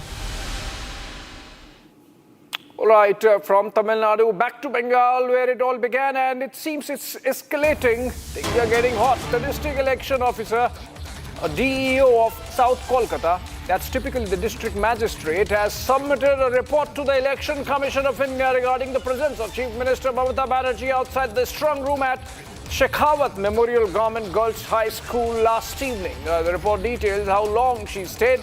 That's around 4 hours. The sequence of events. The visit took place on Thursday night. During that time, there were reports of scuffles between supporters of the Trinamool and the BJP outside the premises. Earlier, the state's CEO, the Chief Electoral Officer, had dismissed allegations regarding the strong room during a late-night press briefing. However, the Commission sought a detailed explanation on why the Chief Minister visited the site and what exactly transpired. According to the DEO's report, Mamata Banerjee stated that she visited the location to highlight the need for better infrastructure for counting agents. Okay, now whether this is part of Bhabanipur or not, whether she went there as a candidate or as Chief Minister or as Chairman of Trinamool, let's try to find out.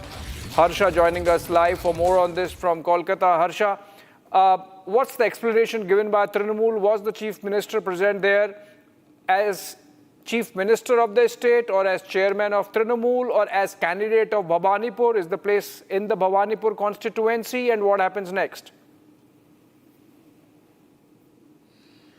So Abhishek, yesterday when she went inside that Shekhawat Memorial Girls High School, she went inside as a candidate. This CEO Manoj Agarwal also told us. But the Election Commission of India is worried about the situation that at night at that point of time, no one is allowed in the strong room. No one is allowed in the premises of where the EVM are secured in the strong room. How can a Chief Minister be allowed? And that was the reason why Election Commission of India today morning, Ganesh Kumar only told CEO Manoj Agarwal precisely that he wants the entire report of the sequence of incidents and sequence of events, what transpired outside this particular counting center, and how come TMC and BJP supporters in huge number would have gathered outside the counting center when there's a protocol, there's a notification that in the 200 meters of the counting area, no one will be allowed. Then how come such clash broke out? And DO, District Election Officer of that particular Kolkata region, who is responsible for maintaining and apprising Election Commission about that counting center,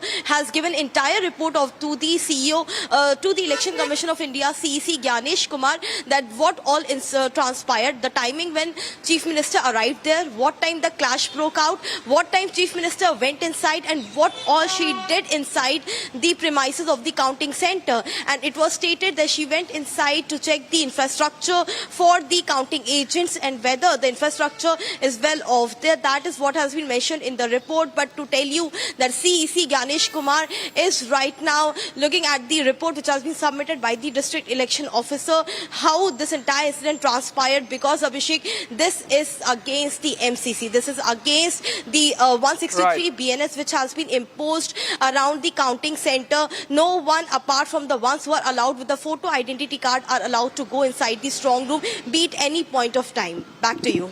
Right. Obviously, if this is against the model code of conduct, action would be taken, and if not, then of course the matter would rest there. But the fact that Mamata Banerjee spent 4 hours outside the strong room campus shows the kind of restlessness that's there in the Chief Minister's mind, as also, of course, Trinamool to be doing that. On that note, we slip into a short break, but coming up on the other side, Republic scoop confirmed as the Election Commission officially decides to reduce the number of counting centers in Bengal from 87 to 77 to contain any possibility of post-poll violence.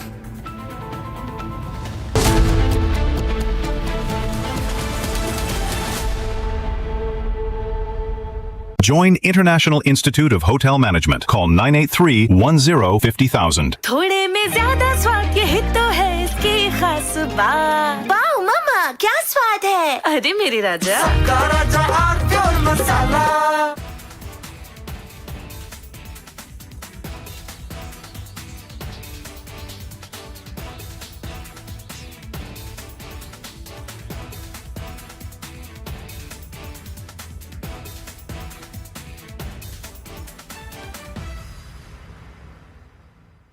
The Indian Air Force is giving its old MiG-29 fighter jets a powerful new weapon from Britain that turns them into modern fighters ready for today's battles.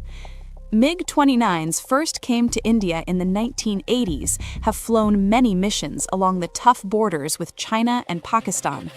Now they are getting equipped with British ASRAAM missiles that make them as strong as NATO planes in close fights. The Ministry of Defense sent out a request for proposals to fit the Advanced Short-Range Air-to-Air Missile on the MiG-29 UPG version. This British missile from the company MBDA replaces the old Russian R-73 that pilots used for years. The R-73 could only reach targets 10 to 15 kilometers away, which forced pilots to fly too close to the enemy and take big risks. The ASRAAM changes all that. It can hit targets more than 25 kilometers away, almost double the old range. It flies at Mach 3 speed and uses a smart infrared seeker that ignores enemy flares and jamming better than before. The Indian Air Force flies more than 55 of these MiG-29 UPG jets in frontline squadrons. These planes guard the northern and western borders day and night. Earlier upgrades added new radars, engines, and digital cockpits, but the short-range missiles stayed old. Now the ASRAAM brings fire-and-forget technology. Once the pilot locks on and fires, the missile finds the target on its own, even if the jet turns away to dodge enemy fire. It also works with helmet-mounted displays, so the pilot can just look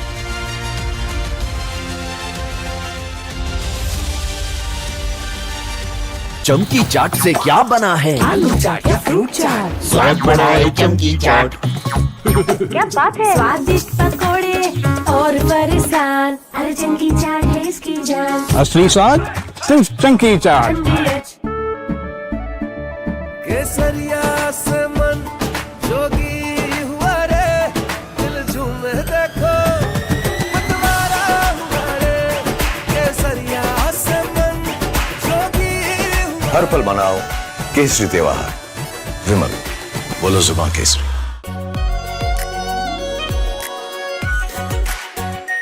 are pure shahi paneer masala, delicious, healthy, every day.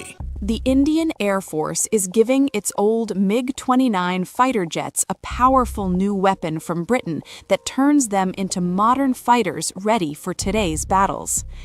MiG-29s first came to India in the 1980s, have flown many missions along the tough borders with China and Pakistan.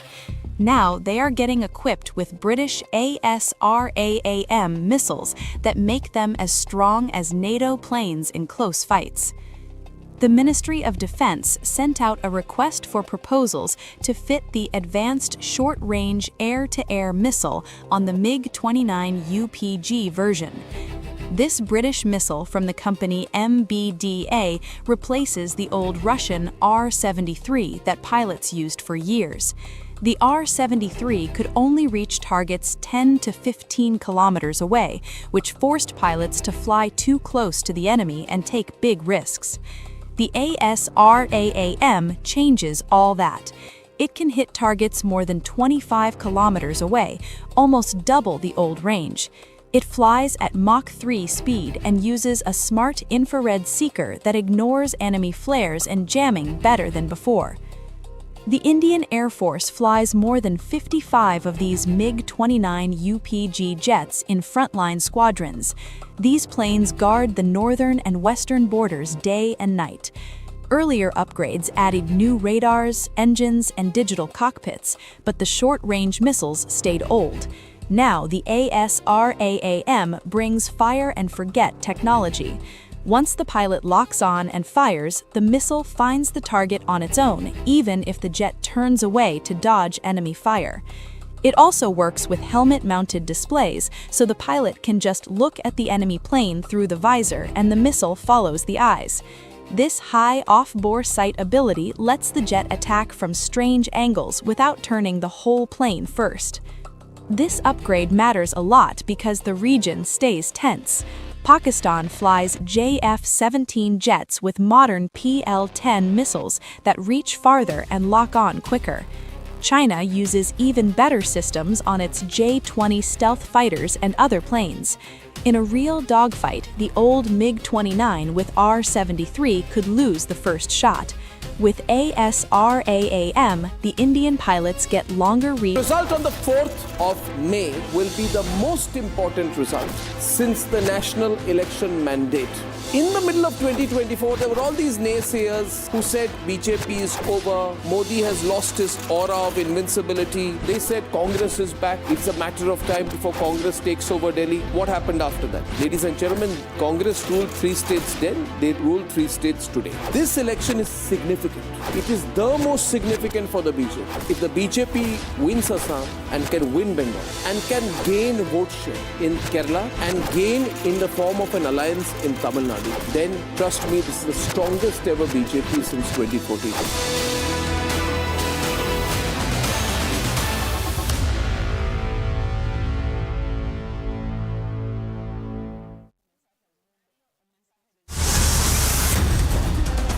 देखिए, बंगाल की पूरी जनता एक बात तय कर बैठी है कि 4 तारीख को दीदी को हटाना है और विशेषकर महिलाएं और सुरक्षा के और भय के कारण जो त्रस्त हैं, उनको एकमात्र होप है कि भाजपा सरकार आएगी तो उनके सम्मान की रक्षा होगी।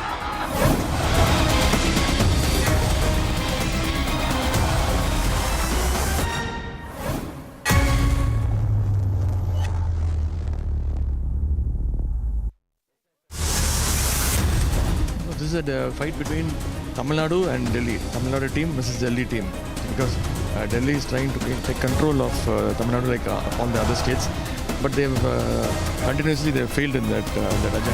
Yes, definitely this is an ideological war, and definitely people of Tamil Nadu, our Tamil ideology, our Dravidian ideology will win.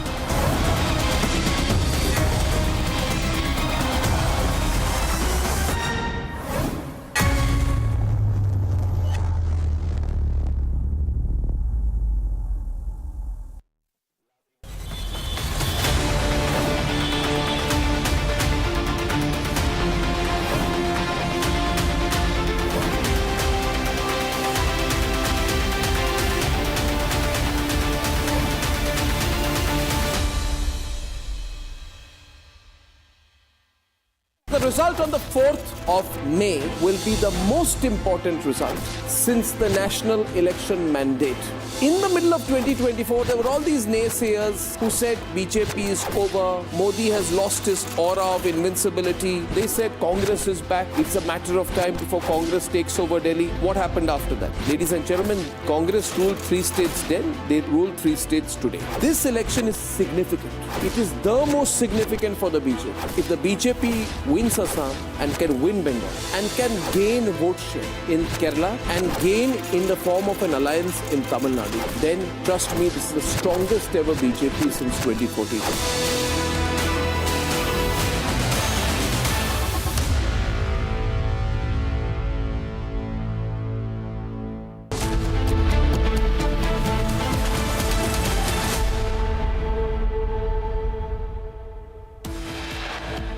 Headlines brought to you by Canara Bank. Together we can. Reports emerge that President Trump is set to convene a high-level meeting on the war in Iran as CENTCOM also briefs US President on the final blow to Iran. Reports emerge of cracks in Iran administration. Reports say Pezeshkian, Ghalibayev and others want Arakchi out.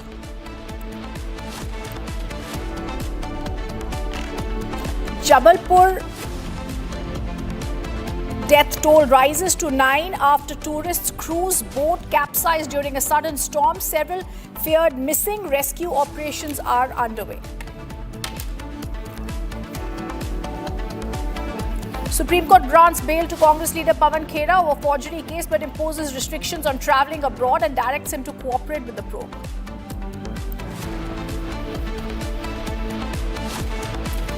Clearest video of the shooter Cole Allen emerges. Fresh visuals show him racing past security while officials quickly respond by taking him down.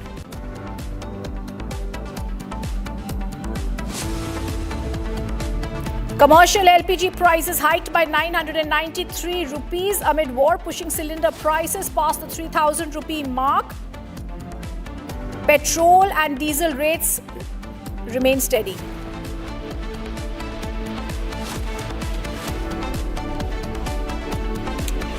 Amit Shah addresses a massive crowd in Ladakh on Budh Purnima during his historic Ladakh visit, asserts only peace and compassion can solve unrest in the region.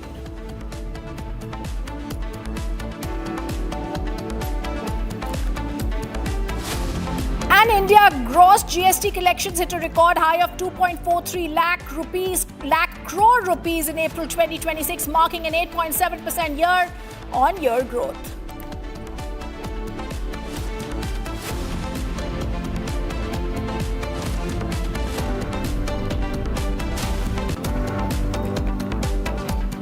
Good evening, welcome to Republic. I am Rhythm. Viewers, the Congress veteran K. Sudhakaran sent letter to AICC recommending KC Venugopal for Chief Minister's post. The Chief Minister post fray continues in the Congress. Now, Congress leader and Lok Sabha MP K. Sudhakaran has also sent a letter to the AICC recommending KC Venugopal for the CM's post if UDF comes to power. K. Sudhakaran has created a ruckus for not giving him a seat before the assembly polls, as there was a decision not to field sitting MPs in the fray. Now it's become certain there's going to be a huge ruckus over the post once and if UDF comes to power.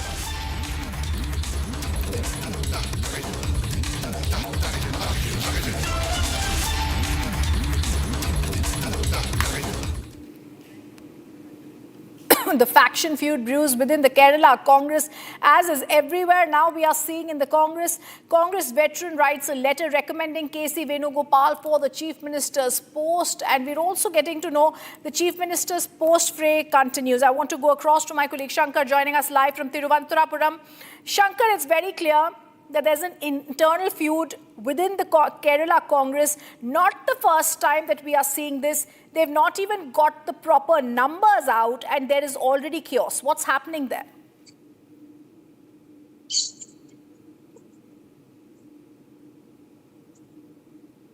Yes, exactly. Even before the proper numbers are disclosed, on the basis of exit polls and even before the exit polls, when the local body election results were announced 2-3 months back, the pointer was indicating an upper hand for the UDF in the upcoming assembly polls months ago. And even from that moment itself, the feud, the internal feud for the CM post had begun in the Congress party. Now it has been intensified in view of the exit polls. Like, days ago, in several public events of the Congress party, senior Congress leaders like PJ Kurin and others were recommending Ramesh Chennithala for the CM post. And at the same time, some other leaders, even the allies of the Congress party, Muslim League, the Jamaat Islami and the Welfare Party of India and Social Democratic Party of India, these allies and even some sections of the Congress party have started backing V.D. Satheeshan for the CM post.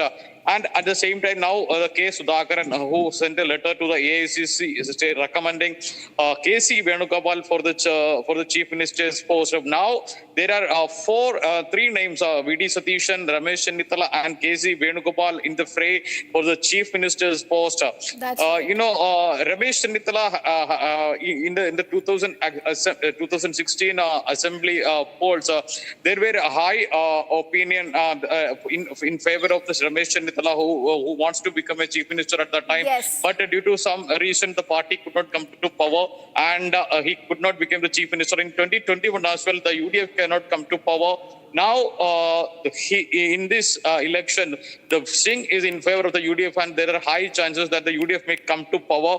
And by taking this into account, the UDF leaders are backing behind, UDF followers are backing behind three leaders for the CM post. It's Congress versus Congress face-off. We're going to continue coming back to you. I'm sorry to interrupt you. The next news that's coming in is even more surprising and shocking. Viewers, Trinamool Congress MP Kalyan Banerjee sparks an outrage. He crosses the line. Series of personal attacks are made on the Union Home Minister Amit Shah.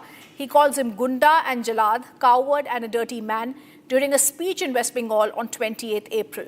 Banerjee has alleged that the Election Commission was functioning in favor of the BJP. He's claimed Shah has come to the state to threaten opposition leaders. He's working only for the BJP, and Amit Shah came here and held out threats. That's what Kalyan Banerjee has said. Take a listen.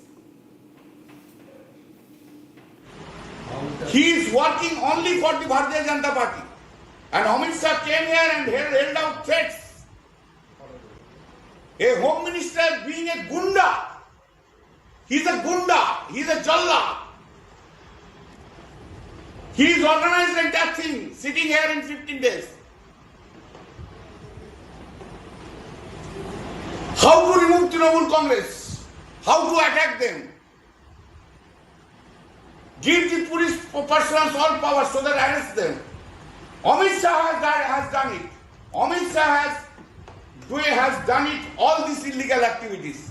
He's a dirty man. Completely dirty man. His original was at Gujarat was Gunda. Gunda means is in his blood.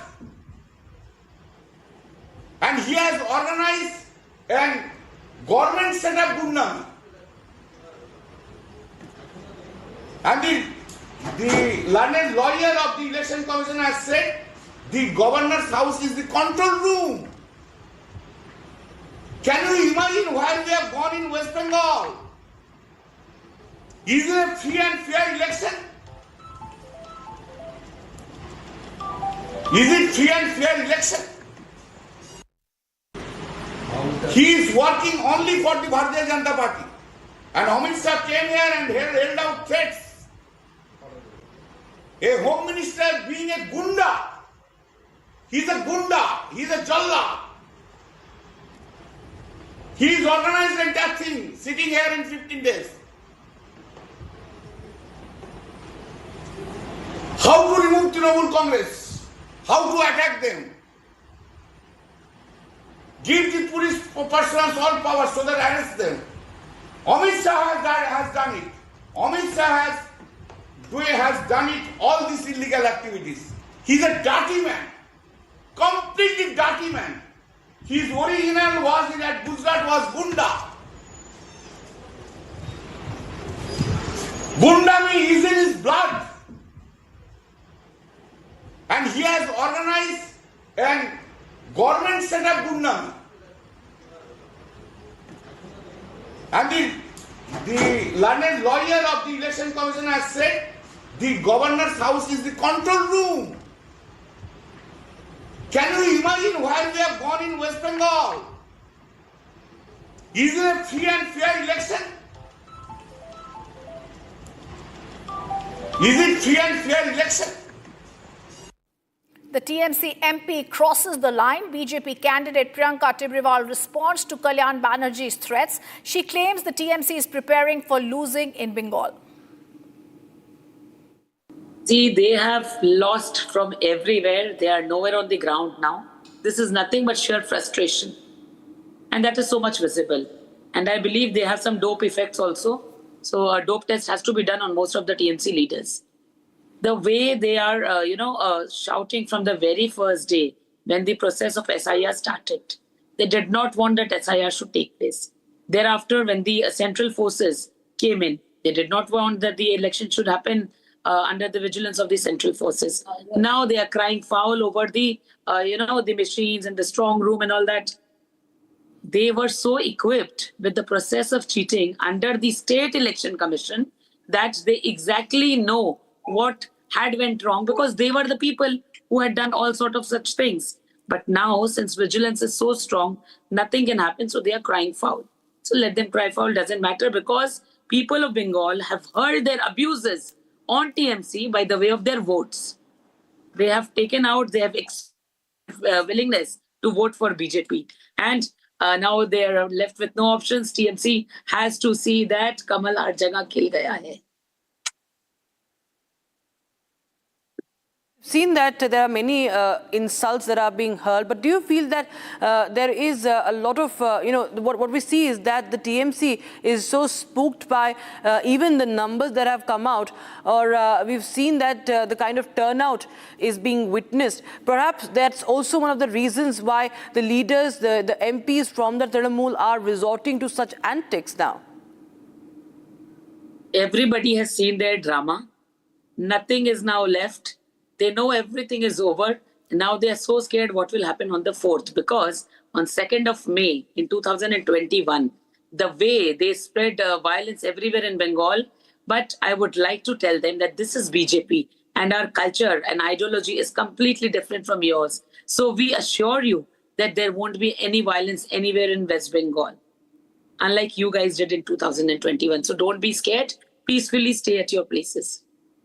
So there has been allegations of manipulation that have been put to rest by the Election Commission, but we see that the outrage among the TMC, the workers and the none other than the BJP, I beg your pardon, the TMC chief and the West Bengal CM is palpable. We see that she has been camping there at the strong room for a long time, and going on to, make several allegations which have been now thwarted, refuted by the Election Commission. What do you have to say about that entire episode? Kalyan Banerjee has been very sound everywhere, whether it was the courts, whether it was on the streets, everywhere, he has been very vocal.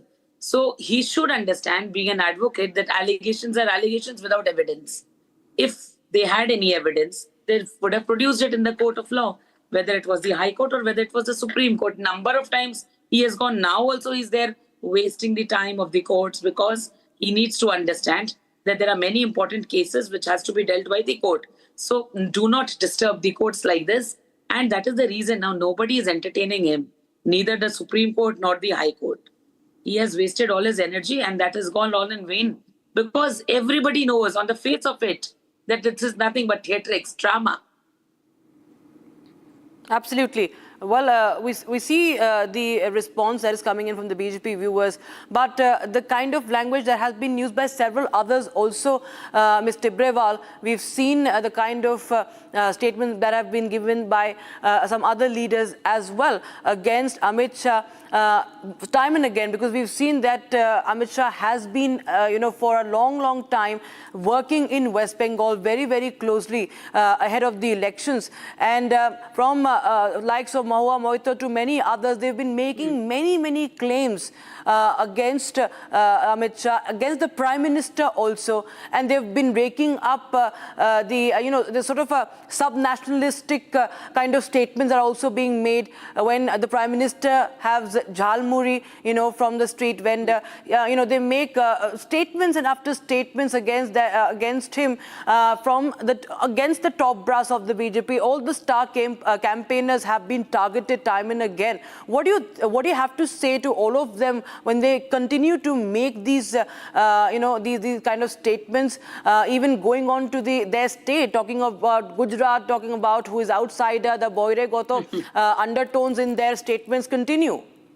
Everything has failed. All their plans have failed, whether it was Bairagato, whether it was Bengali Ashmita, whether it was about the Bengali language, whether it was about taking names of all the great personalities of Bengal. Nothing worked this time. That is the reason they are so frustrated. That is the reason I would say that, bhai, hum to raste se ja rahe the, bhel mudi kha rahe the, tumko mirchi lagi to main kya karu? So that is exactly what has happened. See how low they have gone. They had nothing to talk about their work, if at all they had done in 15 years. Their entire campaign was throw BJP out. Their entire campaign was BJP should not win. But why? Give us one valid reason why BJP should not win Bengal.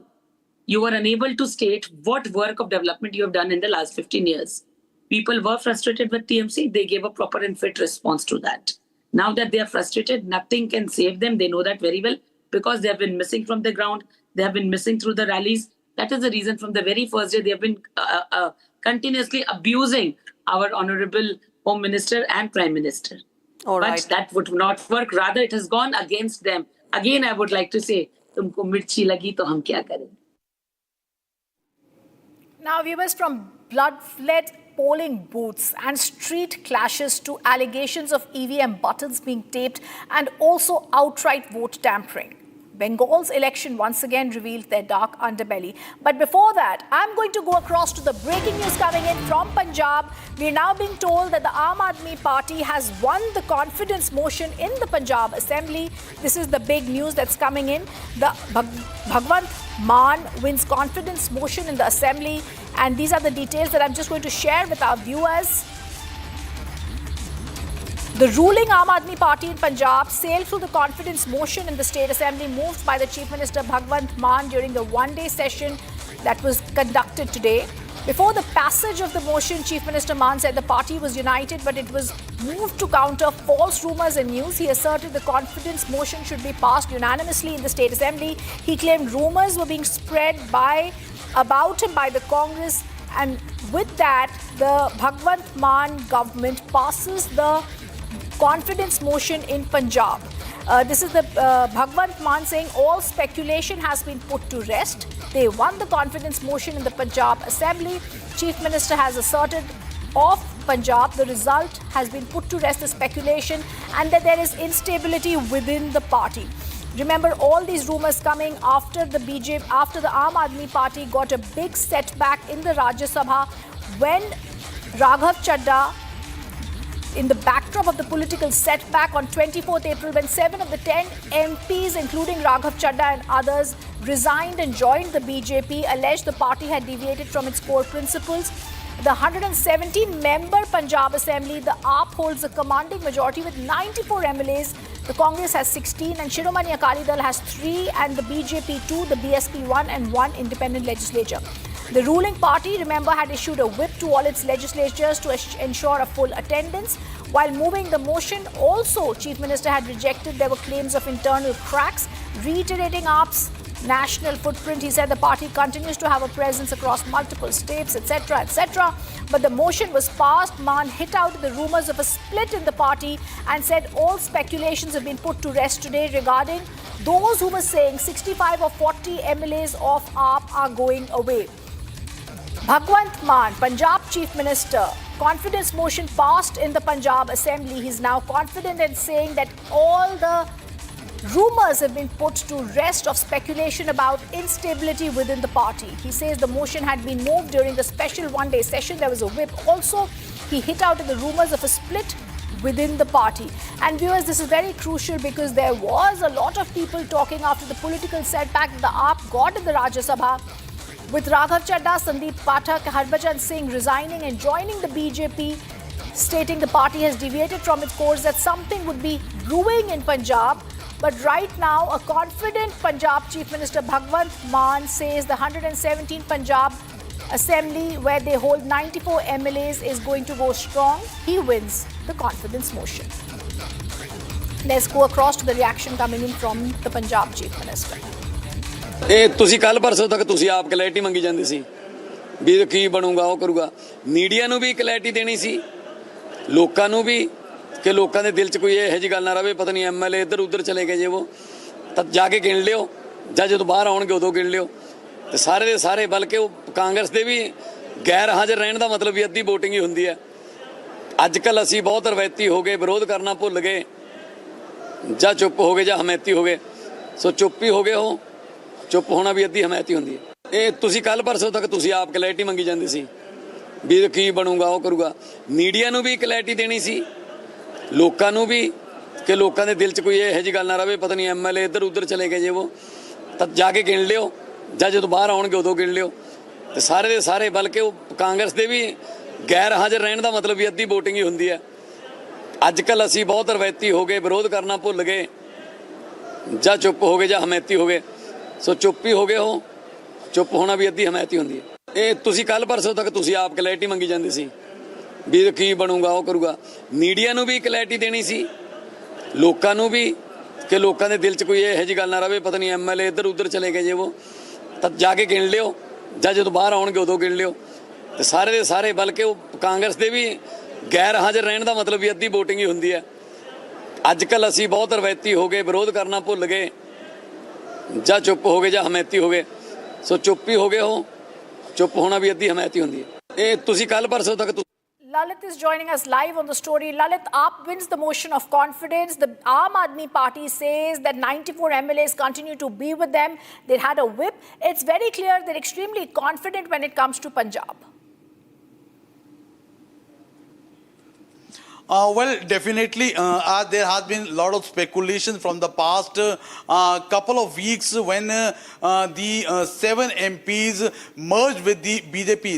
After that, there has been speculation which was going around in the Punjab that around 48 MLAs of the Punjab Legislative Assembly were in touch with Raghav Chadha and Sandeep Pathak. So there was speculation that there has been an internal rift inside the party, and majority of the MLAs would join the BJP. So looking into this, one-day special session was being called in the Punjab Vidhan Sabha, and after that today the motion of confidence was being passed in which around 85 MLAs of the Aam Aadmi Party passed and wins this confidence motion. So for the next 6 months now, there is any such thing that the government can break in that sense. So looking into this, it's a very important update that around 85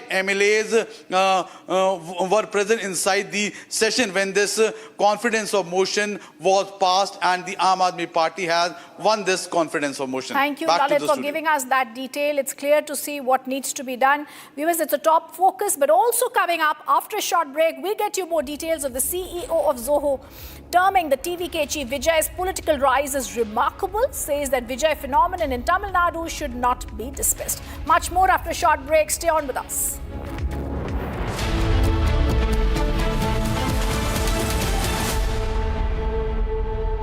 Join International Institute of Hotel Management. Call 983-10-50,000. प्यास बुझाए ठंडक लाए सबको भाए जीरा से MTH का जल जीरा जीरा से जीरा सिप असली रिफ्रेशिंग, असली स्वाद, असली मजा। MTH रानी, इस घर में कुछ है जो टूटता नहीं। ये पिलर कभी नहीं टूटेगा। रुंगटा स्टील TMT से बना। रुंगटा नहीं तो घर स्ट्रॉन्ग नहीं। रुंगटा स्टील TMT बार एकदम solid. Our pure suji pasta उबालो, मिलाओ और खाओ। 8 मिनट में तैयार। क्या टेस्ट है सबका राजा R pure masala.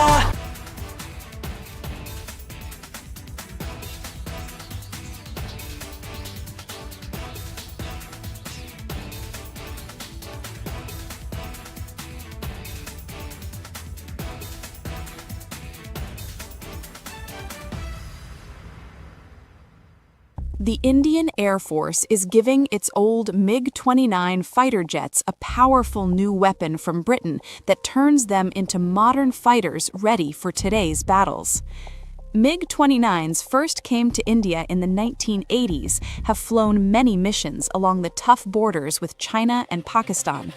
Now they are getting equipped with British ASRAAM missiles that make them as strong as NATO planes in close fights. The Ministry of Defense sent out a request for proposals to fit the Advanced Short-Range Air-to-Air Missile on the MiG-29 UPG version. This British missile from the company MBDA replaces the old Russian R-73 that pilots used for years. The R-73 could only reach targets 10 to 15 kilometers away, which forced pilots to fly too close to the enemy and take big risks. The ASRAAM changes all that. It can hit targets more than 25 kilometers away, almost double the old range. It flies at Mach 3 speed and uses a smart infrared seeker that ignores enemy flares and jamming better than before. The Indian Air Force flies more than 55 of these MiG-29 UPG jets in frontline squadrons. These planes guard the northern and western borders day and night.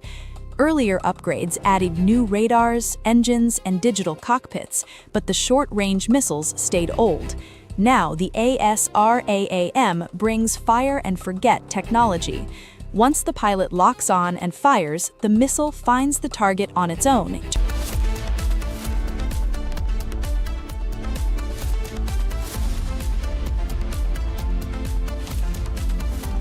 चमकी चाट से क्या बना है? Sandwich लस्सी और छाछ हर घूंट में चमकी चाट ड्राई फ्रूट और दही बड़े चमकी चाट से स्वाद बढ़े असली स्वाद सिर्फ chunky chaat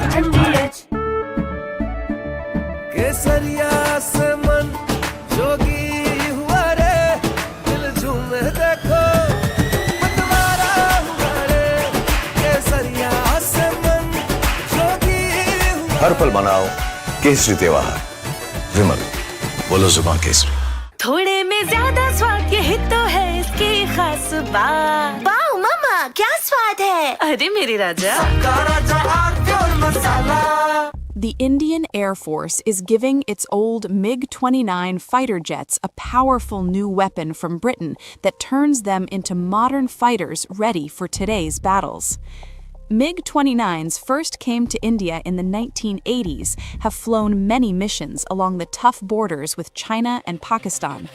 Now they are getting equipped with British ASRAAM missiles that make them as strong as NATO planes in close fights. The Ministry of Defense sent out a request for proposals to fit the Advanced Short-Range Air-to-Air Missile on the MiG-29 UPG version. This British missile from the company MBDA replaces the old Russian R-73 that pilots used for years. The R-73 could only reach targets 10 to 15 kilometers away, which forced pilots to fly too close to the enemy and take big risks. The ASRAAM changes all that. It can hit targets more than 25 kilometers away, almost double the old range. It flies at Mach 3 speed and uses a smart infrared seeker that ignores enemy flares and jamming better than before. The Indian Air Force flies more than 55 of these MiG-29 UPG jets in frontline squadrons. These planes guard the northern and western borders day and night. Earlier upgrades added new radars, engines, and digital cockpits, but the short-range missiles stayed old. Now the ASRAAM brings fire and... From Asia's largest news headquarters, setting the agenda for Bharat.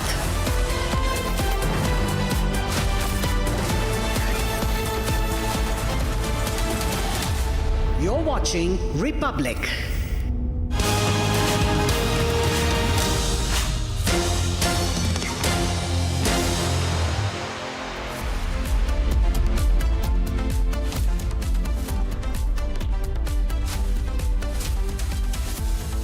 Hello and a very warm welcome. You're watching The Verdict 2026 with me, Gesu Bharadwaj, on Republic TV, and viewers in West Bengal. Chief Minister Mamata Banerjee and the TMC Supremo alleged that the electronic voting machines were being fiddled with and they were being tampered in strong rooms. Meanwhile, the ECI has cracked down on that claim and said none of this is true at all. We're getting you all the details on what's unfolding and as we await for the D-Day on the 4th of May. But first, here's a check on your headlines for the hour. Take a look.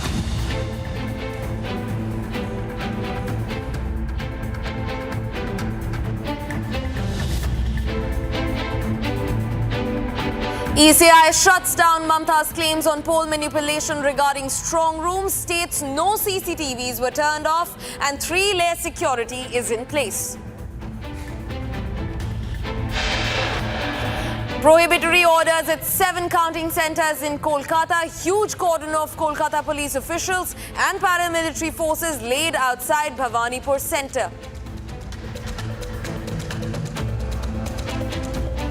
Republic scoop confirmed as ECI officially decides to reduce the number of counting centres in Bengal from 87 to now 77.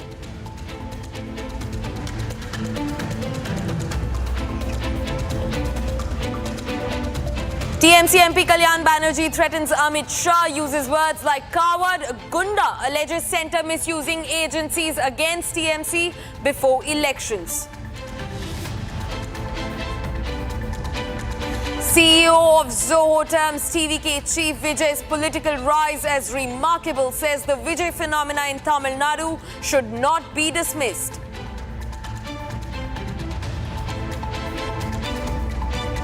Republic's big scoop on AIADMK and TVK talks, as TVK General Secretary confirms on record that no alliance talks have been held with the AIADMK.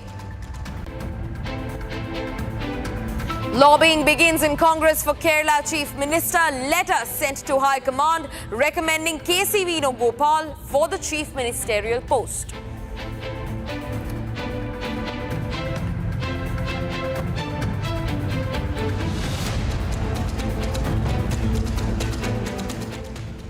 Viewers, now starting first, a political face-off that erupted just last night in West Bengal as Chief Minister Mamata Banerjee was in the midst of a storm. The TMC Supremo, in fact, reached Bhawanipur Strongroom and remained adamant that she be let inside. It soon escalated to her alleging that CCTV cameras were turned off and the electronic voting machines were being manipulated inside these strong rooms. The Election Commission, however, was quick to counter her remarks. The dramatic incident led to a slew of political reactions. Take a look at everything that unfolded, right from the claim that was made and the claim that was debunked by ECI and everything else that follows along.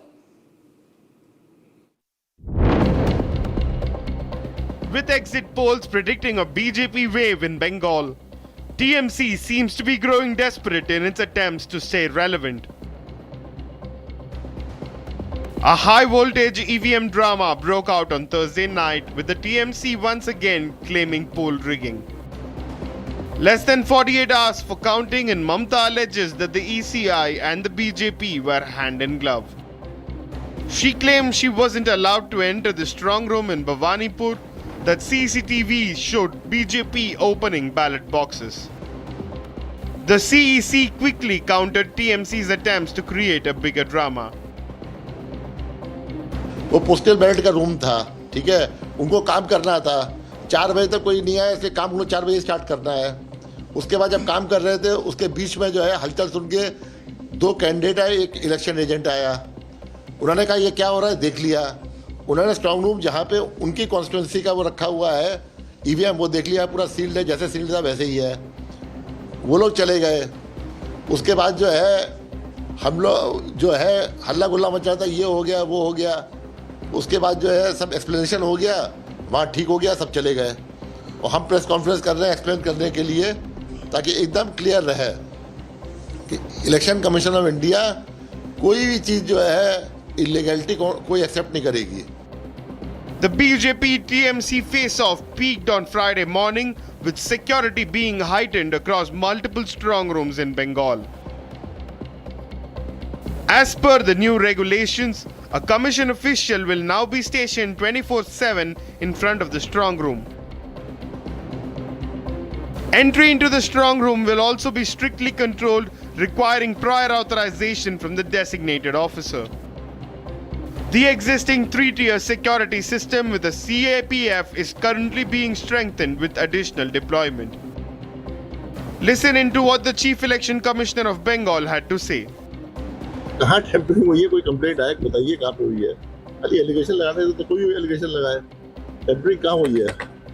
CAPF है वहाँ पे, पूरा sealed है वहाँ पे, 3 layer security है, कोई जा सकता है और टेम्परिंग कैसे कर लेगा।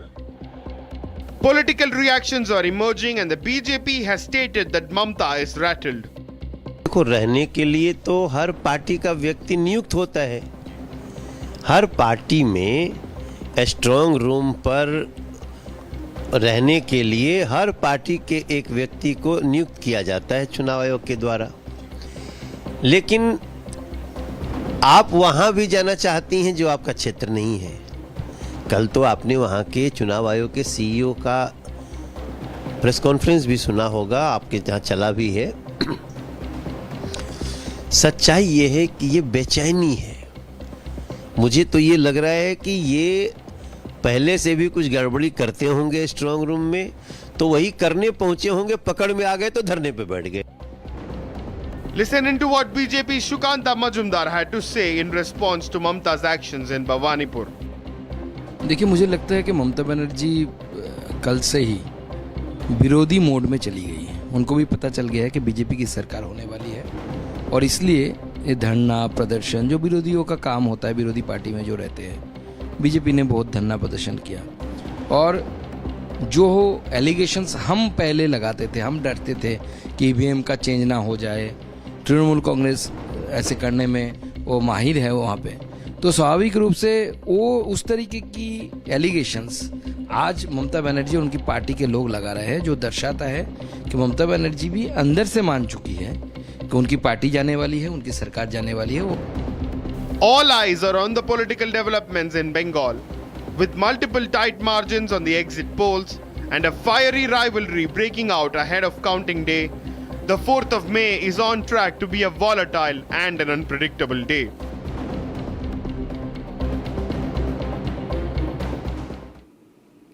The showdown between the Election Commission of India and TMC Supremo Mamata Banerjee continues in West Bengal. That, by the way, just went to its second phase of polls on the 29th of April, with the D-Day of results pegged on the 4th of May. Let's take a look at everything that Mamata Banerjee has said against the ECI's handling of the elections in the state. Now, Mamata Banerjee claims that there were CCTV footages that show that BJP workers were let inside strong rooms where they managed to fiddle with the electronic voting machines. Now, on the other hand, the ECI, the Election Commission of India, says that none of this happened. They have refuted all of these claims. They said that no CCTV cameras were in fact switched off inside these strong rooms. Claim number 2.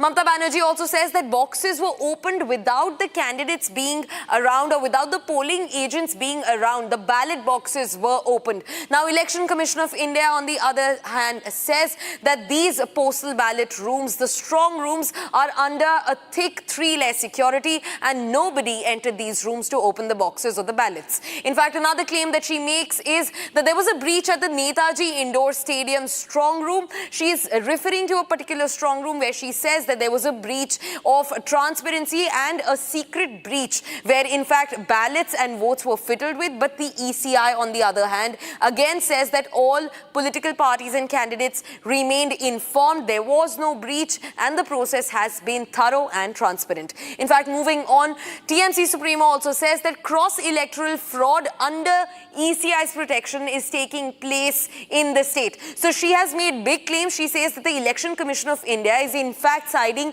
with the opposition, the principal opposition, Bharatiya Janata Party. On the other hand, the ECI says, we've gone to another page. I would request you to come back because we were still completing what the ECI wanted to say on the matter.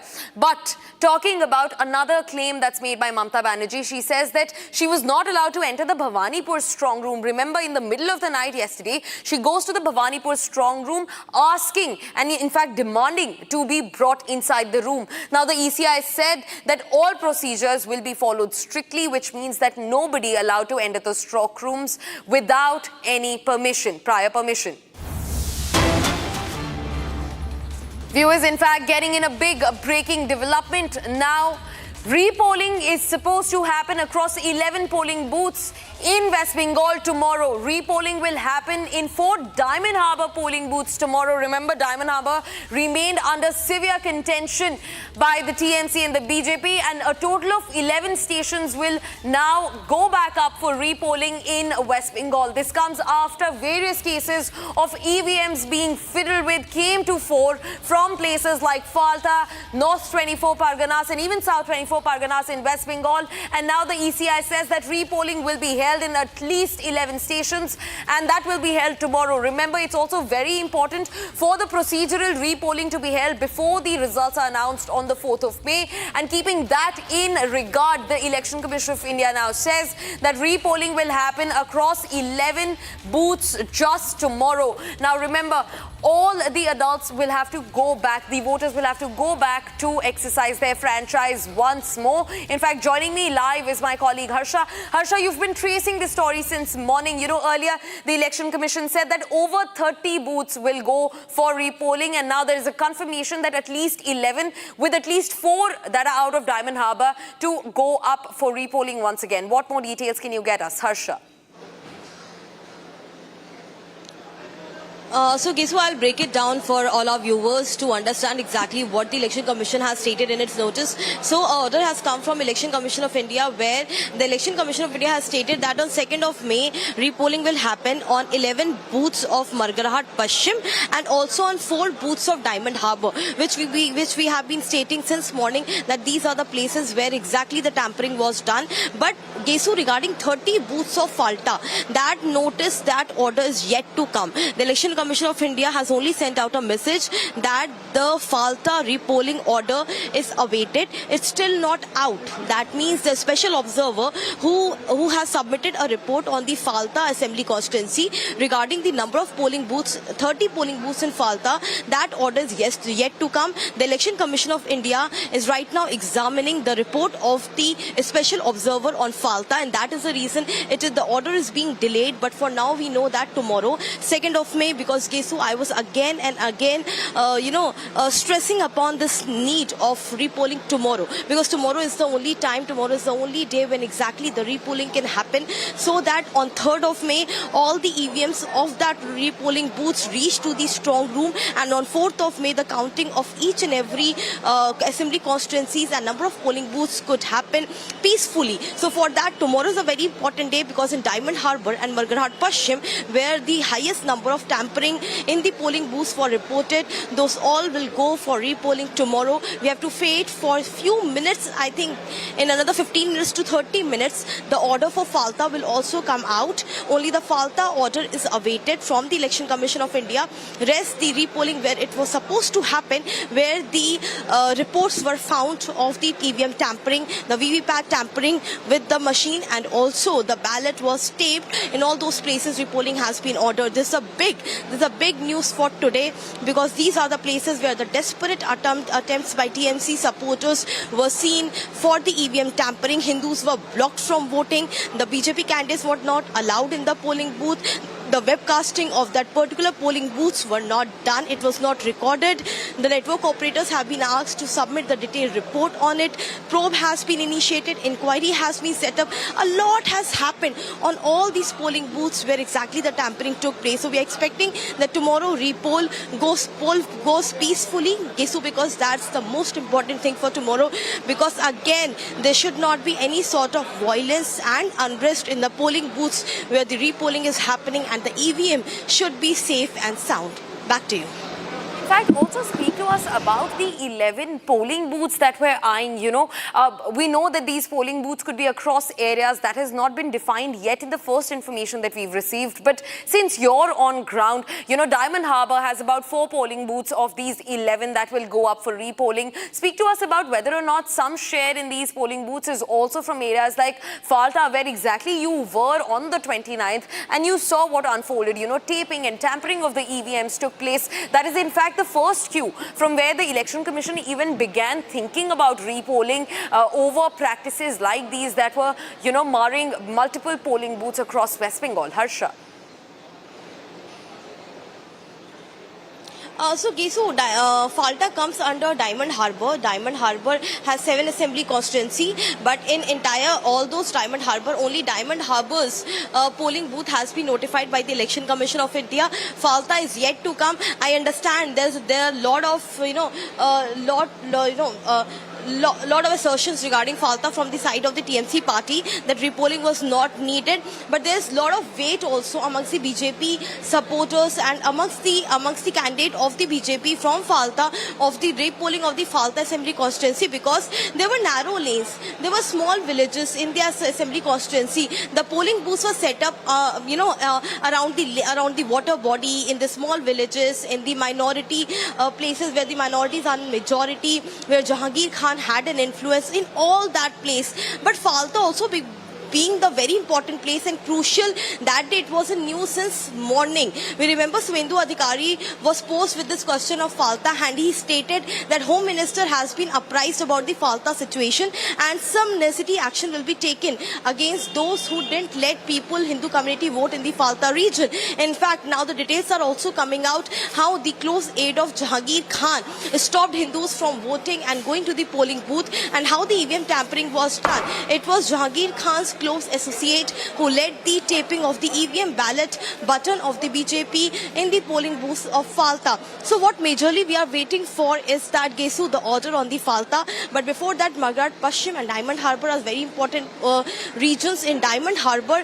Diamond Harbour is also one of the assembly constituency where exactly this issue happened, and there are 4 polling booths of Diamond Harbour. We reported that day also that how in Diamond Harbour there were the huge security forces deployed, but in fact, even after the deployment of security forces, it was the network operators, it was the jamming. The networks were jammed or they were hacked.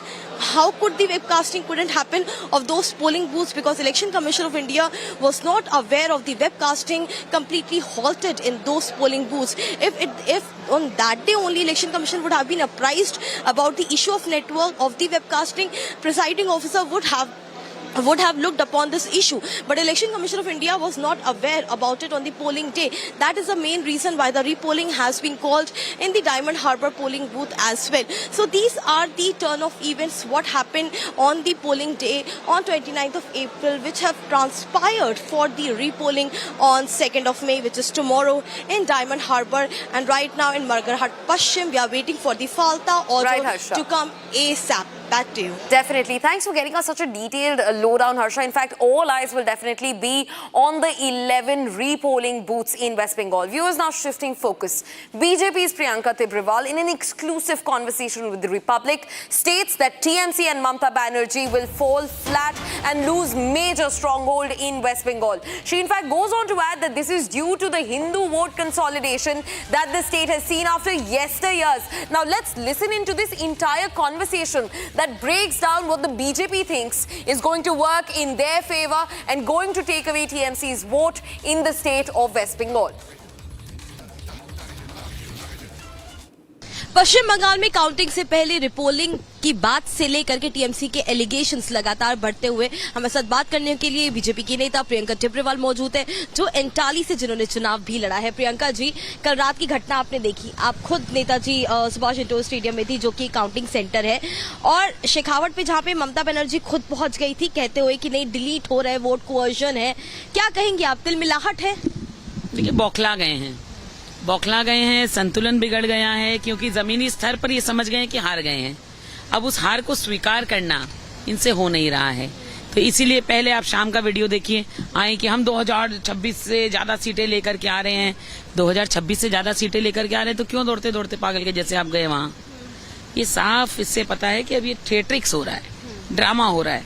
पहले का video बनाया कि 2026 सीटें आ रही हैं, फिर जाके बनाया देखो चीटिंग हो रही है, ताकि अब मुंह खोल करके ये लोगों को बोल सकेंगे काउंटिंग के दिन कि देखिए भैया हमने बताया था चीटिंग हो रही है, चीटिंग हो गई, वरना तो हम जीत ही गए थे। तो ये सब कुछ नहीं है, ये नाटक है, और इस नाटक से अब कुछ नहीं होने वाला है। जनता ने अपना जवाब जो है वो वोटिंग के माध्यम से इनको दे दिया है। लेकिन प्रियंका जी, जिस तरीके से अब रिपोलिंग की बातें सामने आ रही हैं, फाल्टा में 30 बूथ, मगराहाट वेस्ट में 11 बूथ, डायमंड हार्बर में 4 बूथ लगातार, तो ये बात तो सही है कि भले हिंसा नहीं कर पाए, लेकिन किसी तरीके से ईवीएम टैंपरिंग की कोशिश पूरी हुई थी। अरे चोर चोरी से जाए, सीना जोरी से ना जाए, वही बात हो रही है। इनको इतनी आदत हो गई है, जैसे किसी गंजेड़ी को गांजा पीने की आदत होती है, नशा करने की आदत होती है, वैसे तृणमूल के रग रग में चीटिंग घुसी हुई है। इसलिए इतना सब कुछ होने के बावजूद भी ये ऐसे लातखोर हैं, तो ये चीटिंग किए बिना मान नहीं रहते। तो कहीं ना कहीं कोशिश करी, क्या फायदा हुआ? रिपोलिंग हो जाएगी। लेकिन आप खुद वहाँ पे मौजूद थी, जो मंजर था रात का हम लोगों ने देखा, किस तरह से टीएमसी के सपोर्टर बैठ गए, शशि पांजा खुद बैठ गई थी, कुणाल घोष बैठ गए, लगातार आरोप लगा रहे इलेक्शन मशीनरी पे, पैरा फोर्सेस पे। क्या लगता है, डेस्परेटनेस है, रैटलनेस है? एकदम भाई, इतने साल ये लोग जो सत्ता का मजा उठाते आए हैं, अब वो सारा सब कुछ खत्म हो गया। ना रहेगी सत्ता, ना रहेंगे वो तेवर, तो उसको सोच करके ये डाइजेस्ट नहीं कर पा रहे हैं। देखिए भाई, जनगण का फैसला जो है वो आखिरी फैसला है और आपको उसे स्वीकार करना पड़ेगा। मैं तो यही कहूंगी, क्या भूल हुई है उसे देखिए, उस पर काम कीजिए। अभी आने वाले 5 सालों में जनता के लिए कुछ काम करने के लिए अपनी योजना बनाइए, लेकिन ये योजना फिर भी किसी काम की नहीं रहेगी, क्योंकि अब 50 साल तक ये नहीं आ पाएंगे। आपको लगता है कि ममता बनर्जी को ये महसूस होना शुरू हो गया है कि वो विपक्ष में बैठने वाली हैं? वो ये भी नहीं कर पाएंगी। विपक्ष में बैठने के लिए भी एमएलए बनना जरूरी है ना, जीतना जरूरी है। भवानीपुर तो वो हार रही हैं, तो विपक्ष में बैठेगा कौन? मुझे तो लगता है उनके इतने दिन खराब आ जाएंगे कि विपक्ष का नेता उनको बॉबी हकीम को बनाना पड़ेगा। जो पोस्ट वायलेंस को लेके बात कही जा रही है कि काउंटिंग डे के दिन अभिषेक बैनर्जी ने चेतावनी दी कि 4 तारीख को 12 बजे के बाद देख लूंगा। ममता बनर्जी कह रही हैं अपने कार्यकर्ताओं को कि मजबूत रहिए, ये सब रिग्ड है, ये सब प्री प्लान्ड है, ये सब कुछ नहीं होगा, सरकार तो हम ही बनाएंगे। तो क्या मैसेजिंग कर रहे हैं? क्या डीमोटिवेट हो गए उनके कार्यकर्ता? देखिए, अभिषेक बैनर्जी की बात ही मैं उनको सुनाऊंगी और वापस कहूंगी, बाप के बेटे हो तो 4 तारीख पश्चिम बंगाल में ही रहना। बाप के बेटे अगर हो तो भागकर अपने ससुराल बैंकॉक मत चले जाना। एक और बात प्रियंका जी, जो माहौल इस वक्त पश्चिम बंगाल का बना हुआ है, सेंट्रल फोर्सेस की डिप्लॉयमेंट अंदर से लेके बाहर तक, आप मान रही है कि काउंटिंग डे के दिन वायलेंस नहीं होगा, ना होने दिया जाएगा, जो कि हमेशा से इतिहास रहा है पश्चिम बंगाल का, बिना किसी हिंसा के यहाँ पे कोई भी चुनाव संपन्न नहीं हुआ है? देखिए, इस बार भाजपा जो है वो पश्चिम बंगाल का नया चैप्टर खोल रही है और इस चैप्टर में वायलेंस के लिए, दंगों के लिए, भेदभाव के लिए कोई जगह नहीं है। हमारा चैप्टर का इंट्रोडक्शन ही डेवलपमेंट से शुरू होता है। अपनी खुद की सीट आप निकाल रही हैं? जनता ने निकाल दी मेरी सीट, जनता ने निकाल दी? बिल्कुल निकाल दी। और स्पेशल धन्यवाद करना चाहूंगी इंटाली के उन हिंदुओं का जिन्होंने एकजुट होकर के मुझे वोट दिया। यानी कि आप लोग को पता है कि इस बार पूरा पोलराइज हुआ है चुनाव? पोलराइज हुआ या नहीं हुआ मुझे उससे नहीं कुछ फर्क पड़ता, लेकिन मुझे ये पता है कि इससे पहले जो इंटाली में चुनाव हुआ था वो एक तरफा जो है मुस्लिम वोट्स पर ये तृणमूल जीत करके आया था। इस बार भी उन्होंने अपनी पूरी ताकत लगाई, लेकिन कुछ ऐसे पढ़े लिखे मुसलमान हैं जिन्होंने भाजपा को भी वोट दिया है, क्योंकि वो जानते हैं कि यहाँ पर मैं जीत के आऊंगी तो डेवलपमेंट का काम होगा। एक आखिरी सवाल, लगभग कितना माना जाए, कंफर्टेबल विन कहा जाए, या फिर लगता है कि नहीं, जो एग्जिट पोल्स बता रहे हैं 150 से 170 के बीच पार्टी सिमट के रह जाएगी, या स्वीपिंग मैंडेट ही आ जाएगा? क्या भापा है भाजपा ने? जनता का आशीर्वाद बताएगा, लेकिन जीतने के लिए जितनी चाहिए उससे ऊपर ही लाएंगे हम। Viewers, that's all that we could wrap for you in this edition of The Verdict 2026. But don't go anywhere. On the other side, Congress veteran K. Sudhakaran has now sent a letter to AICC recommending KC Venugopal for the chief ministerial post. We're getting you all of that on the other side. Stay tuned to Republic TV.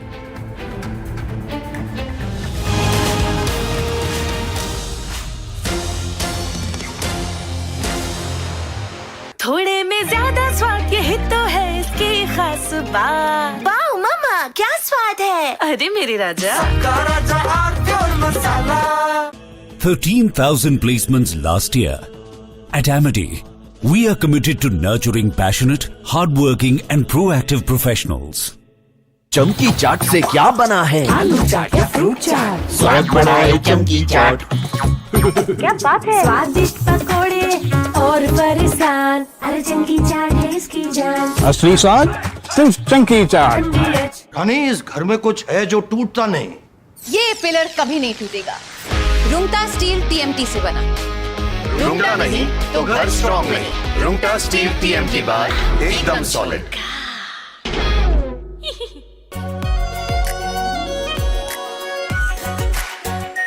Are pure shahi paneer masala, delicious, healthy every day.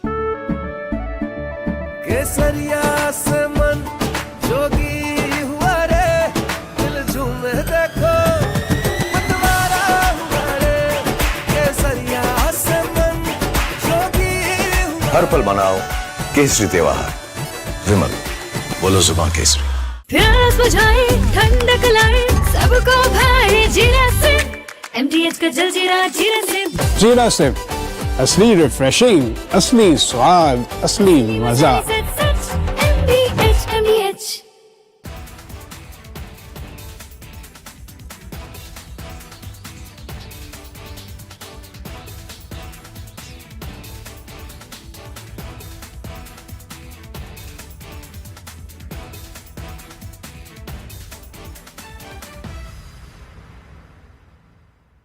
Pure suji pasta उबालो मिलाओ और खाओ 8 minute में तैयार। क्या taste है सबका राजा R pure masala. The Indian Air Force is giving its old MiG-29 fighter jets a powerful new weapon from Britain that turns them into modern fighters ready for today's battles. MiG-29s first came to India in the 1980s, have flown many missions along the tough borders with China and Pakistan. Now they are getting equipped with British ASRAAM missiles that make them as strong as NATO planes in close fights. The Ministry of Defense sent out a request for proposals to fit the Advanced Short-Range Air-to-Air Missile on the MiG-29 UPG version. This British missile from the company MBDA replaces the old Russian R-73 that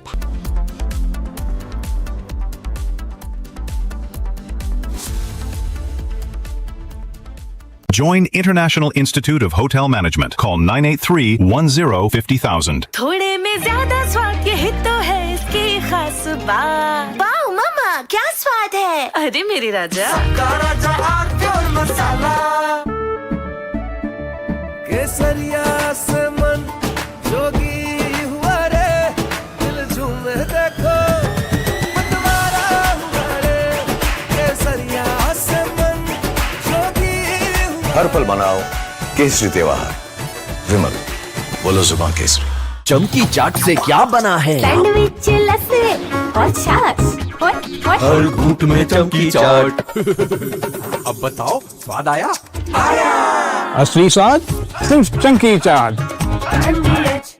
रानी, इस घर में कुछ है जो टूटता नहीं। ये pillar कभी नहीं टूटेगा। रुंगटा स्टील TMT से बना। रुंगटा नहीं तो घर स्ट्रॉन्ग नहीं। रुंगटा स्टील TMT बार एकदम solid.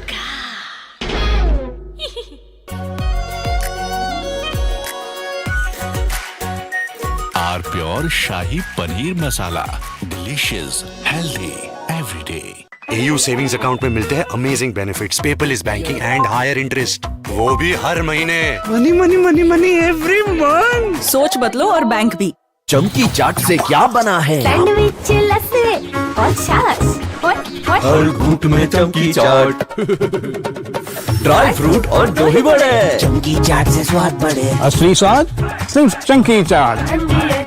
The Indian Air Force is giving its old MiG-29 fighter jets a powerful new weapon from Britain that turns them into modern fighters ready for today's battles. MiG-29s first came to India in the 1980s, have flown many missions along the tough borders with China and Pakistan. Now they are getting equipped with British ASRAAM missiles that make them as strong as NATO planes in close fights. The Ministry of Defense sent out a request for proposals to fit the Advanced Short-Range Air-to-Air Missile on the MiG-29 UPG version. This British missile from the company. From Asia's largest news headquarters, setting the agenda for Bharat.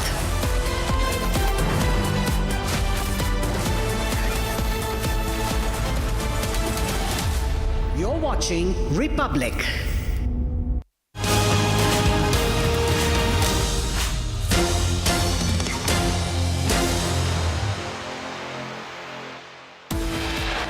Headlines brought to you by Canara Bank. Together we can. Reports emerge that President Trump is set to convene a high-level meeting on the war in Iran as CENTCOM also briefs US President on the final blow to Iran. Reports emerge of cracks in Iran administration. They say Pezeshkian and Ghalibaf and others want Arakchi out. Death toll rises to 9 after tourist cruise boat capsized during a sudden storm. Several feared missing. Rescue efforts underway. Supreme Court has granted bail to Congress leader Pawan Khera over the forgery case, but they've imposed restrictions. He cannot travel abroad and have directed him to cooperate with the probe. It's the clearest video of the shooter Cole Allen that has emerged now. Fresh visuals show him racing past security while officials quickly responded by taking him down. Commercial LPG prices hiked by 993 rupees amid war pushing cylinders and prices past the 3,000 rupee mark. Petrol and diesel rates remain steady. Amit Shah addresses a massive crowd in Ladakh on Budh Purnima during his historic Ladakh visit, asserts only peace and compassion can solve the unrest in the region. And India's gross GST collections hit a record high of 2.43 lakh crore rupees in April 2026, marking an 8.7% year-on-year growth.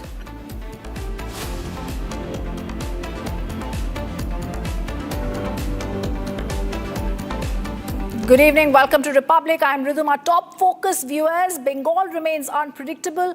Exit polls are split. 5 predict a BJP breakthrough while 2 foresee a TMC victory.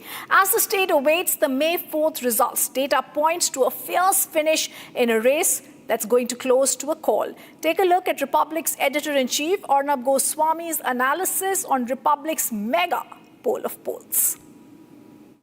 Pradeep, you've chosen not to reveal your numbers on Bengal. But you told me yesterday that you would try one more time. You had said yesterday that I will try one more time to see whether I can go and do a survey. Did you try to do that? Yes, definitely, Arnab. Today we tried hard enough and tried to speak, but it happens to be the presidency and most number of seats in the second phase. And it is getting worse in Kolkata. I would say yesterday in rural areas, 6 to 7% people is not willing to speak. Here, number is 7 to 8 people not willing to speak to people. And that's the methodology we follow, face-to-face interview across the constituency. And with representative. What is the demography you're looking at? What kind of demography are you looking at? You're saying Kolkata. What kind of people are you speaking to? People in lower economic clusters, people in high-rise apartments? How do you decide? First and foremost important is gender, which is 50-50, which is the largest demography in that sense, the representative. The second most important in case of Bengal, it differs from different state to state, is the caste. Caste meaning 3-4 major castes here when it comes to presidency. One is the scheduled caste, the general class, the minorities, and there is no question of ST in Kolkata. So these are the 3-4 major castes when it comes to Bengal, and that too it comes to the city. So Pradeep, my here today I have 2 other pollsters with you, and this question must be addressed. Some of our viewers are asking, if people are not talking to Access My India, how are they talking to Matriz? If they are not talking to Pradeep Gupta, how are they talking to PMark? Do you have an answer for that, Manojji? You put out your polls, you said 68,000 sample you have got. आपसे बात कर रहे हैं, उनसे बात नहीं कर रहे, ये मैं समझ नहीं पा रहा। नहीं, मुझे तो आश्चर्य इस बात को लेकर, क्या 2021 में बताया जा रहा था कि हम पोल किसको कर रहे हैं, लेकिन उस समय भी तो सारे पोल किए थे, माई एक्सेस भी किया था और मैं एक्सेस ने भी किया था। तो क्या उसमें और आज के अंतर में क्या हुआ? दूसरी बात है कि जब हम बार बार ये कह रहे हैं कि बंगाल में भय का वातावरण है, किससे भय है? ममता बनर्जी से ममता से भय। और जब जो नहीं बोल रहा है, यानी को भय से नहीं बोल रहा, तो ममता का तो वोटर नहीं हो सकता है। क्या हो सकता है ममता का वोटर? असंभव है। तो अभी इस वक्त बहुत ड्रामा हो रहा है वहां पे। देखिए प्रेडिक्शन का कोई मतलब कि हम नहीं कर पा रहे। आपने जो सवाल इनको पूछा तो ये जवाब दे दे। वहां पे बहुत ड्रामा हो रहा है कोलकाता में। वहां पे कुणाल घोष आई थिंक कुछ प्रेस कॉन्फ्रेंस कर रहे हैं, ममता बनर्जी ड्रामा करने पहुंच रही हैं, शशि पांजा भी उनके साथ है। बहुत ड्रामा आज रात को होने वाला है। ममता बनर्जी बोल रही है मैं वहां पे बैठ के चौकीदारी करूंगी, जो वहां पे स्ट्रॉन्ग रूम से सब कुछ दिखा रहा है कि जो बीजेपी 2021 में कर रही थी जी, वो आज टीएमसी को करना पड़ रहा है जी। मगर ये सवाल मैं चाहता हूं Pradeep Gupta ji, just coming to Animesh, Pradeep Gupta ji, he has asked a question to you कि 2021 में आपसे बात कर रहे थे, 2026 में बात नहीं कर रहे, ये कैसा हो रहा है? देखिए 2021 में भी 20 से 30% लोग बात नहीं कर रहे थे बंगाल में, लेकिन इस समय जो है इस पोल में जो है बिकॉज ऑफ मल्टीपल रीजंस, जैसे मैंने कहा SIR है वगैरह वगैरह, और भी ऐसे विषय आ चुके हैं सामने कि लोग बहुत ज्यादा डरे हुए हैं। वो बात अननेसेसरी प्रॉब्लम में नहीं आना चाहते। When you knock the door and it's not that कि हम सामने रोड पे उनसे बात करने की कोशिश करते हैं। नो, पोलिंग डे के दिन आज के समय में एग्जिट पोल अलाउड ही नहीं है एज पर ECI गाइडलाइन। अच्छा, ये कोई अभी ड्रामा हो रहा है? 1 मिनट में लाइव जाता हूँ, ये लाइव तस्वीरें हो रही है, लग रहा है कुछ हो रहा है वहाँ पे। अब हम रिपोर्टर अगर हैं वहाँ पे तो मैं दिखाना भी चाहूंगा। सिक्योरिटी फोर्सेस पुलिस के बीच में कोई झड़प हो रही है। I think it's a setup game Mamata is doing out there. Animesh has a question also. Animesh, how come people are talking to you and not talking to him? This I find strange. You know, are you using different methods? Because yesterday Pradeep Gupta said that I send my people on the ground. He said the people on the ground, 5 of his people got arrested while they were on the ground. Why were your people not arrested? Why are people talking to you? I'm not understanding this duality. No. I think West Bengal is definitely a unique state, and even our teams have faced challenges in both 2026 and 2021, and especially when the winds of change are much stronger, right? The people are much more hesitant to come out in face-to-face interviews and come out with but what percentage were not willing to talk to you? See, he says only 7 to 8% were willing to talk to me, which means 92% are, no, what did you say, Pradeep Gupta? Is that 7 to 8 not ready to talk to us? What percentage? 70 to 80%. 70 to 80% were not willing to talk to you. What was the number for you, Animesh, who were not willing to talk to you? It was closer to 50%. So 50% were not willing to talk to you also. That's correct. Whereas the national average that we face is around 20 to 25%. One minute. What percentage were not willing to talk to you? Everybody was willing to talk to you. I'm asking you, Manoj ji. नहीं ऐसा कुछ था कि आपके पास भी नहीं था। देखिए क्या था कि इलेक्शन के 3 महीने तक इस तरह के माहौल थे कि लोग जवाब नहीं देना चाहते थे। जैसे हम लोग सर्वे करते हैं तो एरर में जो आता है, जो नहीं बताना चाहते कि भाई हम किसी को बांटे, वो होता था 33-34%। लेकिन जैसे जैसे इलेक्शन पोल का नियरेस्ट आता है समय, तो लोग उसको रिप्लाई करते हैं कि नहीं हम वोट दिया था। और इस बार तो बंगाल में मैंने आश्चर्य इस बात को है अर्णव जी कि जब मैं खुद बंगाल में खड़ा था पोल के दिन, और मुझे लोगों ने खुलकर बताया कि ऐसी ऐसी बात है। मुझे तो लगा ये कैसे हो रहा है प्रदीप गुप्ता जी? अगर मैं साथ समस्या हो सकती है, उनकी समस्या पे मैं उनकी समस्या है और उस पे मैं कोई टिप्पणी नहीं करना चाहता, मगर मैं एक normal question is coming to my mind Pradeep. We respect your decision, Sanju, I'm coming to you. Just let me get this psephological part right.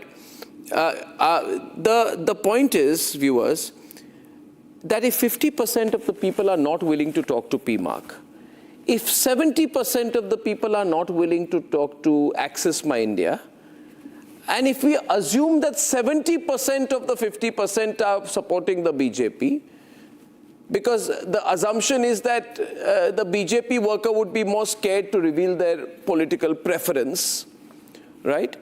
Then I think the cumulative number would be much more for the BJP, right, Pradeep? This is just common sense. I don't want to speculate on this direction because those who haven't spoken, how can we say that they are favoring to this party or to that party? I mean, this is something common sense, as you rightly pointed out. But beyond common sense, we have to do the statistical analysis. And for that, my sample is not representative enough at this point of time. All I can say is this. High Court has dismissed the petition which you put against the chief electoral officer's decision to deploy only, and I repeat, only central government employees as counting supervisors for the assembly elections. You said, yes. No, one minute. The judge has rejected the allegation that central government officers are going to work for the BJP. Okay? And now they have, I'll tell you what they said. Only the counting supervisor and the counting assistants will not be in the vote counting room. Micro observers, counting agents of the candidates who are contesting the elections, and counting personnel will also be in the counting room. Therefore, it is impossible to believe the allegations made by the petitioner. Your candidates have their representatives inside the counting room, which means the only reason that you are doing this is because you know that you are losing. So you need to do some drama. You're a drama party, loser party, drama party. Your crime syndicate is not lasting, Sudipto. The court, are you questioning the decision of the court? Then go to the Supreme Court. Go to the Supreme Court. Go to the Supreme Court. Go to the Supreme Court. Go today. Who's stopping you? Go. Go and knock on the door. Go to the court. Everyone has the liberty. The High Court has said this is rubbish. High Court has said that your allegations have no basis. You have no respect for the court. You think you're above the court of the country, above the election commission, above everything? What court has decided, everyone will accept it. Definitely. No, you are not accepting it. Your leader is not accepting it. Your leader is rejecting it. Your leader is doing drama. If your leader is a problem, go to the Supreme Court. Everyone has the liberty to go before the court. The Constitution has given the power. So you have the liberty, exercise it, man. Exercise your liberty. Go before the court. Exercise your liberty. Don't do the street drama. It is a normal procedure. It's a judiciary. It is a judiciary. Mamata Banerjee has won 3 assembly elections in a row. Did the BJP ever say that Mamata Banerjee's victory was not fair? Why is it that now when exit polls are saying BJP will have a clean sweep in West Bengal, Mamata Banerjee has started howling, Mahua Moitra has started crying, Derek O'Brien has started abusing, Piper has started maligning, everyone from the BJP, right from Amit Shah to Narendra Modi, ये डर अच्छा है. और इस डर के कारण जो जनता आज तक TMC को वोट देती आ रही थी, वो डर खत्म हो गया. And thank God the point is, 1 minute. The point is, I just want to speak logically. The point is, Sudipta, can you give me a moment? Sudipta, एतो भय पेते नहीं. Don't be so scared. Armed force धक्का मार के कोई धक्का नहीं मार रहा है. स्ट्रॉन्ग रूम में लॉक्ड अप है, locked up. EVMs are locked up. आज वो मारा गया है. अरे भाई साहब थोड़ा पढ़ लिख कर आया करो डिबेट पर. You don't even know how the electoral process functions. You're coming and making reckless allegations. Ballot boxes, EVM machine. Ladies and gentlemen, we have a remarkable situation here today. Let me tell you, Pulla, I've never seen anything like it. I've never seen anything like it. Even after more than 35 years, when the left lost power, I learn from Buddhadev Bhattacharjee, learn from Jyoti Basu, learn from the great people in the left. When they lost power after more than 35 years, they said, okay, we accept the verdict, we are going to sit in the opposition. Erokom drama kore nahi kintu. Let the mandate No. She's winning, Anna. Why do you think she's losing? 1 or 2 polls say it. But if she's losing... She's winning. But even, what makes you think that 1 or 2 polls she should go home, fold her chair and sit at home? Pulla. TMK Pulla Rao ji. No, but let me see, right? Mamata is somebody I also know. I've seen her. Mamata is somebody I know. Why aren't you using this feed? Use the Republic Bangla feed. Mamata Banerjee's retainer. Ladies and gentlemen, some more dramas. Is there live pictures? Are these live? Now Trinamool and BJP. Where are my live visuals? Take the straight Republic Bangla feed. Don't you know Republic Bangla is the fastest, quickest network? We cut the visuals of Republic Bangla and put it out there. Now the question is, Pulla, you have exercised every single option. हर चीज कर ली. Now you went to the court and court told you, listen, how can you talk like this? You still have a problem with the High Court, go to the Supreme Court. But this is crazy behavior by you. And Kapil Madan, this has never happened. If she's going to be such a bad loser, then people will laugh at her even more on Monday. Kapil and lost Pula. an election so far. She's never lost. Well, the left had also never lost. Never lost. The left had never lost. From 85. At one point of time, Jayalalitha had never lost. And she vanquished the left. No, sometimes, someday, everybody loses. No, but not even DMK will lose. Part of democracy. That is not the question. I want to tell you, what is Mamata Banerjee saying? She's saying basically that the strong rooms are going to be broken into. The BJP is going to enter the strong rooms. The BJP is going to break the locks. The BJP is going to break the EVMs. And the BJP is going to subvert the entire electoral process. That is unadulterated garbage and rubbish. And I'll tell you why. Because in this very place, you know, which is the one constituency drama happening, Beleghata, Kunal Ghosh is among the people. She's the Trinamool spokesperson. Among the people who has got a letter from the returning officer saying, in reference to the above issue, you are requested to remain present and to observe the entire process of segregation of postal ballots at the district strong room located in Shudiram Anushilon Kendra. So the Trinamool Congress has been told, Sudipto. So your lie I am catching, the Trinamool Congress, Kunal Ghosh was told to be present and he was present during the segregation of the polling ballots. So this has all happened before him. So you have been caught lying. You have lied. You have lied about democracy. No. This letter, a copy I have. Should I send you the letter copy right now? Should I send you the letter? Someone from my guest relations team send him the letter. Send it to him. Send it to him so you can see your phone. No, I'm sending it to you. Niranjan is sending it to you right now. Our team is sending you the letter. Acknowledge the letter and call Kunal Ghosh a liar on my program. Because Sanju, I have got the letter. What Mamata Banerjee has said in the video, you should rely on that. Mamata Banerjee. In fact, the first person to whom the letter is sent is Kunal Kumar Ghosh, All India Trinamool Congress. Exactly. Second person is Paramita Roy, CPIM. Third person is Partha Chaudhary, BJP. Fourth person is Shahina Javed, Indian National Congress. Fifth person is Jayanti Mitra, SUCI. And after that, there are 1, 2, 3, 4, 5, 6 independent candidates. You are a liar. I have caught your lie. The letter is being sent to you. You say that I am a liar. I have a letter. I have the letter. I have sent you. Please see your phone. Please see your phone right now. Please open your phone, sir. Your phone is right there in front of you. Open your phone, sir. See the message I have sent you. Please open the file. Open the file, sir. The letter from the office of the returning officer, 164 Beleghata Assembly Constituency, North Kolkata Electoral District. Please open the letter, sir. Please open the file, sir. Please open the file, sir. Please open the file. This guy is a rabid liar. Open the file. Open the file, sir. Of TMC is thuggery, vandalism. Sudipta, open the file. Yes, I have seen it. What have you seen? I have seen it. I am checking it. What have you seen? On live TV. He's scared.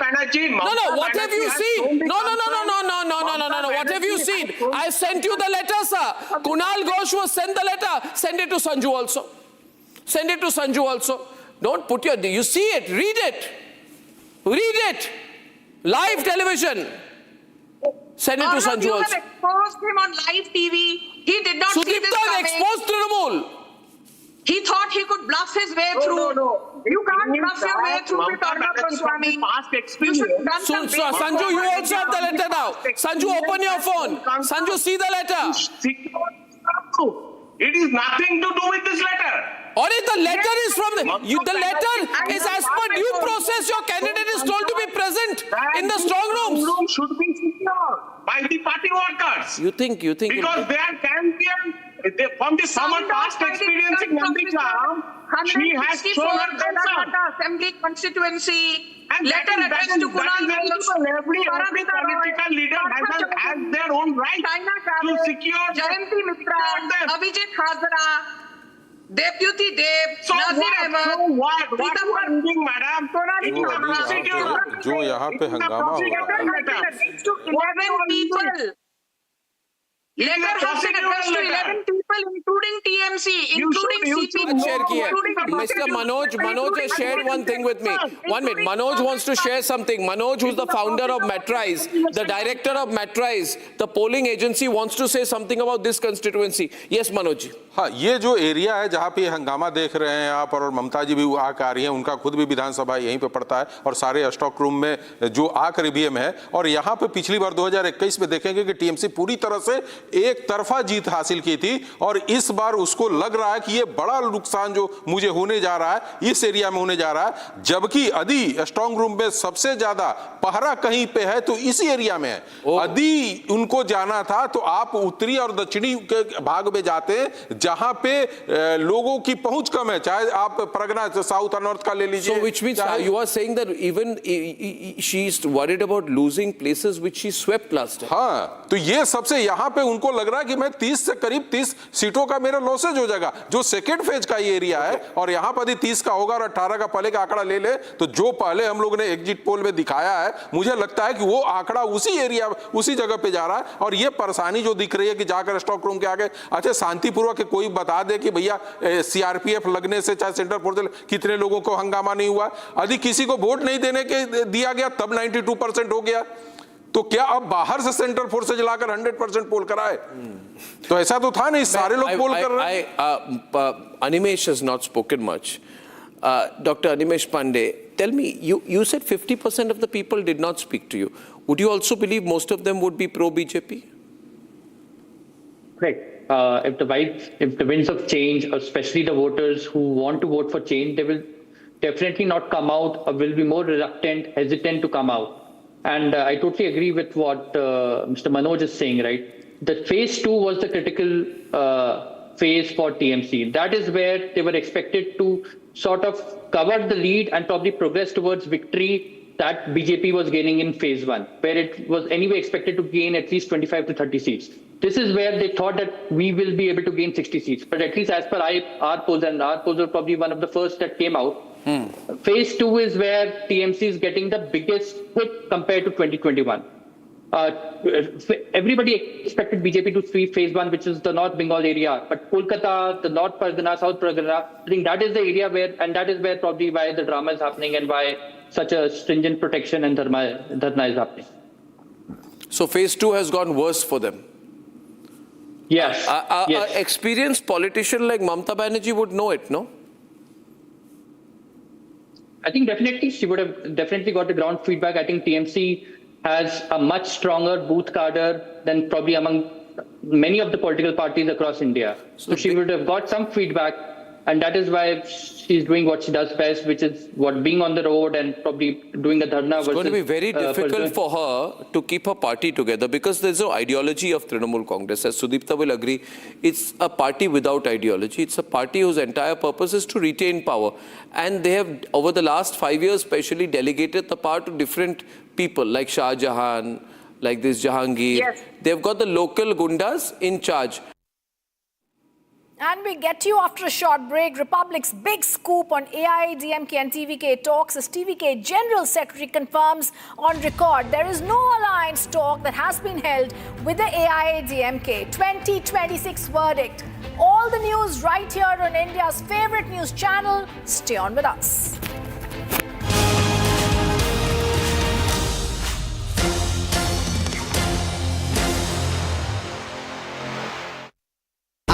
Pure suji pasta उबालो मिलाओ और खाओ 8 minute में तैयार। क्या taste है सबका राजा pure masala. 13,000 placements last year. At Amity, we are committed to nurturing passionate, hardworking and proactive professionals. चमकी चाट से क्या बना है? आलू चाट या फ्रूट चाट, स्वाद बनाए चमकी चाट। क्या बात है? स्वादिष्ट पकोड़े और परेशान, अरे चमकी चाट है इसकी जान। असली स्वाद सिर्फ चमकी चाट।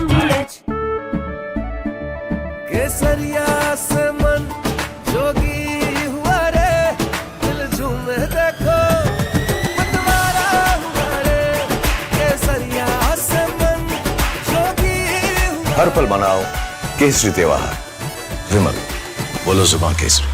थोड़े में ज्यादा स्वाद, यही तो है इसकी खास स्वाद वाओ मम्मा क्या स्वाद है अरे मेरे राजा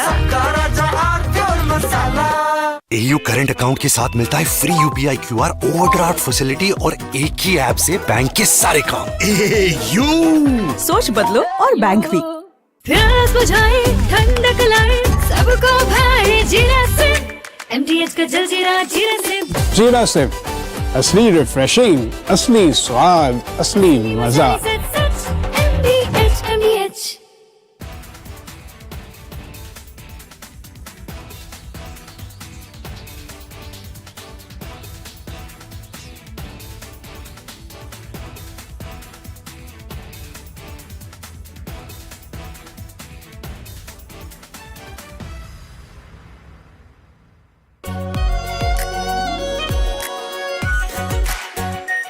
Our pure Shahi Paneer Masala. Delicious, healthy, every day. The Indian Air Force is giving its old MiG-29 fighter jets a powerful new weapon from Britain that turns them into modern fighters ready for today's battles. MiG-29s first came to India in the 1980s, have flown many missions along the tough borders with China and Pakistan. Now they are getting equipped with British ASRAAM missiles that make them as strong as NATO planes in close fights. The Ministry of Defense sent out a request for proposals to fit the Advanced Short-Range Air-to-Air Missile on the MiG-29 UPG version. This British missile from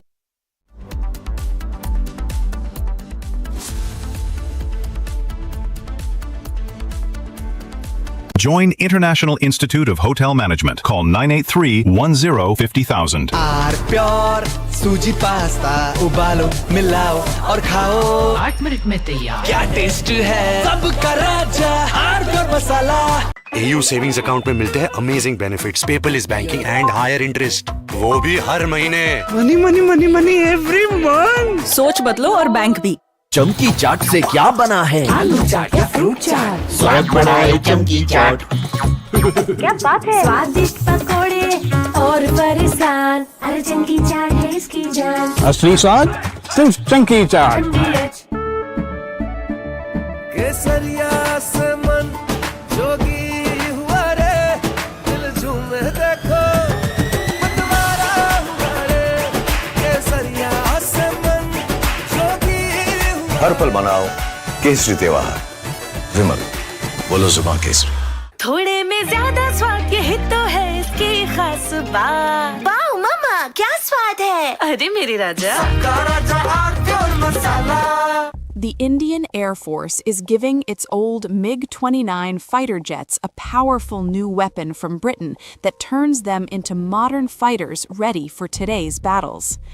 MiG-29s first came to India in the 1980s, have flown many missions along the tough borders with China and Pakistan.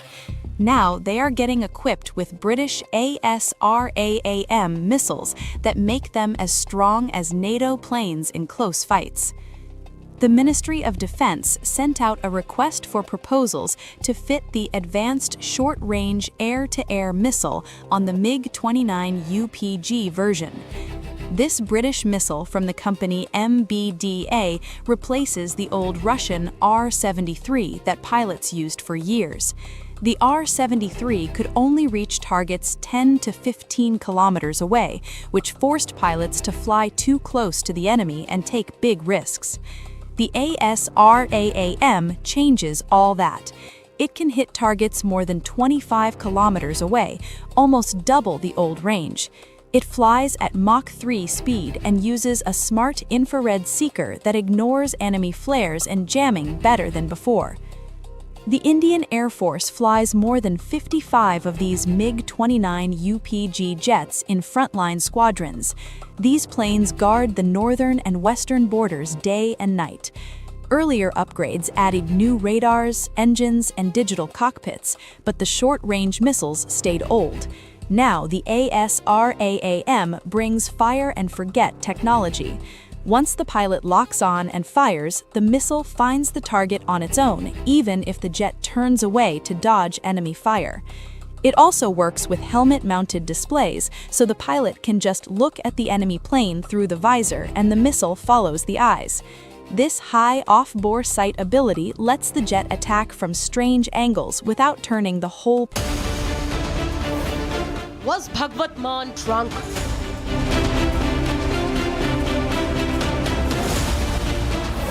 Shut the door to alcohol test. Tipsy-turvy Punjab politics debating tonight at 8 p.m. Presenting by Zoho Business Software, trusted by 15 crore users. Co-powered by IIHM International Institute of Hotel Management. Commercial and jet fuel prices hiked.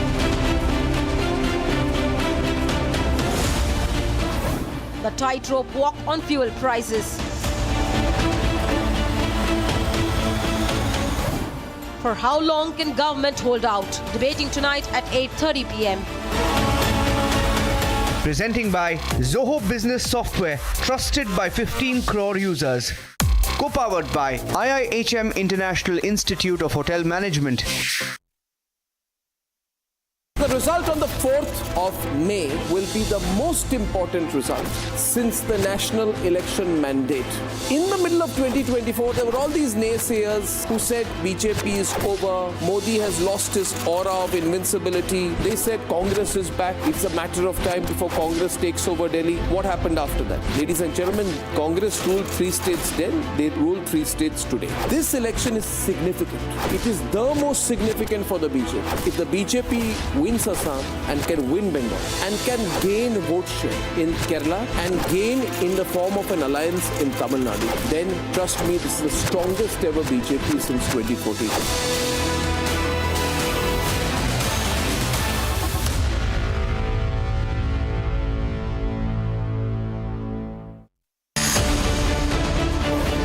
Was Bhagwat Maan drunk?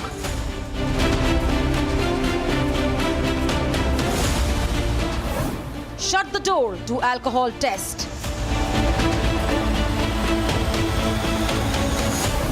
Tipsy-turvy Punjab politics debating tonight at 8 p.m. Presenting by Zoho Business Software, trusted by 15 crore users.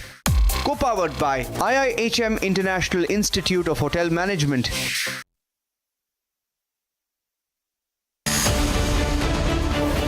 Commercial and jet fuel prices hiked.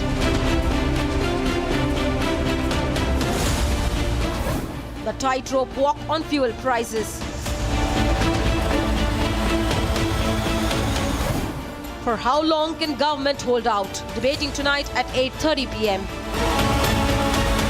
Presenting by Zoho Business Software, trusted by 15 crore users.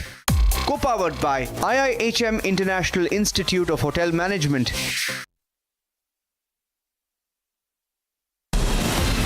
From Asia's largest news headquarters,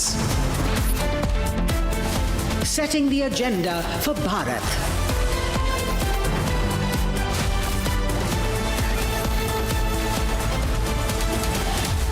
You're watching Republic.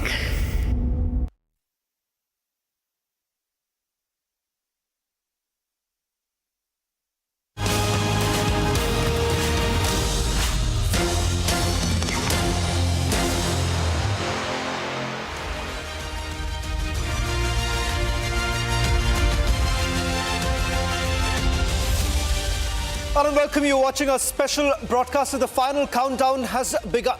Is there some sort of nervousness within the Trinamool Congress camp with Mamata Banerjee camping outside the strong room? The other big state that we are tracking very closely is Tamil Nadu. What seems to be a big surprise, Vijay's blockbuster entry. Over the next 1 hour, we take you through all that has developed in the last few hours and what are we to really look ahead. What are the big takeaways from the poll of polls? All this and much more, Akshat. Absolutely. We're bringing you all the latest and breaking it down for you as we build up to the 4th of May with the biggest team here on Republic TV. Time for the quick headlines right now, and then we get into the details of the top stories of the day.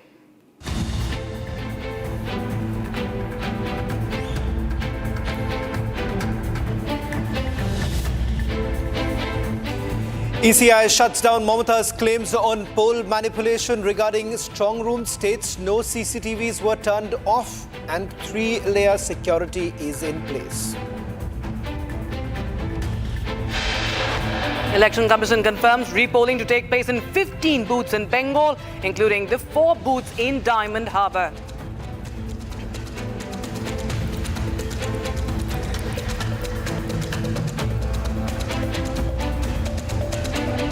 Prohibitory orders have been imposed outside counting centres. Counting centres have now been reduced.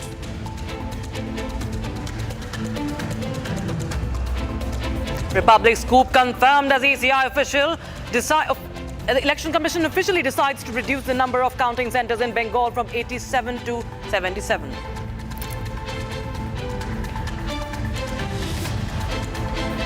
Trinamool Congress parliamentarian Kalyan Banerjee threatens Amit Shah, uses words like coward, gunda, alleges centre misusing agencies against Trinamool Congress before elections.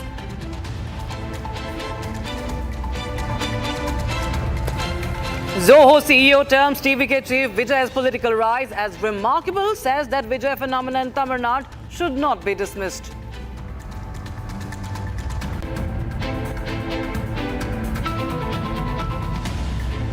Republic's big scoop on AIA-DMK and TVK talks as the TVK General Secretary confirms on record that no alliance talks have been held with the AIA-DMK. And lobbying begins in Congress for the Kerala Chief Minister post. Letter sent to High Command recommending KC Venugopal for Chief Minister's post.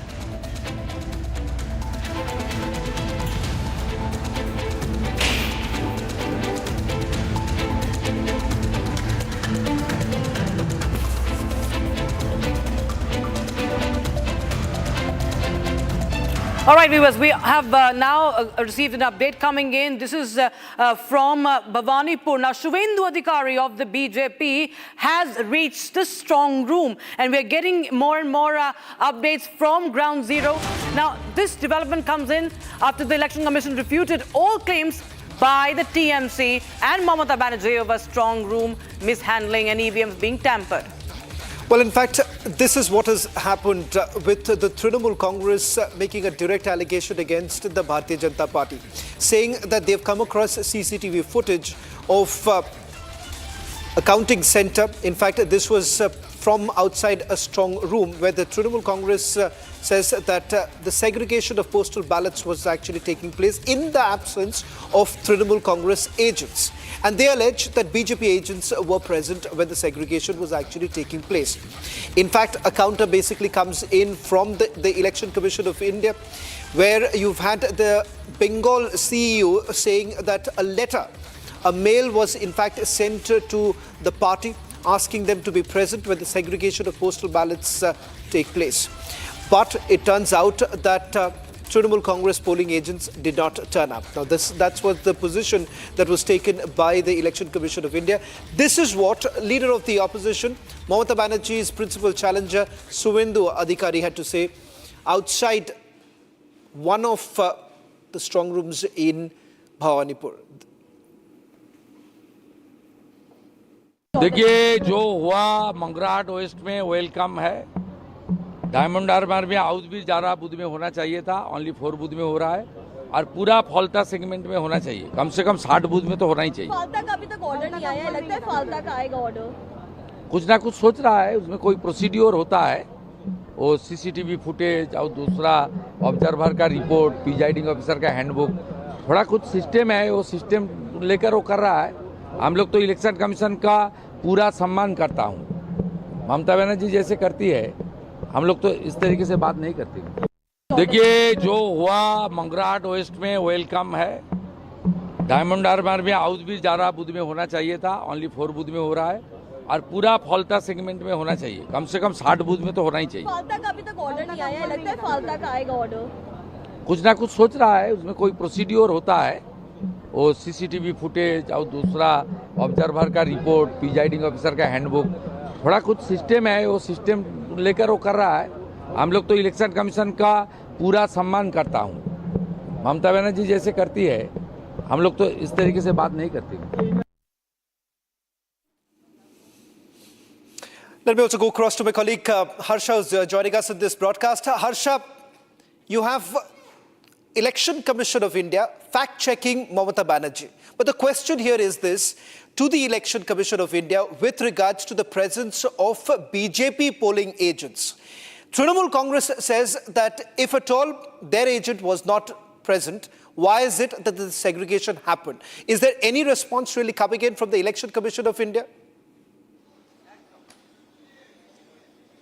See, Shravan, Election Commission of India has already clarified, not today, but yesterday only, and simultaneously again and again Manoj Agarwal is iterating the same thing, that a mail was sent. In fact, a message was also given to TMC leaders and candidates as well to be present at around 4 o'clock when the segregation of the postal ballot will be done, according to the Assembly constituency. But they waited for the candidates or the agent of TMC, but none of them appeared in front of the strong room or the EVM or the premises where the EVM VVPAT machines are kept. In the strong room where exactly the process was scheduled to happen. But when they didn't turn up, the agents which appeared that time, in those presence, the postal ballots were segregated. So it was not the issue of the Election Commission of India, or neither it was the issue of the CEO of West Bengal. Today morning again, when I spoke to Manoj Agarwal, he clearly stated that there's a process. We have to process, we have to do the process time, in a set timeline, and there's a process because the strong room was locked. It was sealed in presence of candidate, observers and agent.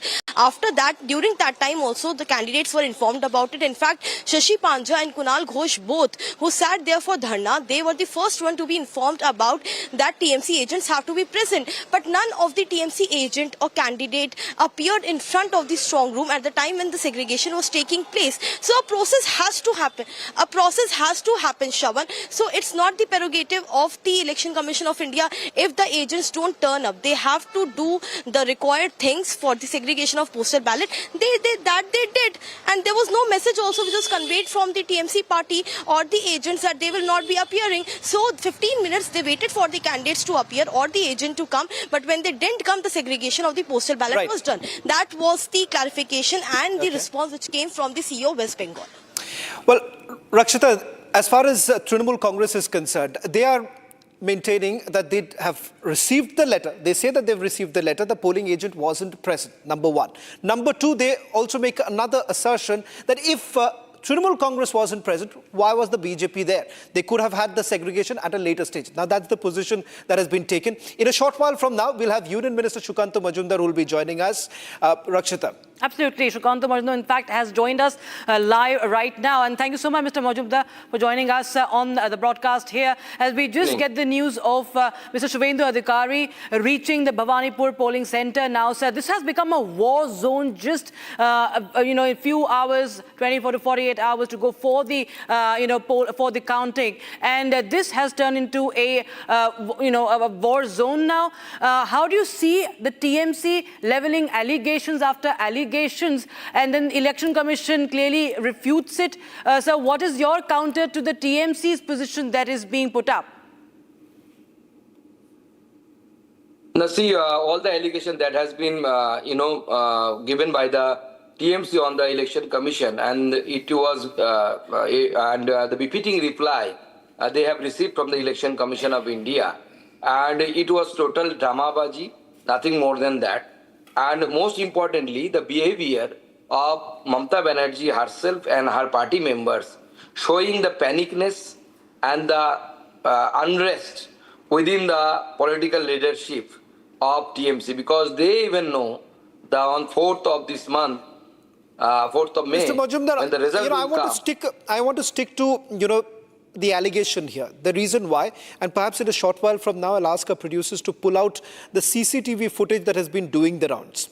Tell us, Mr. Majumdar, is it true that the BJP polling agents were present when the segregation of ballots were taking place? And if that is the case, why couldn't the State Election Commission wait, because your principal opponent happens to be the Trinamool Congress? The agents were not present. They could have done that a little later. Now see that they mailed all the agents, all the parties rather I should say, they were mailed by the Election Commission of India. And I am not here to represent the Election Commission of India. I am here to represent my party. So from that line, I can say we have received the mail, and that's why our representative may be there. But simultaneously, at the same time, TMC has received the same mail. But the question should arise, why did not they participate? That is the question. No? Why did not they participate? So this is the question should be asked to the TMC party. Okay, Mr. Majumdar, with regards to what's really happening right now in Bhawanipur, in fact, some suggest that within the Trinamool Congress, because of an extra deployment that has taken place of the CAPF and the fact that polling agents of the Trinamool Congress are not being allowed to be in that area. That's the allegation that is now being leveled. So is there a level playing field right now? It is a level playing ground, and the thing is that TMC is habituated of rigging vote for several years. And it was started by the left parties first, and those machineries actually shifted from left to TMC after the formation of the TMC government. And now these people are habituated of doing the fake voting, booth jamming, source jamming, which is unique in the state. And this time, Election Commission could carve all this, all these kind of machineries that was used by TMC in previous elections, in 2019, 2021 especially. Right. So this time, TMC could not do what they wanted to do. So that is the thing. Do you believe with this repolling that has now been ordered by the Election Commission of India, particularly in Falta area, Jahangir Khan's stronghold, do you believe that is going to be turned around? Because Diamond Harbour and the area where Trinamool Congress has been dominant, do you believe things are going to change for the Bharatiya Janata Party, particularly in what was seen as Abhishek Banerjee's stronghold? See, I won't agree with you because it is not a political stronghold. Otherwise, this is not the first time that the BJP's candidate names, the name was covered black tape or brown tape, rather I say, sellotape, during the election this time. Not only this is last time, even in 2024, similar kind of, tactics was used against BJP candidate. At that time, BJP candidate was Abhijit Das. Against him, his name was also covered by this sellotape. So if you have a political, that means political dabdaba, political over-dominance over there, then you should not have this kind of hatkandes, this kind of, trick tactics to deter voter from voting to BJP. Okay. Rakshita. And I believe that if free and fair poll happens, then obviously it will be a good chance for BJP. Shravan, we're also getting an update that TMC leader Shashi Panja has reached the State Election Commission in Kolkata. Okay. So we'll try and take those visuals and also get Mr. Majumdar to respond to that. Mr. Majumdar, these are the latest visuals now coming in of Trinamool Congress leader Shashi Panja reaching the Election Commission office in Kolkata. Now, you will say that it is about nervousness. It is nervousness within the camp. But is there any merit to it? Because turn the table, if you were in their position today, then you would have also done the same thing, protect yourself, because you feel that somewhere down the line there is so much of mechanism, state mechanism that has been brought in. The centre has basically come into the picture, the Election Commission of India bringing in with this large-scale deployment that has taken place, which again many would say is unprecedented in nature. You would have also done the same thing? No, see, first of all, first time the people of Bengal, they are watching this kind of unrest and this kind of, desperateness among the TMC leadership. So there must be a reason. And that reason is because they are passing under the fear psychosis now. Because they even know whatever the report they have received from their machineries, that is political machinery, that BJP is going to win the election. So that's why this kind of desperateness is, it has been observed among the TMC leadership. I would like to say that much only. Okay. One final question before we let you go, Mr. Majumdar. Would you agree that as far as the Bharatiya Janata Party is concerned, the edge basically comes in because there was some sort of polarization that you have done. The polarization is that Hindu khatre mein hai. And this entire polarization has actually helped you because Hindus have come out in large number to vote this time. So obviously, polarization is a factor. And the Hindus such mein khatre mein hai. The incident those happened in last few years in Murshidabad, in Samserganj, in Mothabari. Whether that is a illusion? No, those are not illusion. Okay. Two Hindus, those are secular Hindus, member of left parties and Congress. Hargobind Das and late Hargobind Das and Chandan Das, father and son, they have lost their lives. Why? Only reason, they are Hindus, nothing else. Because they are not a member of BJP or RSS. So Hindus are in danger. Mamata Banerjee and before Mamata Banerjee left parties, they have changed the demography of the state. Thank you very much for joining us on this broadcast. We are hoping that over the next few days, because the final countdown has begun, so let me make that, a request to you. We need to see you frequently over the next few days as our special broadcast, as our countdown has begun. Everyone wants to hear what Union Minister Sukhanto Majumdar has to say and what the BJP is essentially looking at. What's the larger picture really? Will it be a repeat of what we saw last time when the exit polls went completely kaput? And now, or it's going to be a different scenario for the Bharatiya Janata Party? Thank you very much, Mr. Majumdar.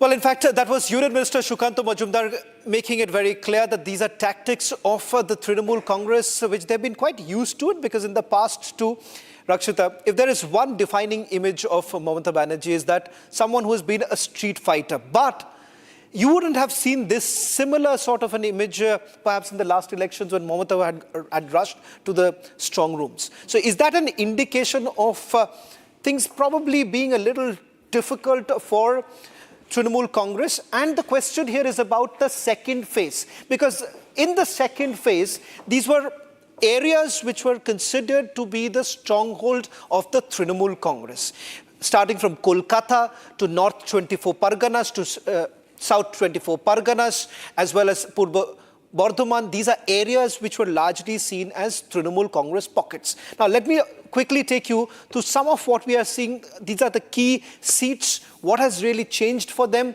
These are the top, the Trinamool Congress essentially banking on what they believe is the consolidation of the Muslim votes also. Now, take a look here. 70% for the BJP plus SC, ST again. That's where it's going to be a pivotal role that the SC, STs are going to really play right now. And if you really look at it, the percentage division that has been done, Hindi Bhashi, about 70% for the BJP, Hindus about 60%, and you're looking at 7% for the Muslims here, as far as the BJP is concerned. Trinamool Congress this is the division that we have seen last time. Clearly for the Muslims, about 75% have been backing the Trinamool Congress, about 35% the other Hindus, SC, STs about 30%. So SC, STs have largely been, the tribals have largely been with the BJP. Jungle Mahal areas, and these are the areas where they've done previously pretty well. So they would certainly be hoping that they repeat that same performance, hoping to coming back to power, Rakshita. Right, but there could be, Shravan, because this has been the pattern over the years. But what about the other parties like that of Humayun Kabir or the AIMIM? Does that also take away from, does it dent the TMC's vote bank this time? Let's be very clear. Trinamool Congress will certainly be affected if at all Humayun Kabir takes a small chunk of the votes there, because these are the border areas that you're talking about. And what is it that the BJP has essentially done? BJP has essentially gone to the Hindus in those very areas, saying that if you continue, supporting the Trinamool Congress, then the resources that you have access to, that is going to be limited. And these are outsiders who are coming in and taking away resources that belongs to you. That's the position that the BJP has taken. So certainly, Humayun Kabir taking away a little bit of the Muslim vote. And as far as Trinamool Congress is concerned, they would get affected, if at all, AIMIM, which may not play that big a role as much as Humayun Kabir might.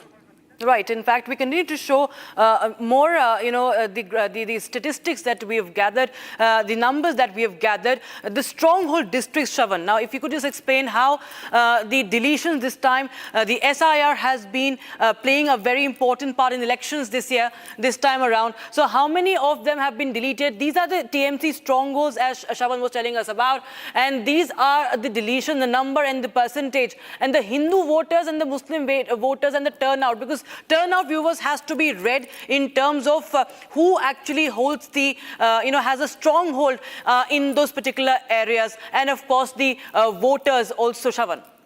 Well, in fact, this will give you a fair idea of whether at all we have sort of overhyped the voter turnout. Yeah. Because let's be very clear. While the Election Commission says that since independence, this is the maximum that you have seen as far as voter turnout in Bengal is concerned. But let's not forget that SIR marred voter turnout is what we are looking at, which means that the base has gone down. The number of voters may not have increased dramatically as it is being projected, because the base has really changed. I just want to go back to the first slide to quickly take you through some of the key areas, the deletions that have taken place. So you're looking at a clear 15% cut here in North 24 Parganas. North 24 Parganas, if I'm not wrong, you're looking at about 11 seats that had come in for the Trinamool Congress previously. South 24 Parganas, 16% cut. Kolkata, 17%. Kolkata, all seats had gone to the Trinamool Congress. Howrah, all seats had gone to the Trinamool Congress. So clearly what you're looking at, all these districts where Trinamool Congress has had a role, they've had a lead position, they were in pole position. Things could be a little different here, because if you look at the Muslim consolidation also, the Muslim consolidation, even if that happens, it's not going to really, perhaps push Trinamool Congress forward if this consolidation goes more towards the Bharatiya Janata Party, because the BJP is certainly hoping that this is what is going to work in their favor as full consolidation. If it takes place, you're looking at a 73% in North 24 Parganas, South 24 Parganas is 63%, Kolkata 76%, and Howrah 73%. Let's move on. Right. So again, we see that this is the turnout. We can also see the turnout that was reflected here. I think this is also Nadia. We've seen Hooghly, we've seen Purba Bardhaman. So here, it's very interesting. Purba Bardhaman is also the place where there has been highest voter turnout. Highest voter turnout has taken place. Look here, 80%. Hindu votes are 80%. And as far as Muslim votes is concerned, 19%. Which way is it really going to go? Because 91.6%. There is a bit of a correction probably we may have to make here, because North 24 Parganas was second in number. This number, it had gone up, if I remember correctly, as far as the Election Commission numbers are concerned. So clearly, if you look at it, this is where things could be a little different right now. These are key areas that you're looking at. Right.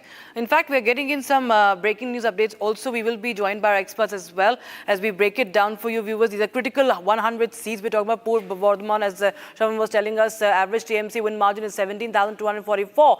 Voter deletion is 25,000. And this is somewhere, TMC won 16 out of 16 seats. North 24 Parganas is average TMC win margin 33,764. Average voter deletion is at more than 38,000. So this, of course, these are the critical seats for Mamata Banerjee. To understand the voter turnout, we have to understand what has happened earlier and what has been, of course. Okay, I think we have a breaking news coming in. We can go to it, and that is the TMC approaching the Supreme Court now against the Election Commission. Shravan, I think we saw it coming. TMC moving Supreme Court against the Election Commission just ahead of counting. The battle has gone from the ballot boxes to the court also. Now the Trinamool moving the Supreme Court against the Election Commission, and this fight has only escalated. Shravan. Well, in fact, the Trinamool Congress is basically seeking an urgent hearing tomorrow And as the counting is to be held on 4th of May. Now, what exactly is the controversy here? It is about appointing of only central employees as counting supervisors for Bengal elections. Now, Trinamool Congress has approached the Supreme Court of India, challenging the Election Commission of India's decision to appoint only central government or PSU employees as counting supervisors for the West Bengal elections after the Calcutta High Court dismissed its plea. Now, that's what the Trinamool Congress has been maintaining. In fact, they've asked for an urgent hearing to take place. We'll also bring in our experts right now just to weigh in as to what exactly is happening. And we'll go across to Ganesh Kumar and S.S. Sriram. Mr. Kumar, thank you very much for joining us on this broadcast. Mr. Ganesh Kumar, what do you really make of the developments that are taking place, particularly in Bengal? One, Mamata Banerjee outside these strong rooms.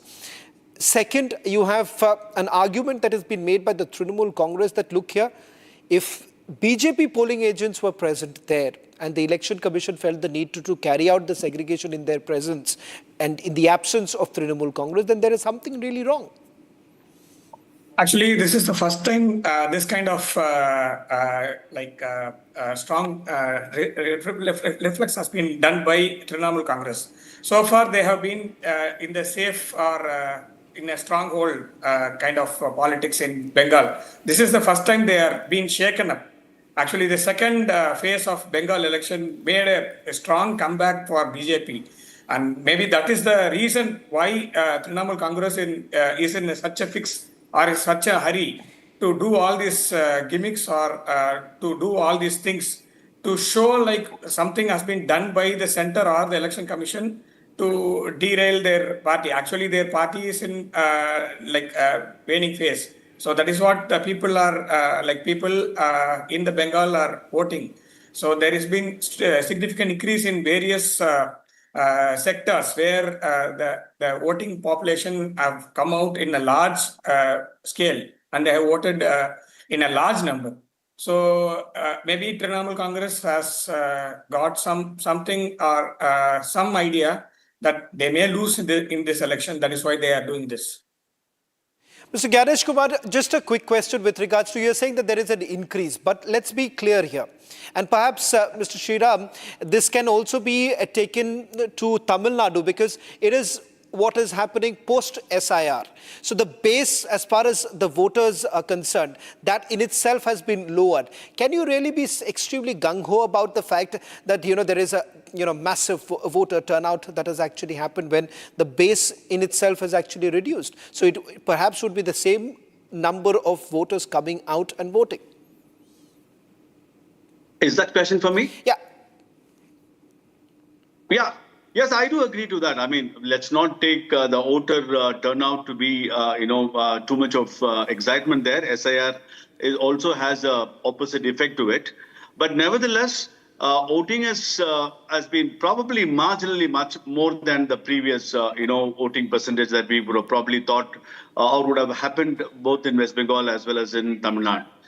But I think overall the participation of people has been good and it's been exciting, and we are hoping that a change of governments in both in West Bengal as much as in Tamil Nadu as well. That's what we are expecting to happen.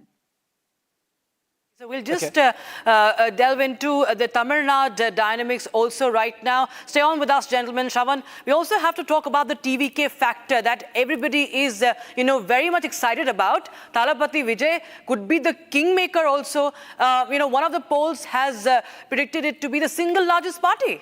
I wonder exactly how the AIA-DMK will come to terms with it, because for the longest time, the argument has essentially been that the AIA-DMK takes the hit.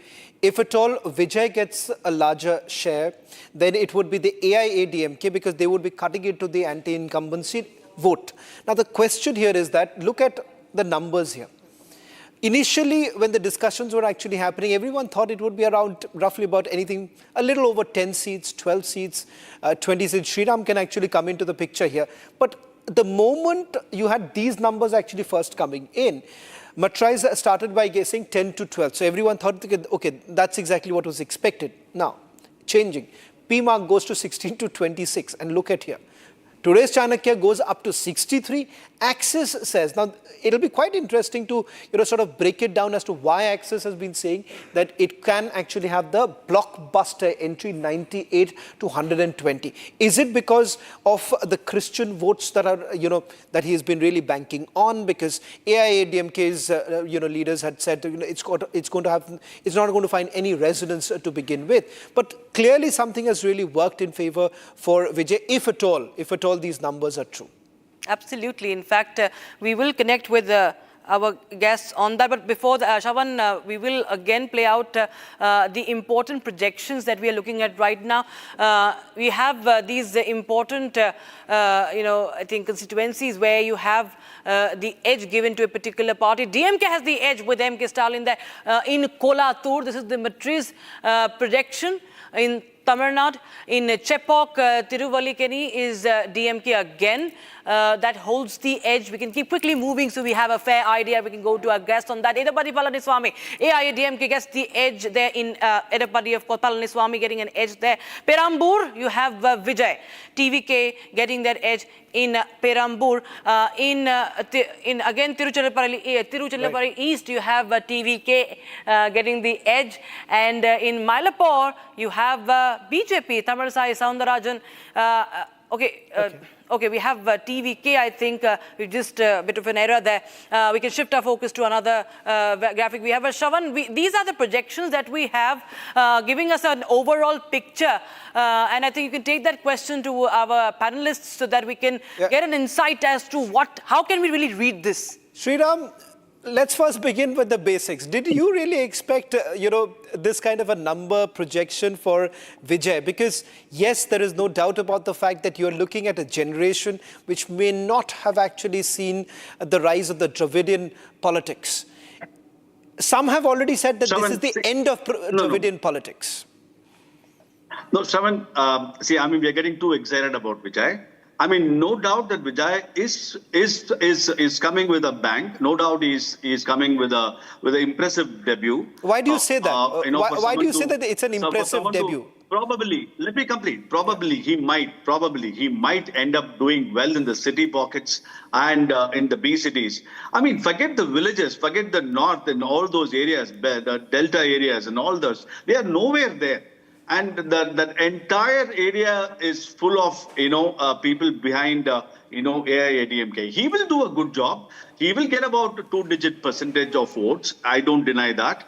But then he's not going to become a kingmaker. He's not going to form the government. I have a huge reservation for this Axis My India to give him 120. Do you mean to say he's going to garner about 35% of vote in the very first election? Come on. He's not an NTR. He's not an MGR. And we are talking about, a huge the Dravidian party. Can I ask you this? I know I'm not limiting this question to just these elections. Perhaps, for a state which has always looked up to celebrities who have actually played a very important role, someone who studied in Chennai, I can say this, the kind of, fascination that people have had with celebrities doing the rounds, and the fact that they found, there was a connect. Today, when I spoke to some of my friends in Chennai, they say that, look here, for the youth, it is important because they're looking for some sort of an alternative. Do you believe that this is the beginning of an alternative to the AIADMK and the DMK? No, unless Vijay fights 2 elections consecutively, unless he proves his vote percentage consistently, at least 1 or 2 elections, then we will definitely take him seriously. Then we can probably think, yes, mind of a young generation changes. There are youngsters voting for all the parties, be it ADMK, be it BJP. And I don't take this point to say that the entire young generations have moved towards Vijay. Honestly, the understanding of politics of the younger generation or the Gen Z is probably, they learn over a period of time. It is something of an euphoria and excitement. They connect, as you rightly pointed out, they connect well with Vijay. I love him as an actor, but I have a huge reservation as a politician to lead the state. Sorry, not that he comes and sits on the Chief Minister's chair on the day one. He has not even, campaigned more than 10 or 12 constituencies of 234. And you expect him to be the Chief Minister of Tamil Nadu. That doesn't go well with me. I'm sorry. I'll put my neck out and say NDA will definitely form the government. Now, it's too early. I mean, you have Seeman, who has been, fighting elections for the last decade or so, more than 10 years, and he's all along a single guy. He's no big hero though he comes from the film industry. He's not a big time, screen dominant person, but he has garnered an vote of about 8% over the period of time. And that is why I said Vijay is probably doing an impressive debut of getting a 2-digit number. But that is to tell him that he's going to be the Chief Minister of the state. I have my opinions. Otherwise, please. Well, in fact, Rakshita, what we will do is, Ganesh, I'll request you to stay on. And I want to take our viewers through some of these defining images or, images which could actually alter the course of the political discourse in the state of West Bengal. If at all, the numbers that we've been showing, and perhaps you can put this on our screens also, the poll of polls, which the average of it shows that the BJP could be making an entry this time in Bengal. What perhaps could be the reason? Let's quickly take our viewers through some of those images, the videos, which we have pulled out to say that this has basically altered the course of political discourse in the state of West Bengal. Can we have those images on our screens right now? In fact, we'll do that. We'll do that right away from now. Now, first, I want to say that, okay, this is... This image that you see is what many would have said that this has been the political culture of the Trinamool Congress. Allegation of what they say is sellotaping democracy. Now, this happened in this elections itself when you've had one of the voters going in and seeing that the BJP symbol was sort of cut out with a sellotape on it. Now, let's take a look at the other big image that came in. Now, this image is from Sandesh Khali, where you've had women protesting, women demanding justice. Now, that had defined, many would say, in a way, the political discourse. Now, in Sandesh Khali, when a brutal rape had taken place, and the question was about Trinamool Congress strongmen's linkages to the case. And then, of course, what really happened in RG Court. Today, Rekha Debnath is a candidate from Panihati. She lost her daughter, and she said in the campaigning that she is seeking justice. Now, this image where many would say that had evaded the trust over Trinamool Congress because justice was not really delivered. Let's take a look at the other image. This image also indicated some sign of nervousness because this was when the raids were being carried out at IPAC, which happens to be a private company, which is again a political consultancy firm engaged by the Trinamool Congress. But allegations of diversion of funds, money laundering had taken place, and you had the Chief Minister going in right inside and thereafter taking away the files which were basically being perused by none other than the Enforcement Directorate. Can we just have a quick word from Ganesh? Ganesh perhaps can also quickly tell us. Ganesh, you've seen some of these selected images that we have taken out because we believe that in some way or the other, this has altered the course of discourse, discussion in the state of West Bengal. Ganesh. Yeah, actually, this is what is happening in the Bengal right from the day one of the, when the election was announced, even before the election was announced. This is what TMC have been doing. We remember what happened in 2021 election, and then we know what was the law and order situation in Bengal in 2021, and then this is the first election after a very long period that less number of violence or less number of incidents is happening in West Bengal. That is what we are seeing. Even whatever we are seeing in the visuals today, these are very less number of violence or tampering when compared to 2021 or before those times. So what is happening is TMC is losing grounds. It is they are almost done in this election. That is why this kind of situation is happening in West Bengal. Even after doing all these things, we are not going to have a verdict which is going to project very good numbers for TMC. So what they are doing is like just they are making up, putting up a scene where they are trying to show like center is doing something, EC is doing something. That's it. Right. But they are not going to win this election first. Okay. Okay, I thank you so much, Ganesh, and thank you so much for joining us. Gentlemen, thank you so much for joining us. We have some breaking news coming in from Ladakh as we speak. Home Minister has held a meeting with the Leh Apex Body co-chairman. He has met Thapstan Shewang, Haji Hanifa Jan, Ladakh Lok Sabha member Dr. Mohammad Jafar Akhnoon, CEC cum chairperson, Kargil Hill Development Council in sharing Dorje Lakruk, and also Sonam Wangchuk, Jamyang Sering. Okay, so this is a meeting that has just taken place, and during the meeting, primarily the discussion was around the holy relics. However, some leaders raised the issue of proposed subcommittee talks scheduled for 22nd of May and suggested that a meeting of high-powered committee should be convened also. All right, my colleague Zinat is joining us live on the broadcast from Ladakh. She's tracking this meeting. Zinat, if you could just share more inside details of this very important meeting that is underway. See, Rakshita, for the last 3 days, there have been multiple developments as far as breaking the ice with the Ladakh leaders are concerned with the Union Home Ministry. This meeting yesterday took place when Home Minister Amit Shah was in Leh, and there were the back-channel talks. Although Home Minister Amit Shah had made it clear that he's here only to pay the respect to the holy relic and to make arrangements for the devotees so that there is a comfortable darshan.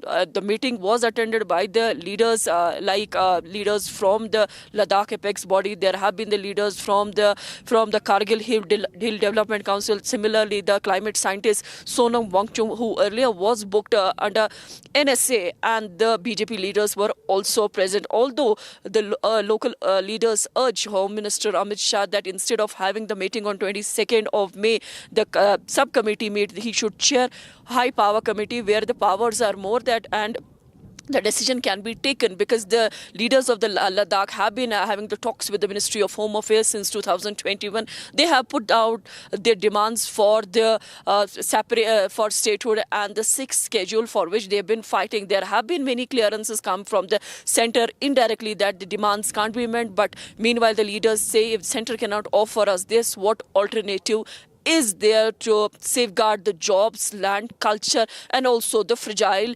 environment for which the leaders here are working. Meanwhile, we are seeing the LG Ladakh is having a positive approach on the ground when it comes breaking the ice and developing confidence among the Ladakhis here. The kind of environmental work the Ladakh LG has been doing by doing the plantation drive, because you have been traveling here in Ladakh. You know the high altitude sickness and how difficult the life in Ladakh is, for which the government of India with the Union Territory has taken up the project for the plantation so that the oxygen levels gets improved. Though it's a very tough terrain and such kind of projects do take time. Similarly, they are coming up with the multiple initiatives, and now recently we see that the Home Ministry has already announced for the creation of the 5 new districts, which has been a long pending demand of the people of Ladakh here and which has been met. Obviously, this will be seen as a confidence building measure coming in from the Ministry of Home Affairs, though the leaders also are pitching that the people who were involved in the violence that broke out in September 2025. Absolutely, Zinat. Many thanks for joining us. That's all the time, unfortunately, we have. But Republic TV continues to track each and every update from Leh, from Ground Zero, and much more, Shavan, as we continue to get our viewers all the build-up in the run-up to 4th of May. Right now, it's time for a short break. But on the other side, it's time for the debate with Arnab Goswami at 8 p.m.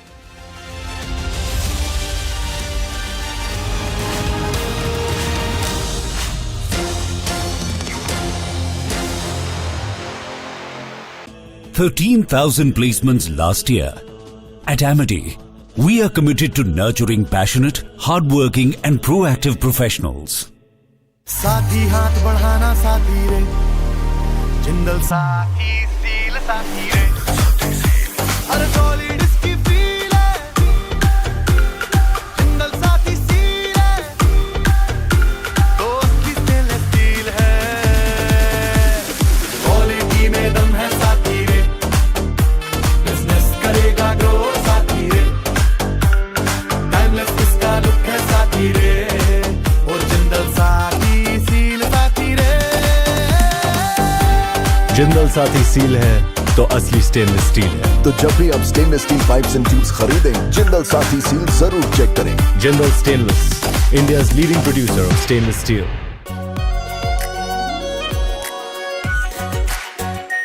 Are pure shahi paneer masala, delicious, healthy every day.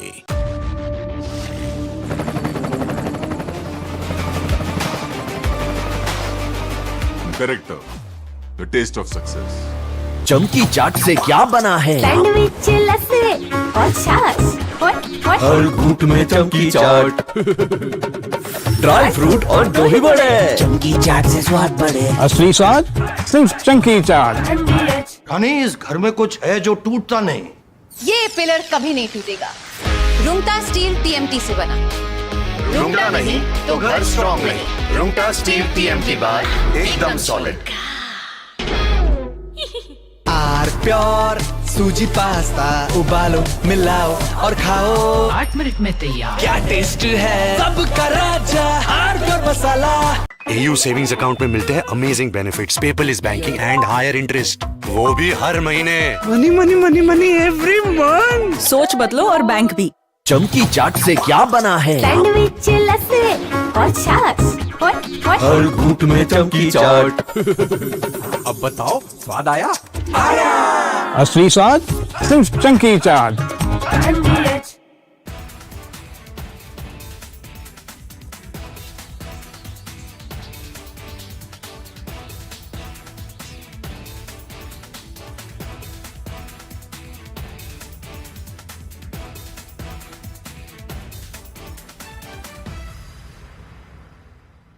थोड़े में ज्यादा स्वाद, यही तो है इसकी खास बात। वाओ मामा क्या स्वाद है। अरे मेरे राजा। The Indian Air Force